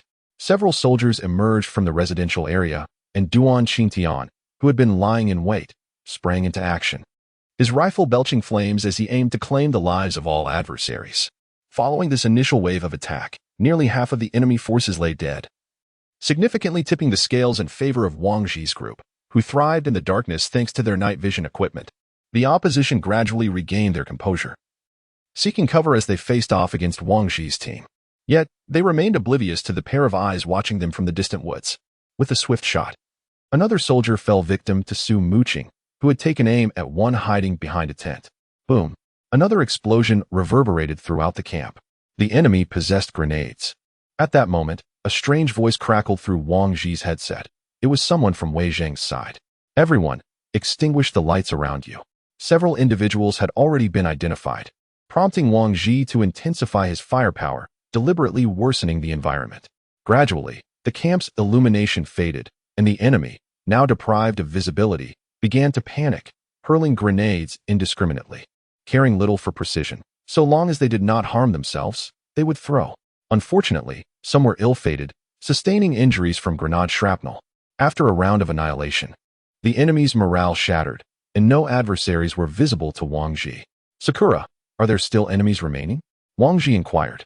Yes, but they have all fled. Fled? Where have they gone? To the area of the surviving individuals. This was problematic. If the enemy mingled with the survivors, it would undoubtedly pose a significant safety risk. Wang Ji gathered everyone together. Among them, one of Wei Zheng's subordinates had been unfortunate enough to be injured by grenade shrapnel in the leg. Wang Ji assigned a soldier to escort the wounded to the stronghold where Sumu Sakura was stationed. What should we do? Should we pursue further? Zhang Ming asked from the side. Not yet. Caution is prudent. It is not worth getting injured by this group. Wang Ji decided to conduct a nearby search first, hoping to uncover any remaining threats. After several sweeps, they discovered a total of 30 corpses. If Zhang Ming's assertion of over 40 individuals was accurate, that meant there were still more than 10 missing. Everyone, maintain your positions for now. Once dawn breaks, I will allow them to come to us, Wang Ji declared. Will they come out on their own? Are they prepared to meet their demise? Zhang Ming pondered with uncertainty. Indeed, just wait and see, Wang Ji replied with unwavering confidence. Sakura, how are things on your end? It's quite safe here. The injured have already arrived, came the response. With that assurance, Wang Ji took his position behind a makeshift barrier, awaiting the break of dawn. At that moment, the residential area of the civilian survivors was engulfed in chaos. The resounding explosions had startled them awake, igniting a sense of dread as they sought to comprehend the unfolding turmoil. However, the cacophony of battle kept them confined within their tents, praying fervently that the violence would not encroach upon their sanctuary. As the sun rose the following day, the restless crowd had spent the night in sleepless anxiety. With the first light of dawn, Wang Ji organized the team to advance. Halting when they were a mere 100 meters from the survivors' enclave, he retrieved a loudspeaker he had collected from the camp and called out, "Survivors within, listen carefully. We have come to rescue you. Please emerge promptly and form an orderly line." He repeated this message, "Survivors within, listen carefully.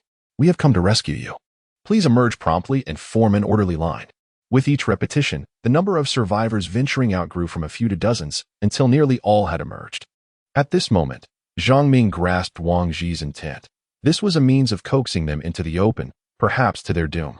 Once a sufficient number had appeared, Wang Ji altered his instructions. Now, please form groups of 5, raise your hands, and approach us. We assure you of your safety. As he completed his directive, individuals began to raise their hands and make their way towards them. Captain Wei, shortly, your team will be responsible for conducting body searches. As long as they bear no hazardous items, allow them to pass. 5 individuals raised their hands and slowly approached Wang Ji. After searching them and confirming the absence of weapons, they were placed aside, observing the safety of those ahead. The subsequent individuals formed a line and began to move toward this side. Before long, all survivors emerging from the opposite side were settled aside, confirming that none among them bore arms. Wang, isn't it likely that those who escaped last night are hiding in the tents over there? The plump man inquired. There is no one left inside, replied Lao He. Indeed, they have surrendered and disguised themselves as civilians among us. Wang Ji cast a glance at the crowd. He approached the assembly and selected 5 women, whispering a few words into their ears. Lao He, have them line up, Wang Ji instructed. Upon his command, the 5 women began to scan the faces among the 100 or so individuals. After a brief moment, they gathered again and quietly shared more information. Upon receiving their report, a smile crept onto Wang Ji's lips. Captain Duan, Zhang Ming, come here. What is it, Captain Wang? Duan Qitian furrowed his brow, perplexed by Wang Ji's intentions. In truth, Wang Ji had tasked those 5 women with identifying the soldiers within the crowd, as they had become familiar with their faces through prolonged contact. The outcome pleased Wang Ji. The 5 women reported that 11 soldiers were indeed mingling among the masses. The reason for having them line up was to facilitate the identification of those soldiers. Wang Ji then disclosed the locations of the 11 soldiers to Duan Qingtian and Zhang Ming. It is these individuals, whether to spare or to slay them. I leave to your judgment, Wang Ji stated before stepping aside to await their decision. Chapter 65, The Exchange of Interests. Observing the two, Wang Ji had already surmised the outcome. Duan Qingtian would not spare those individuals, even if they were currently defenseless. He would exact vengeance for his fallen comrades. After a brief consultation, however, the anticipated result did not materialize, leaving Wang Ji somewhat astonished as the two approached him. We shall not kill these individuals. We leave them to you for your report, to earn some survival points. The vendetta has largely been avenged, and their demise serves no purpose. Duan Qingtian conveyed to Wang Ji. Wang Ji felt a sense of admiration for Duan Qingtian's words. Such composure was beyond his own grasp. Understood, Wang Ji replied before moving towards the 11 individuals. Bang, bang, bang. 11 shots rang out, each finding its mark. In the interim of reloading, the 11 lay sprawled in a pool of blood, while the remaining survivors crouched in fear, terrified that they might be next. Wang Ji's companions were equally taken aback by his actions. Wang, Captain, what are you doing? The plump man stammered beside him. Do not panic, everyone. These 11 were once part of the military, and now they have been eliminated by us. You need not worry any longer, Wang Ji proclaimed, holstering his weapon as he addressed the crowd. Since Duan Qitian and the others have already found peace, Wang Ji had no choice but to take matters into his own hands and eliminate any potential threats. Wang Ji despised leaving behind remnants of danger. He could not guarantee that there were no suicide squads among that group. Even the presence of one could lead to mutual destruction within the Dawn Tower. He would rather err on the side of caution than allow them to escape, for if those fearless individuals dragged him down with them, it would be a significant loss. Sakura, you all come over here. Wang Ji called back Su-Mu Sakura and her companions to the camp as he observed that the battle was nearing its end. As for Captain Wei's team, he instructed them to gather useful spoils. The resources in the camp belonged to the Dawn Tower, and Wang Ji had little interest in aiding them in collecting equipment. He preferred to focus on the over 100 survivors, due to their proximity to the river. These individuals were not excessively filthy, with a notable number of women among them.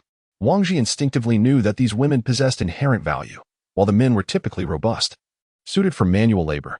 Observing this scene, Wang Ji sighed, recognizing that such refugee camps were not uncommon in the world, and countless individuals were enduring similar humiliations and hardships. After a while, Sumu Sakura entered the camp with Lu Li, and Wang Ji noticed that both were splattered with blood. He approached and inquired, what happened? What else could it be? You were throwing grenades and causing explosions, which attracted quite a few zombies. Lu Li and I had no choice but to deal with them first, Sumu Sakura replied, playfully kicking Wang Ji in the rear. With a resigned expression, Wang Ji covered his backside and walked away, choosing not to provoke Sumu Sakura further. The portly individual, witnessing Wang Ji being kicked, approached with a mischievous demeanor, proclaiming, "Sakura, it was I who threw the grenade. Go ahead and kick me." Sumu Sakura, regarding the impudent figure before her, felt her gaze grow increasingly frigid. Yet the rotund fellow remained oblivious to her discomfort, still believing he would be treated as Wang Ji had been. As she unsheathed her dagger and advanced toward him, the realization of his folly dawned upon him. He bolted, but alas, he was overtaken by Sumu Sakura within a mere 50 meters, crashing to the ground. "Sakura, please don't do this. I was mistaken. The grenade was thrown by the opposing side. I was merely jesting. Please don't stab me. The blade is tainted with zombie blood. I could become infected," he pleaded, pinned down as he lamented his fate. Only then did Sakura relent. Turning on her heel to depart, Wang Ji, observing the hapless figure from afar, gave a thumbs up, declaring, "I shall refer to you as a warrior. Subsequently, we shall escort you to a secure location. During our journey, let us maintain silence. Should we encounter zombies, remain calm, for with us, you are safe from harm." Wang Ji addressed the assembly of over 100 individuals. After a brief interval, Captain Wei's team arrived, each bearing substantial crates of supplies, encompassing firearms, ammunition, sustenance, and tools. Wang Ji gazed with envy at the abundance of provisions they carried. Surely, their worth at the Dawn Tower would rival, if not surpass, his own accumulation of over 10,000 survival points. Once all were gathered, Wang Ji led the group out of the camp, embarking on their journey homeward. He cast a final glance back at the encampment, reflecting honestly that it was a commendable locale, well-positioned yet remote. It was indeed a pity to see such a place squandered. "From whence did you escape to enter that camp?" Wang Ji approached a woman and inquired. "We are all fleeing from a nearby town. Initially, we constructed this camp, but after that group arrived, they seized our camp and killed many of us," the woman replied, lowering her gaze. You won't behave like that previous group, will you?" After a moment, she asked anxiously. "No, we shall not. That is wonderful. I am immensely grateful to you," she responded, deliberately loosening her collar and leaning towards Wang Ji. Observing this, Wang Ji promptly pushed her away, assuring her, "Rest assured, we will do our utmost to escort you to safety." He then hastily moved to the front of the line, fearing that if he lingered, more women would approach him one after another. In truth, justice had long ceased to exist in this world. Only the exchange of interests remained, with individuals advancing for their own benefit. Similarly, had Wang Ji chosen to aid these people without the promise of reward from the Dawn Tower, he would undoubtedly have refrained from intervening, perhaps even staying hidden away. Everyone was the same. To survive, one must become valuable, possessing leverage for the exchange of interests. After walking for a while, Wang Ji signaled for a brief respite to replenish their provisions, as they had not slept for a day and were beginning to feel fatigued. While consuming a biscuit, he suddenly sensed that something was watching them. Wang Ji immediately stood up, looking around anxiously. This sensation unsettled him. "What's wrong, Wang Ji?" Lao he inquired, noticing Wang Ji's tense demeanor. "This place feels off. We must leave at once." Quickly, after concluding his conversation on the radio, Wang Ji rose to continue his journey. It was only then that he realized he had scarcely encountered any zombies along the way. That uneasy feeling he had sensed must have signified something amiss. Chapter 66. The giant python. As Wang Ji pondered this, a sudden scream erupted from the radio. "Run. There's a monster." The transmission was abruptly cut off, leaving only silence in its wake. A shiver ran down Wang Ji's spine. Indeed, his earlier intuition had been correct. He turned to see, not far behind, a colossal python slithering toward them, its massive form undulating on the ground. The serpent appeared to be nearly 20 meters long, its girth comparable to that of a man's waist. "What in the world is that?" the portly man exclaimed in shock. Over 100 survivors began to panic, fleeing in every direction. Observing closely, the python opened its gaping maw once more and swallowed a nearby soldier whole. "Everyone, open fire." Captain Wei's voice crackled through the radio. Wang Ji swiftly drew his rifle, unleashing a barrage of shots at the distant serpent. However, the outcome left them all in despair. The bullets merely embedded themselves into the python's skin without causing any discernible effect, failing to penetrate its formidable body. "Damn it, how can it be so massive? Has it mutated from consuming zombies?" Wang Ji mused, his gaze fixed on the giant creature. "We can't fight this. We must flee. Forget about those people." At that moment, the portly man rushed to Wang Ji's side, urging him to escape. "It's futile to engage. We need to move now," Su Muing chimed in. already pulling Lu Li ahead of her. Damn it! Wang Ji gazed at the more than 100 individuals behind him, gritting his teeth as he fixated on the enormous python. The lives they had fought to save had been thwarted by this serpent. Everyone, retreat with all your might. The rest of you, follow us. Your survival now rests solely on your own resolve. Wang Ji shouted vehemently before turning to sprint towards the evacuation point. As Ying had rightly indicated, engaging in battle was utterly futile. The python's defenses were exceedingly formidable. Bullets merely grazed its flesh, losing effectiveness upon impact. Approaching the creature was perilous. Not only was it uncertain if a mere dagger could pierce its defenses, but the python could effortlessly constrict and suffocate a person with a single coil. Wang Ji ran at full speed for 10 minutes. But many of the survivors were unable to keep pace, falling far behind. Captain Wei's team had been positioned at the rear, and when the python emerged, it had already claimed 2 of their members. One of them, injured by shrapnel from a grenade, was undoubtedly doomed. Thus far, only 4 warriors, including Wei Zhang, had managed to escape, with merely 30 or so survivors trailing behind, most of whom were men. The python had devoured nearly 100 individuals and, seemingly sated, had vanished from sight. Wang Ji and the others found a relatively spacious area to await the arrival of those survivors who had fallen behind. Lao He fired a signal flare to guide the lost, yet living individuals towards them. With a resounding bang, a plume of red smoke ascended into the sky. After the flare was launched, the group deliberated to remain in place for 10 minutes, after which they would promptly set off to evacuate. The external environment was perilous.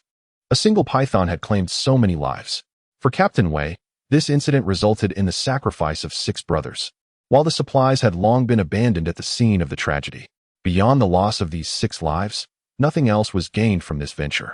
For Wang Ji, it was a narrow escape. The remaining survivors were insufficient to cover the costs of training and resources. After 10 minutes, another 10 individuals gradually made their way towards them. Wang Ji decided not to wait any longer for those who had yet to arrive, as their fate seemed dire. The number of survivors had dwindled to fewer than 40, with the others seemingly having fallen victim to the giant python. As Wang Ji faced the remaining survivors, a flush crept across his face. He had just proclaimed his intent to protect them, yet those very individuals had fled, outpacing everyone else in their haste. Observing the glum expression of Captain Wei, Wang Ji refrained from approaching him, fully aware that the captain likely harbored resentment towards him, perhaps even contemplating his demise to alleviate his grievances. However, it became evident that Wang Ji had overestimated their bond. Their relationship was not as intimate as he had imagined, merely a temporary alliance formed within their group of 10, fraught with the unspoken need to return and report their ordeal. Sakura, please keep an eye on those from the Dawn Tower. I fear they may ambush us. Wang Ji whispered as he leaned closer to Sumu Sakura. Must you even mention it? Sumu Sakura shot him a sidelong glance. Upon closer inspection, it became apparent that both parties maintained their distance, each keeping a watchful eye on the other's movements, each harboring their own ulterior motives. During their journey, the colossal python did not pursue them any further. Only a few wandering zombies appeared in the desolate wilderness. In comparison to the giant serpent, these zombies were mere trifles. After a grueling 3-hour trek, Wang Ji, accompanied by dozens of survivors, finally arrived at the entrance. It was only when the iron gate clanged shut that Wang Ji exhaled a sigh of relief. Throughout the journey, he had been on edge, treading cautiously as if walking on thin ice, fearful that another monstrous creature might emerge at any moment. Captain Wang, can we delay our next outing until the last possible moment? It's exhausting to venture outside every day. The stout man gasped, clearly fatigued. It was apparent that, despite having spent a month recuperating at Dawn Tower, his stamina was lacking. Although he had transformed from the overweight individual who first arrived at Dawn Tower into a muscular figure, he still could not keep pace with Wang Ji and the others. The survivors in the camp, while unburdened and empty-handed, were equally unable to withstand the relentless pace set by Wang Ji's group, each of them bowing their heads in exhaustion, lacking even the strength to stand upright. Throughout the journey, Wang Ji pondered how he would explain the situation to Jie Shi and the Dawn Tower authorities. He should feel fortunate that 4 individuals from Wei Zhang's side had returned alive. Otherwise, it would have been a case of death without witnesses. And he feared that no matter what he said, he would be met with skepticism. Upon entering Dawn Tower, Wang Ji and his companions quickly passed the security checks and handed over the returned individuals to the task hall personnel. He instructed the remaining members to return to their quarters while he chose to accompany Jialu to visit Jieshi. He needed to clarify matters, as this initial collaboration with Dawn Tower had ultimately ended in failure. Upon arriving at the Guardian headquarters, Wang Ji knocked on the door and entered Jieshi's chamber without hesitation. "What urgency compels you?" Jieshi inquired, cradling a steaming cup of coffee. "There has been an unforeseen incident during the operation," Wang Ji replied, his gaze cast downward. "Only 4 of my subordinates have returned. Of the promised 100, merely 39 have made it back. I became aware of this the moment you entered the medical room." Upon learning that Captain Wei was one of Jieshi's subordinates, Wang Ji abruptly lifted his head, a myriad of emotions flickering across his face as he regarded Jieshi. "I apologize, Captain Jieshi. It is my fault." Before Wang Ji could finish, Jieshi raised her hand to interrupt him. "What I wish to ascertain is the nature of this unforeseen incident," she said coldly. "It was a colossal python." "A python? How large?" "Over 20 meters in length, with a diameter of approximately half a meter." "Did you ultimately kill it?" "Our bullets proved ineffective against it. To avert unnecessary losses, we had no choice but to retreat," Wang Ji confessed, still looking down. "However, prior to our encounter with the giant python, there were no casualties. The camp operation proceeded exceedingly well." Noticing Jieshi's prolonged silence, Wang Ji raised his head again. "Interesting. I am quite eager to witness it myself," Jieshi remarked, a hint of scorn playing at the corners of her mouth. Chapter 67. The Battle with the Python. "What? Captain Jieshi, you intend to go out?" Wang Ji exclaimed, astonished by her desire to confront the python. "Accompany me in the search for that serpent," Jieshi commanded as she donned her armor. "Captain Jieshi, is such a course of action truly necessary?" Wang Ji found it exceedingly perplexing to comprehend Jieshi's actions, even if Jieshi were confident in her ability to slay the formidable python. There seemed to be no necessity to engage in a confrontation with a beast of such nature. "Gather your companions. We shall set forth immediately." Jieshi offered no response to Wang Ji's inquiry. He had intended to prepare additional supplies, but Jieshi firmly declined, insisting that he simply lead the way. In a flurry, Wang Ji hurried back to the residence. The portly individuals had barely settled down to rest when Wang Ji burst through the door, fully equipped and ready for action. "What? Did we not just return? Why must we embark on another endeavor? Our gear is still being sanitized in the medical room. Where are we to don our equipment?" The rotund man lamented from the sofa. "We shall put on our gear there and depart immediately. Jieshi has requested that we escort her back to confront the python. She wishes to meet it personally." Wang Ji recounted the recent events involving Jieshi. "Is she out of her mind? That python can send a person flying with a mere flick of its tail. What does she intend to fight it with?" One of them exclaimed. "I have no idea. All I know is that she asked us to lead the way, and we are merely responsible for that, while she manages the rest," Wang Ji replied. "Humph. Why does she not seek out Captain Wei and his team?" Su Muing inquired from the side. "Indeed, why not consult them?" He echoed. The individuals accompanying them on this excursion were Jieshi's subordinates, and with 6 of them having perished, Jieshi might be reluctant to risk their lives further. "Can we truly rely on Jieshi? Does she intend to challenge that python alone?" Zhang Ming questioned, his concern palpable regarding their potential retreat should Jieshi encounter misfortune. Wang Ji shook his head in uncertainty. Nonetheless, he believed that Jieshi would not be foolish enough to seek her own demise. Her determination to proceed indicated that she must possess an undisclosed trump card. There was no need for excessive contemplation. They should simply take a few smoke bombs and adrenaline, and upon encountering the giant python, they would each inject themselves. If the situation turned dire, they would make a swift retreat. After Wang Ji's words, the group departed the residence and headed to the infirmary to retrieve the weaponry and gear that had yet to be thoroughly cleaned. Meanwhile, Jieshi awaited them in the hall, wielding a large sword, and upon spotting Wang Ji, she proceeded towards the elevator he had previously used. Upon emerging outside, it was already 3 in the afternoon, and a fine, misty rain began to fall from the heavens, seemingly unnoticed until that moment. After a couple of hours, Wang Ji and Jieshi arrived at the scene of the incident, where distinct traces of the giant python's movements marred the ground, and several large trees lay toppled and shattered. After searching for a while, they finally located the supplies that had been previously scavenged from the camp, scattered haphazardly across the ground. "This must be it," Wang Ji exclaimed upon finding the supplies. "It must have come down from the mountain." Jieshi surveyed her surroundings, ultimately fixing her gaze upon a distant hill to the left. "Should we go over there to investigate?" Wang Ji inquired. No need. We will wait for it here, Jieshi replied, leaning against a tree to rest. Wang Ji and the others anxiously scanned their surroundings, unwilling to let their guard down for even a moment.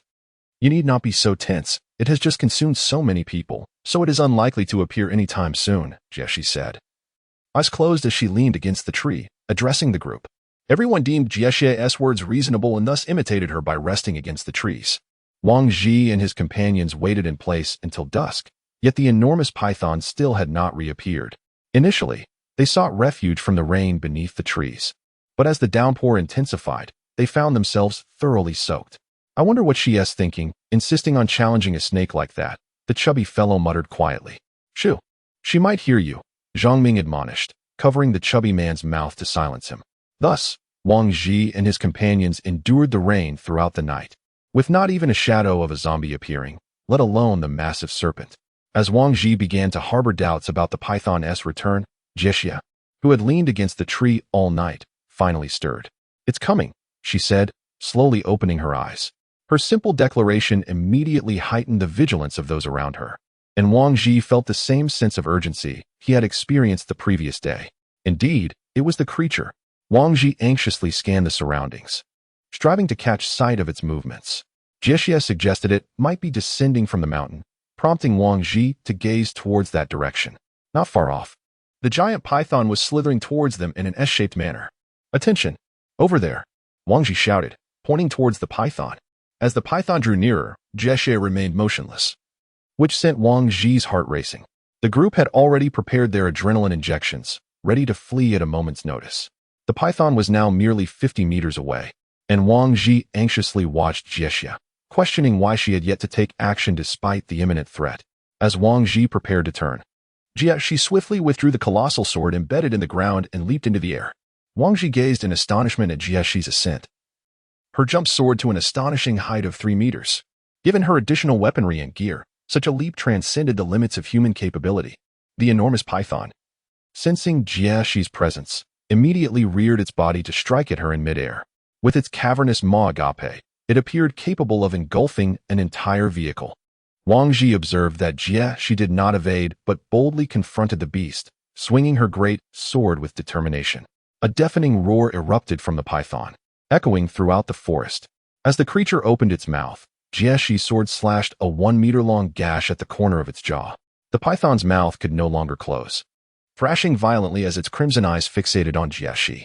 Yet, undeterred by her initial success, Jiexi had no intention of halting her onslaught. Her aim was to claim the life of this colossal serpent. Chapter 68. The Battle with the Python, 2. After landing a successful strike, Jiexi leaped once more, this time targeting the python's head. The python, witnessing her ascent, attempted to retaliate, eager to snap at Jiexi. However, it soon realized that its mouth could no longer close, rendering it incapable of devouring its foe. With a swift thrust, Jiexi delivered another blow, this time aimed at the python's vital point. The impact of this strike was noticeably less effective than her previous one, merely slicing through the outer layer of the python's skin. As the creature sustained its second injury, it descended into a frenzied state, and in an instant, Jiexi found herself ensnared by the python's massive body, immobilized and unable to escape. Wang Ji felt a sense of foreboding. Once ensnared by the serpent, it would constrict relentlessly until it suffocated its prey. Fortunately, the enormous python could no longer bite, and was merely exerting all its strength to coil around Jiexi, repeatedly battering her with its head. Watching the python wrap itself around Jiexi from head to tail, the heavy-set man hesitated. Captain Wang, we should retreat quickly.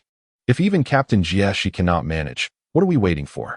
At that moment, the others were acutely aware of Jiexi's dire condition. Unless another fighter of her caliber appeared, it would be impossible to break the python's grip. The python continued to strike at Jiexi, who valiantly wielded her large sword, attempting to fend off the assault. Wang Ji, witnessing Jiexi's struggle, felt a pang of sympathy and was about to rush forward when he was restrained. He turned to find Su Muing shaking her head, signaling him to stay back. At that moment, aside from Wang Ji and Lu Li, the others made the most prudent choice, to flee while the python had not yet targeted them, in a bid to mitigate their losses. Wang Ji pried Su Muying's hand away, retrieving his magnetic card from his pocket and tossing it to her. You all should evacuate. Jiexi cannot die.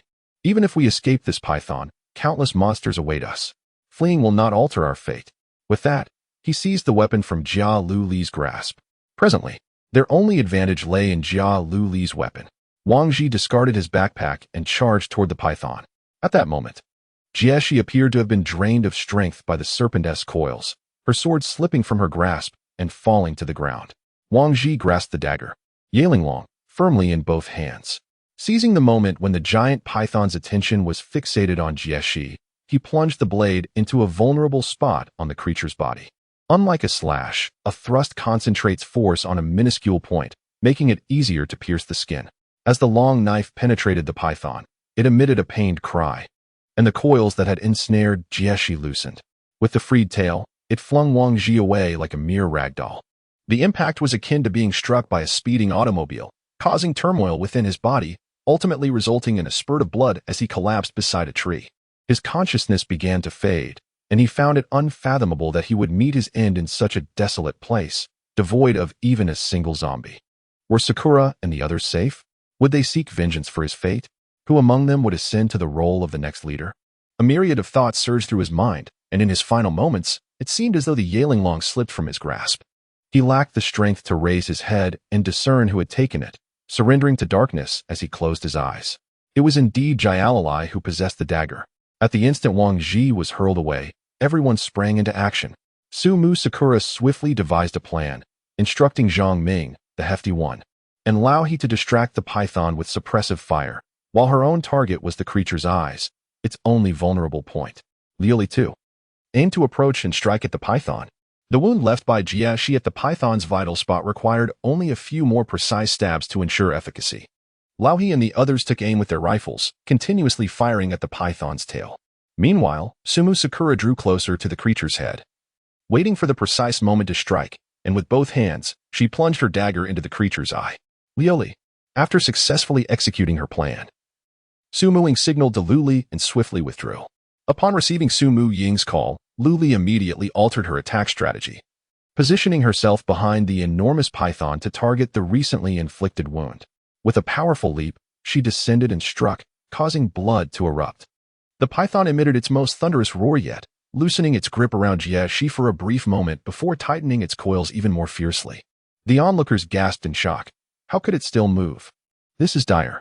The python's roar has attracted all the surrounding zombies. Zhang Ming exclaimed in terror as he peered through his binoculars at the approaching horde. My goodness, they are swarming, countless in number. We must flee, or we are doomed. The stout man also raised his binoculars, startled by the sight of numerous zombies converging towards them. At the heart of the python's constriction, only a mangled mass of armor remained, while Jieshi had already vanished from within it. The crowd stood in disbelief until they spotted Jieshi retrieving her fallen greatsword. A splendid maneuver akin to a cicada shedding its shell. Old he marveled nearby. At this moment, the python's eyes had been blinded by Su Mu Ying's strike. And while it still believed it had ensnared its prey, Jieshi soared into the air, delivering a powerful blow to the severed wound. With a sickening thud, the python's vital point was completely severed, and its massive form collapsed heavily to the ground. Captain Jieshi, we must retreat quickly. The surrounding zombies are drawing near. The stout man urged Jieshi. There is no need for haste. As Jieshi spoke, she raised her sword once more and forcefully stabbed at the giant python's head several times to ensure its demise. Only after decapitating the creature did she return, holding the severed head aloft. Fatty, carry Wang Ji back. The rest of you, hurry and gather some supplies with me, Su Muing instructed before departing, her mind lingering on the supplies lost by the guards the previous day. In the medical room of the Dawn Tower, Wang Ji gradually regained consciousness and slowly opened his eyes. After a moment's hesitation, he sat up abruptly. Hiss. The instant he did so, pain surged through his body. Lie down. You've fractured 3 ribs on your right side. Why are you moving about when you're not healed? Upon turning his head and seeing Su Muing, Wang Ji felt a sense of relief. I'm not dead. Su Muing, displeased by his words, coldly retorted, if you wish to die, I can certainly accommodate you. Wang Ji reclined back onto the pillow, shutting his eyes as he replied, rather than perish in the jaws of the giant python. I would prefer to die in Sister Ying's embrace. Huh. It seems you would rather die in Jieshi's arms, Su Muing scoffed. Did Jieshi sacrifice herself? Wang Ji asked tentatively, looking at Su Muing. No, She had enough strength to drag the 100-pound python's head for 3 hours afterward. She reassured him. That's wonderful. Upon hearing this news, Wang Ji finally felt a weight lift off his heart. She clearly had a way to escape. Yet you insisted on playing the hero. Next time, if your luck runs out, I wonder what you will do to survive, Su Muing chastised him. She could free herself? Wang Ji was somewhat incredulous, having witnessed firsthand that she had lost her grip on the greatsword. How could she possibly free herself? Like a golden cicada shedding its shell, she had taken some time to extricate herself from the armor. Could it truly be done in such a manner? Wang Ji sighed inwardly, realizing he was still quite youthful. What of the others? He inquired. They have all returned to rest, having gone 2 days without sleep. On the verge of collapse. Now that you are awake, I too must return to catch up on sleep. Here is your access card. Should you require anything, call for a doctor, Su Muing replied, tossing the card towards Wang Ji before turning to leave. Chapter 69, Second Summons in the Research Room. Chief Yang Lifang was conducting an antibody gene experiment alongside Dr. Chun and Dr. Yang Lu when Jieshi entered, dragging a massive head behind her, startling the researchers. What is the meaning of this, Captain Jieshi? Yang Lifang stammered. This is a mutated giant python. I have slain it and brought it back for you as a specimen for research. Ah, thank you immensely, Jieshi. With this, we are certain to make significant breakthroughs in our studies, Dr. Chun expressed gratefully, stepping forward. Indeed, I appreciate your hard work. The situation outside is becoming increasingly dire. We must hasten our efforts. Please contact me promptly with any new discoveries. With that, Jieshi turned and departed. Once Jieshi had left, the researchers regarded the python's head as though it were a precious treasure, and after donning protective gear, they immediately began its dissection. Wang Ji lay on the hospital bed, staring vacantly at the light above, reflecting on the events that had transpired outside. A mutated python had disrupted their rhythm, and Wang Ji began to realize that their adversaries extended far beyond mere zombies. Just as he contemplated closing his eyes for another brief slumber, the door to the room creaked open. Entering was Jieshi, who, upon seeing her, Wang Ji sat up slightly, leaning against the pillow. Jieshi had donned a brand new suit of armor, though her face bore the marks of battle, with some bruises evident. Captain Jieshi, Wang Ji greeted weakly. How are your injuries? Nothing serious. I fractured a few ribs, but with some rest, I should recover soon. I will request 2 months of recuperation time from the Tower Master. During this period, you must refrain from venturing out and focus on healing. Thank you, Captain Jieshi. Earlier, are you all right? I am fine. I merely did not anticipate the formidable strength of the mutated creatures. Indeed, I believe that after their mutation, they will develop a form of intelligence. Exactly. In fact, prior to your encounter, we had received news from a team that escaped. The 2 survivors reported an encounter with a 4-meter-tall zombie, which exhibited signs of intelligence. Mutated zombies. Wang Ji found it hard to believe. However, not all mutated zombies necessarily grow larger. They may possess other attributes as well. This is merely my conjecture, without concrete evidence. What shall we do next? As the number of people venturing outside dwindled, so too did the resources within the tower. Reliance solely on photovoltaic energy proved insufficient to sustain the operations of the Dawn Tower, and food was becoming increasingly scarce. The tower's master contemplated initiating a second conscription. Anyone who joined the expeditionary teams would be granted citizenship, while those who did not would forfeit their citizenship status and be relegated to the status of refugees. This conscription was to apply to all. Jieshi elaborated on the impending actions within the Dawn Tower. Anyone who opted not to join the expeditionary teams would be demoted to the status of a refugee. Wang Ji, a refugee, was well aware of the implications. Meager rations, barely sufficient to stave off hunger, accompanied by a grueling 12-hour workday. Should one find the labor too exhausting and refuse to comply? No matter, citizens of the expeditionary teams were always welcome to join, with the only possible downside being the peril of death. In light of this, what if no one wished to join the expeditionary teams? Wang Ji inquired. People die for wealth, and birds perish for food. The scenario you describe is unlikely to occur, came the reply. Indeed, that is the case. Take some rest. I shall return now. Very well. After Jieshi departed, Wang Ji's stomach growled in protest. How could he allow himself to go hungry in his injured state? With this thought, he pressed the button on his bedside. Moments later, he observed a nurse entering the room. Miss Nurse, I would like to order takeout. Meanwhile, in the entrance hall on the first floor, the Eternity of the Apocalypse team returned after a month of absence. As time elapsed, the crowd gathered increasingly, drawn by the intermittent operation of the elevator transporting individuals into the tower. Each trip of the elevator accommodated 20 people, and even after 2 hours, its operation persisted. Observing the growing throng, the security team arrived to disperse the onlookers. After 5 hours, the elevator finally ceased its operations, leaving over 200 individuals at the entrance of the hall, each possessing some supplies. This news reverberated throughout the Dawn Tower, and the Eternal Doomsday team emerged from this expedition with substantial gains. Clad in hooded cloaks and donning gas masks, the members of Eternal Doomsday obscured their expressions, save for the leader, an elderly man with white hair adorned with numerous menacing scars. At that moment, the plump man and his companions, having awakened from their slumber, gathered to visit Wang Ji. "Oh, Captain Wang, are your injuries improving?" the plump man exclaimed, his face brimming with a sense of triumph as he gazed at Wang Ji, who lay on the hospital bed. "So, you take pleasure in my misfortune, do you, fatty?" Wang Ji retorted, eyeing the plump man's irritating demeanor. "It's not that I'm pleased. I empathize with you. You should try the life of convalescence for yourself," the plump man chuckled. "I've grown accustomed to the rigors of training, and lying still feels utterly uncomfortable. Perhaps you should let me return to rest, Captain Wang," he suggested. "That is out of the question. Director Sophie has stipulated that he must remain here for a week of observation before he can return. He should stay here quietly." Lao He countered the plump man's proposal. "By the way, I've taken care of the handover for this mission. We rescued 39 survivors and retrieved some supplies, totaling 4,000 survival points," Su Mu-ing interjected. "I understand. You all should hasten to train. I shall return after a week of rest," Wang Ji remarked. Once the others departed, he reclined on his bed, diligently tapping away at his notebook to document the events of the past few days.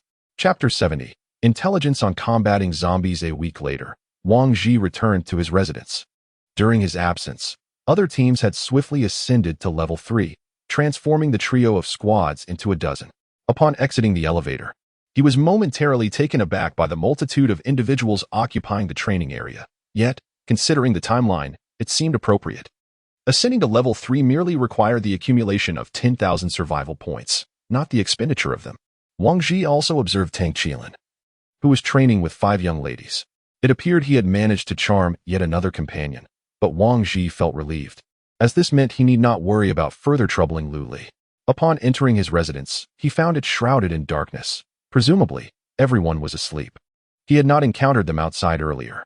Navigating through the gloom, he returned to his room and switched on the light, only to discover Su Mu-ing and Jia Lu Li peacefully slumbering on his bed. "What are you two doing in my room when I'm not home?" Wang Ji inquired, gazing at the two slumberers. "What do you mean, your room?" Su Mu-ing murmured, groggily awakening. "Indeed, if it is not my room, whose room could it possibly be?" Wang Ji responded, his expression laden with exasperation. "Isn't this our room?" Su Mu-ing mumbled, drifting back into slumber. Seeing that Ing was utterly exhausted, Wang Ji chose not to disturb her further. He dropped his luggage and exited the room, proceeding to the living room where he activated Ling Ling Yo to check for recent updates from the Dawn Tower. Among the information, there are 3 favorable pieces and 2 unfavorable ones. The first favorable news is that the zombie virus antibody vaccine has entered clinical trials and is expected to commence mass production within a month. The second favorable news is that, to encourage the outdoor team's enthusiasm for venturing out, military equipment prices have been slightly reduced. The third piece of favorable news states that if outsiders wish to join the expedition teams, they will be granted citizenship, and training for citizens will resume, providing survival point subsidies. Accumulating 12 hours of training will yield 10 survival points. On the contrary, the first unfavorable news indicates that citizens who do not join the expedition teams will be demoted to refugees. The second unfavorable news reveals that due to a shortage of electrical energy, the price per kilowatt-hour has surged from 1 survival point to 2 survival points. Wang Ji surveyed these announcements, all of which were anticipated. The only unexpected revelation was that food prices had not increased. Was it a matter of gritting their teeth and persevering, or was there a surplus among the affluent? The depth of the Dawn Tower remained inscrutable to Wang Ji. From the 5 pieces of news, it is evident that all favorable information is skewed towards the expedition teams, while the unfavorable news seems almost targeted at the refugees.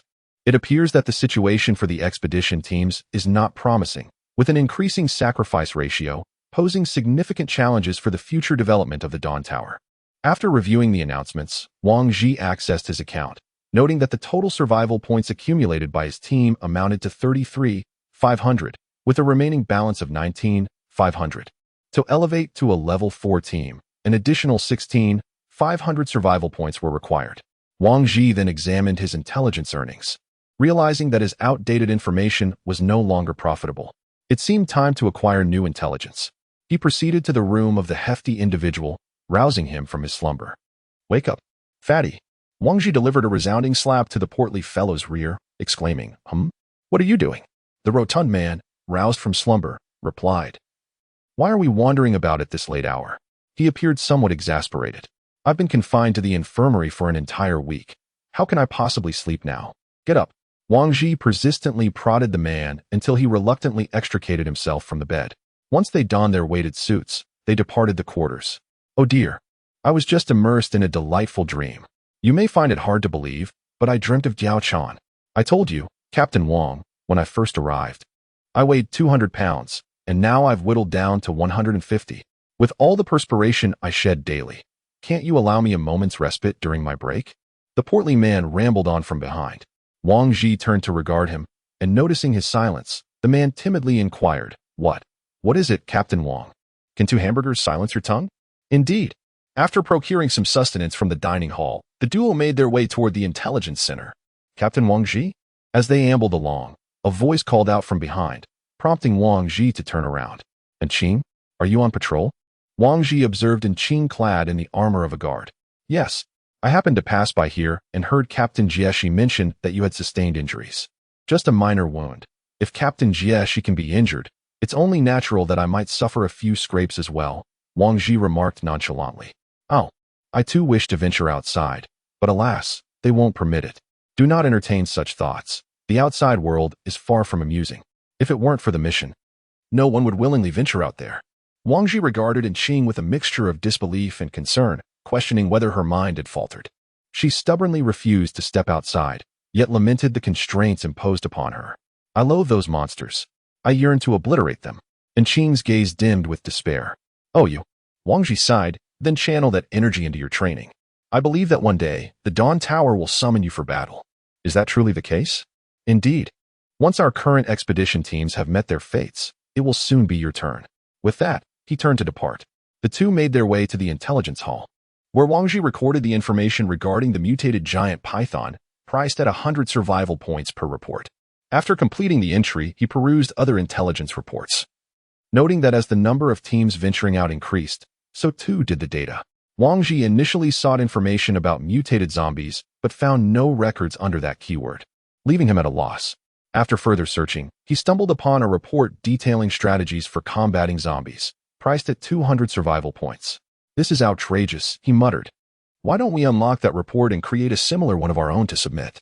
The rotund fellow suggested, attempting to employ a clever ruse. "Submitting intelligence requires scrutiny. Do you think the people at Dawn Tower are fools? Intelligence is a matter of first come, first served. Why should you reap the rewards of someone else's hard work without putting in the effort?" Wang Ji cast a sidelong glance at the rotund figure beside him and remarked, "Ah, I see." Since the topic concerned strategies for dealing with zombies, he did not hesitate to unlock the information with his card. Chapter 71. Deceived upon gaining access to the intelligence, Wang Ji swiftly perused its contents. The use of a stun grenade could incapacitate zombies, with the effect lasting up to a minute at most. However, upon reading this, Wang Ji felt a wave of discontent wash over him. He sensed he had been duped. Not only would deploying a stun grenade attract nearby zombies, but it merely served as a temporary control measure. Would it not be more effective to simply obliterate them with a hand grenade during that window of control? "I demand a refund." Wang Ji could not help but voice his grievances to the personnel within the intelligence hall. This information was flawed. It was nothing short of a bait-and-switch, a scam. "I regret to inform you that virtual transactions are non-refundable. All intelligence is subject to review, and once approved, it is deemed reasonable," the person in charge explained to Wang Ji. "But, is this information truly worth 200 survival points?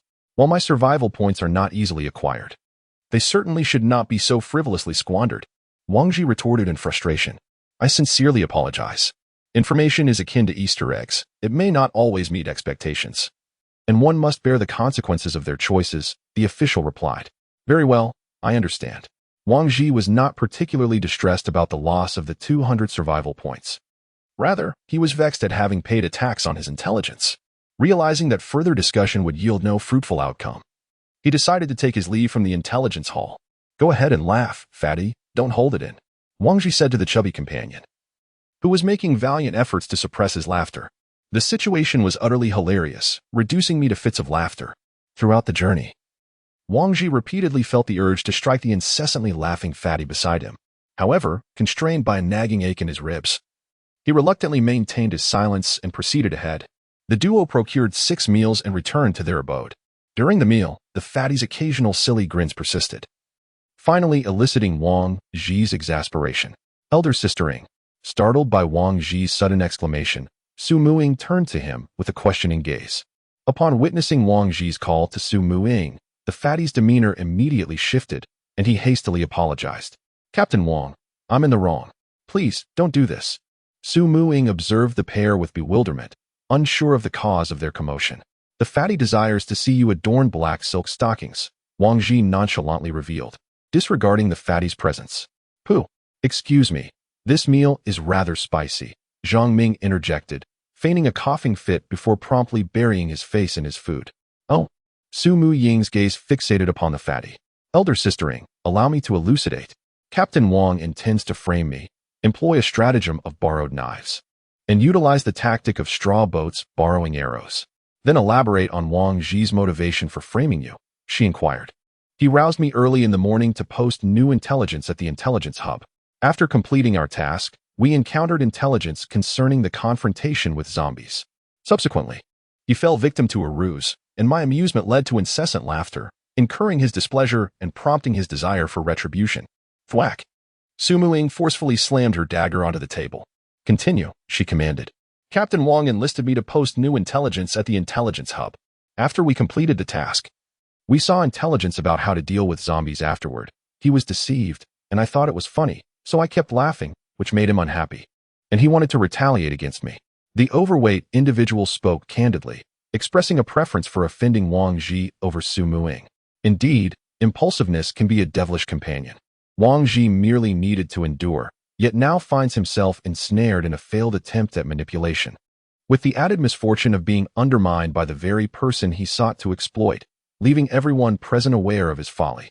Upon hearing the overweight man's words, Su Muing swiftly redirected her focus from him to Wang Ji. Sister Ing, I'm currently unwell. Please remain calm. Wang Ji promptly revealed the bandage adorning his chest, as if it were a talisman against impending doom. So, you wish to see black stockings, do you? Su Muing teased, gazing at Wang Ji with a playful glint in her eye. No. I merely articulated the innermost thoughts of the overweight man. They do not reflect my own sentiments. Suspicious, interjected Chia Li from the sidelines. Hey, you young lady, mind your own business, Wang Ji retorted towards Chia Li. Wang Ji, a true man must take responsibility for his actions. Do not let the overweight man bear the brunt of everything, even if he harbors such desires. Does he possess the audacity to act on them? Su Muing asserted, as the overweight man nodded vigorously in agreement. Sister Ing, you are absolutely right. At this moment, Wang Ji felt utterly wronged, for his initial intention was to provoke Su Muing through the overweight man. What did it mean to be a true man who takes responsibility? Was he being coerced into becoming a lascivious admirer of black stockings? Realizing that further resistance would only exacerbate his predicament, Wang Ji finally conceded, yes, indeed, it is I who wishes to see. After Wang Ji finished speaking, he felt a sense of relief wash over him. He longed to conclude the meal swiftly. Sakura remained silent, and the atmosphere turned suddenly somber, prompting the others to hasten their dining pace. Chapter 72, Consumption After the Meal. The 6 of them donned their weighted suits and made their way to the training ground to continue their regimen. Due to Wang Ji's injury still not having fully healed, he was unable to engage in vigorous activities and could only observe the others as they trained. Coincidentally, he spotted Captain Tang Qilin also watching his team as training from the sidelines. Bored, Wang Ji approached him and greeted, Captain Tang, how goes the training? Tang Qilin glanced back at Wang Ji but chose to remain silent, turning his head away to continue observing the female trainees in the field. How infuriating. He had almost forgotten Tang Qilin's indifference. I heard you encountered a mutated python? Just as Wang Ji was about to depart, Tang Qilin spoke up. How do you know? Wang Ji inquired. That is of no concern to you. Surviving an encounter with a mutated beast and returning alive demonstrates a certain level of skill, Tang Qilin remarked. However, unbeknownst to him, their escape had cost the lives of dozens. It seems you possess considerable knowledge about them, Wang Ji noted. Just a smattering of information. Tang Qilin replied with a hint of arrogance. Could you share some of it? Wang Ji pressed. On what basis should I divulge anything to you? Tang Qilin shot him a sidelong glance. Indeed, there was no reason for the other party to share information, and Wang Ji had no choice but to depart, somewhat dejected. He had not anticipated that Tang Qilin was also aware of the mutations. His tone suggested he had experienced it firsthand. Several hours later, during the intermission, Wang Ji planned to take advantage of the reduced prices on weapons and accompany his companions to select some superior arms, as the majority of their current weapons had become damaged. Prior to their visit to the armory, Wang Ji had stipulated that each individual's budget should remain within 1,000 survival points, allowing them the freedom to purchase whatever they desired, as long as they did not exceed this limit. Having established the rules, the group entered the armory, where the staff, upon recognizing Wang Ji and his companions, greeted them with enthusiasm. Given that Wang Ji's team was a prominent patron of the Dawn Tower, frequently visiting to procure ammunition and weaponry, it was evident that if VIP status were attainable here, they would undoubtedly grant it to Wang Ji's crew. Most of the weapons had undergone slight price reductions, prompting the staff to inquire about their needs. Please, continue with your duties. We will browse for a while and seek you out once we have made our selections, Wang Ji instructed, dismissing the attendant as he perused the weaponry menu within the system. Ultimately, Wang Ji opted for a 50 caliber Desert Eagle and 2 military knives, amounting to a total of 300 survival points. The stout fellow chose a P-90 submachine gun, known as Tiger's Roar, characterized by its rapid firing rate and large magazine capacity, making it an excellent choice for close to mid-range combat. He also acquired a suppressor, a holographic sight, and 500 rounds of ammunition, spending 900 survival points in total. Jiali did not make any purchases. Instead, she opted to have her exquisite Linglong weapon serviced and reforged, incurring a maintenance cost of 50 survival points. Zhang Ming procured an M10 Lasington pistol, specifically developed by the Dawn Tower, which boasted a magazine capacity of 18 rounds and firepower comparable to standard handguns, costing him 500 survival points. He had long coveted the sniper rifle in Su Muqing's possession, so he purchased a Dawn Tower's specially crafted Nightfall Lysis sniper rifle, which boasted a magazine capacity of 25 rounds. Although it allowed for precise shooting at medium to long distances, its power paled in comparison to that of a true sniper rifle, costing him 1,000 survival points. Upon noticing that the Azura sniper rifle she had previously acquired had dropped in price from 2,000 points to 1,600 points, now at a 20% discount, Su Muqing lamented her hasty purchase. Ultimately, she opted for a dagger named Burning Sky, which was described as being forged from meteorite iron at a staggering temperature of 5,000 degrees, with a post-discount price of 2,000 survival points. Hey, Sister Ing, did we not agree on a budget of 1,000 survival points each? Wang Ji remarked, pained by the sight of the 2,000 point dagger in the order. Indeed, our group of 6 has a budget of 6,000 survival points, and we've only spent 3,850 points thus far. Why the concern? Su Muqing replied innocently, gazing at Wang Ji. Is that dagger crafted from gold? Why is it so expensive? Wang Ji queried skeptically, examining the dagger listed in the system's order. This is far more valuable than gold. It is made from meteorite iron. I simply seized the opportunity to purchase it while the weapons were on sale. My previous Azura is now only 1,600 points. Wang Ji, witnessing Su Muqing's extravagant spending, decided against further argument and promptly settled the bill, hoping to prevent her from exhausting the entire 6,000 survival points. After the group contributed 3,850 survival points to the weapon haul, their account still held 15,650 survival points. The 6 of them then enjoyed a meal before once again entering training mode. As night fell, Wang Ji took a shower, and upon returning to his room, he found Su Muqing and Luli playfully frolicking on the bed, clad in black stockings. Noticing Wang Ji's entrance, Su Muqing provocatively extended her leg, asking, "Do you like it? Where did you two procure those stockings?" Wang Ji inquired. "They're available at any store." Surprised? Su Muing replied with a smile. Well, it seems you two are determined to lead me astray, Wang Ji remarked. Should you dare to stray, Lu Li and I will personally ensure your downfall. Su Muing retorted fiercely, with Lu Li nodding in agreement. Hey Lu Li, when did you side with Suing? Wang Ji felt utterly isolated. He could hardly count on the chubby guy, and regarding Lao He and Zhang Ming, they were undoubtedly neutral, maintaining their impartiality in this unfair scenario, which in essence meant siding with malevolence. The silent good are, after all, allies of evil. Tonight, our sisterhood in black stockings demands your service. You should feel honored, Su Muing proclaimed, reclining on the bed with an air of arrogance. With no choice but to endure the overwhelming temptation, Wang Ji reluctantly provided the two with an hour of foot massage. Once finished, he hurried to the bathroom for a cold shower, the icy water extinguishing the fiery passions within him before he returned to his room to sleep. Chapter 73. Another trump card in December 2025. As snowflakes danced down from the heavens, a month had quietly passed. Wang Ji sat on the floor of the sunroom, gazing through the glass at the swirling snow outside. After a month of training and recovery, his body had regained its vitality. On ordinary days, the number of visitors to the sunroom is rather sparse, and this occasion is no exception, with merely a dozen individuals, including Wang Ji, seated in the vast space.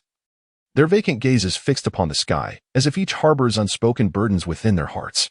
Over the course of a month, nearly all teams have embarked on their missions, venturing forth into the fray, and Wang Ji has witnessed firsthand the disintegration of a once complete team, returning with but 1, 2, or 3 members.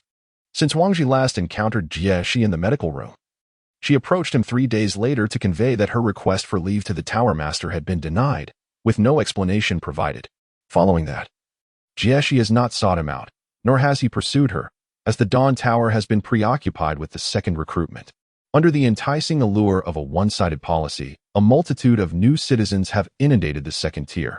Out of curiosity, Wang Ji ventured to the area where the displaced reside, where these individuals exist without identity, living a life reminiscent of a large commune.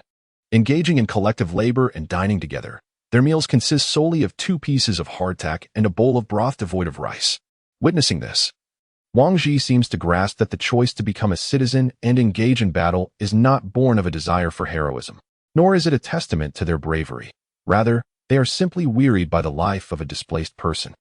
The training grounds of the second tier are teeming with individuals. Some are seasoned second-tier teams, while others are newly arrived first-tier teams.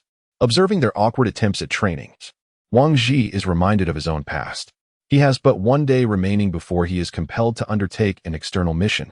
And the snow outside shows no signs of abating. It appears that fate is not particularly favorable this time. After hesitating in the sunroom for a while, Wang Ji rose and departed for his residence. In the living room, only old He and Lu Li were present. The others were nowhere to be found. 2 days prior to their outing, Wang Ji and his companions had ceased their training, preserving their optimal condition to face the impending battle. Back already? Old He greeted Wang Ji as he entered. MHM, Wang Ji replied succinctly, joining the two in the living room to watch a science fiction film broadcasted by Lingling Yao. After a while of viewing, the others returned from their leisure activities. Wang Ji called them over, ready to accept a mission. Lingling Yao, initiate the external mission. Initiating. Mission accepted. Task objective, collect 100 grams of new streptomycin from Z Hospital. Reward, 100 survival points for each gram of new streptomycin, with a maximum of 300 grams. New streptomycin? What is that? The plump fellow inquired, puzzled. It is an antibiotic, primarily utilized in the production of antibody vaccines, Wang Ji explained.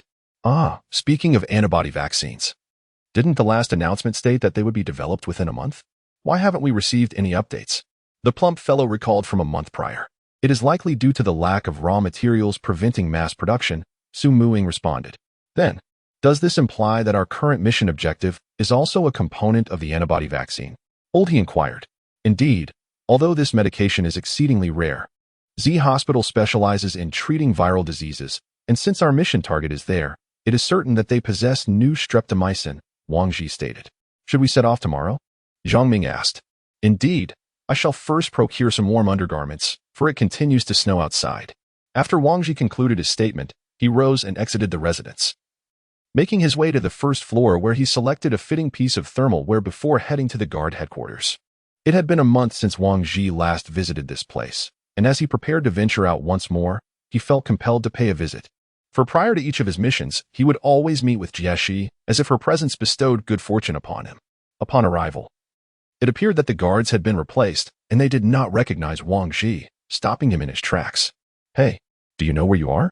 If you wish to live, keep your distance." One of the guards barked at him. Wang Ji, momentarily taken aback, did not feel anger, understanding it was merely their duty. "Please inform Captain Jieshi that the setting sun, Wang Ji, requests an audience," he stated, presenting his access card for validation. Wang Ji. The guard regarded him with skepticism, but proceeded to verify his identity nonetheless. After a brief interval, the guard returned and granted him passage. Reaching Jieshi's door, Wang Ji knocked twice. "Come in," came Jieshi's voice from within. Upon entering, Wang Ji beheld Jieshi, whose facial scars had healed completely. As she toyed with the crystal on the table, "Ah, this stone is rather exquisite. Where did you acquire it?" Wang Ji inquired as he approached her. "It was extracted from the cranium of a giant python," Jieshi replied, holding the crystal aloft. Upon hearing that it originated from the brain of a colossal serpent, Wang Ji instinctively took a step back, fearing potential contamination. "Do not worry. This specimen has been thoroughly sanitized," Jieshi reassured him, observing his reaction. "Oh, I have heard of kidney stones, but I have never encountered the concept of brain stones."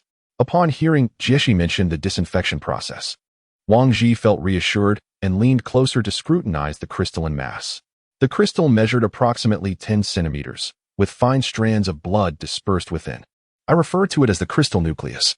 What purpose does this crystal nucleus serve?" Wang Ji inquired. "I do not know. Perhaps you could volunteer as a test subject to ascertain its effects?" Jieshi shifted her gaze toward Wang Ji. No. I think I shall pass. I have a mission to undertake tomorrow." Wang Ji seized the opportunity to divert the conversation, feeling uneasy under Jieshi's penetrating stare. "You have received a mission? It has been a month already." Jieshi calculated the time. "Yes, I am to collect new streptomycin from Z Hospital. Recently, many teams have been assigned to hospital missions. Is it due to the antibody vaccine?" "Indeed, the clinical trials have not yielded optimistic results, with the antibody vaccine exhibiting only a 75 binding affinity. This necessitates a substantial amount of raw materials for continuous experimentation until we reach 99. 9, Jieshi elucidated. "Are the raw materials brought back by the other teams insufficient?" "Indeed. Most hospitals are situated in urban areas where the environment is quite perilous. Currently, only one team has returned with medication. Others have either faced casualties or returned empty-handed." Jieshi replied, shaking her head. Could they not find a safe location outside to stay for a few days and then return claiming they could not locate anything? Wang Ji suddenly discerned a flaw in the plan. Let us set aside the fact that our magnetic cards possess tracking capabilities. Even without such features, it is entirely feasible to emerge from each endeavor with nothing to show, provided that their survival points allow them to indefinitely evade task execution. No one would willingly support an individual devoid of value. Thus it is imperative to cultivate oneself, even in times of adversity. Possessing leverage in the form of tradable assets ensures that others may extend a helping hand. She ruthlessly dismantled Wang Ji's flaw. So that's how it is. But why does it feel strange to know one is being watched? Wang Ji pondered, scratching his head.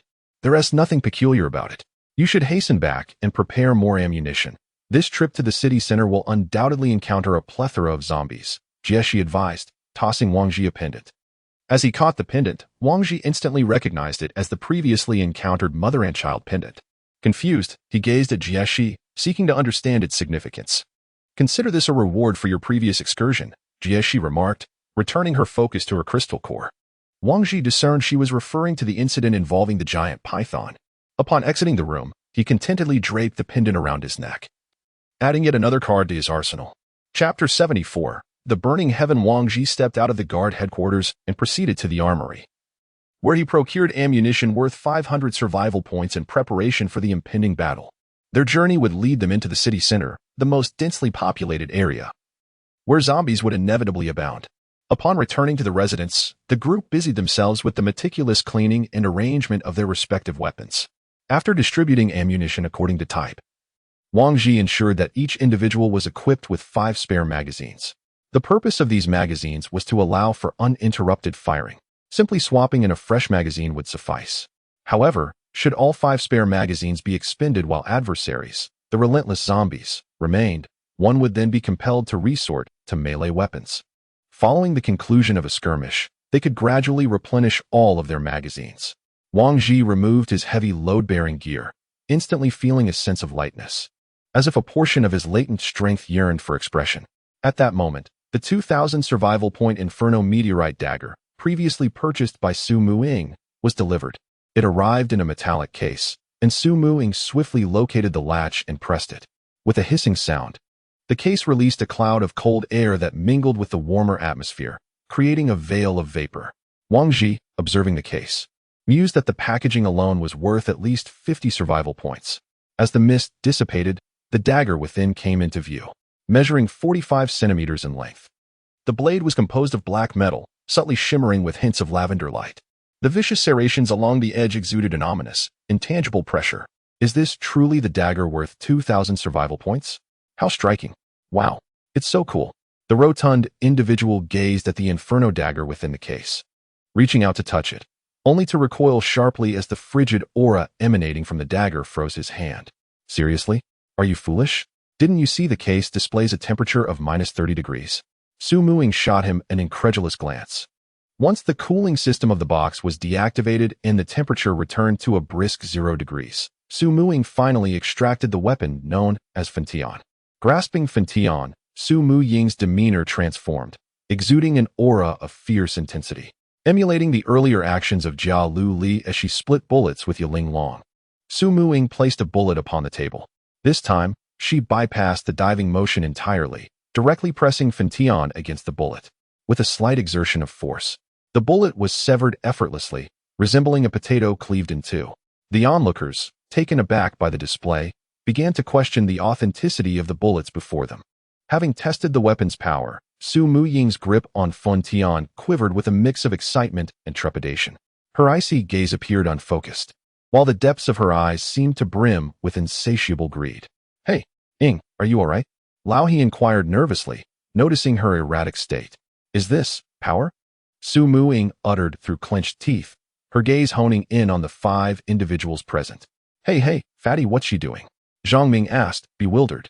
Based on my extensive experience, she has likely succumbed to inner demons. If my prediction holds true, we are all doomed, Fatty assessed grimly. Then why aren't we fleeing? Zhang Ming questioned, puzzled. Right. Why are we running? Fatty suddenly realized, his voice trembling. Just then, a manic laugh erupted from Su Muying, causing Fatty and Zhang Ming to bolt for the door in terror. Ah. Su Muying continued her raucous laughter. Hey, I say, Ing, could you perhaps exhibit a semblance of maturity like Lu Li? Wang Ji remarked with an expression of indifference, observing Su Muying's theatrical antics. How dull. She retorted dismissively. As Su Muqing returned to normalcy, he thrust the burning heaven spike onto the table and resumed his place on the sofa, engrossed in the film. Witnessing Su Muqing's recovery, Wang Ji exhaled deeply. Moments ago, he had nearly believed that Su Muqing was truly insane, to the point of contemplating drawing his firearm. Beside him, Lu Li was equally startled, while Lao He stubbornly remained, driven by a sense of pride. Chapter 75. Advance 8 days swiftly passed. Wang Ji awoke early, feeling somewhat uneasy after 2 days of unaccustomed rest following his rigorous training regimen. He approached the bathroom, tending to his unshaven beard and unkempt hair, determined to present himself well for the outside world. Gazing into the mirror, he observed the transformation of his visage over the past few months. His face had grown resolute, and his eyes sharper. He suddenly felt as though the reflection before him was a stranger. Once everyone had risen and partaken in breakfast, they began to organize their supplies. Each of the 6 carried their own ammunition, gear, food, and medical supplies. They had considered the idea of consolidating resources under one individual to facilitate combat for the others. However, they recognized the peril. Should that person encounter misfortune and the team fail to reclaim the supplies, they would risk losing everything. Conversely, by distributing the supplies, if one member faced calamity, the remaining individuals could weigh the risks and benefits, allowing them to abandon the endeavor if the dangers outweighed the advantages. At last, clad in their protective suits, the 6 made their way toward the exit on the ground floor, arriving at the elevator leading to the vicinity of Z Hospital. The guards in the lobby, upon noticing another team departing, raised their rifles with the barrels pointed skyward, standing at attention to express their respect for those embarking on the mission. As they traversed the corridor, Wang Ji unlatched the iron gate, and the flurries of snow immediately assaulted the faces of him and his 5 companions. The snow had been falling incessantly for 2 days, blanketing the ground with a thick layer of 20 centimeters. The biting wind, relentless in its chill, penetrated even through Wang Ji's thermal attire. The 6 of them stepped onto the snow, producing a series of crunching sounds beneath their feet. Wang Ji surveyed his surroundings, a sense of familiarity washing over him. "Is this the park we passed through earlier?" He inquired, glancing around. Indeed, Wang Ji confirmed. Observing the park, they noticed several aged zombies feebly wandering through the snow. Exchanging glances, the group resolved to eliminate these elderly undead with their melee weapons. Just as Wang Ji cautiously approached one of the zombies, it suddenly erupted into a furious charge, its speed rivaling that of the very first zombies they had encountered. Taken aback, Wang Ji quickly regained his composure. Evading the creature's grasp, the zombie stumbled and fell, and before it could rise again, Wang Ji dispatched it with a swift strike of his dagger. He wiped the blade clean on the tattered clothing of the now-deceased zombie, pondering the creature's cunning nature. It had concealed its true strength, waiting for the right moment to strike. After the rest of the group dealt with the remaining zombies, the 6 continued their journey westward. The park was expansive, yet there were not many zombies to be found. Upon crossing the park, they reached the road leading to the square, where Wang Ji raised his binoculars to inspect the distant scene, revealing a throng of zombies milling about in the square. "It appears we must seek an alternative route," Wang Ji declared as he lowered the binoculars. "All roads lead to Z Hospital, yet we must endeavor to steer clear of heavily infested areas." After taking 2 detours, Wang Ji realized his mistake. It seemed that the number of zombies along every path was quite substantial.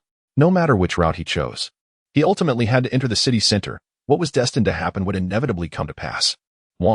"Captain Wang, we should turn back. Our survival supplies can last us for a while, but entering the urban area is far too perilous." The portly man beside him was the first to express his reluctance. Upon hearing this, Wang Ji fell silent for a moment, disregarding the portly man's concerns, and continued to stride forward.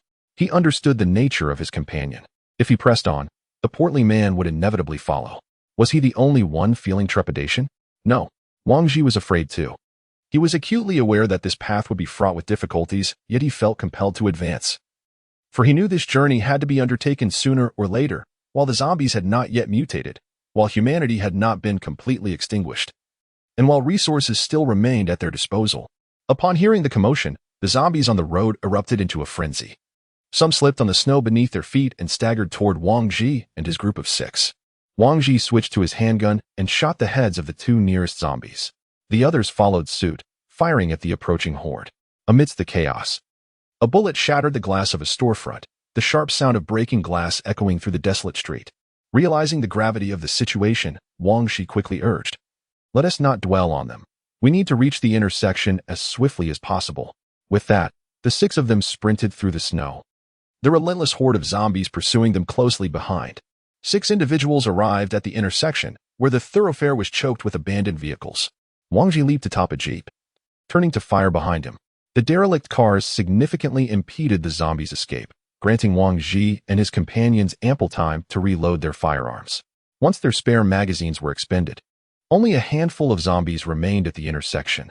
The 6 individuals sheathed their guns and resolved the remainder of the undead with melee weapons.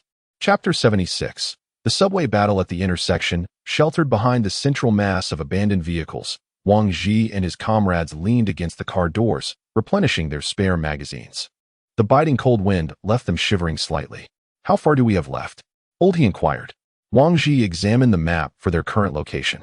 "Approximately 15 kilometers to Z Hospital." "How much?" 15 kilometers? Are you certain?"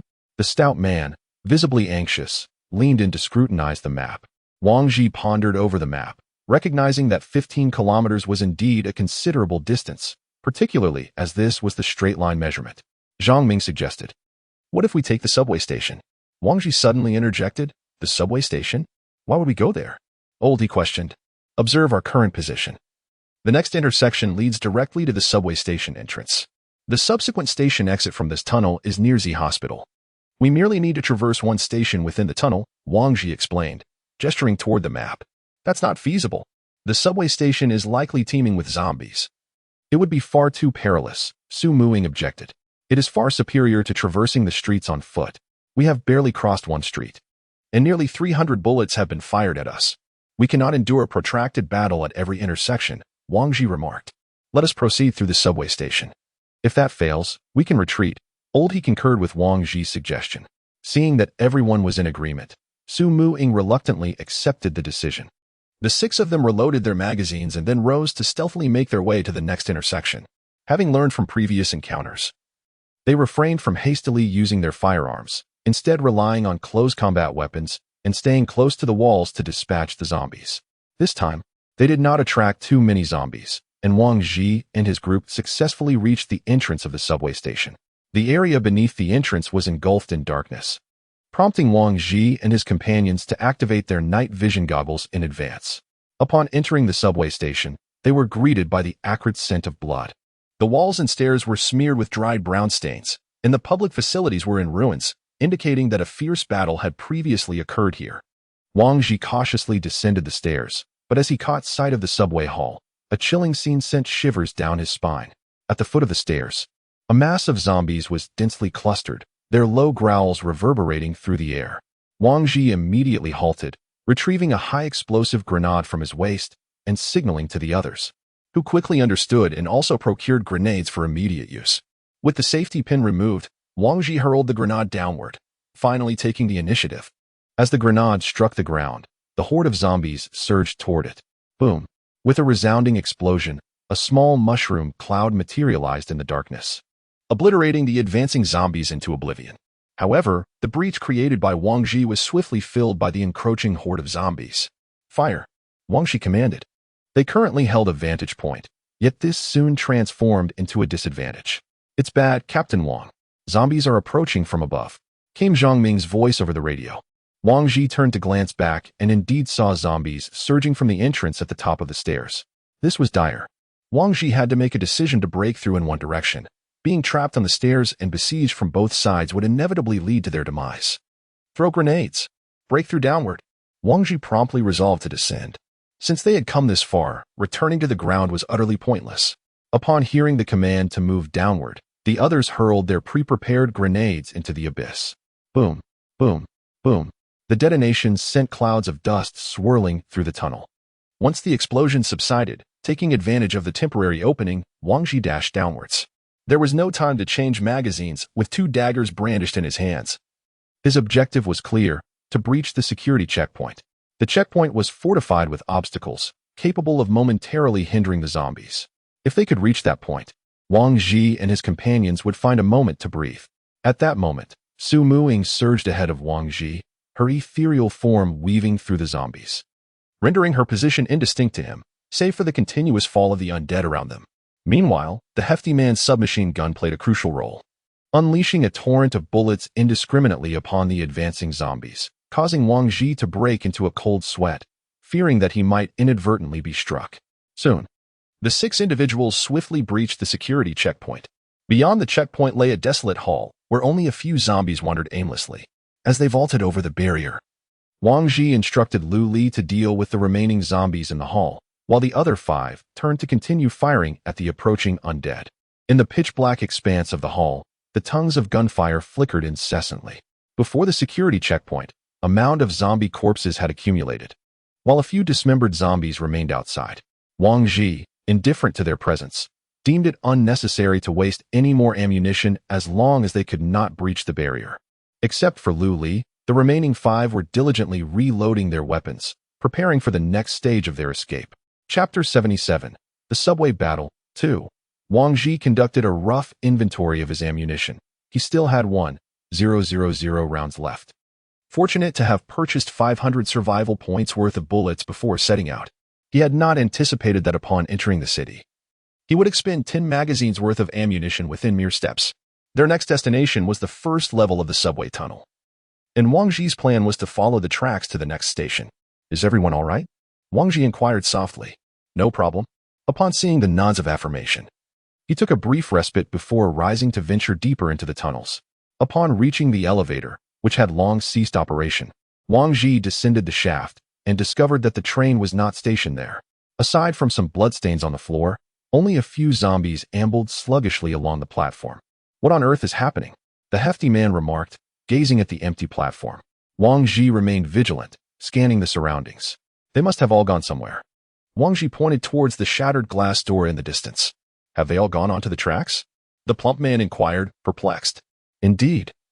That glass door does not appear to have been destroyed by zombies, Lao He remarked as he observed the door. It seems someone attempted to escape by breaking the door. And then the zombies all followed suit and jumped down, Zhang Ming speculated. That is the only plausible explanation. Otherwise, a platform would not have so few zombies. Wang Ji concluded, drawing his dagger and systematically dispatching the remaining zombies. Approaching the glass door, Wang Ji leaned out to gaze along the tracks, which extended into an endless void. He waved his hand, and the 6 individuals leapt from the platform onto the tracks below. They continued their journey westward towards Z Hospital, encountering a few zombies along the way. As long as they weren't swarmed, Wang Ji and his companions could easily handle them. Look, Lao He pointed ahead. Wang Ji followed his gaze and spotted a train. Damn it, why does this cursed train have to stop right here? The plump man cursed vehemently. The train occupied the entire track, preventing anyone from traversing around or above it. What is this? Wang Ji remarked, surprised that a train would halt midway. What's the problem? Let's just get on, Su Mu-ing exclaimed, thrusting her weapon, the fiery sky, into the rear of the train. Wait, aren't you afraid there might be zombies inside? The plump man cautioned. Well, if there are, we have to go in anyway. We can't just turn back, Su Mu-ing replied, applying force as her dagger pierced the metal skin of the train's rear, creating a gash.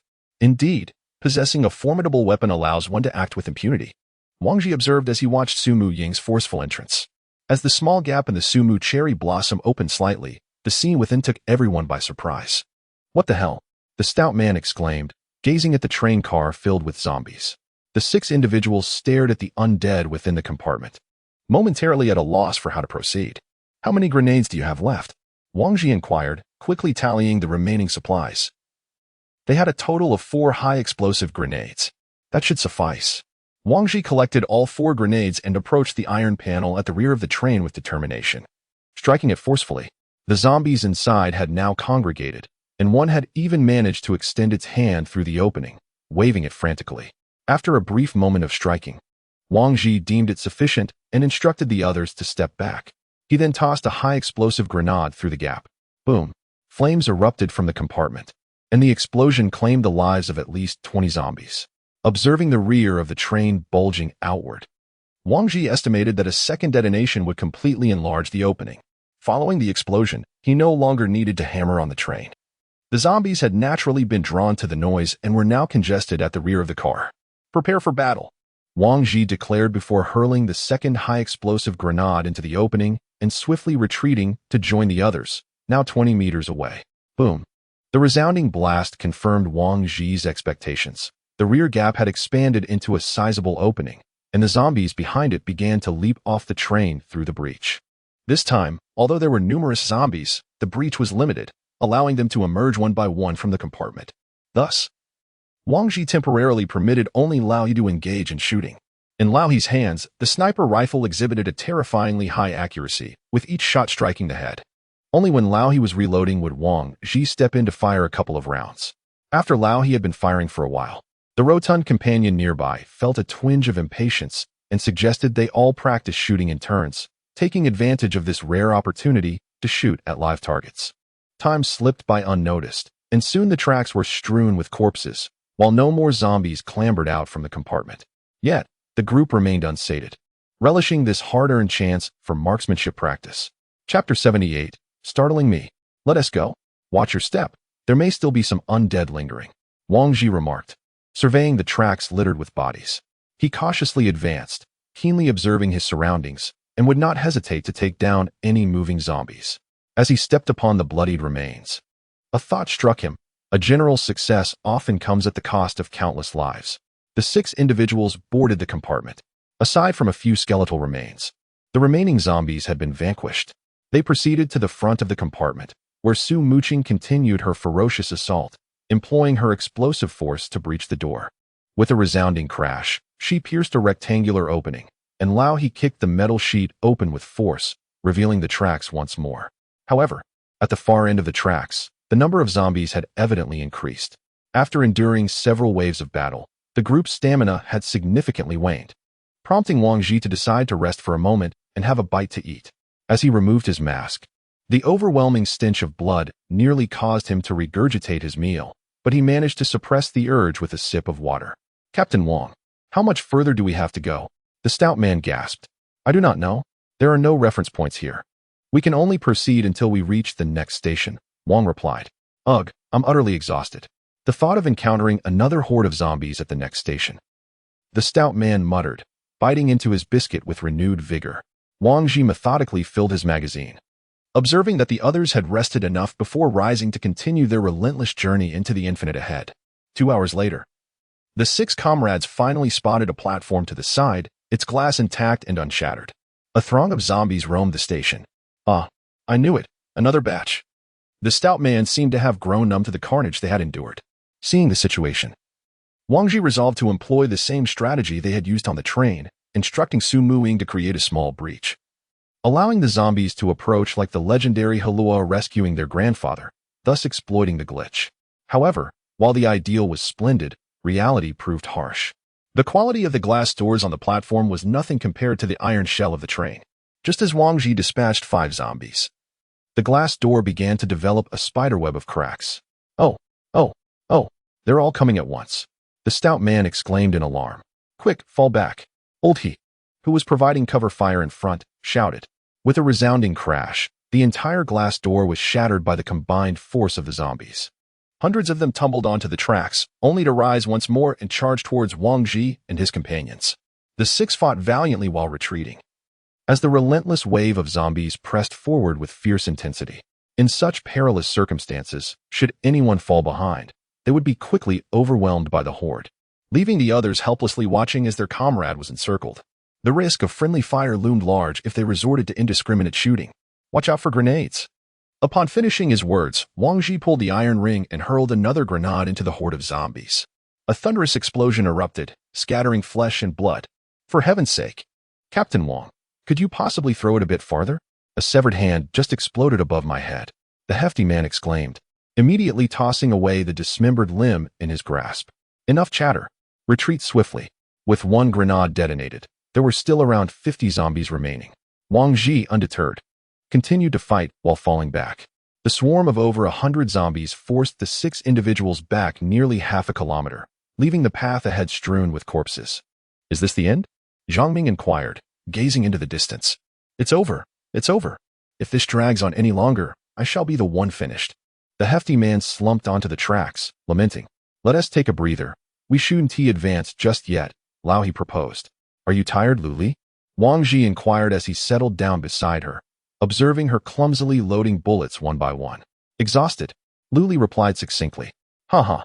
Does our sister Lu Li now feel regret? The hefty man chuckled from the side. Never have I felt regret, Lu Li asserted. Aha, quite spirited indeed. Enough of your prattling. Why don't you go check on Sister Ing? No. I shall inquire about Xiao Ming instead. How are you, Xiao Ming? Oh, let me tell you. I dreamt of Jiao Chan the other night, and let me tell you, it was simply exquisite. One of these days, I shall sketch her likeness for you. Would you care to see? Is that true? Uft. Would I deceive you? Upon hearing Su Mu Ying's name mentioned by Wang Ji, the rotund fellow shook his head and hurried over to converse with Zhang Ming. Wang Ji couldn't help but admire Zhang Ming. How was he able to engage the plump man so effortlessly? Glancing at his remaining ammunition, which numbered over 500 rounds, Wang Ji concluded that if their operations within the hospital proceeded smoothly, these bullets would suffice for their return. Let us ascend, he declared, rising once more.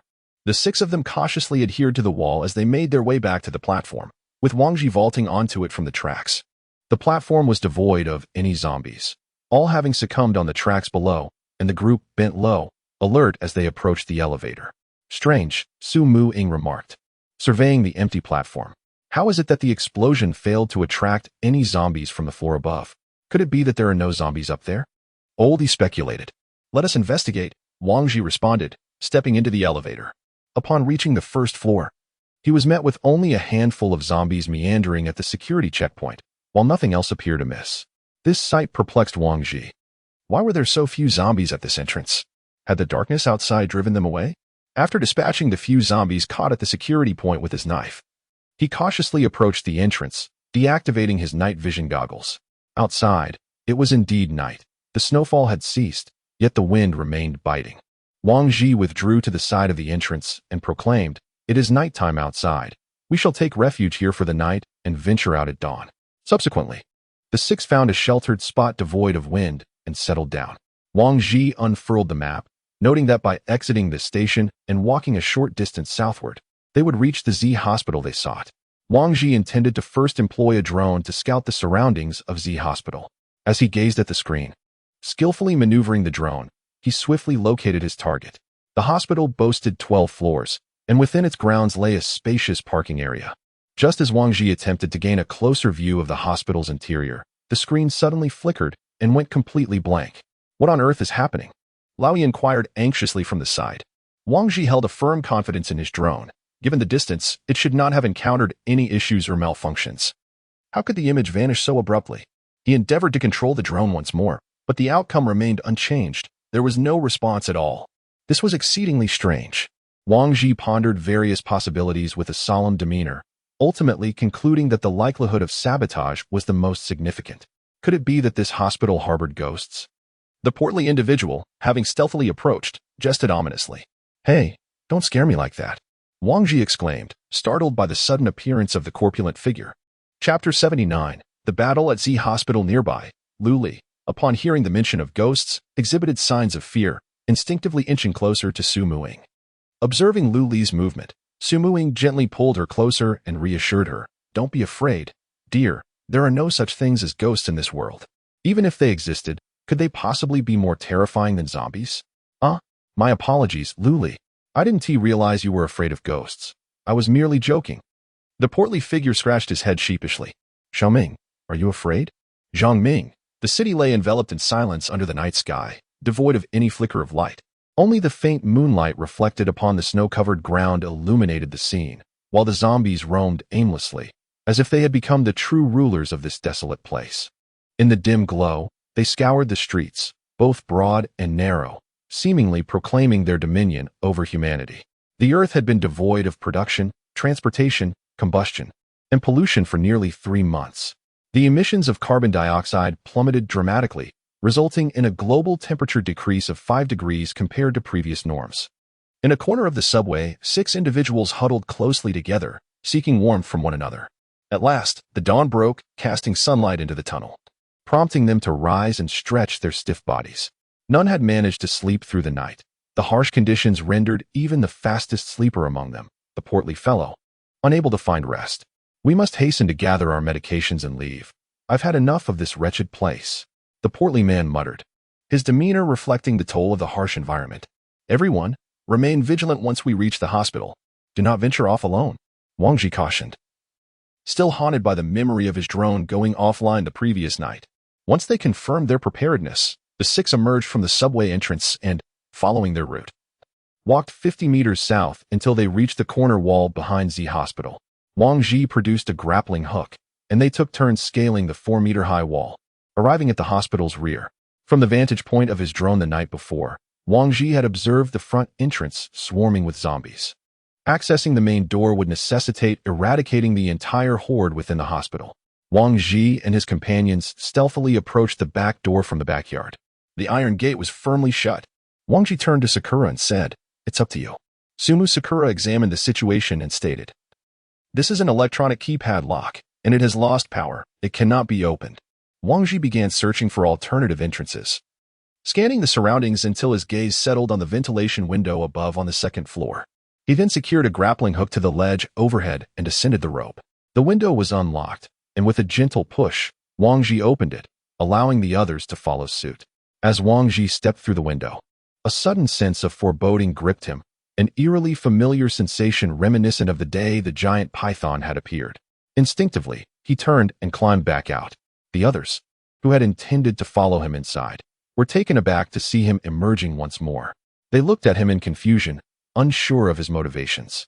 "I have an ominous premonition, akin to the one I felt that day with the giant python," Wang Ji murmured, trembling slightly as he leaned against the windowsill. "I suggest we halt our mission here." "Wang, what are you saying? We have already eliminated so many zombies, and now we stand at the hospital's doorstep. The medicine is within our reach. Acquiring it would yield countless survival points. Why are you backing out now?" The stout man exclaimed anxiously. My intuition warns me that this place is perilous, and I do not wish for us to take such a significant risk, Wang Ji replied, gazing at the stout man, whose reasoning seemed to have faltered. The others remained silent, their stances ambiguous. Intuition? What if that intuition turns out to be erroneous? What if your drone simply malfunctions? The crux of the matter is that we have not observed the dangers you speak of.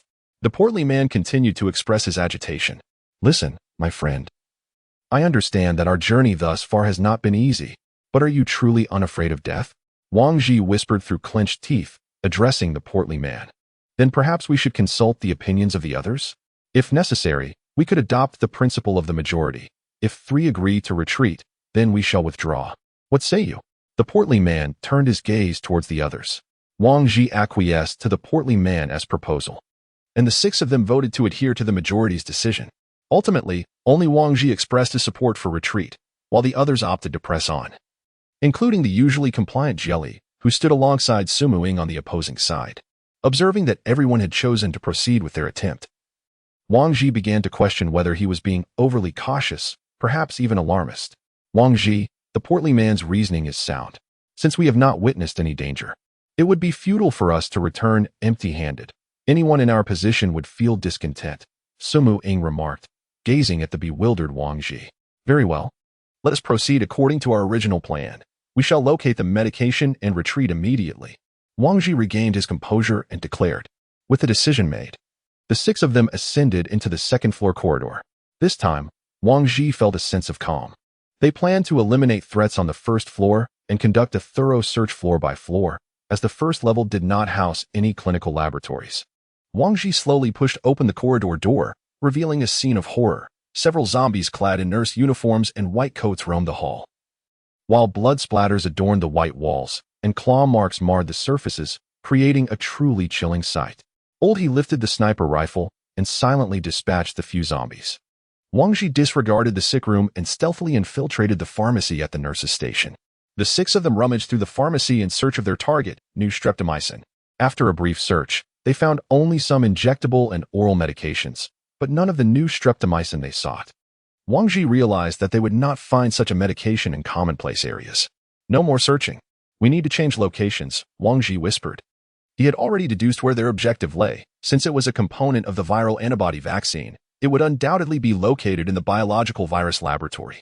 Now, they simply needed to locate that laboratory to acquire the new streptomycin they desired. With a clear objective in mind, the search efforts of Wang Ji and his team became more efficient.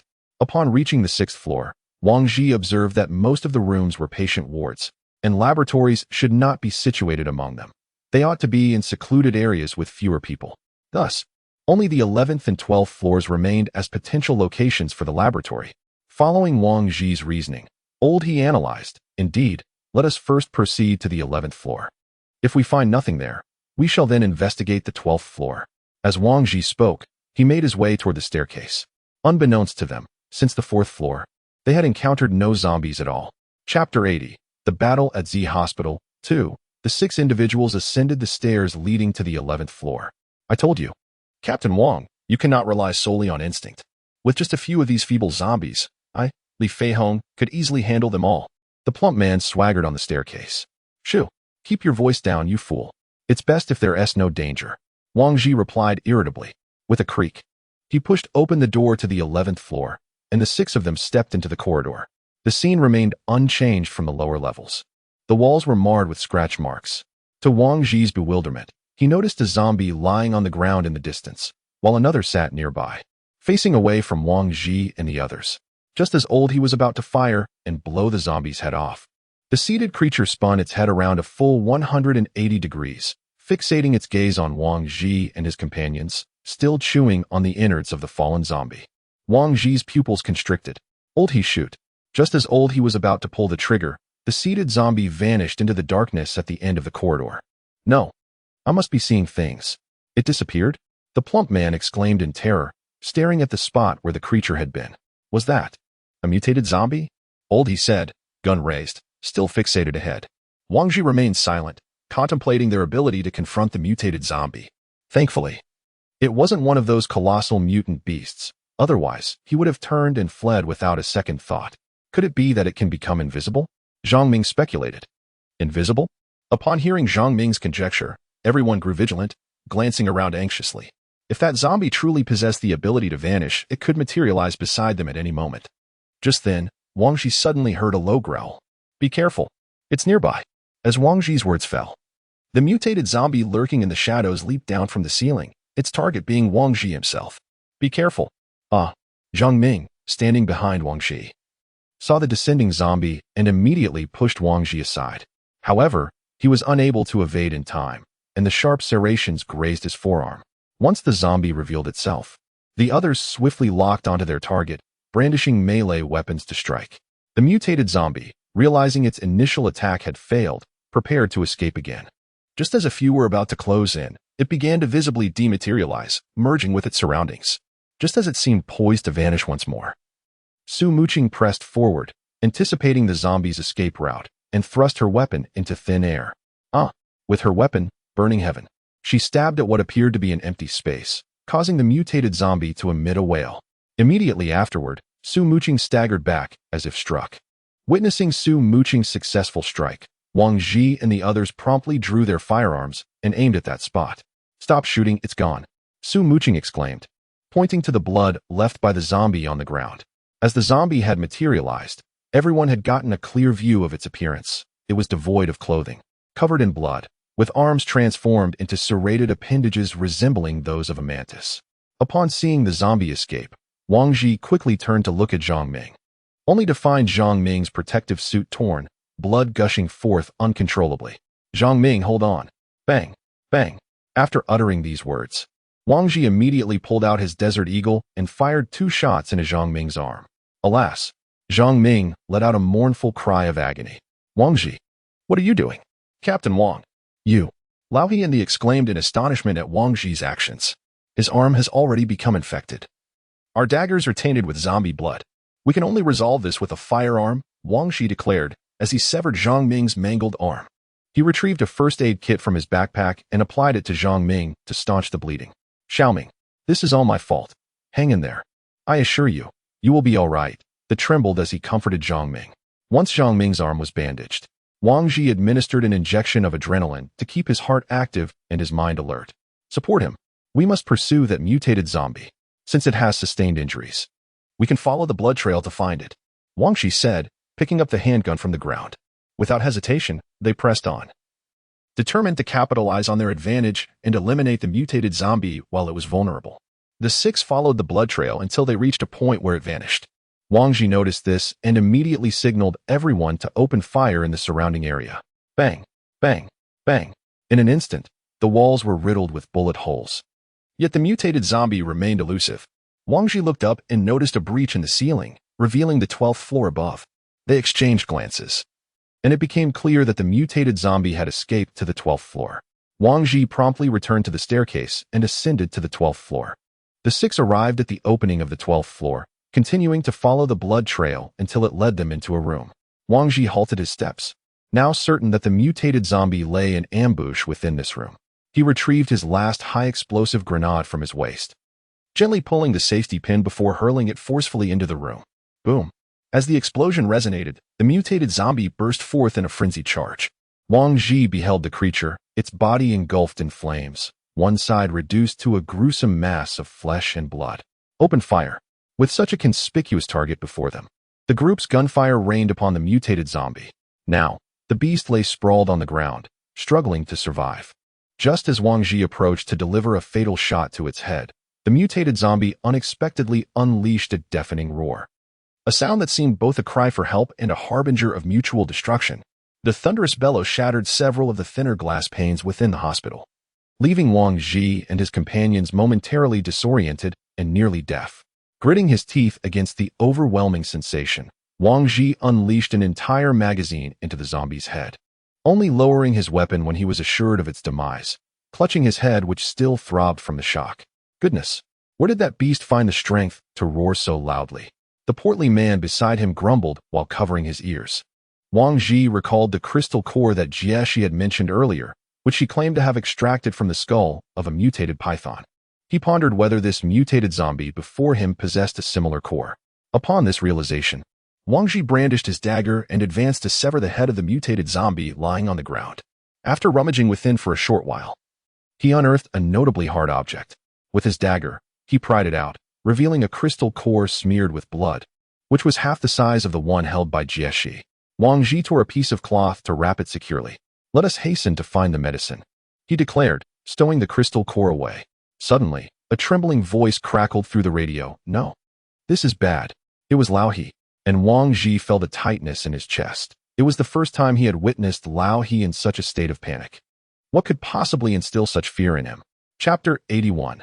The Battle of Z Hospital 3. "What is it, Lao He?" Wang Ji inquired urgently. "The zombies are all converging towards us," Lao He exclaimed from his position by the window. The group hurried to the window, and there, in the vicinity, they beheld the streets teeming with zombies, relentlessly flocking towards the hospital. The sheer volume of the undead made it impossible for Wang Ji to estimate their numbers. It was evident that these zombies were drawn by the thunderous roar they had just heard. Wang Ji's mind raced as he contemplated an escape.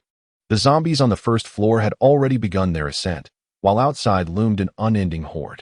"Fatty, take Zhang Ming and climb to the rooftop. The rest of you, come with me to search for the medicine." Wang Ji decided to first ensure Fatty and the injured Zhang Ming reached a safe location. Meanwhile, he and the others would utilize the brief window of time before the zombies reached them to secure the necessary supplies. As Wang Ji spoke, he sprinted through the 12th floor and eventually discovered a room labeled Clinical Virus Research Laboratory at a dead end. Su Muqing burst through the door, followed closely by Wang Ji, as they scoured every corner in search of their target medication. Wang Ji could now sense the tremors reverberating through the floor. Just as he was on the verge of surrendering the quest for the medicine and preparing to retreat, Su Muqing discovered a cabinet containing a vial labeled new streptomycin. Without hesitation, she swiftly gathered all the nearby bottles and stowed them into her backpack. As the four of them stepped out of the laboratory, a horde of zombies had already materialized at the far end of the corridor, effectively blocking their only escape route via the staircase. The zombies in the front reached the body of a mutated zombie first, greedily tearing into it, swiftly surrounding the corpse. Seeing that they could not feast on the mutated creature, the remaining zombies turned their ravenous attention towards Wang Ji and his companions. Wang Ji promptly darted into a nearby office, shutting the door and pushing a table against it for added barricade. "Fatty, have you made it up yet? Fatty?" Wang Ji called out through the radio. The four of them braced against the table, desperately thwarting the zombies' attempts to break through. "We're up. Where are you?" Fatty's voice came through, tinged with urgency. "Hurry to the easternmost part of the rooftop. I will toss you a grappling hook shortly. We're trapped in here," Wang Ji urged. "All right, I'm on my way," Fatty replied, sprinting. "Luli, you go outside the window and throw up the grappling hook," Wang Ji instructed. The zombies outside slammed against the door with a deafening thud as Wang Ji and the others continued to push against the table with all their might.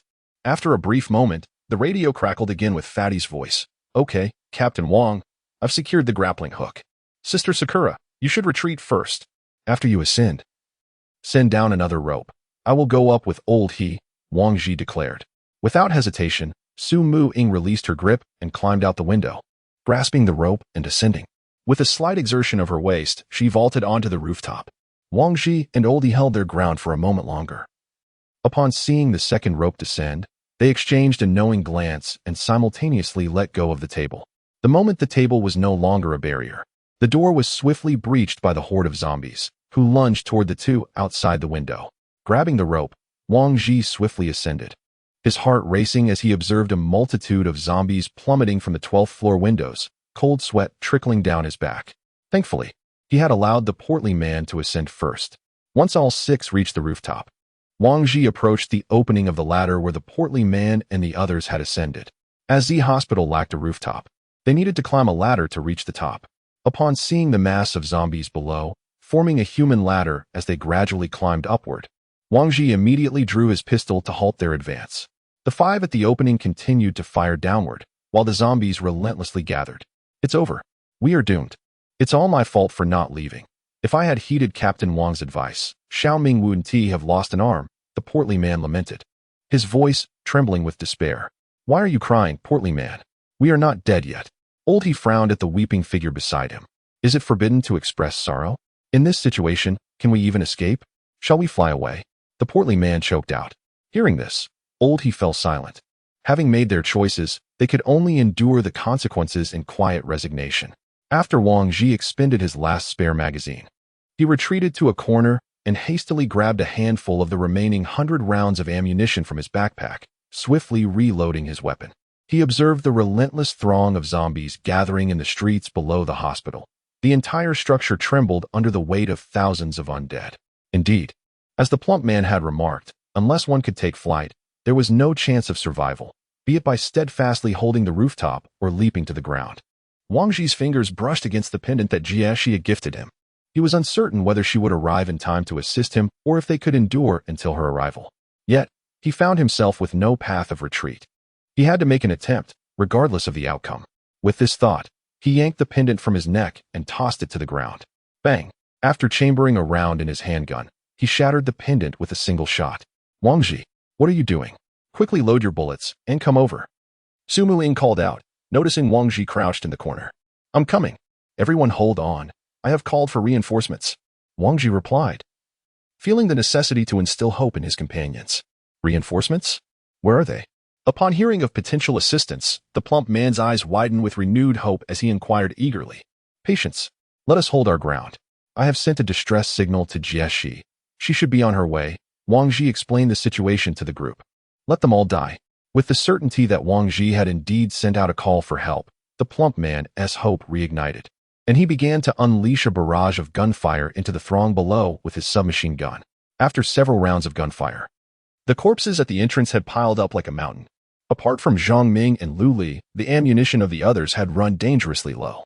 Old He dashed to the side, retrieving Zhang Ming's L96A1 and resumed shooting at the zombies that were climbing up. Lu Li's handgun was entrusted to Su Muing, while the others busily filled spare magazines for the two. 20 minutes had passed since Wang Ji signaled, and they now possessed only a little over 100 rounds between the two of them. Observing the scene below, Wang Ji realized that at this rate, in less than 5 minutes, the corpses would accumulate to the entrance, allowing the zombies to simply walk up without the need to climb. As despair gripped him while loading the last few bullets, a shadow appeared in the distant sky. Spotting it, Wang Ji swiftly grabbed the binoculars, and his heart soared as he beheld a helicopter. They could truly escape now. Ecstatic, Wang Ji exclaimed, setting down the binoculars and retrieving a flare gun from his backpack to signal the helicopter. Chapter 82. Who allowed this? Soon, the helicopter hovered above the rooftop, guided by the flare's light, and lowered a soft ladder.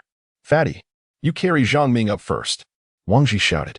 Without hesitation, Fatty secured Zhang Ming tightly around his neck and climbed up the ladder toward the helicopter. Once Fatty ascended, Wang Ji and Lu Li followed suit. Hurry up, Wang Ji urged, gripping the ladder as he called out to Old He and Su Muing. After the two individuals finished firing the last few rounds from their magazines, they swiftly turned and leaped upward, grasping the soft ladder as the helicopter ascended, leaving behind a horde of zombies that incessantly followed in the direction of the helicopter. Beneath the ladder, they clung to it with one hand, swaying in midair as it gradually retracted, eventually allowing them to climb aboard the helicopter. Did you find the items? On board, Jieshi inquired expressionlessly, gazing downward. Yes, we found them. But what about him? Jieshi glanced at the injured Zhang Ming. He was scratched on the forearm by a mutated zombie. To prevent infection, I had to amputate it, Wang Ji replied, filled with regret. I'm sorry, Zhang Ming. If it weren't for saving me, you wouldn't have been hurt. No, it's not your fault. We all chose to continue the mission, Zhang Ming said weakly, closing his eyes and letting out a hollow laugh. Mutated zombie, Jieshi echoed, then turned to gaze out the window, lapsing into silence. Wang Ji looked at Zhang Ming, fully aware that the loss of his arm was irreversible. No matter how much training Zhang Ming undertook, his disability would prevent him from continuing to fight. His fate awaited him, to leave the team and remain within the confines of the Dawn Tower. Perhaps this was for the best, allowing him to live out his remaining days in peace. Wang Ji resolved to allocate a portion of his survival points each month for Zhang Ming's sustenance within the Dawn Tower.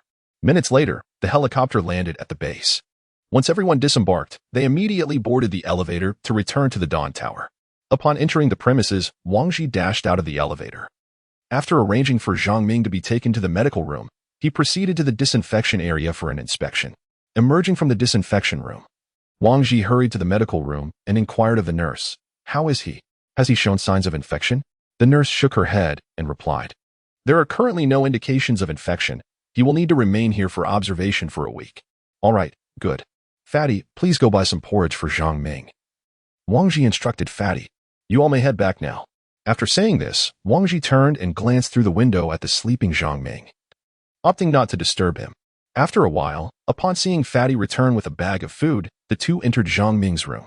They sat by the bedside, at a loss for words, and when Zhang Ming remained unresponsive, Wang Ji set the food aside. They lingered for a short time before rising to leave. Before departing, Wang Ji specifically instructed the nurse to inform him via Ling Ling Yao when Zhang Ming awoke. Once outside, Wang Ji rummaged through their backpacks to retrieve the medication brought back by Su Muing. He went to the mission hall to hand over the mission items and ultimately confirmed that they had returned with 150 grams of new streptomycin, along with an influx of 15,000 survival points to his account. However, as he gazed at the increase in survival points, Wang Ji felt no joy. If given the chance to start anew, he would willingly forego these survival points, ensuring that they never entered Z Hospital.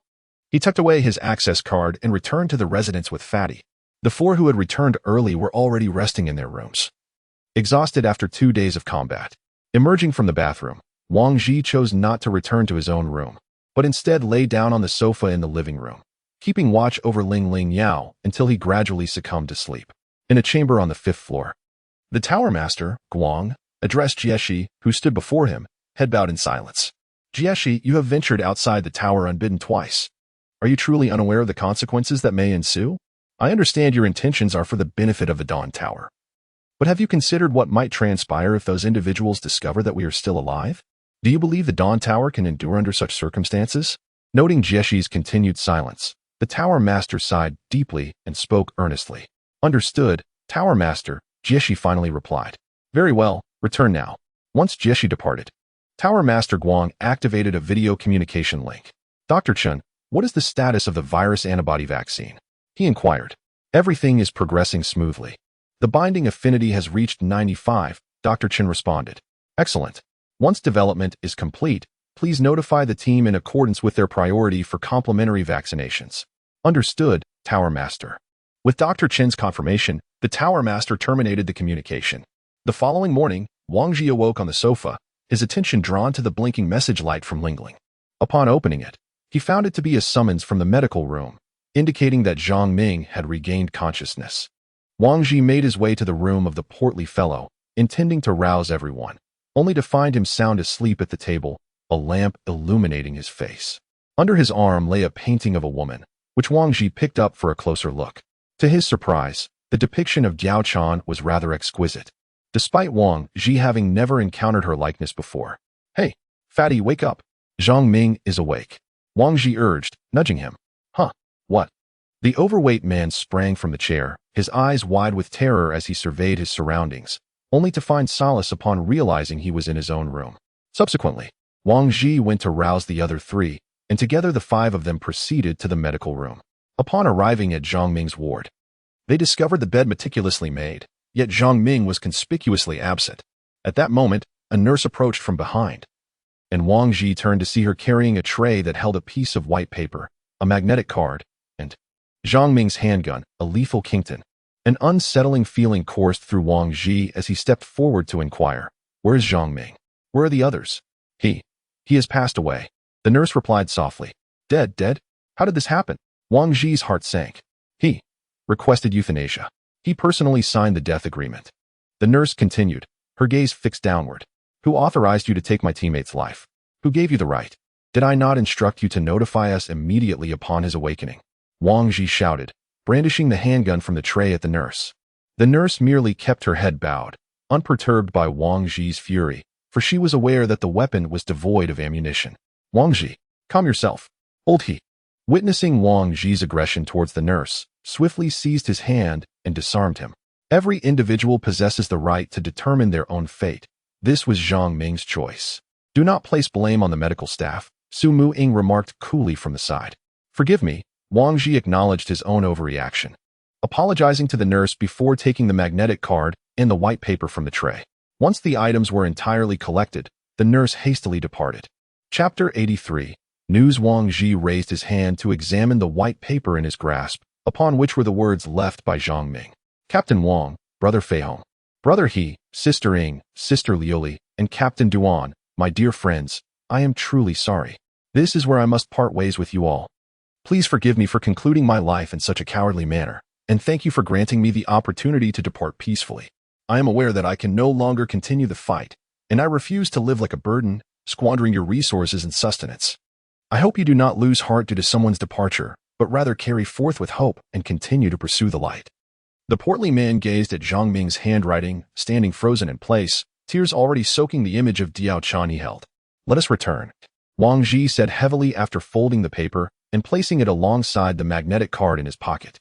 At that moment, he finally understood Duan Qingtian's sentiments. As Wang Ji made his way back, whispers circulated wildly through the corridors of the Dawn Tower. The unprecedented sacrifice of the setting sun, claiming one life during the mission. Friends, what is this situation regarding the setting sun you are speaking of? A young man inquired as he approached a group in the second-floor training ground. Oh, you must be a new citizen? A middle-aged man scrutinized the youth, questioning him disdainfully. Well, I just became a citizen 7 days ago. The young man, somewhat shy, remarked. No wonder you are unaware. Allow me to tell you, the dawn of the setting sun has been at the Tower of Dawn for 3 months now. The middle-aged man boisterously recounted the exploits of the dawn of the setting sun, as if he were one of its esteemed members. And what happened next? The young man inquired with anticipation. Ahem. After all this talking, my throat has grown rather parched, the middle-aged man said, glancing at the young man's nearly finished drink. Ah, please, have some. The young man quickly offered the beverage. Well, not long ago, one of them fell during the 4th mission. The rest, as you might surmise, I shall leave unsaid. With that, the middle-aged man gulped down the drink. What happened to the rest? The young man, puzzled, scratched his head. How foolish. If such a formidable team has already suffered casualties, do you not grasp the peril that lies beyond? The middle-aged man admonished. Oh, come now, Lao Yin, cease your boasting. There are numerous teams, and it is not solely the dawn of the setting sun that has faced sacrifice. Occasionally, misfortune claims one, and yet you exaggerate it so gravely. At that moment, another middle-aged man approached. Hey, Lao Zhao, if you have the guts, step outside and give it a try. What are you arguing with me for? I'll try if I must. Lao Zhao retorted defiantly. This revelation sparked considerable controversy, particularly among the alarmists, who believed that the level of danger outside had escalated to the point where even the dawn of the setting sun could no longer avoid sacrifices. Another group, known as the Arrogant Faction, believes that the Twilight Squad is merely a fade, attributing their previous lack of casualties to mere fortune. Now that they have experienced a misfortune and lost one member, they consider it trivial. Wang Ji and his companions returned to their residence with the sterilized supplies. Wang Ji reclined on the sofa, gazing vacantly at the crystal core he had extracted from the head of a mutated zombie. What is that in your hand? Su Mu-ing inquired, noticing the crystal core. I excavated it from the brain of that mutated zombie. I refer to it as a crystal core, Wang Ji explained. How did you know it contained such a thing? Previously, Jieshi had also extracted a crystal from the head of a mutated python, which prompted me to wonder if all mutated species possessed one. So, I decided to try and see, Wang Ji recounted. What purpose does this crystal core serve? Su Muing pondered as she examined it. I'm not certain. However, I have the impression that those zombies seem quite intrigued by these objects. Wang Ji recalled the scene on the 12th floor of Z Hospital, where the first wave of zombies surged forth to surround the mutated corpse. Well, this has certainly opened my eyes. That mutated zombie could even become invisible. Lao He chuckled helplessly from the side. Invisibility is a bit far-fetched. It's more akin to a chameleon, blending into its surroundings. Moreover, that zombie has a weakness. It emits a low growl when approached, Wang Ji said, resting his arm on his forehead, feeling lethargic. Let us refer to this type of mutated zombie as a phantom zombie. Su Muing casually named the creature. Sounds good. Sister Ing has always been reliable when it comes to naming, Wang Ji agreed. Liuli, please fetch the chubby one. It's time for dinner. Wang Ji remarked as he propped himself up from the sofa. The 5 of them made their way to the 3rd floor dining hall, which had recently opened due to the increasing number of patrons. Wang Ji, noticing the slightly swollen eyes of the chubby one, jested, Chubby, try to lighten up a bit. At this rate, I fear that if I were to vanish one day, you might follow me to the grave. Hey, hold on, Captain Wang. If Sister Ing were to be gone, I might consider that, but you. No, no, no, the chubby one replied, shaking his head while biting into a bun. Still, it's good to be chubby. Here, Sister Ing, let me treat you to a bun. Su Muing said as she handed her bun to the chubby one. All right then, thank you, sistering. The chubby one exclaimed joyfully as he accepted the bun. Ugh, you're such a sycophant, Wang Ji scoffed. After their meal, Wang Ji decided to grant the team another day off, allowing everyone to engage in leisure activities while he took Jia Liuli to the first-floor security headquarters. Upon arriving at the entrance, Wang Ji noticed that the same guard from last time was on duty. Assuming the guard remembered him, he greeted him warmly and proceeded inside. However, he was stopped once again. Unperturbed, Wang Ji displayed his access card for verification, and after the guard confirmed his identity, they were allowed to enter. Wang Ji entered Jia Shi's room and calmly took a seat on the chair. You are becoming increasingly impolite, Jia Shi remarked coldly as she regarded Wang Ji. He chose not to respond and instead produced a small crystal core, placing it before her. I extracted this from the brain of that mutated zombie. What was so special about that mutated zombie? Jia Shi inquired. Wang Ji recounted to Jia Shi their initial encounter with the mutated zombie, culminating in its eventual vanquishment. I see. This intelligence you possess could fetch a handsome price, Jia Shi remarked, returning the small crystal core to Wang Ji. Then, Captain Jia Shi, do you believe it's plausible that other types of mutated zombies exist? Wang Ji ventured, voicing his conjecture. I am uncertain. Aside from your intel, the Dawn Tower has not received any reports of other mutated zombies. Jia Shi responded with a touch of gravity. However, during a conversation with Tang Qilan, the leader of the Samsara team, he alluded to something of the sort, as if privy to some knowledge. But when I pressed him, he remained tight-lipped. Wang Ji recalled his previous dialogue with Tang Qilan at the training grounds. His reticence stems from a lack of incentive to divulge such information. His decision not to upload it to the Dawn Tower's intelligence division suggests that the potential gain in survival points pales in comparison to the advantage he perceives in keeping it concealed. He likely believes that widespread knowledge and subsequent survival would diminish his own significance. Each individual harbors their own calculations, differing only in scope and perspective. Jia Shi, seated, meticulously polished her great sword as she elucidated to Wang Ji. Indeed, as Jia Shi articulated, some are content with mere survival within the Dawn Tower, while others aspire to continuous advancement in this apocalyptic world, albeit through divergent means. It is often said that light in darkness represents redemption, but alas, light cannot redeem those who willingly embrace their own degradation. Jia Shi continued. Captain Jia Shi, do you not have any other plans? Are you to remain here indefinitely? Wang Ji inquired, observing Jia Shi's somewhat desolate demeanor. Oh, such as? Jia Shi lifted her gaze in response. For instance, one day returning to the surface, reclaiming the homeland that once belonged to us. Wang Ji expressed with fervent aspiration. Then perhaps this formidable task should be entrusted to you? In that case, you could reign as a sovereign on the surface. Jia Shi remarked with a smile. I believe the Tower Master would be quite pleased to learn of your ambitions. No. I lack the capability for such a feat. I merely wish to survive a little longer down here. Wang Ji hastily declined, acknowledging that even one mutated zombie was more than enough to contend with, let alone actively seeking to challenge them. However, what you mentioned has already been in the planning stages at the Dawn Tower. What? Wang Ji exclaimed, astonished. It's called the Restart Dawn Project, but I can reveal no more. This is the Tower Master's most confidential initiative, Jia Shi said, her smile fading as she adopted a grave expression. After a brief pause, Wang Ji exited the headquarters with Jia Li, the Restart Dawn Project echoing incessantly in his mind. Li, what are your thoughts? Wang Ji turned to Jia Li. I believe we should inform Sister Ying and the others. Jia Li contemplated for a moment before addressing Wang Ji. Wang Ji regarded the wisdom reflected in Jia Li's eyes and questioned himself as to why he had posed such a query. So astute. You're on the same wavelength as I. What transpired today must remain confidential from outsiders, Wang Ji continued. Upon returning to their residence, the two individuals discovered that the three hefty companions were nestled on the sofa, accompanying Su Muing in watching a soap opera on Ling Ling Yao. Wang Ji observed the trio. Although the plot was rather tedious, they seemed to revel in this fleeting moment of leisure. He joined them, and as he settled down, Su Muing, gazing at Ling Ling Yao, abruptly inquired, Where have you taken my dear Luli to frolic? Must we use such terminology, sistering? What does frolic even mean? Wang Ji responded with exasperation. The rotund companion, engrossed in the show, immediately turned at the mention of Wang Ji's association with Lu Li, his eyes darting between the two. Hey, what else with that expression, fatty? Wang Ji shot back at the chubby friend, whose shifty gaze irritated him further. Oh, my poor sister Luli.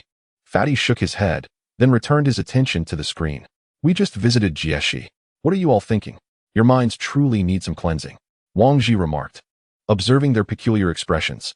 Captain Wang, it's not that we wish to think this way, but your actions make it exceedingly difficult for us not to. Fatty replied earnestly. Seriously, Fatty, you are the most lewd here, yet you dare to accuse me? Wang Ji retorted, eyeing the overconfident Fatty. Indeed, they all recognize my lewdness, which is why they keep their guard up around me.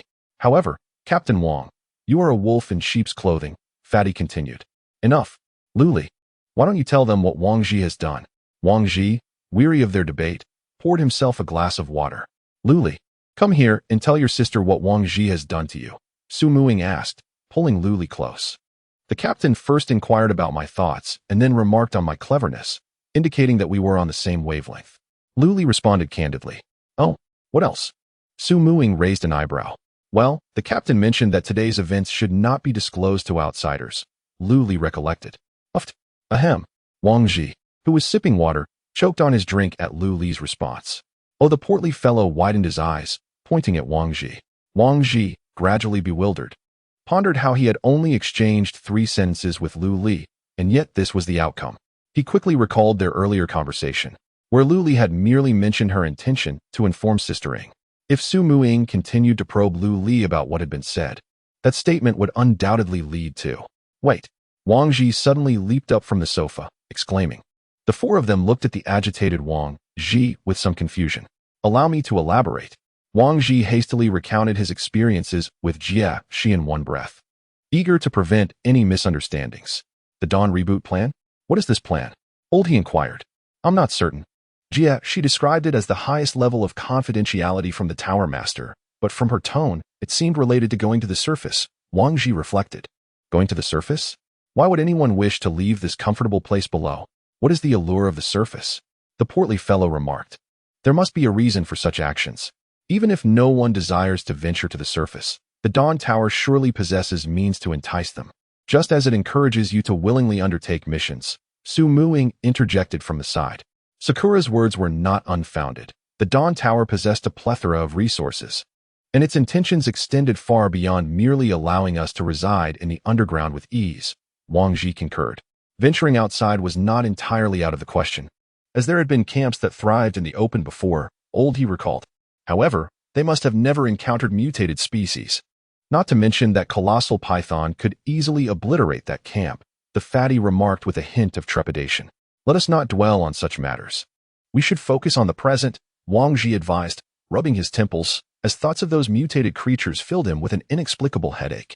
Once Su Muing concluded her episode of the soap opera, Wang Ji instructed Ling Ling Yao to retrieve the team data, revealing that their total accumulation of survival points had reached 48,000. This indicated that an additional 2,000 survival points would elevate them to the first level 4 team in the Dawn Tower. Chapter 85. New intelligence. As Wang Ji contemplated his team's imminent ascent to becoming the first level 4 team in the Dawn Tower, he felt little exhilaration. Even if the conditions for promotion to a level 4 team were met, he had no intention of rushing into the upgrade. Such ostentation could invite trouble, and with trouble comes unforeseen complications. Moreover, their current level 3 team was still 1 member short, so it would be prudent to allow other teams to ascend first before he discreetly pursued his own advancement. After closing the information, Wang Ji perused the announcement details once more. Food and water prices continued to rise, electricity rates remained stable, and the discount on military weapons had only 7 days left, with 15 days remaining until the conclusion of the second recruitment. Given the current circumstances, the luck of these citizens embarking on their missions is undeniably paramount. With favorable fortune, they may scavenge for supplies and return with survivors, thus earning a satisfying amount of survival points. However, should misfortune strike, they might encounter mutated species or hordes of zombies, leading to potential annihilation. Yet, the Dawn Tower remains indifferent to these outcomes, irrespective of whether the tasks are accomplished. It incurs no losses and may even yield modest profits upon successful completion. How remarkable! Wang Ji mused upon reading the announcement. Wang, are you all right? With prices skyrocketing, how can you find this remarkable? The portly companion inquired, puzzled. What astounds me is the enigma of the Dawn Tower. What manner of individual could orchestrate such phenomena? Wang Ji lamented, reclining on the sofa. Stop musing over trivialities. Let us indulge in a hot spring later to rejuvenate, suggested Su Muing. Long live sistering. The chubby fellow exclaimed, springing from the sofa. Indeed, it has been a while since our last visit. The last time, you were sunbathing in the sunroom. Wang Ji teased the portly man. Yet, the latter seemed unfazed, continuing to grin foolishly as if envisioning Su Muing and Jia Li in their bathrobes. After the five gathered their belongings, they proceeded to the natural hot spring resort, where Wang Ji once again reserved a VIP private area. Upon entering the hot spring, he placed a warm towel on his face and reclined against the stone edge, feeling as though he had been transported back to the world before the apocalypse. In those times, he often reveled in various pleasures, spending nearly all his earned money on indulgences. Until his arrival at the Dawn Tower, his savings had barely exceeded 50,000, yet upon reflection, he found solace in the fact that he no longer had to lament the missed opportunities to spend. He gradually realized that he had come to cherish the present, relishing the sensation of living in a post-apocalyptic world. In the time before the end, he had felt profoundly isolated, with his computer as his sole companion. Devoid of common language or shared aspirations, he found it impossible to forge friendships. It was not until he entered the Dawn Tower that a diverse array of individuals appeared around him.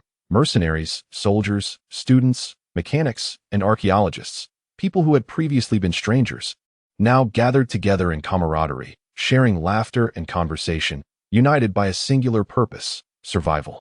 As Wang Ji reflected on these memories, he unknowingly drifted into slumber. Wang Ji dashed into the underground parking garage, his vision blurred. He could discern his surroundings, yet they remained indistinct. Blood flowed continuously from his arm, and the gun in his hand had run out of ammunition. He had become separated from his teammates. The more he strained to see clearly, the more his vision obscured itself, leaving him only to hear the anguished cries and the low growls of zombies emanating from the shadows of the parking lot. Like a headless fly, he continued to run toward what he believed to be safety, only to collide with an unknown figure. Raising his gaze, he beheld a familiar yet indistinct silhouette. Four individuals stood twisted and facing away from him. Just as he thought he had found salvation, the four turned around, each bearing a grotesque countenance, lunging toward him. It was then that he recognized the horrifying truth. They had transformed into zombies. A faint smile escaped his lips as he calmly lay on the ground, allowing the four to feast upon his body. He felt his breath growing weaker, aware that he was on the brink of departing this world. Yet he could not recall who these four individuals had been. After a while, the four seemed to be captivated by something and drifted away. On the ground, he felt a faint breath and soon saw someone rushing towards him, kneeling by his side. It was Zhang Ming. He recognized the man as he incessantly shouted his name. Wang Ji, Wang Ji. Suddenly, Wang Ji awoke, his heart racing as he gazed at the misty surroundings, while Lao He called out to him from nearby. You fell asleep? Lao He looked at Wang Ji with a puzzled expression. I dozed off unintentionally, Wang Ji replied, taking several deep breaths as he removed the towel from his face. Realizing it had inadvertently covered his nose, he felt a twinge of fear as he recalled the dream he had just experienced. Did you have a nightmare? Su Muing remarked from across the way, her gaze fixed on Wang Ji. Yes, Wang Ji nodded, not denying it. What sort of dream frightened our captain so much? The fatty inquired from the side. It was just a dream, nothing to take seriously, Wang Ji replied, massaging his temples and shaking his head, choosing not to divulge the dream's content. It's getting late, we should head back. With that, Wang Ji leaped from the hot spring and made his way to the changing room.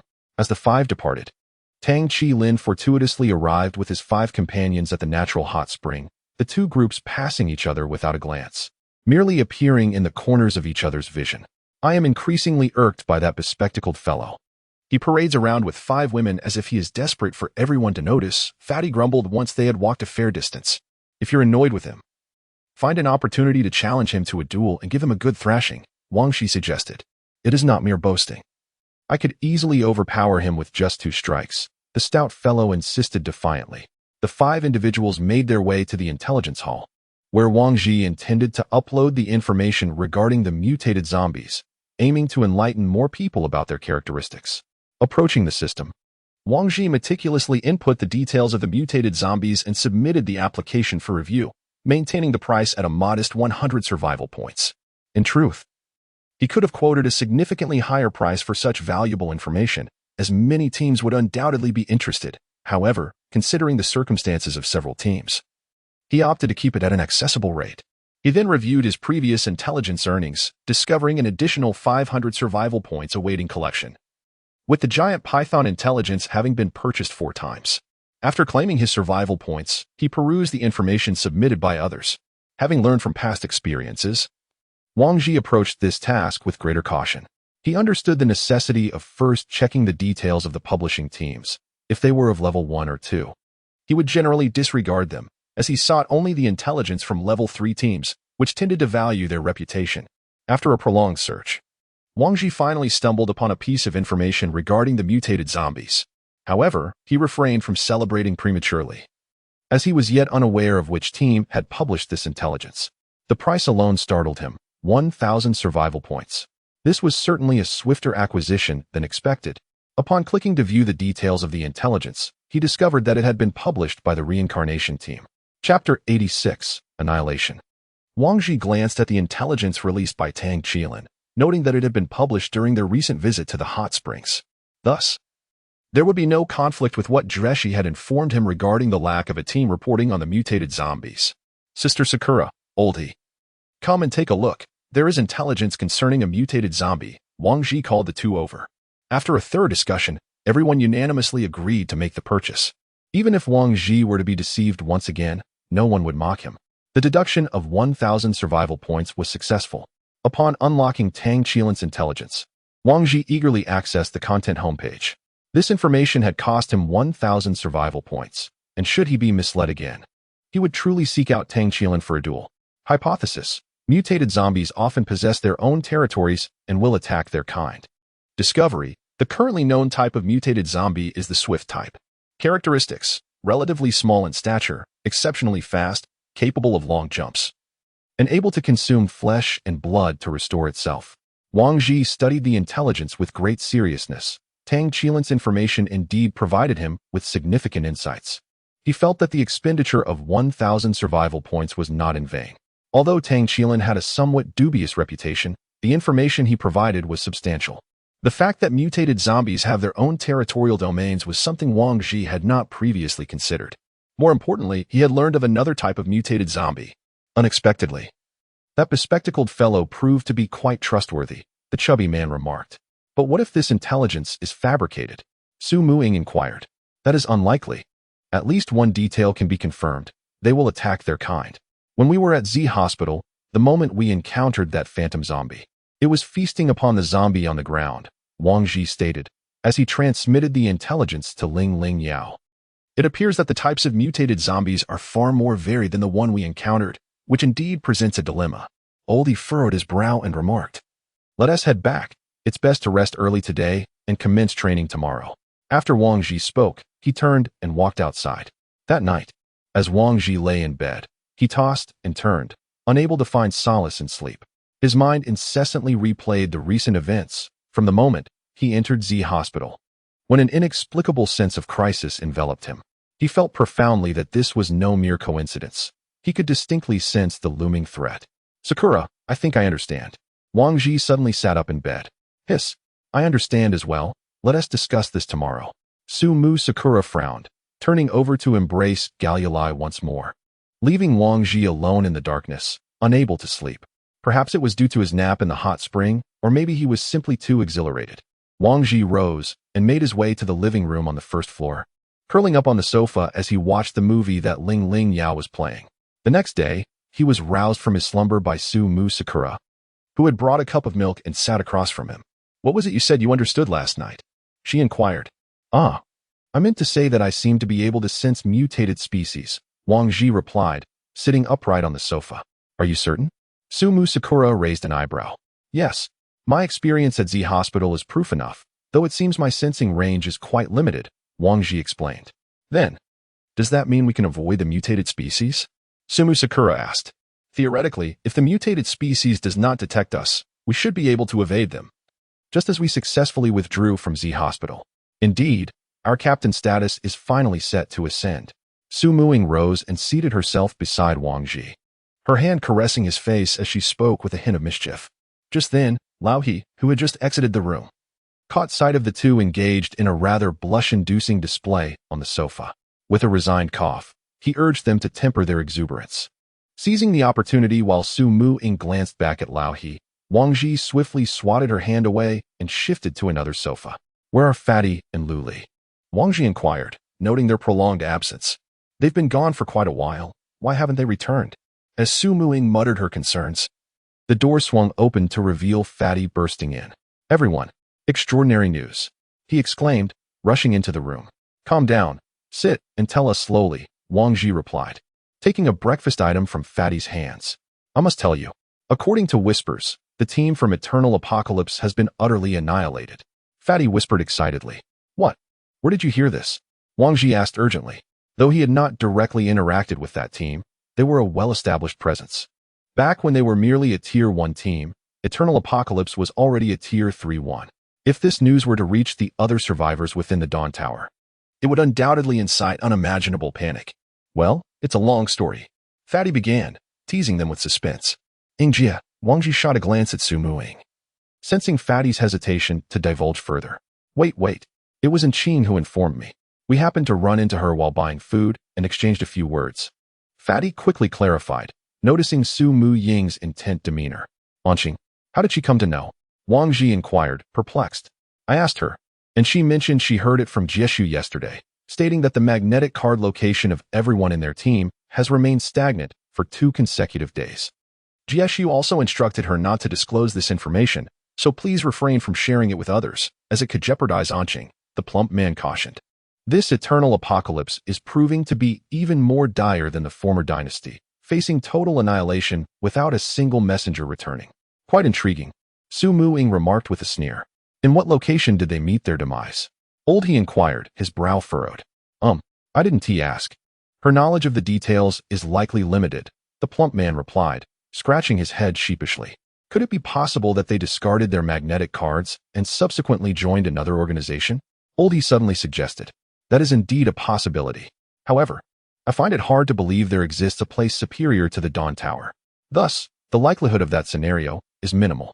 If there were a larger organization than the Dawn Tower, our situation would become even more perilous." Wang Ji analyzed. The implications of this matter sent a chill through Wang Ji. If the Eternal Apocalypse team had truly defected, it would result in yet another hidden alliance of enemies.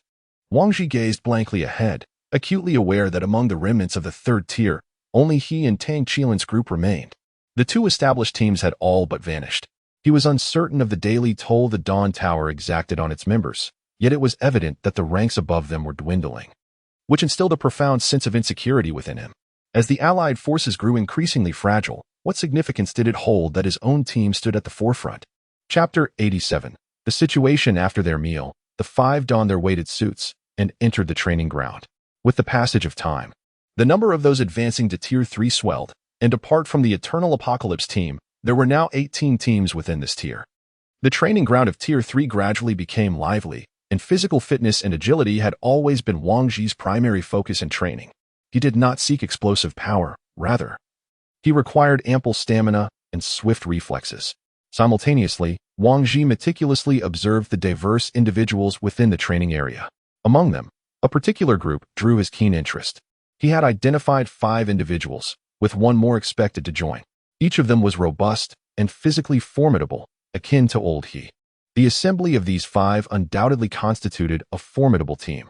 Upon realizing this, Wang Ji ceased his training regimen and approached the group directly.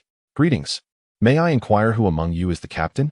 Wang Ji initiated the conversation, offering what he believed to be a friendly smile. "I am," responded the captain, setting down the iron weight he had been handling and stepping forward to meet Wang Ji. The distance between the two had dwindled to less than half a meter, far exceeding the 1-meter safety boundary. Wang Ji bravely lifted his head slightly, gazing at the imposing figure before him, a man nearly 2 meters tall. "Greetings. I am Wang Ji, the captain of the Sunset Glow team," he declared, extending his right hand. The large man appraised Wang Ji for a moment before reciprocating the handshake. "I've heard much about you, though you don't quite match my expectations," the captain of the large figure remarked as he released Wang Ji's hand. "Huh, did you envision me as a more formidable giant than yourself?" Wang Ji chuckled. "Indeed. So what brings you to me?" The large captain responded with a light-hearted laugh. neither confirming nor denying his assumptions. Not much, really. I merely came to get to know each other better. I am yet unaware of your team's name, Wang Ji said, settling down beside him. Ah, I am Long Yi, and our team is called the Flying Tigers. Oh, so you are Captain Long. Have you just arrived on the 3rd floor? Wang Ji inquired. Yes, we arrived just 2 days ago. Our luck has been poor. Each expedition has yielded scant supplies.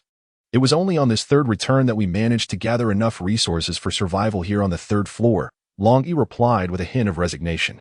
Well, as long as you return safely, that's what matters. The quantity of supplies pales in comparison to the value of life, Wang Ji remarked, keenly observing Long Yi's demeanor. He wished to ascertain whether there had been any casualties within Long Yi's team, but the captain's expression remained steady and unperturbed, indicating that the Flying Tigers had suffered no losses. You've returned for the 4th time already. I've heard you encountered mutated species. That's truly remarkable, Long Yi praised. Wang Ji's awareness of Long Yi's knowledge regarding his team's exploits was hardly surprising. He himself recognized that such news had already circulated on the 2nd floor. In truth, we are not as formidable as the rumors suggest. We have merely enjoyed some fortuitous circumstances, Wang Ji remarked modestly. Therefore, Captain Wang, you have no ulterior motives for seeking me out this time? Long Yi inquired, unable to contain his curiosity. Haha, truly none. I merely wish to make your acquaintance and foster a friendship. After all, it is beneficial for us to look out for one another in this environment. Wang Ji replied with a smile. Ah, splendid. Since Captain Wang has extended the invitation, it would be unreasonable for me to decline, Long Yi agreed with a grin. Very well, I shall not intrude upon Captain Long's training any further. Our Linglingia communication code is 0033. Feel free to leave us a message should the need arise. Wang Ji stated before rising to depart, refraining from requesting Long Yi's contact information, as it was he who had approached with the intent of friendship and would not impose upon the other's assistance. Once Wang Ji had taken his leave, the amiable smile on Long Yi's face gradually faded. Boss, what was that person here for? One of the team members inquired. He is the captain of the team called the Setting Sun, here to forge an alliance, Long Yi replied nonchalantly. So have you consented? Yes. Let us observe their actions for now. As long as we do not suffer any detriment, it is as he mentioned, everyone here can look out for each other. With that, Long Yi resumed his training, lifting the iron weights once more. On the other hand, Wang Ji was diligently analyzing the current situation. The outside world was becoming increasingly treacherous, and he firmly believed that in the not-too-distant future, the Dawn Tower would undoubtedly implement a cooperative system, fostering teamwork among various squads. However, if that were to transpire, the absence of constraints from the Dawn Tower would inevitably lead to internecine strife among the smaller teams, resulting in the plundering of each other's resources. This represents a profoundly contradictory turning point. If the Dawn Tower truly intends to pursue this course, Wang Ji must strategize in advance to mitigate the likelihood of such events occurring to him. After a day of rigorous training, Wang Ji collapsed onto his bed, exhausted. He rested for a few days, as the sudden intensity of the training had taken a toll on him. Just as he lay down, Su Mu-ing and Lu Li entered, requesting massages from him. Once the massages concluded, an utterly fatigued Wang Ji sank into the bed, thus ending his arduous day. The following morning, Wang Ji dragged his heavy head from the bed, only to find that Su Mu-ing and Lu Li had already risen and left. Clutching his throbbing head, he descended to the living room, where the portly companion had returned with breakfast, and the group was seated, enjoying their meal. Come quickly. Team Leader Wang. The vaccine for the virus antibodies has been successfully developed, the portly one exclaimed with excitement. Upon hearing the news of the vaccine's success, Wang Ji swiftly approached to examine the announcement released by Ling Yao. The vaccine for the virus antibodies has been successfully developed. Teams receiving this notification are requested to proceed to the 1st floor medical room for vaccination. Note, this vaccine has undergone repeated clinical trials, and its efficacy has been confirmed. Please rest assured when receiving the injection.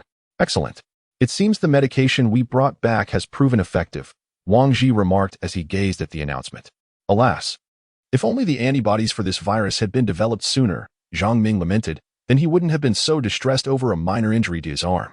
With the antibodies in existence, we wouldn't have to fear injuries in the future, Old He remarked, his voice tinged with excitement.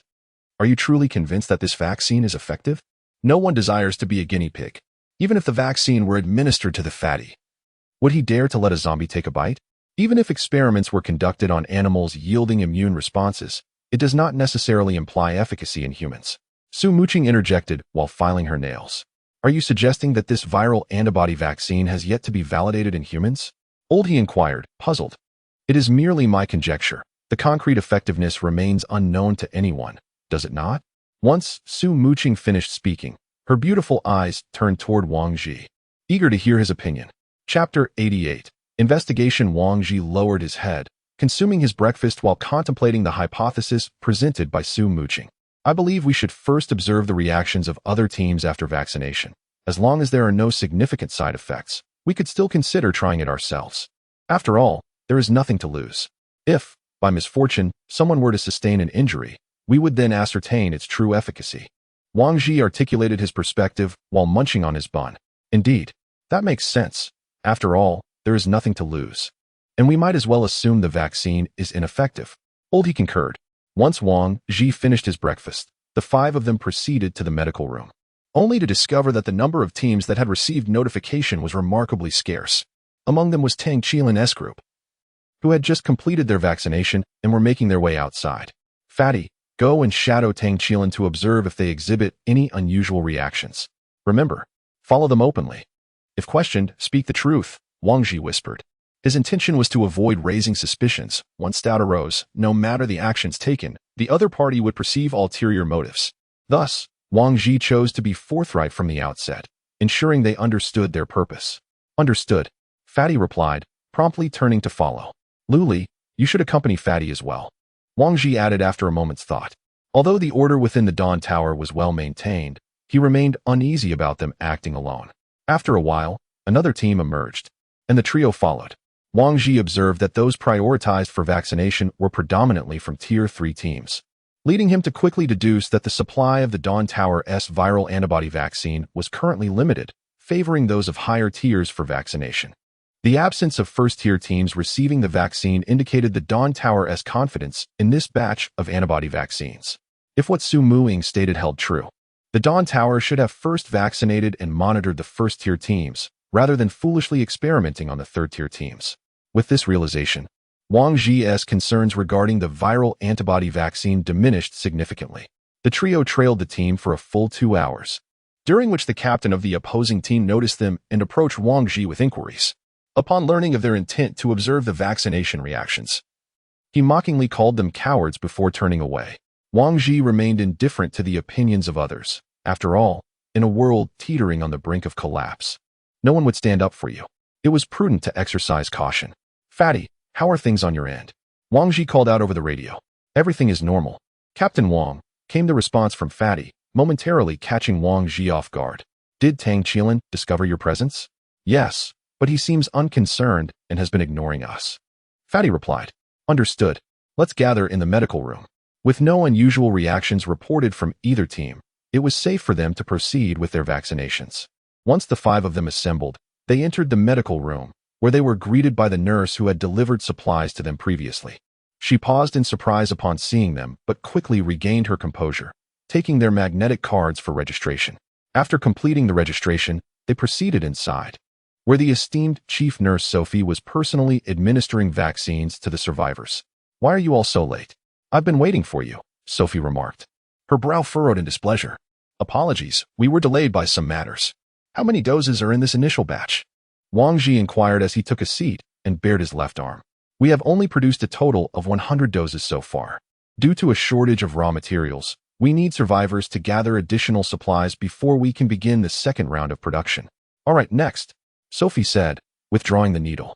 Hey, Chief Nurse Sophie, aren't the members of the Dawn Tower getting vaccinated? Fatty asked with a grin as he settled into his seat. Well, we aren't venturing outside, so it doesn't really matter whether we get vaccinated or not, she replied with a hint of nonchalance. Sophie let out a light laugh, as if amused by the chubby one's audacity to pose such a question.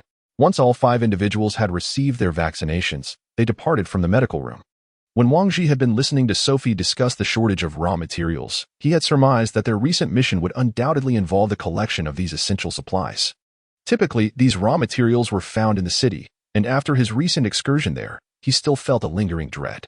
Had it not been for Jieshi's timely arrival that day, they might have been overwhelmed by an onslaught of countless corpses. Upon returning to his residence, Wang Ji donned his weighted suit and made his way to the training grounds. Ever since the restoration of the training reward system, it seemed as though everyone's motivation for training had surged considerably. Commander, the team dispatched to investigate the whereabouts of Eternal Apocalypse currently shows no signs of activity. The speaker was Adam, the commander of the troops, who was reporting the situation alongside Jieshi in the commander's quarters. Not a single soul survived. The commander's voice carried a hint of fury. Have they reached their destination?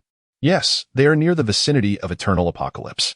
The commander mused, gazing upwards. Commander, shall we continue the pursuit? Jieshi inquired, noticing the commander's prolonged silence. How many survival points remain on the Eternal Apocalypse access card? The commander pondered. There are a total of 20,000 survival points left, Jieshi replied. Excellent. Adam, proceed to the mission hall and post a bounty. Any team that can retrieve the Eternal Apocalypse access card will be rewarded with 20,000 survival points. The Tower Master spoke slowly. This may instigate panic among the survivors. Adam cautioned. They have long lived in fear. And what I wish to witness is their ability to confront and conquer that fear when true terror descends upon them. Understood, Tower Master. Adam declared before turning to depart. The Tower Master sighed deeply as he watched Adam's retreating figure. Jieshi, what is your perspective on this matter? Within the magnetic card of the Eternal Apocalypse team, there existed 2,000 survival points from the Dawn Tower, indicating that they had not contemplated a return prior to their departure. It was an unpremeditated exit. Should they encounter a refuge more formidable than ours, they would likely retrace their steps, converting the survival points on the magnetic card into resources, subsequently integrating into the new sanctuary. Even if they attempted to employ reverse psychology to elude this scenario, intending to return with others to plunder us, they would still require the magnetic card as a key to unlock the entrance. Furthermore, our pilots have detected no signs of other sanctuaries within 100 meters of altitude. Thus, it can be conclusively determined that the demise of the Eternal Apocalypse is genuine, and it is highly probable that there exist mutated species in that realm. Jieshi articulated her viewpoint. Haha, Jieshi, you do not disappoint. Pray tell, why should I not relinquish my pursuit? The Tower Master chuckled before inquiring of Jieshi. I do not know. Jieshi pondered for a moment before responding. In Jieshi's perspective, it is highly likely that a mutated species is responsible, and there is no necessity to pursue the matter further, as doing so would only exacerbate the losses. However, if one persists in the investigation despite knowing that the adversary is a mutated species, the ultimate objective must surely be to eliminate it. If the end goal is indeed the eradication of this mutated species, what could possibly be worth spilling so much blood over? Could it be? Jieshi's thoughts trailed off as she looked up in astonishment at the Tower Master, who, beneath the shimmering platinum mask, was gazing at her with eyes that sparkled with an eerie light.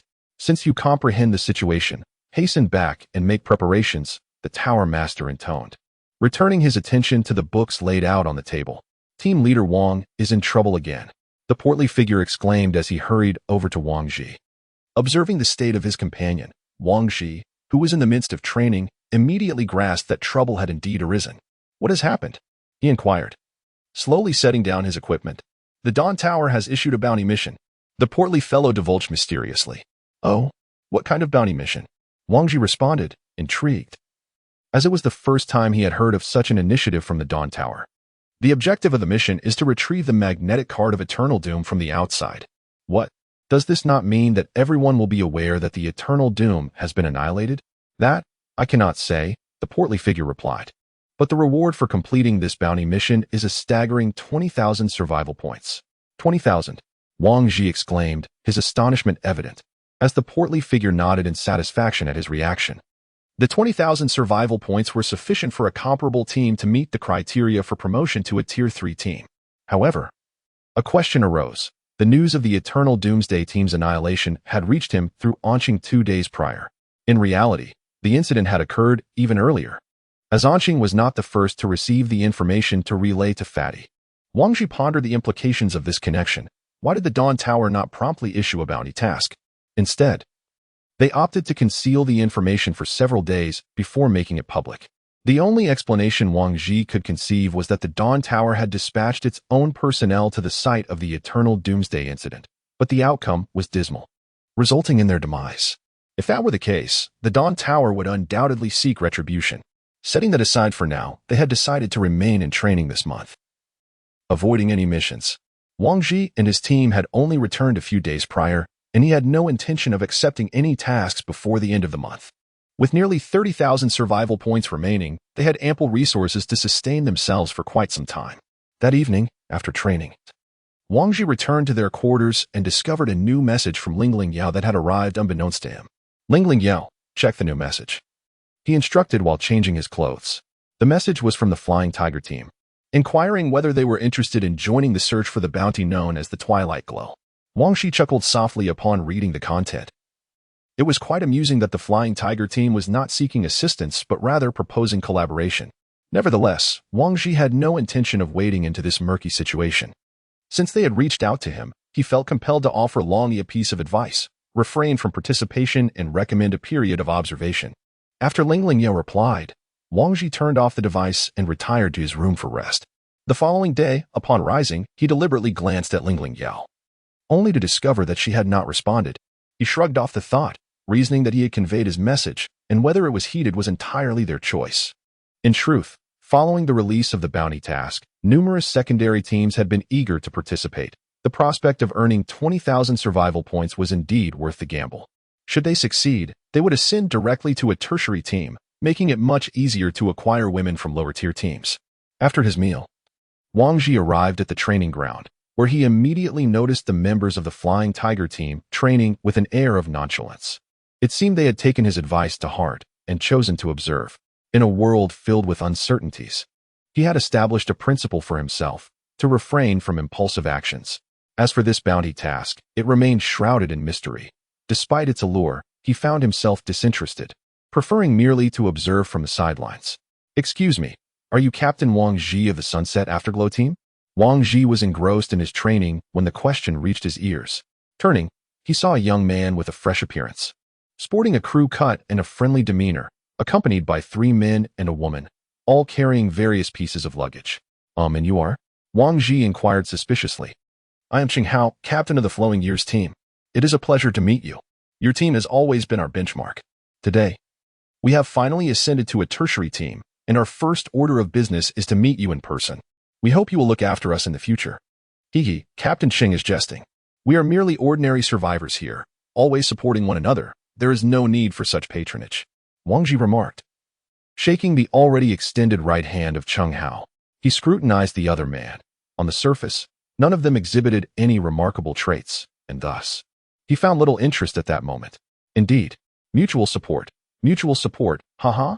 Well then, Captain Wang, we shall return to stow our belongings. Until next time, Cheng Hao concluded, waving his hand as he departed. "Hey, that fellow is quite cunning. Just arrived on the 3rd level, and already knows how to forge connections," the portly man remarked disdainfully from the side. Alas, how many fools have managed to reach this place? Wang Ji's sentence trailed off as he caught sight of the stout individual, abruptly silencing himself. After a while, Wang Ji ceased training and proposed that they all have lunch at the 2nd level, a place they had not visited in quite some time, to also glean the current situation there.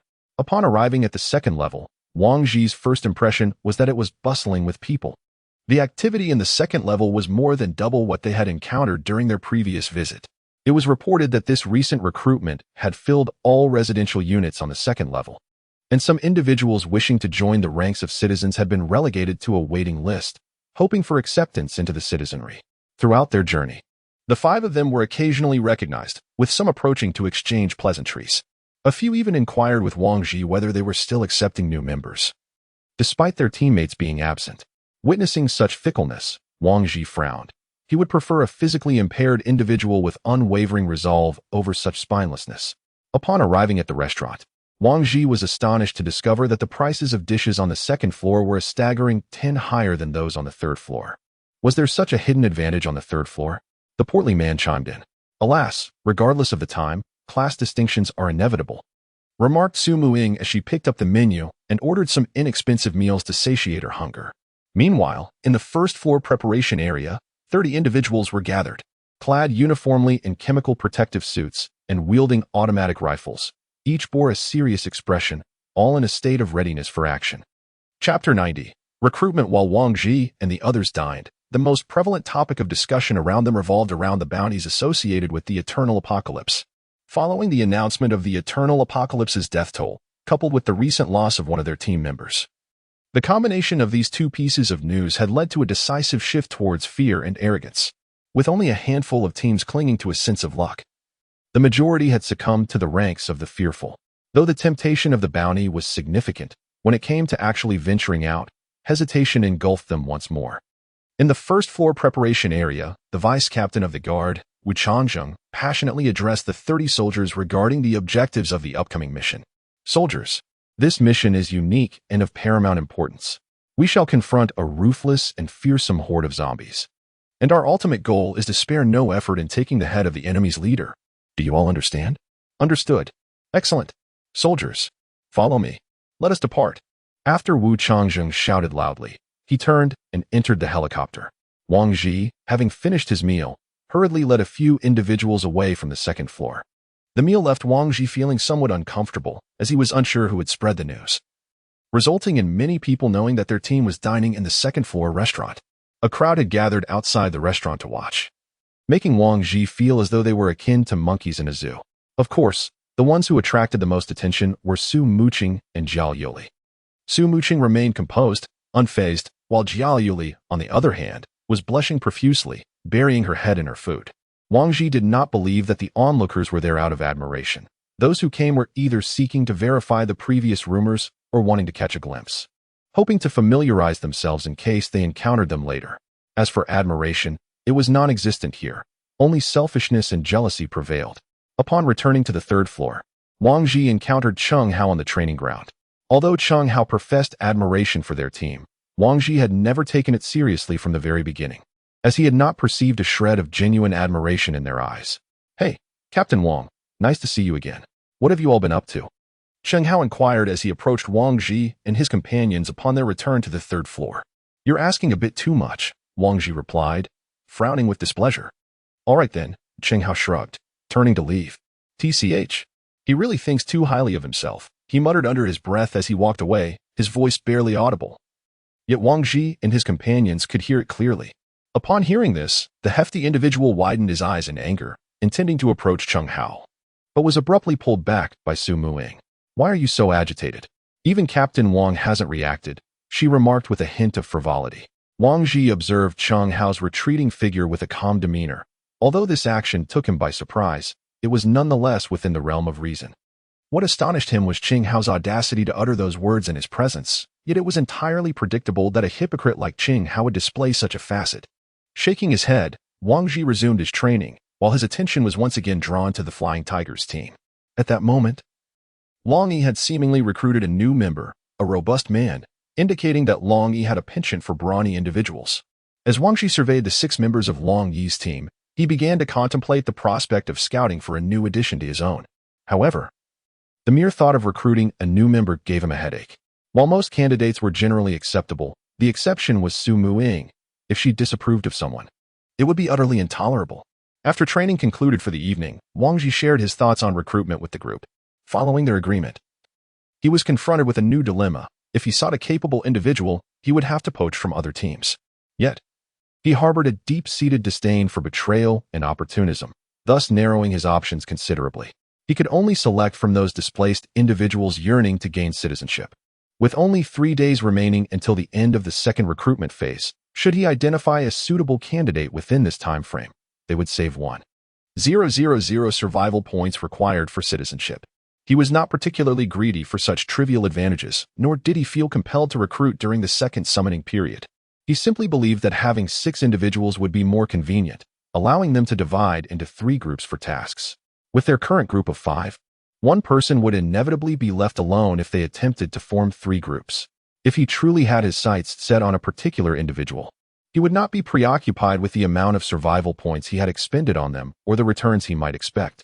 He merely sought peace of mind and someone to whom he could fully entrust his safety. The reason Wang Ji initially chose Zhang Ming was that he could discern the goodness within Zhang Ming's gaze, a goodness that was later affirmed by Zhang Ming's ultimate sacrifice. Wang Ji lay on the sofa with his eyes closed, engulfed in a cloud of uncertainty. "Hey, you all should share your thoughts too. Don't just watch that ridiculous soap opera," Wang Ji said impatiently, opening his eyes. "Well, my thoughts align with yours," Su Muqing replied, her gaze fixed on the screen. "I feel the same," said Lao He. Me too, added the portly man. Wang Ji was somewhat speechless, and his vacant stare eventually settled on Lu Li. Noticing Wang Ji's gaze, Lu Li glanced between the three others and then back at him. I feel the same. Once Lu Li had also aligned her thoughts, Wang Ji felt satisfied and reclined back on the sofa, closing his eyes to ponder. The following morning, the five of them arrived at the first floor affairs hall to review the candidate list for those wishing to join the citizen ranks. The information recorded included photographs, names, genders, ages, heights, weights, and pre-apocalyptic occupations. Wang Ji continuously perused the list of candidates. Each time he lingered on a female profile, he could distinctly sense a flicker of murderous intent nearby. Ever since Wang Ji became aware of his ability to perceive the threats posed by mutated species, he had increasingly trusted his instincts. The ominous aura surrounding him was no jest. He decisively dismissed the profile, causing the malevolence to gradually dissipate. After the intimidation exerted by Su Muing, Wang Ji had completely abandoned the notion of including female members. He understood that if he were to admit another woman, it would either result in his demise, hers, or, in a rare instance, both of their deaths. What a chaotic scenario. A profession akin to a gang in the apocalypse? Is being part of a gang even considered a profession? Lao He remarked with dissatisfaction as he scrutinized the supplementary profiles. Wang Ji, of course, recognized that the list was largely composed of those others had overlooked. Suddenly, an idea struck him. Just as he was preparing to relinquish his casual search, he recalled someone. Chapter 91. In search of the light he had always desired. I've thought of someone, Wang Ji exclaimed, lifting his head to address the others. What have you thought of? Lao He turned to look at Wang Ji. How about we seek out Duan Qingtian? Wang Ji suggested. Him? Are you sure he can handle the news about Zhongming? His wounds are just beginning to heal, and you want to thrust another blade into him? Su Muing found the notion somewhat amusing. Alas, I am aware that this is not ideal, but at this juncture, I believe it is imperative to inform him about Zhongming, regardless of whether he chooses to join us. Wang Ji sighed. Ever since his return, he had lacked the courage to confront Duan Qingtian. He was at a loss as to how to explain himself, especially after having previously assured that entrusting Zhongming to Wang Ji would be a safe decision. Now it felt like a slap in the face. Well, I suppose it's best to inform him. Whether he chooses to care or not is his prerogative, Su Muing remarked nonchalantly. After much inquiry, Wang Ji learned that the reasons for the second conscription had led to many individuals without teams or combat capabilities being relegated to the status of refugees. And Duan Qingtian was no exception. Wang Ji made his way to the refugee area and sought out the district chief of the industrial zone, Wang Yaoxing. At that moment, Wang Yaoxing was reprimanding several managers. Greetings, District Chief Wang. May I have a word with you? Wang Ji approached, addressing Wang Yaoxing. Noticing someone was seeking him, Wang Yaoxing reprimanded a little longer before dismissing the managers. Who are you? He inquired, observing the five individuals clad in identical uniforms before him. Oh, we are from the Sunset Brigade, here to find someone named Duan Qingtian. Wang Ji responded candidly. Ah, so you are the third-tier team. Wang Yaoxing's demeanor softened considerably. He returned to his office, searching through his computer for information on Duan Qingtian. Aha, found him. He works in Industrial Zone B, Sector 5, and resides in Dormitory 8105. He should be on duty now. I will accompany you, or else he may not come out. Wang Yaoxing chuckled. Excellent. Thank you, District Chief Wang. Wang Ji expressed his gratitude. Wherever could this be? To my knowledge, this Duan Qingtian was once the captain of a third-tier team, and I never imagined he would find himself in such a plight. Wang Yaoxing lamented as he walked ahead. You are here to invite him back, aren't you? After a moment, he turned and inquired. We are merely here to bring him some items and share a few words, Wang Ji replied with a smile. He seldom divulges matters that remain unresolved. If he speaks of them before their completion, the likelihood of success diminishes. Though this may seem somewhat mystical, it is his way. Here we are. I shall fetch him, Wang Yaoxing declared before entering the fifth domain. From a distance, Wang Ji observed Duan Qingtian laboring in a tattered uniform, looking considerably more gaunt than before. His hair was disheveled, and an unkempt stubble adorned his face. This stark contrast to his former spirited self served as a poignant irony, revealing the toll of his tumultuous journey. Wang Ji, Duan Qingtian, upon being led out by Wang Yaoxing, expressed his confusion at the sight of Wang Ji. You all converse first.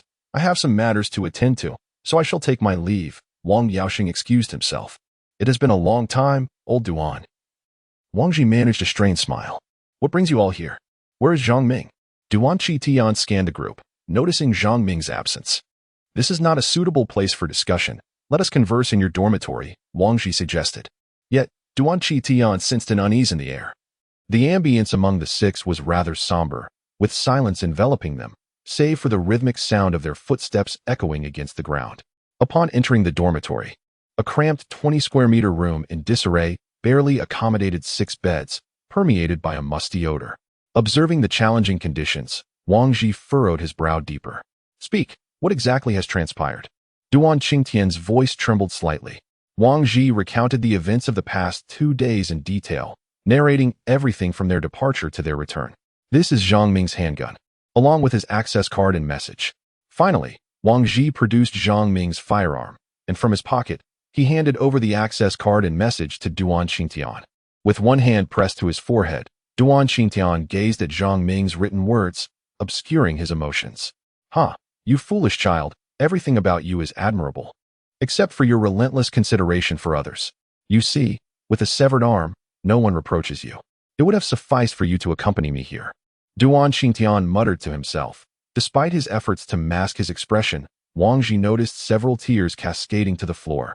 The 5 of them remained silent, allowing Duan Qitian ample time to collect himself and find solace.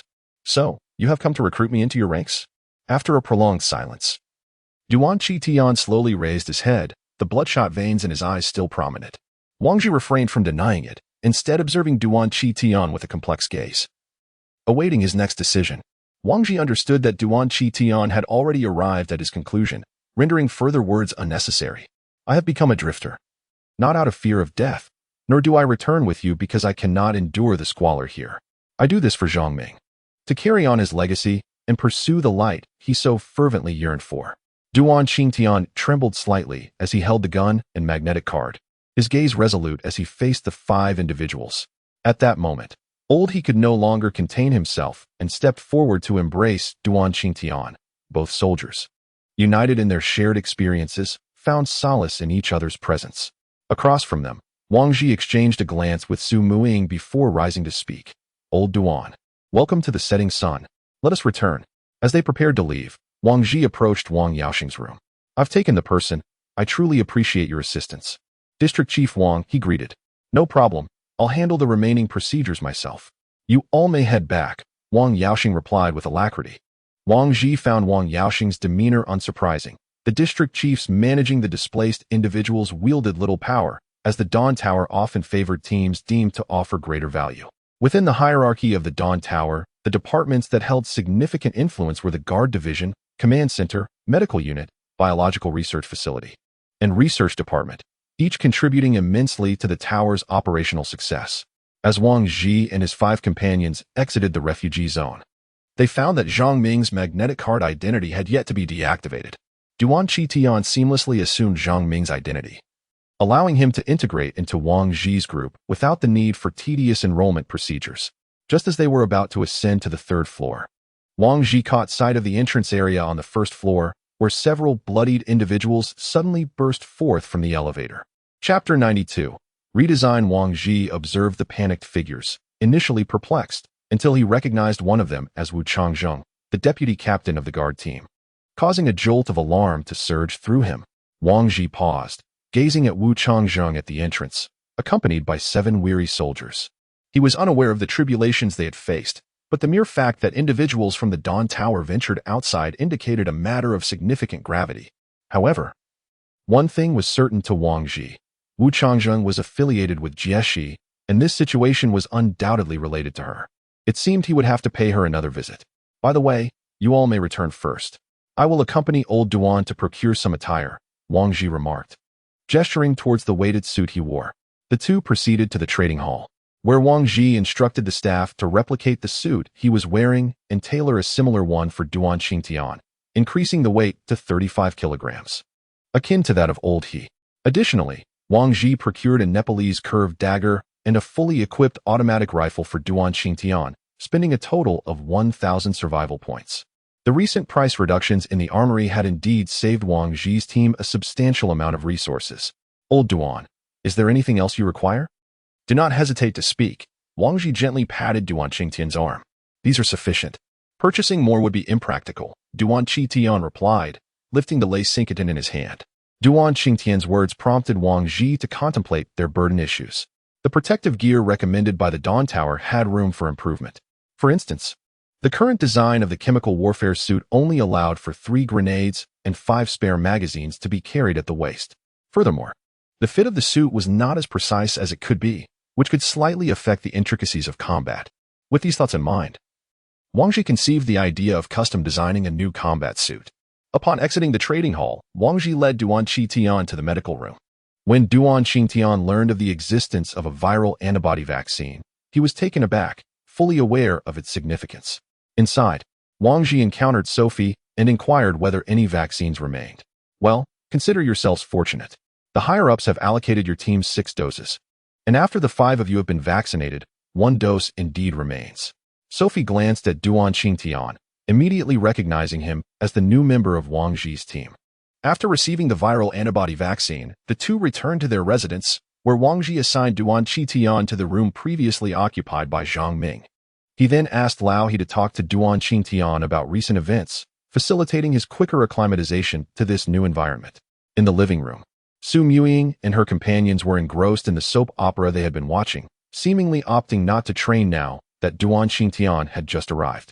Resigned, Wang Ji took a notebook and a pen, beginning to sketch ideas for a new type of combat suit. He contemplated that if he could design a set that surpassed the practicality of the previous one, he could submit the blueprints to the Dawn Tower and subsequently sell them at a markup over the cost price. However, most teams already possessed protective gear, and those that were less affluent typically did not pursue such specialized equipment.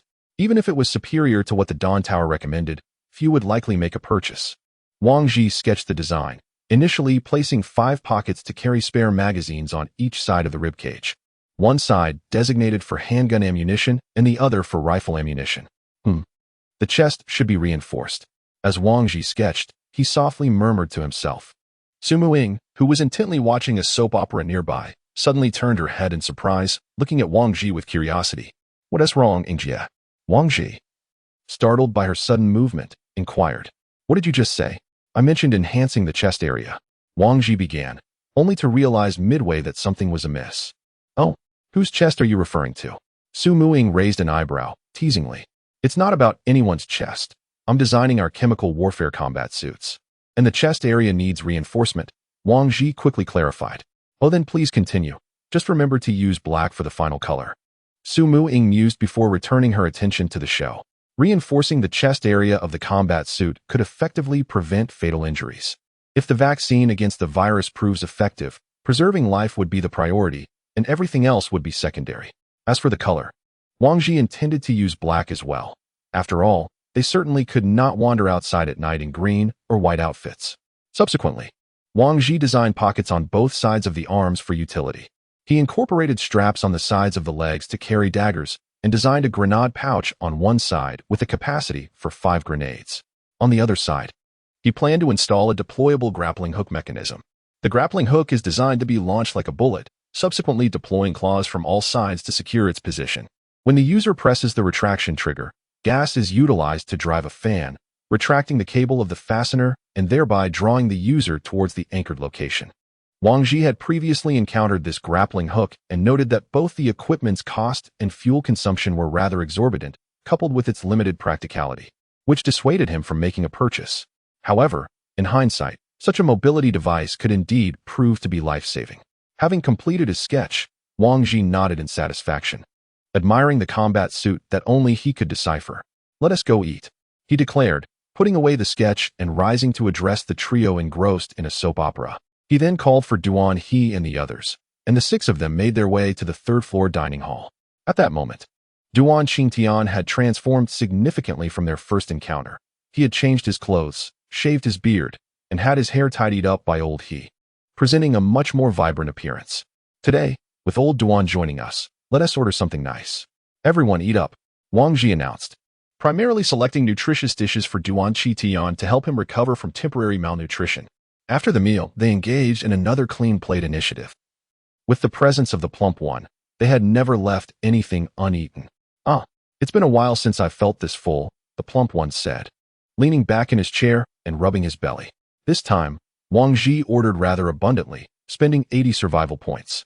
Following the rise in food prices, the five of them had previously managed to keep their meals around 20 survival points each, consuming breakfast at 10 points and lunch and dinner at 20 points each, perfectly offsetting the 50 survival points earned from their daily training.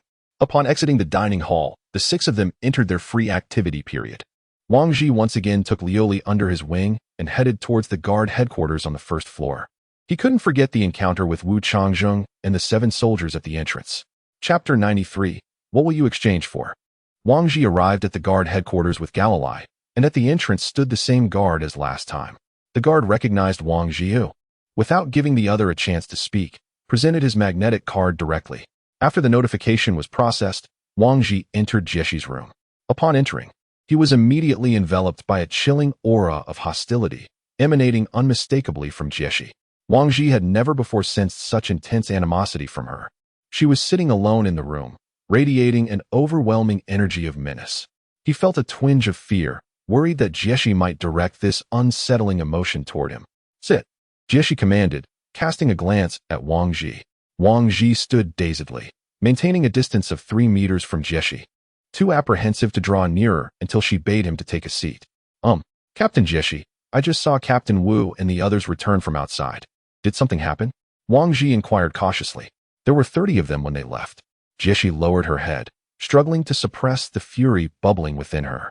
Upon hearing that 30 individuals had only returned with 8 survivors, Wang Ji was struck with astonishment. What did it signify that only a fraction had returned? What was truly transpiring at the Dawn Tower? What events had unfolded outside? Wang Ji posed the question that weighed most heavily on his mind. Mutated zombies? Jieshi replied nonchalantly. Mutated zombies? As far as I understand, it seems implausible that they could claim so many lives. Wang Ji expressed his doubt. He recalled the phantasmal zombie, which, at its best, could only manage to ambush and slay 1 or 2 individuals before it could be sufficiently harmed after revealing itself a few times. According to the accounts of the returning individuals, they had encountered a type of zombie endowed with formidable defensive capabilities, rendering ordinary bullets and weapons utterly ineffective against it. Formidable defenses. Yet, that alone should not account for such a high casualty rate, right? If they couldn't defeat it, they could at least flee. Wang Ji pondered, realizing that such factors alone could not explain the overwhelming losses. The most critical issue was the presence of countless zombies lying in ambush. Once they entered that place, the mutated zombie would howl, summoning the surrounding ambush to converge from all directions. Then how did Captain Wu and the others manage to escape? From Wang Ji's understanding, once surrounded by hordes of zombies, breaking through would be akin to reaching for the heavens. Considering the possibility of total annihilation, they had left 8 individuals stationed at a distance to observe, ready to retreat swiftly should the situation turn dire, thus ensuring that at least some intelligence remained intact. Wang Ji was now convinced that the location they had ventured to was synonymous with a perpetual death sentence. What should be done next? Wang Ji posed his second pressing question regarding the strategic direction of the Dawn Tower. At this juncture, Jieshi suddenly lifted her gaze, her eyes sharp as they fixed upon Wang Ji. The information I am imparting to you has cost numerous lives. You must ponder what you are willing to exchange for such knowledge. Wang Ji found himself momentarily perplexed, contemplating what he could possibly offer in return. Indeed, the revelations Jieshi provided were sufficiently shocking, having been purchased at the cost of many lives. What could he possess that would equate to such a price? Furthermore, what was it that Jieshi desired? These questions interconnected in Wang Ji's mind, initially evoking thoughts of the eternal death that loomed over them. The uncertainty surrounding the Dawn Tower's intentions leading to an investigation that yielded no results. However, it was clear that the area in question was not another refuge, leading to the conclusion that it harbored mutated species. Upon learning of the existence of these aberrations, the Dawn Tower promptly issued a bounty and dispatched Wu Changzheng with nearly 30 individuals to eradicate the mutated beings. But what benefit would the eradication of these creatures afford the Dawn Tower? In that moment, he suddenly realized the significance of the crystalline core within the heads of these mutated beings. The Dawn Tower sought the core. Had they already discerned its purpose? If Jieshi had initially desired his core, she would have voiced her intentions much earlier. Was she planning to present the core she possessed as a form of accountability? Only in this way could she prevent further needless sacrifices. With this thought in mind, Wang Ji spoke. The item is not in my possession. I shall return shortly and deliver it to you. Engaging in conversation with you remains so effortless. Jieshi's lips curled into a faint smile. Wang Ji remained silent, patiently awaiting Jieshi's subsequent words. As you have observed, the stance of the Dawn Tower is resolute, with a clear objective. However, none anticipated the perilous nature of that place. Thus, I can only proceed in this manner. Furthermore, the Dawn Tower will continually gather these crystal cores. Has the Dawn Tower already discerned the significance of the crystal cores? Wang Ji placed his hands on the table, his excitement evident. Jieshi shook her head, and upon witnessing this, the flickering flame of hope in Wang Ji's heart was extinguished in an instant. It is not that they have come to know, rather, they have always known, Jieshi stated once more. What? Then why did you? Wang Ji struggled to comprehend. Always knowing? Why did Jieshi claim ignorance when she first held the giant python crystal core? Why are you so agitated? I merely possess a superficial understanding. I do not know the precise application, but I can certainly elucidate its function. Jieshi replied nonchalantly. I am all ears. Wang Ji felt a slight perspiration forming in his palms, as he envisioned himself endowed with superpowers, capable of conquering the heavens and the earth. The function is rather simple. It serves as a key to unlock the shackles of the human body, elevating your physical capabilities from finite to infinite, much like myself. Upon concluding her statement, she swiftly delivered a punch towards Wang Ji's face. Following the blow, Wang Ji was rendered speechless. This seemed to be Jieshi's full strength. He could only recall that fleeting moment when his visage felt as though it were caught in a tempest, the surrounding air dissipating. With such a formidable strike, he feared his head might be sent soaring into the distance. Gulp. Did you not say that becoming stronger has no shortcuts? Wang Ji swallowed nervously and spoke. There are no shortcuts. Do you think that once the shackles are removed, one can simply become stronger? Breaking through one's limits requires an effort several times greater than that of an ordinary person. Most individuals, even without limits, remain stagnant. Jieshi expressed her disdain. When did you manage to break your shackles then? Wang Ji inquired. That's a long story, but you already know enough. It's best you return quickly and bring me what I need, Jieshi replied, resuming her seat and signaling the end of the conversation. Understanding the hint, Wang Ji refrained from pressing further and stood up, leading Jialu Li out of the guard headquarters. The exchange between Wang Ji and Jieshi had been overwhelmingly enlightening, prompting him to question his very existence. Setting aside the external matters, the implications of the crystal core alone stirred a tempest within his heart. Chapter 94.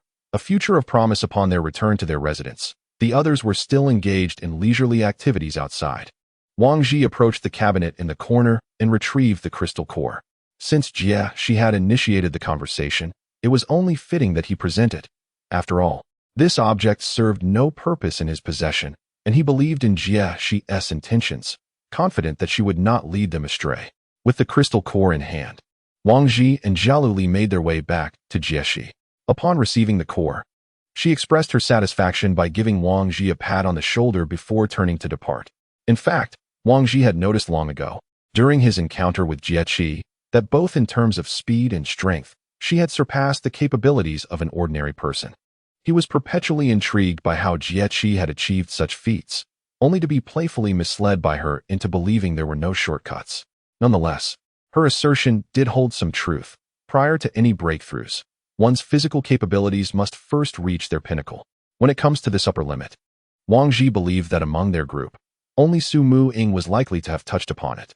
As for Duan He and the other two, their physical qualities still had quite a distance to go before matching their corresponding limits. The remaining trio, Fatty, Lu Li, and himself, were merely at the threshold of their journey. In terms of stamina, the differences among them were not particularly vast, yet when it came to strength and speed, they had a long road ahead, one that could not be traversed in a day. 10 years to hone a sword. What right do we have to be outshone by those who practice at the last moment? Upon returning to the residence and finding it still empty, Wang Ji reclined on the sofa, sketching his design drafts. After a while, Fatty and Su Mu Ying were the first to return. What have you got there? Wang Ji inquired, noticing the numerous bags Fatty was carrying. Sister Ying wanted to buy some items on the first floor, and I was roped in as her laborer. Fatty replied, depositing the heap of items onto the table. Wow, what on earth is all this? So much, Wang Ji exclaimed, observing the table laden with bags. Shampoo, body wash, skincare products, toothpaste, and various articles of clothing. There's just too much for me to recall, Fatty lamented while rubbing his forehead as he sank into the sofa. Upon hearing Fatty's words, Wang Ji finally remembered that their supplies of hygiene products were nearly depleted. Indeed, cleanliness is a virtue, Wang Ji remarked with a nod. These provisions amounted to over 1,500 survival points. The corpulent man whispered, drawing close to Wang Ji. Heavens! Wang Ji began, but recollecting that Su Mu-ing was still perusing the items behind them, he lowered his voice. Is it truly that exorbitant? Affirmative, the stout man assented with a nod. This is hardly mere sanitation, it's sheer opulence. What are you two muttering about over there? Su Mu-ing inquired, noticing their furtive behavior. Nothing of consequence. We were merely expressing our gratitude for your thoughtfulness in considering our hygiene, Wang Ji replied with a grin. Perish the thought. These are for Ryu Li and myself. What need have you gentlemen for such things? Su Mu-ing retorted dismissively. Despite her words, Su Mu-ing had indeed procured hygiene products for the men. Here, make use of these, she said, tossing 4 bars of soap to Wang Ji. Surely, you don't expect us to cleanse our hair with soap, do you? Wang Ji asked, somewhat amused. It's multi-purpose soap, suitable for hair, face, body, and laundry. Su Mu-ing retorted, casting a stern glance at the 2 men. Wang Ji found himself without a rejoinder. Next time she coaxes you to the first floor, insist on taking her for a manicure, Wang Ji whispered, pulling the stout man close. A manicure? Why? The stout man asked, puzzled. Wouldn't a manicure consume an hour or 2? She'd scarcely have the inclination to meander aimlessly then, Wang Ji said, a cunning glint in his eyes. Brilliant, the stout man exclaimed, giving Wang Ji a hearty thumbs up. However, Wang, have you noticed that we seem to have overlooked something? The hefty fellow suddenly remarked with seriousness. Overlooked what? Wang Ji inquired, perplexed. As he slowly turned his head and discovered that Jia Lioli was staring intently at the 2 of them, her expression unreadable. Upon noticing Wang Ji's movement, the hefty fellow also turned to see Lioli. Lioli, you were here too? Haha, you heard everything. It was all Wang's idea. And I had nothing to do with it. Remember, absolutely nothing. With that, he quickly retreated to his room. Ha. Lioli, our relationship is quite good, isn't it? Wang Ji said, displaying a smile he believed to be amiable. Jia Lioli nodded in agreement. So, did you hear nothing just now? Wang Ji prodded. Jia Lioli nodded once more. Splendid. You shall surely achieve great things in the future. Wang Ji nodded approvingly at Lioli and resumed lying down to modify his sketch. After a while, Duan He and the other returned, drenched in sweat. It turned out they had been training. Observing their remarkable discipline, Wang Ji couldn't help but feel admiration. Once everyone had gathered, Wang Ji summoned them all to the living room. Come, it's time to convene. Wang Ji rose and sat upright on the sofa. Speak quickly. We still need to eat, Su Mu-ing said casually while leaning against the back of the sofa. It concerns the eternal apocalypse and the crystal cores. Eternal apocalypse? What happened to them? Upon hearing the name of the eternal apocalypse team, Duan Qingtian asked. Didn't Lao He mention it to you? Their team was annihilated outside, and the cause of their demise was discovered. Not only was there a mutated zombie in that location, but it was also surrounded by countless ordinary zombies. Once one ventured into that area, they would be overwhelmed by a horde of the undead, Wang Ji explained to the group. Didn't Tang Qilan mention that mutated zombies attack their own kind? Lao He queried. Tang Qilan's statement should be accurate, but it likely pertains only to the swift zombies he described. The mutated zombies in the realm of eternal apocalypse might possess the ability to command and control the regular zombies, Wang Ji speculated. How did you come to know this? Captain Wang, the fatty inquired. Earlier today, as we returned from the first floor, I witnessed members of the guard fleeing in terror. I sought information from Jieshi. Had they not left a few behind to observe from a distance, none of the 30 would have made it back, Wang Ji replied. Goodness, if that's the case, isn't that bounty mission a death trap? Whoever jumps in is doomed. The fatty lamented. There's no choice, at the outset. The Dawn Tower was unaware of the situation there, Wang Ji sighed. And what about the crystal cores? Su Mu-ing asked from behind. The matter of the crystal cores is significant. Chapter 95, because it is too simple. Upon the mention of crystal cores, the few present instinctively leaned closer to Wang Ji.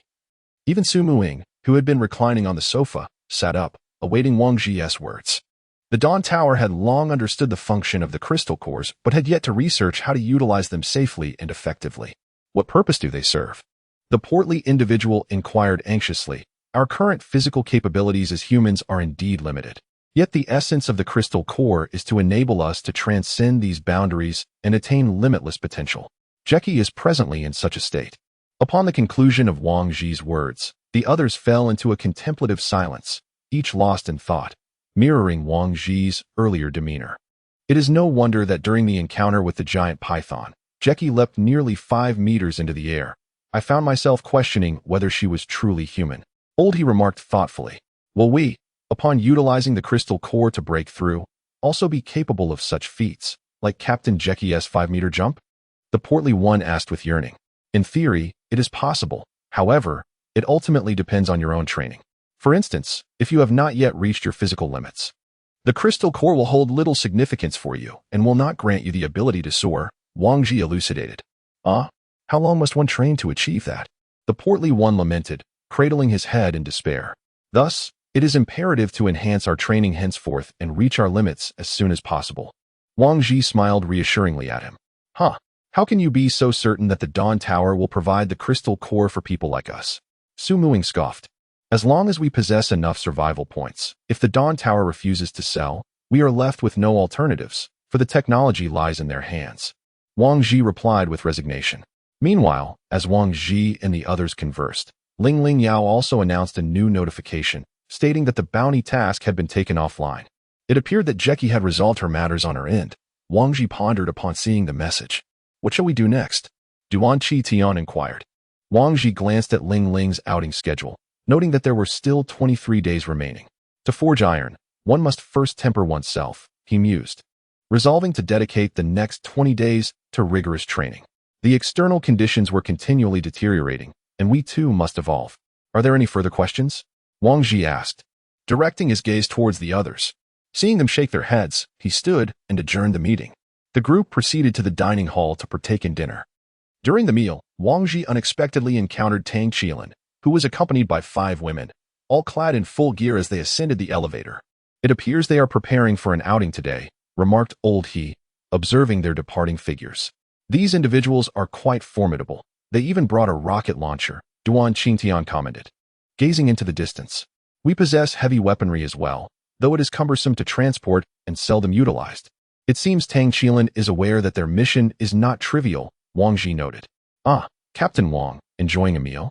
Just then, the members of the Flying Tiger team, led by Long Yi, approached and took a seat at the table adjacent to Wang Zhi, greeting him warmly.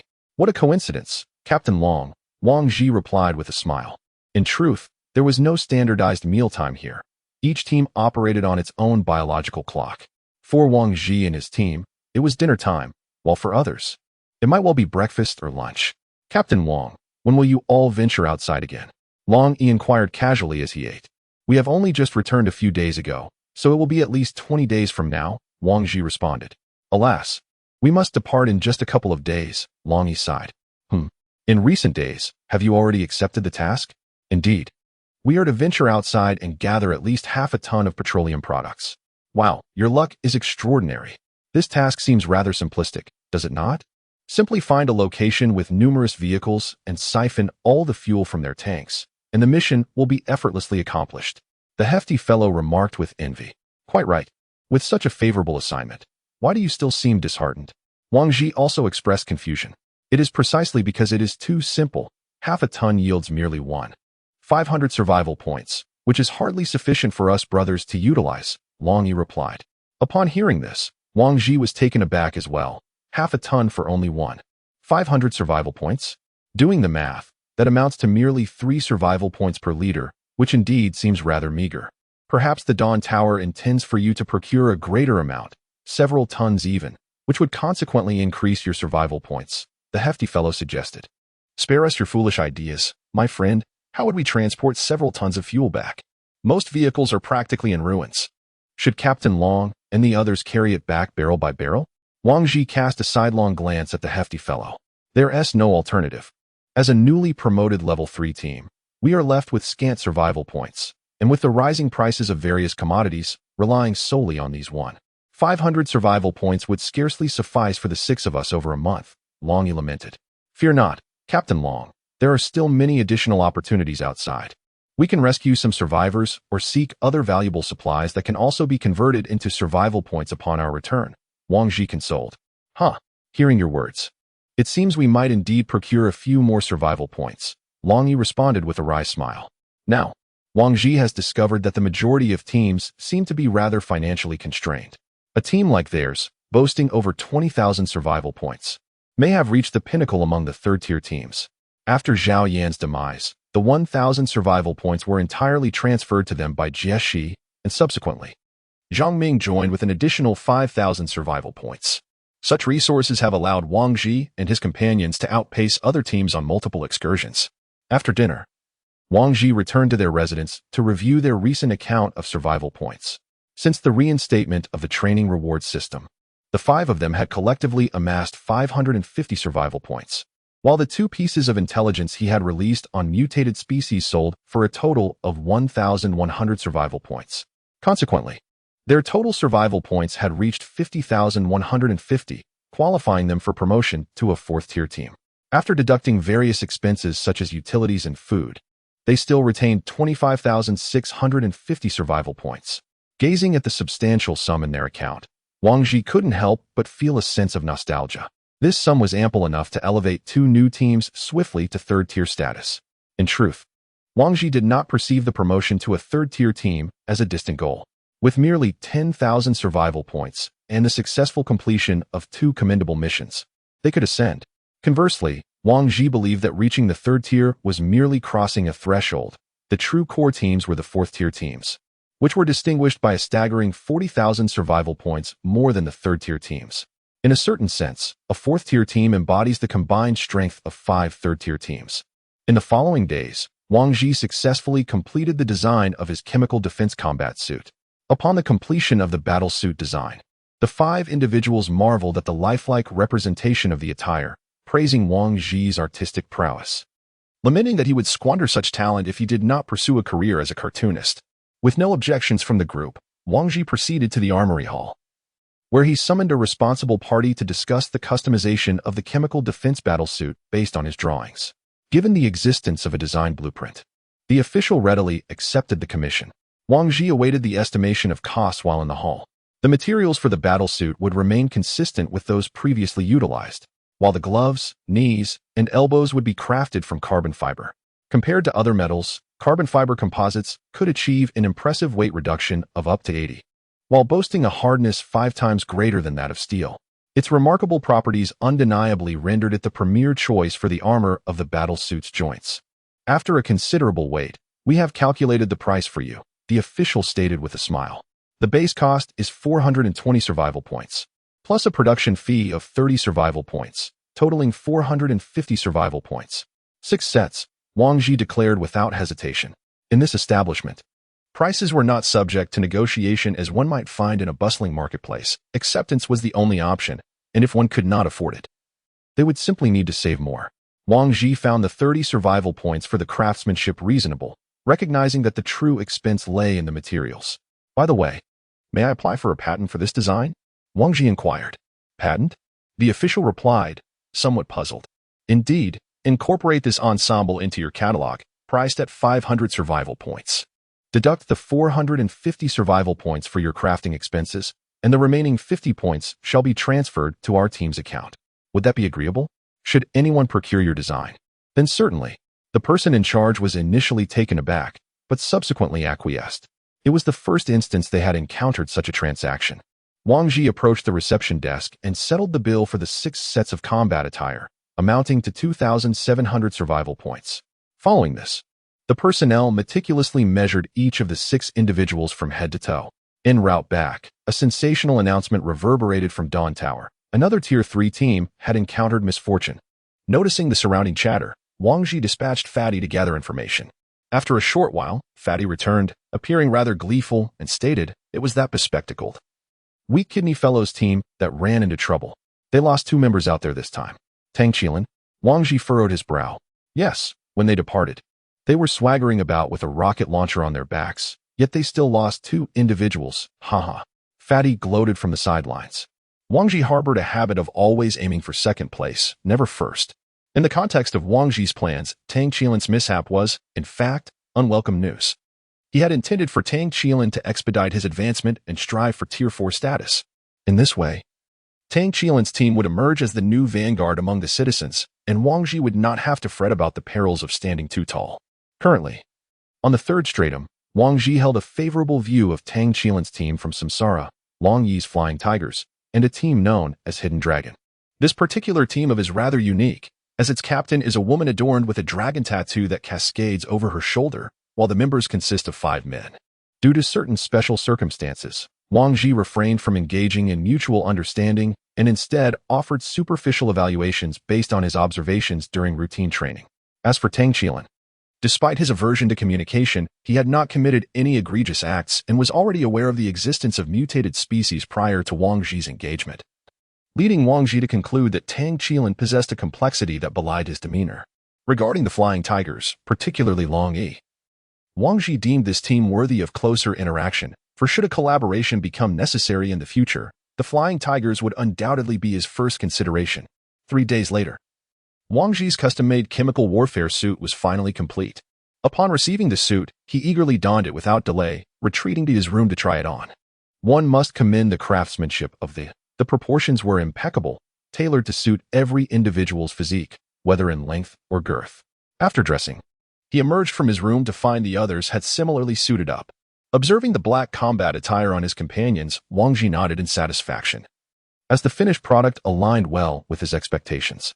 Lu Li, you ought to eat more. Otherwise, it would be a waste to have a suit made, Wang Ji remarked, glancing at the somewhat petite Jia Lu Li beside him. Not to worry, I'll earn it back for her, replied Su Muing, who had just stepped out of her room, puffing out her chest. Sistering, aren't you concerned that Lu Li might feel inferior with such remarks? Wang Ji inquired, a hint of worry in his voice. Pfft, we're good sisters, she won't take it to heart, will you, little Lu Li? Su Muing cast a sidelong glance at Wang Ji, then turned to gently knead the chest of Lu Li. Observing the playful antics of the two, Wang Ji chose to disregard them. Noticing that everyone's combat uniforms fit perfectly and that no further adjustments were necessary, he confirmed receipt through Ling Ling Yao. After changing back into his heavy-duty attire, Wang Ji and the 6 others embarked once again upon their training journey. Upon arriving at the training ground, Wang Ji discovered that the Flying Tigers, who had been absent for several days, had reappeared, still comprising the same 6 members. It seemed that the difficulty of their recent mission was indeed not substantial. It merely required a considerable amount of time dedicated to resource transportation. Congratulations on your safe return, Captain Long, Wang Ji approached to commend him. Haha, it was merely good fortune. We encountered few zombies, Long Yi replied humbly upon recognizing Wang Ji. How was the haul this time? Wang Ji inquired. Not too shabby. We managed to bring back half a ton of fuel along with a plethora of miscellaneous supplies. By the way, if I recall correctly, Captain Wang, you are also on the verge of heading out? Long Yi continued questioning. Indeed, it's just over a week away. Time flies, doesn't it? Wang Ji sighed. Then allow me to wish you, in advance, a highly rewarding mission, Captain Wang. Long Yi said, clasping his fist. Not at all. I still prefer your kind of safe missions. Wang Ji raised his hand. Given their current survival points, Wang Ji yearned for those tasks that involved scavenging, allowing for a secure earning of 1 or 2,000 survival points, which was quite gratifying. At this moment, the last thing Wang Ji wished to encounter was a mutated species. Though they harbored valuable treasures within their minds, an encounter with such beings could indeed prove fatal. Wang Ji would never attribute his misfortunes to mere bad luck, for he frequently encountered mutated species. In truth, numerous primary, secondary, and even tertiary teams had also faced these aberrations, yet they did not return alive, which elucidates the scarcity of information regarding mutated species at the Tower of Dawn. Chapter 97. Accepting tasks. Long Yi discerned that Wang Ji was not particularly inclined towards grand undertakings. Thus he modified his statement. I wish Captain Wang a safe and successful return. Very well. Wang Ji nodded before turning to engage in training. He had previously contemplated that should he receive particularly challenging tasks, he might meander at the outskirts of the city, engaging in some casual hunting and collecting refuse. However, he later realized that the primary source of survival points was derived from completing task objectives. Merely scavenging for trash was feasible, yet it paled in comparison to the rewards others garnered from tasks that took them 3 or 4 days to complete, which equated to a month of refuse collection. Conversely, spending a month outdoors was undoubtedly far more perilous than merely 3 days. Hence, the majority of individuals opted to undertake a task once a month. while concurrently gathering a modicum of refuse. It was only in dire straits, when their survival points were depleted and sustenance was critically needed, that they ventured out to scavenge, converting their finds into survival points to barely sustain themselves.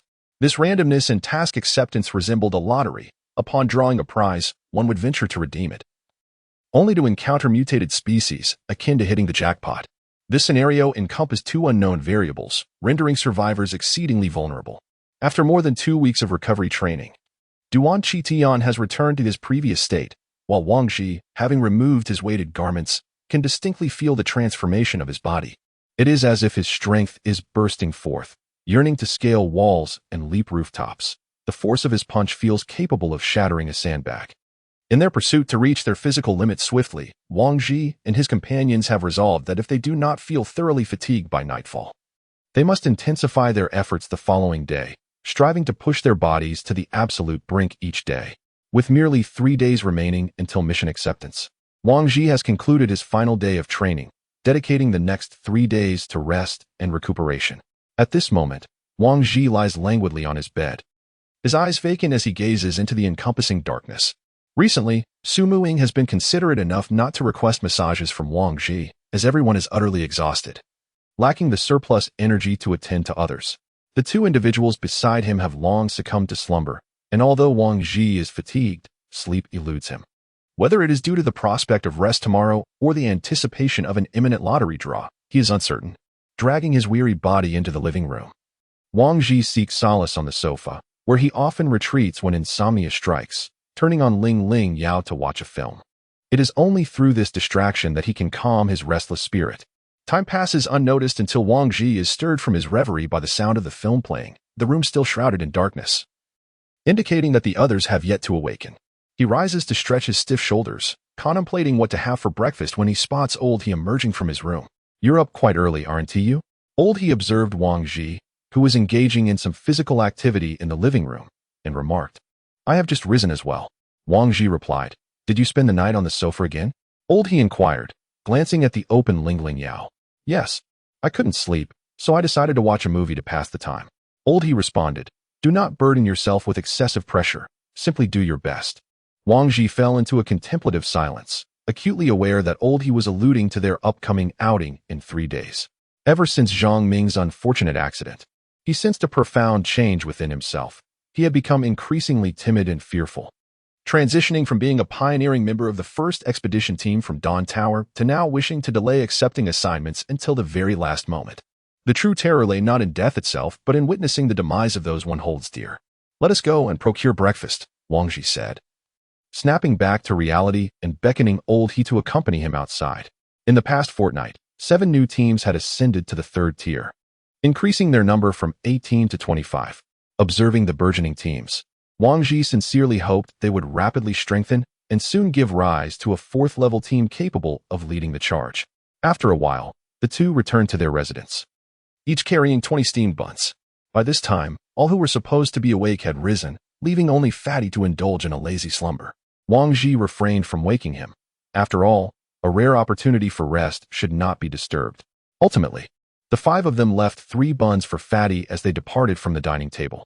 Today was a particularly significant day, for it marked the occasion of drawing lots for task assignments. Due to the need for advanced preparations and planning, tasks were typically accepted 2 to 3 days prior. As the overweight individual finally rose from slumber, 6 figures sat upon the sofa, their gazes fixed intently upon Ling Ling Yao's taskbar. Wang Ji silently prayed within himself, hoping fervently that no task involving the collection of medicinal supplies would be assigned. "Sakura, perhaps you should take the reins this time." After contemplating Ling Ling Yao for a moment longer, he resolved to pass the responsibility to another. TCH, Ling Ling Yao has accepted an outdoor mission. Sumu Sakura shot a glance of exasperation at Wang Ji before decisively addressing Ling Ling Yao. "Mission accepted. The task's objective read: rescue at least 5 survivors. The rewards for completing the rescue of 5 or more survivors would yield 500 survival points per individual. However, should they fail to rescue the requisite 5, the reward would diminish to a mere 100 survival points per person." Wang Ji read the task with utmost seriousness, noting that the casualty rate for the expeditions outside the Dawn Tower had recently increased, thus elevating the rescue of survivors to a primary mission. On the surface, This task appeared promising. Typically, rescuing a single survivor would earn a reward of 100 survival points, but under the current conditions, achieving the mission's goal would yield quintuple rewards, saving one equated to saving 5. Yet, in reality, the catastrophic events outside had transpired over 3 months ago, leaving an exceedingly scant number of individuals able to survive in such hostile conditions. Although 5 might not seem like a few, it was entirely possible that they might not encounter a single soul. This mission could yield 2 stark outcomes, one where they stumble upon a camp brimming with survivors, or another where they merely scavenge for scraps and return empty-handed. Wang Ji elaborated on the mission's implications to the group. Indeed, it is true, he concurred. In such perilous times, those who have managed to survive must possess considerable skills. In truth, the rewards hold little significance. What truly matters is our freedom to express ourselves without the necessity of venturing to a specific location. From a safety perspective, the task undertaken by Sister Sakura is indeed commendable, Wang Ji remarked. When has my luck ever faltered?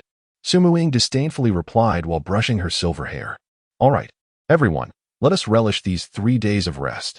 After 3 days, we shall embark, Wang Ji exclaimed, rising from the sofa, a spark of excitement evident in his tone. After a brief gathering, Wang Ji led the group of 6 to the armory to prepare for their upcoming expedition. He procured 6 grapple devices, 18 high-explosive grenades, a total of 5,000 rounds of various ammunition for their differing firearms, and an additional 12 signal smoke grenades. The total expenditure amounted to 250 survival points. As Wang Ji gazed at the steep price list, he was reminded that the arms reduction sale had concluded. Chapter 98. In the end, she felt inferior once the 6 had completed their ammunition purchases. Wang Ji accompanied Lu Li to the food supply station. This time, he intended to search for a maximum of 7 days, allocating provisions accordingly. 7 days was Wang Ji's limit. Should they fail to locate any other survivors within that time frame, they would have no choice but to retreat. While Wang Ji was selecting supplies, he felt a tug at the hem of his clothing and turned to see Lu Li pulling at him. What is it, Lu Li? Wang Ji inquired. Captain, what can we eat? To be like Sister Sakura, Lu Li murmured, her gaze cast downward. After Wang Ji listened to Lu Li, he was momentarily taken aback, then glanced at her chest, realizing that she had succumbed to her insecurities. Cough. Lu Li, you're quite fine as you are. Wang Ji found himself at a loss for words, offering her what little comfort he could. Really? Lu Li lifted her head to inquire. Indeed, Wang Ji affirmed with a nod, understanding that it was imperative for him to bolster her confidence. Encouraged by Wang Ji's affirmation, a smile gradually spread across Lu Li's face. Ultimately, Wang Ji spent 300 survival points to procure a week's worth of food supplies for 6 individuals, and the 2 of them set off homeward, burdened with several large bags of provisions. On their return journey, a small girl suddenly appeared in front of Wang Ji, appearing to be just over 10 years old. Brother, sister, could you spare me some food? I haven't eaten in a long time, the girl pleaded. Gazing at the food in their hands, Wang Ji observed the child before him, her clothing tattered and filthy, her face smeared with grime as if she hadn't washed for days. Where are the people from your group? Wang Ji inquired with a smile. They no longer want me. Well, why not head to the ecological zone? They provide meals there, Wang Ji suggested, intending to bypass the girl. However, she blocked his path once more, imploring. Please, have mercy. If I don't get food, they will truly beat me to death. The girl began to sob. Witnessing this, Lu Li felt a wave of compassion and was about to offer the girl some food when Wang Ji grasped Lu Li's hand, pulling it away from the bag. That's your own affair. If you lack the ability, then it's best to return and live as a beggar, allowing those in need to take your place as a citizen. Upon concluding his words, Wang Ji grasped Lu Li's hand and departed. Observing the apparent vulnerability of the pair, the girl raised her hand and made a gesture. Just a few steps out, Wang Ji was confronted by 3 men who emerged to block his path. Furrowing his brow, he pondered whether it was merely his misfortune or if such encounters were customary in this vicinity. Kid, don't be ungrateful. We want to make things difficult for you. Leave half, and we will let you pass, declared one man with a scar across his face, exuding arrogance. Is it not true that the Dawn Tower is oblivious to your actions? Wang Ji queried, his curiosity piqued by the trio's bravado. We neither kill nor harm anyone. Why should anyone interfere with us? The scar-faced man retorted. Oh, intriguing. If you neither kill nor harm, how do you intend to seize what I possess? By mere words? Wang Ji remarked, his interest in their antics growing. Of course.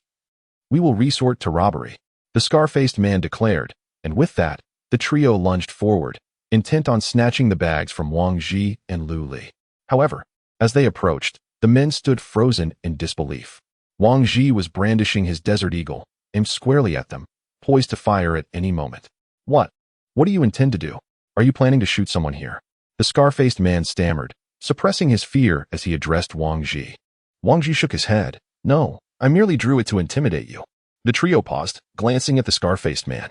Why are you looking at me? Does he truly dare to pull the trigger? Charge at him. Just as the scar-faced man prepared to advance once more, Wang Ji indeed fired a shot at his feet. The shell clattered to the ground with a resounding clang. The three individuals stood utterly stunned, gradually reconsidering their intentions, as they had not anticipated that Wang Ji would actually dare to wield a firearm.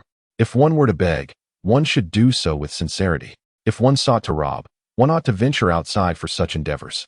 With a disdainful glance at the trio, Wang Ji turned to leave. Just as he was about to depart, however, the security team approached from a distance.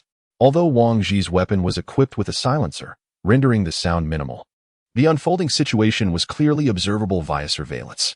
Leading the security team was Deputy Captain Wu Changjung, who, upon encountering Wang Ji, did not apprehend him as he had during their initial meeting. Instead, he greeted him by saying, "Captain Wang, what seems to be the issue?" A few beggars suddenly transformed into robbers, and in my fright, I inadvertently discharged a shot. Wang Ji replied casually. Wu Changjun frowned upon hearing this. Take all of them away, he commanded with a wave of his hand.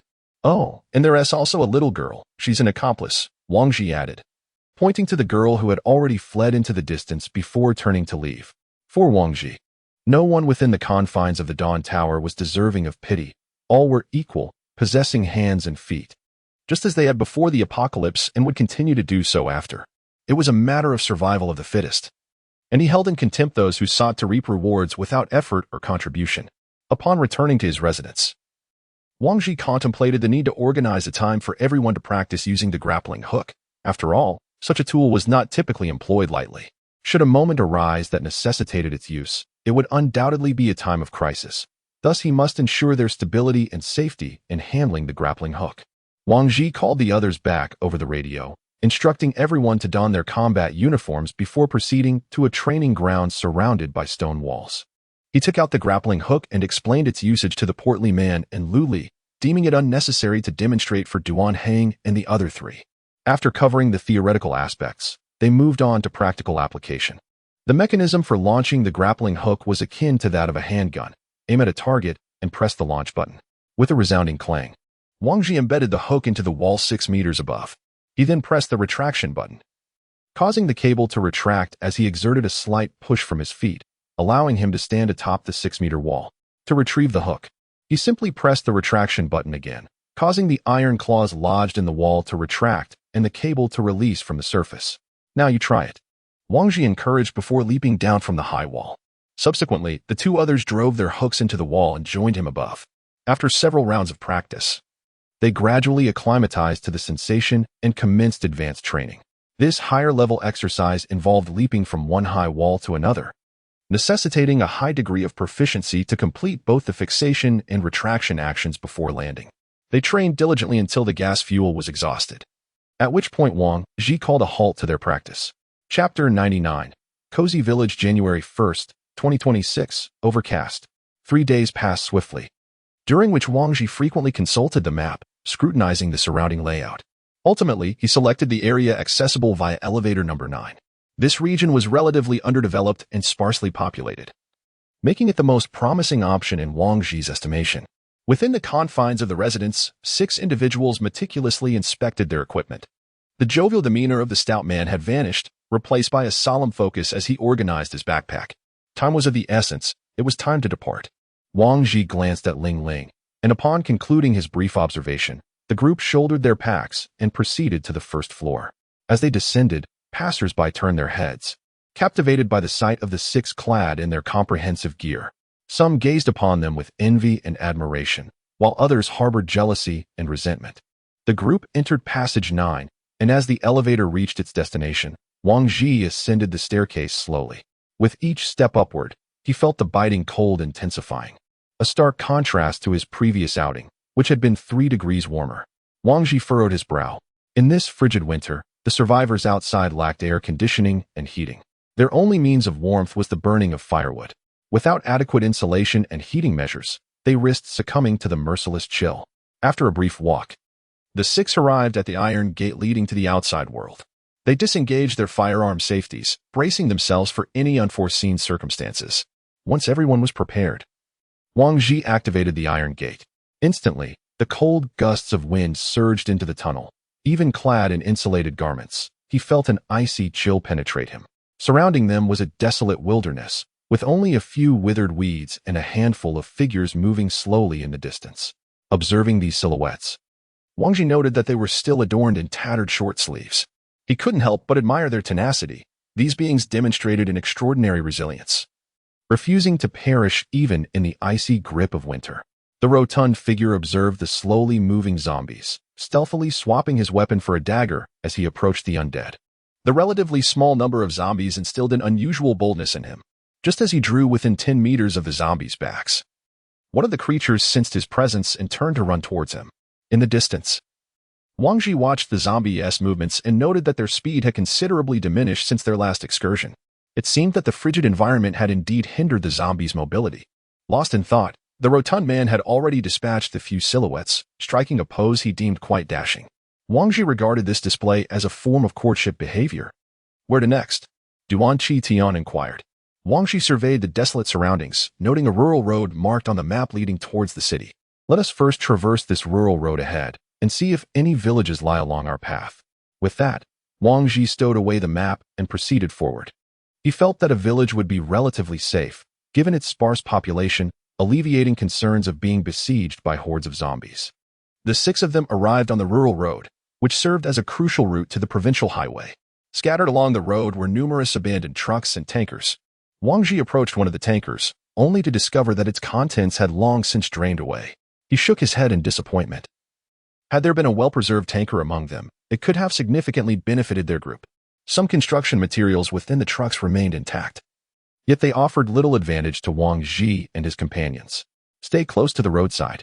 Beware of zombies lurking behind the vehicles, Wang Ji cautioned as he moved to the edge of the road, where the occasional zombie would unexpectedly emerge from the vehicles.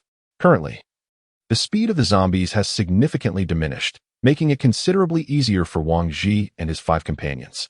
How much farther? Half an hour later, Su Muing withdrew the burning sky from the head of a zombie, glancing around at the overgrown surroundings with a frown. Wang Ji stood atop a large truck, using binoculars to survey the distance. The tall buildings of the city were clearly visible, while the nearby village remained particularly concealed, likely obscured by trees. By my estimation, we still have about 4 hours to go, Wang Ji called out. In 4 hours, it will be dark, Lao He remarked, gazing up at the sky.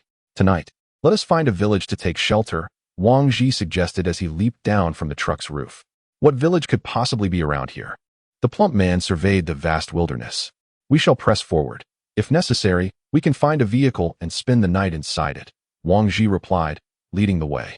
Half an hour later, Wang Ji arrived at a signpost by the roadside. Cozy village? Let us go take a look. He veered onto a side path. After walking for a while, Wang Ji realized that this village was situated within a massive pit. This pit was a vast square depression, likely the reason why the villagers named it Cozy Village. Observing the rows of rooftops within the pit, Wang Ji estimated that the village must have a population of around 10,000. The 6 did not seek the village entrance. Instead, they directly jumped onto the roof of the nearest house to the road. Within the courtyard, a lone zombie wandered, and upon hearing movement above, it immediately began clawing at the wall, attempting to reach them, though it was unable to ascend. With a resounding bang, Wang Ji shot the zombie in the head, silencing it. Let us rest here for the night. Wang Ji glanced at the sky, noting that the sun was gradually descending. He was reluctant to venture out in the evening unless absolutely necessary. Not only was their night vision equipment's battery limited, but even with it, visibility was far less comfortable than during the day. Standing atop the rooftop, he surveyed the densely clustered houses in the distance and retrieved a signal smoke bomb. Igniting it on the rooftop, a plume of red smoke began to rise slowly. Taking advantage of the remaining daylight, he sought to ascertain whether any survivors remained in the village. If they noticed the smoke, they would naturally ascend to the rooftop to investigate its source. allowing Wang Ji to observe them through his binoculars. This signal smoke bomb was designed to last for 1 hour, if no one climbed to the rooftop within that time. Even if survivors existed in the village, he would not waste his time searching house by house for the undead. In truth, Wang Ji harbored little hope. Considering that 3 months had already passed, unless one was within a large refuge, the possibility of encountering zombies was not the only concern. Once food supplies dwindled, it would inevitably become necessary to venture out in search of sustenance, a process fraught with peril. As the 6 of them sat on the rooftop, time slipped by, and when the signal smoke had completely dissipated, they had yet to see anyone ascend to the rooftop. "Forget it, let us head inside," Wang Ji said, putting away his binoculars and leaping into the courtyard.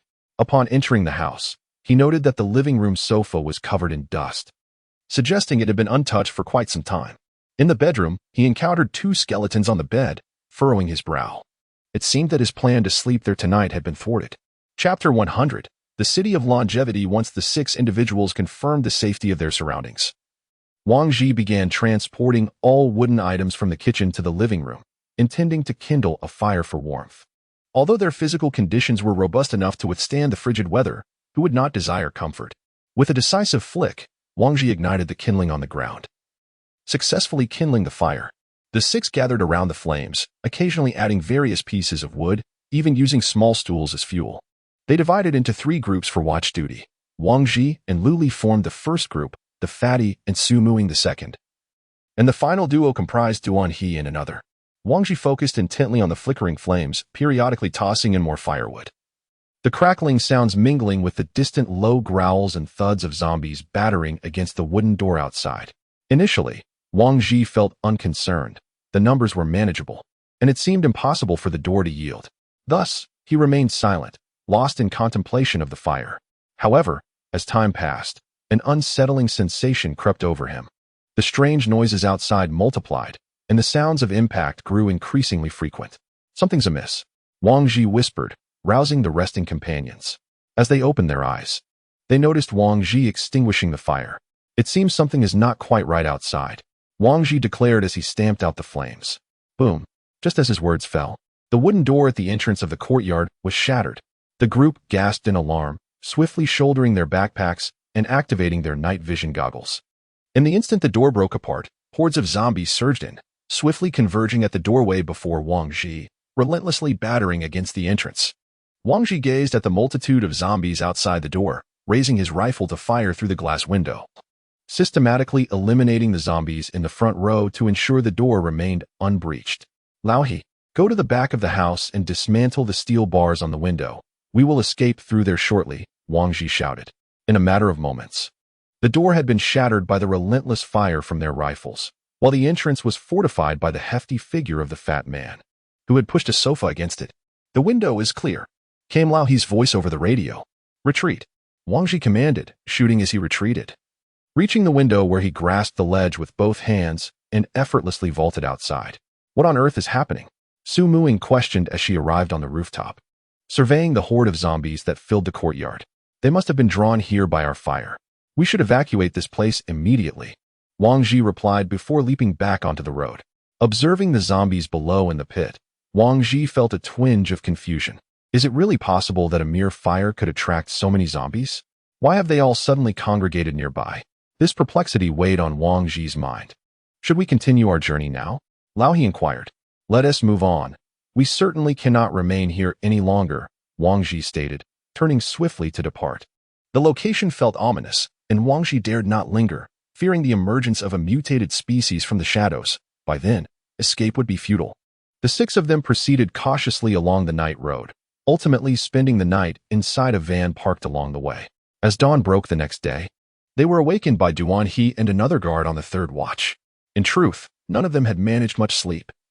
The absence of a campfire had plunged the temperature to a chilling -10 degrees.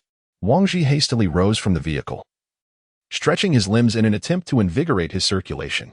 Alas, it seems one cannot even enjoy a restful slumber. "I abhor these zombies." At that moment, the portly man beside him was also grumbling while moving about. The 6 individuals disembarked, resuming their journey along the rural path toward the city. For the time being, Wang Ji chose to disregard the nearby village, for his ultimate objective was to reach Shouqing and seek out any survivors. His current strategy involved ascending to the rooftop of a high-rise building within the city, where he intended to ignite a signal smoke grenade, thereby ensuring visibility across the metropolis. His task would then be to quietly observe the surroundings from the rooftop, discerning whether any survivors were present. If not, he would have to accept his misfortune, gather any usable supplies, and return. However, if survivors were indeed located, he could swiftly ascertain their position, eliminating the need for unnecessary detours.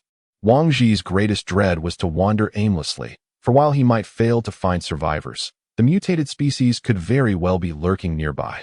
After 2 hours of walking, the number of vehicles on the road began to gradually increase, from a mere few every dozen meters to several within mere meters, with some cars containing zombies.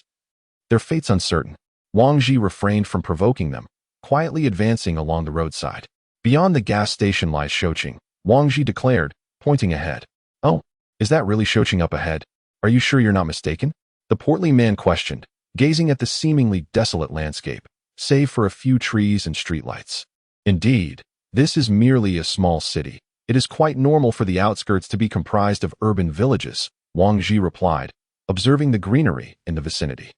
"In this place, there are hardly any zombies. Are you certain there are survivors here?" Sumuing turned to Wang Ji and inquired. "Unsure, let us first proceed within." Wang Ji responded with a shake of his head. He could not ascertain whether any survivors remained in the city, nor could anyone else. Wang Ji passed the gas station and turned onto the main road leading to Shou City. "Should we venture inside to take a look?" Lao He observed the urban villages on either side. "There is no need. We must first locate a tall building as swiftly as possible." Wang Ji surveyed his surroundings. The entire street was congested with various vehicles, and reaching the nearest high-rise from their current position required navigating 2 traffic lights. "Caution, do not use firearms just yet." Wang Ji stealthily moved along the roadside. Should a zombie outbreak occur in this area, the path behind them would undoubtedly become tumultuous. The 6 of them crept to the first intersection, where a multitude of cars blocked the way, with zombies meandering through nearly every gap. Assessing the situation at the intersection, Wang Ji realized that confrontation was inevitable. Beyond this point, they would truly enter a densely populated zone. Our immediate target is that yellow bus. Once we commence our action, everyone should seize that bus at the earliest opportunity. Fatty and Luli, you two will cover the right side of the bus, while Lao He and Lao Duan will manage the left. Sister Ing and I will take charge of the front and rear. Wang Ji indicated the 3-meter-high bus at the intersection. Would it not be better to charge straight ahead?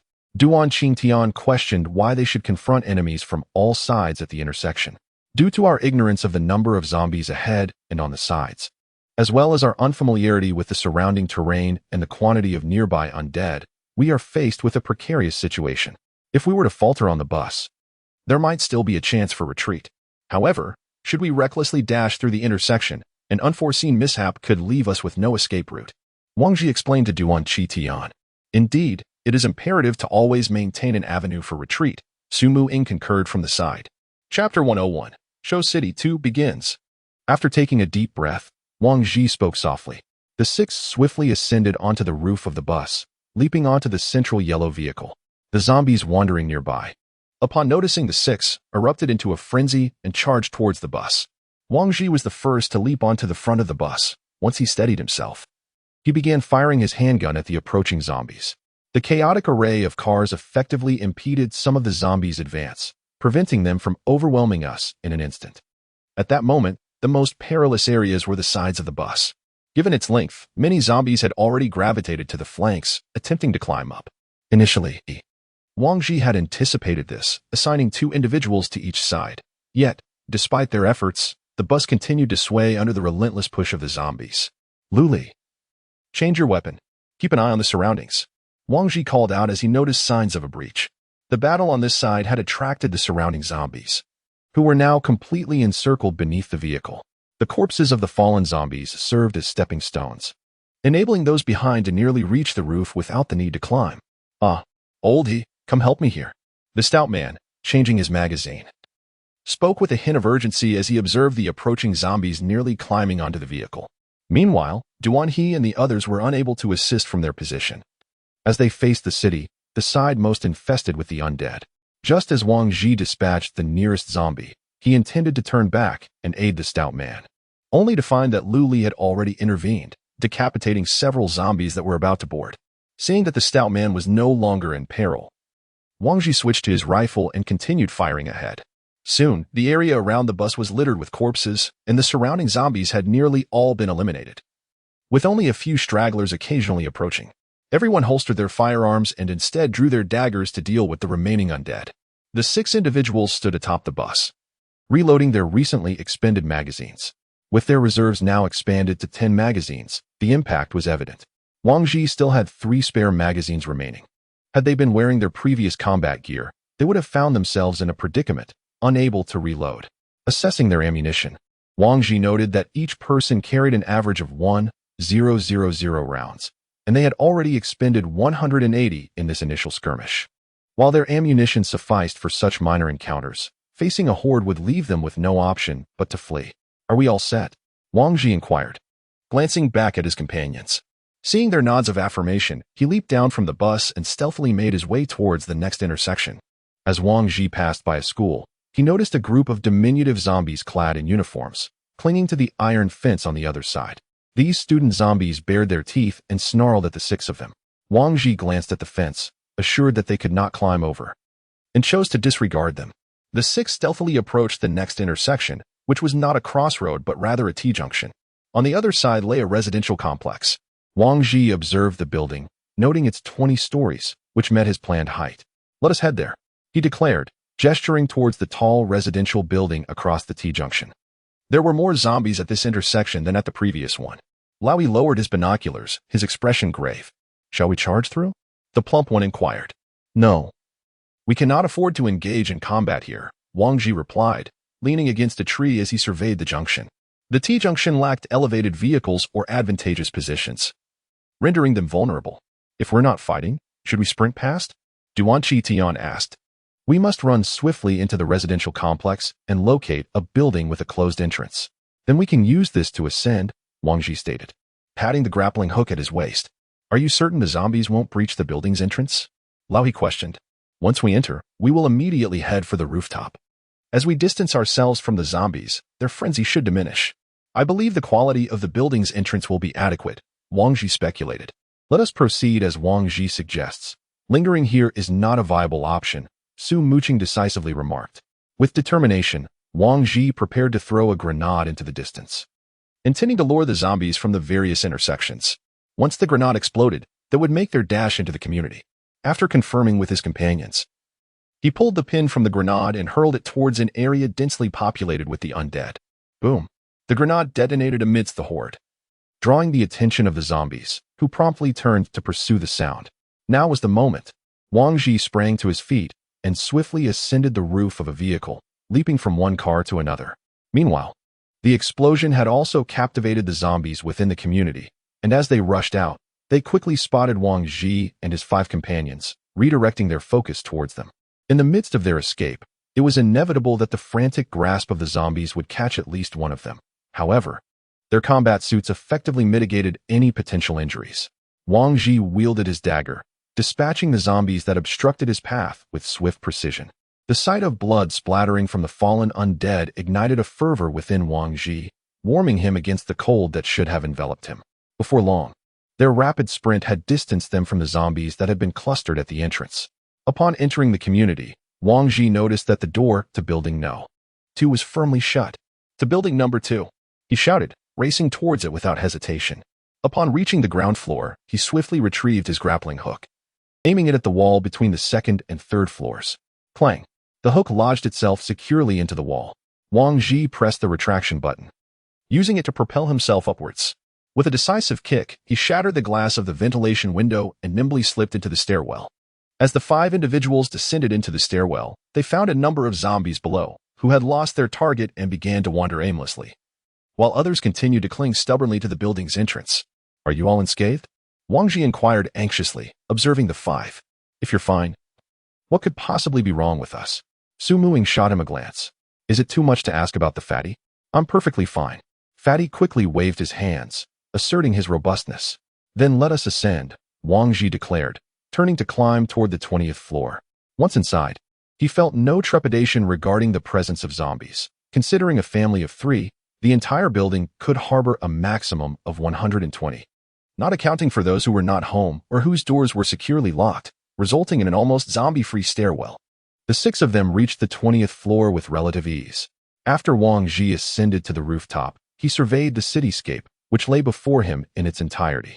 He beheld the vehicles and zombies on the streets, the expansive shopping malls, hospitals, and distant small factories, all laid bare to his gaze. Wang Ji set aside his binoculars and retrieved a signal smoke grenade from his backpack. Just as he prepared to ignite it, a thunderous roar erupted from above.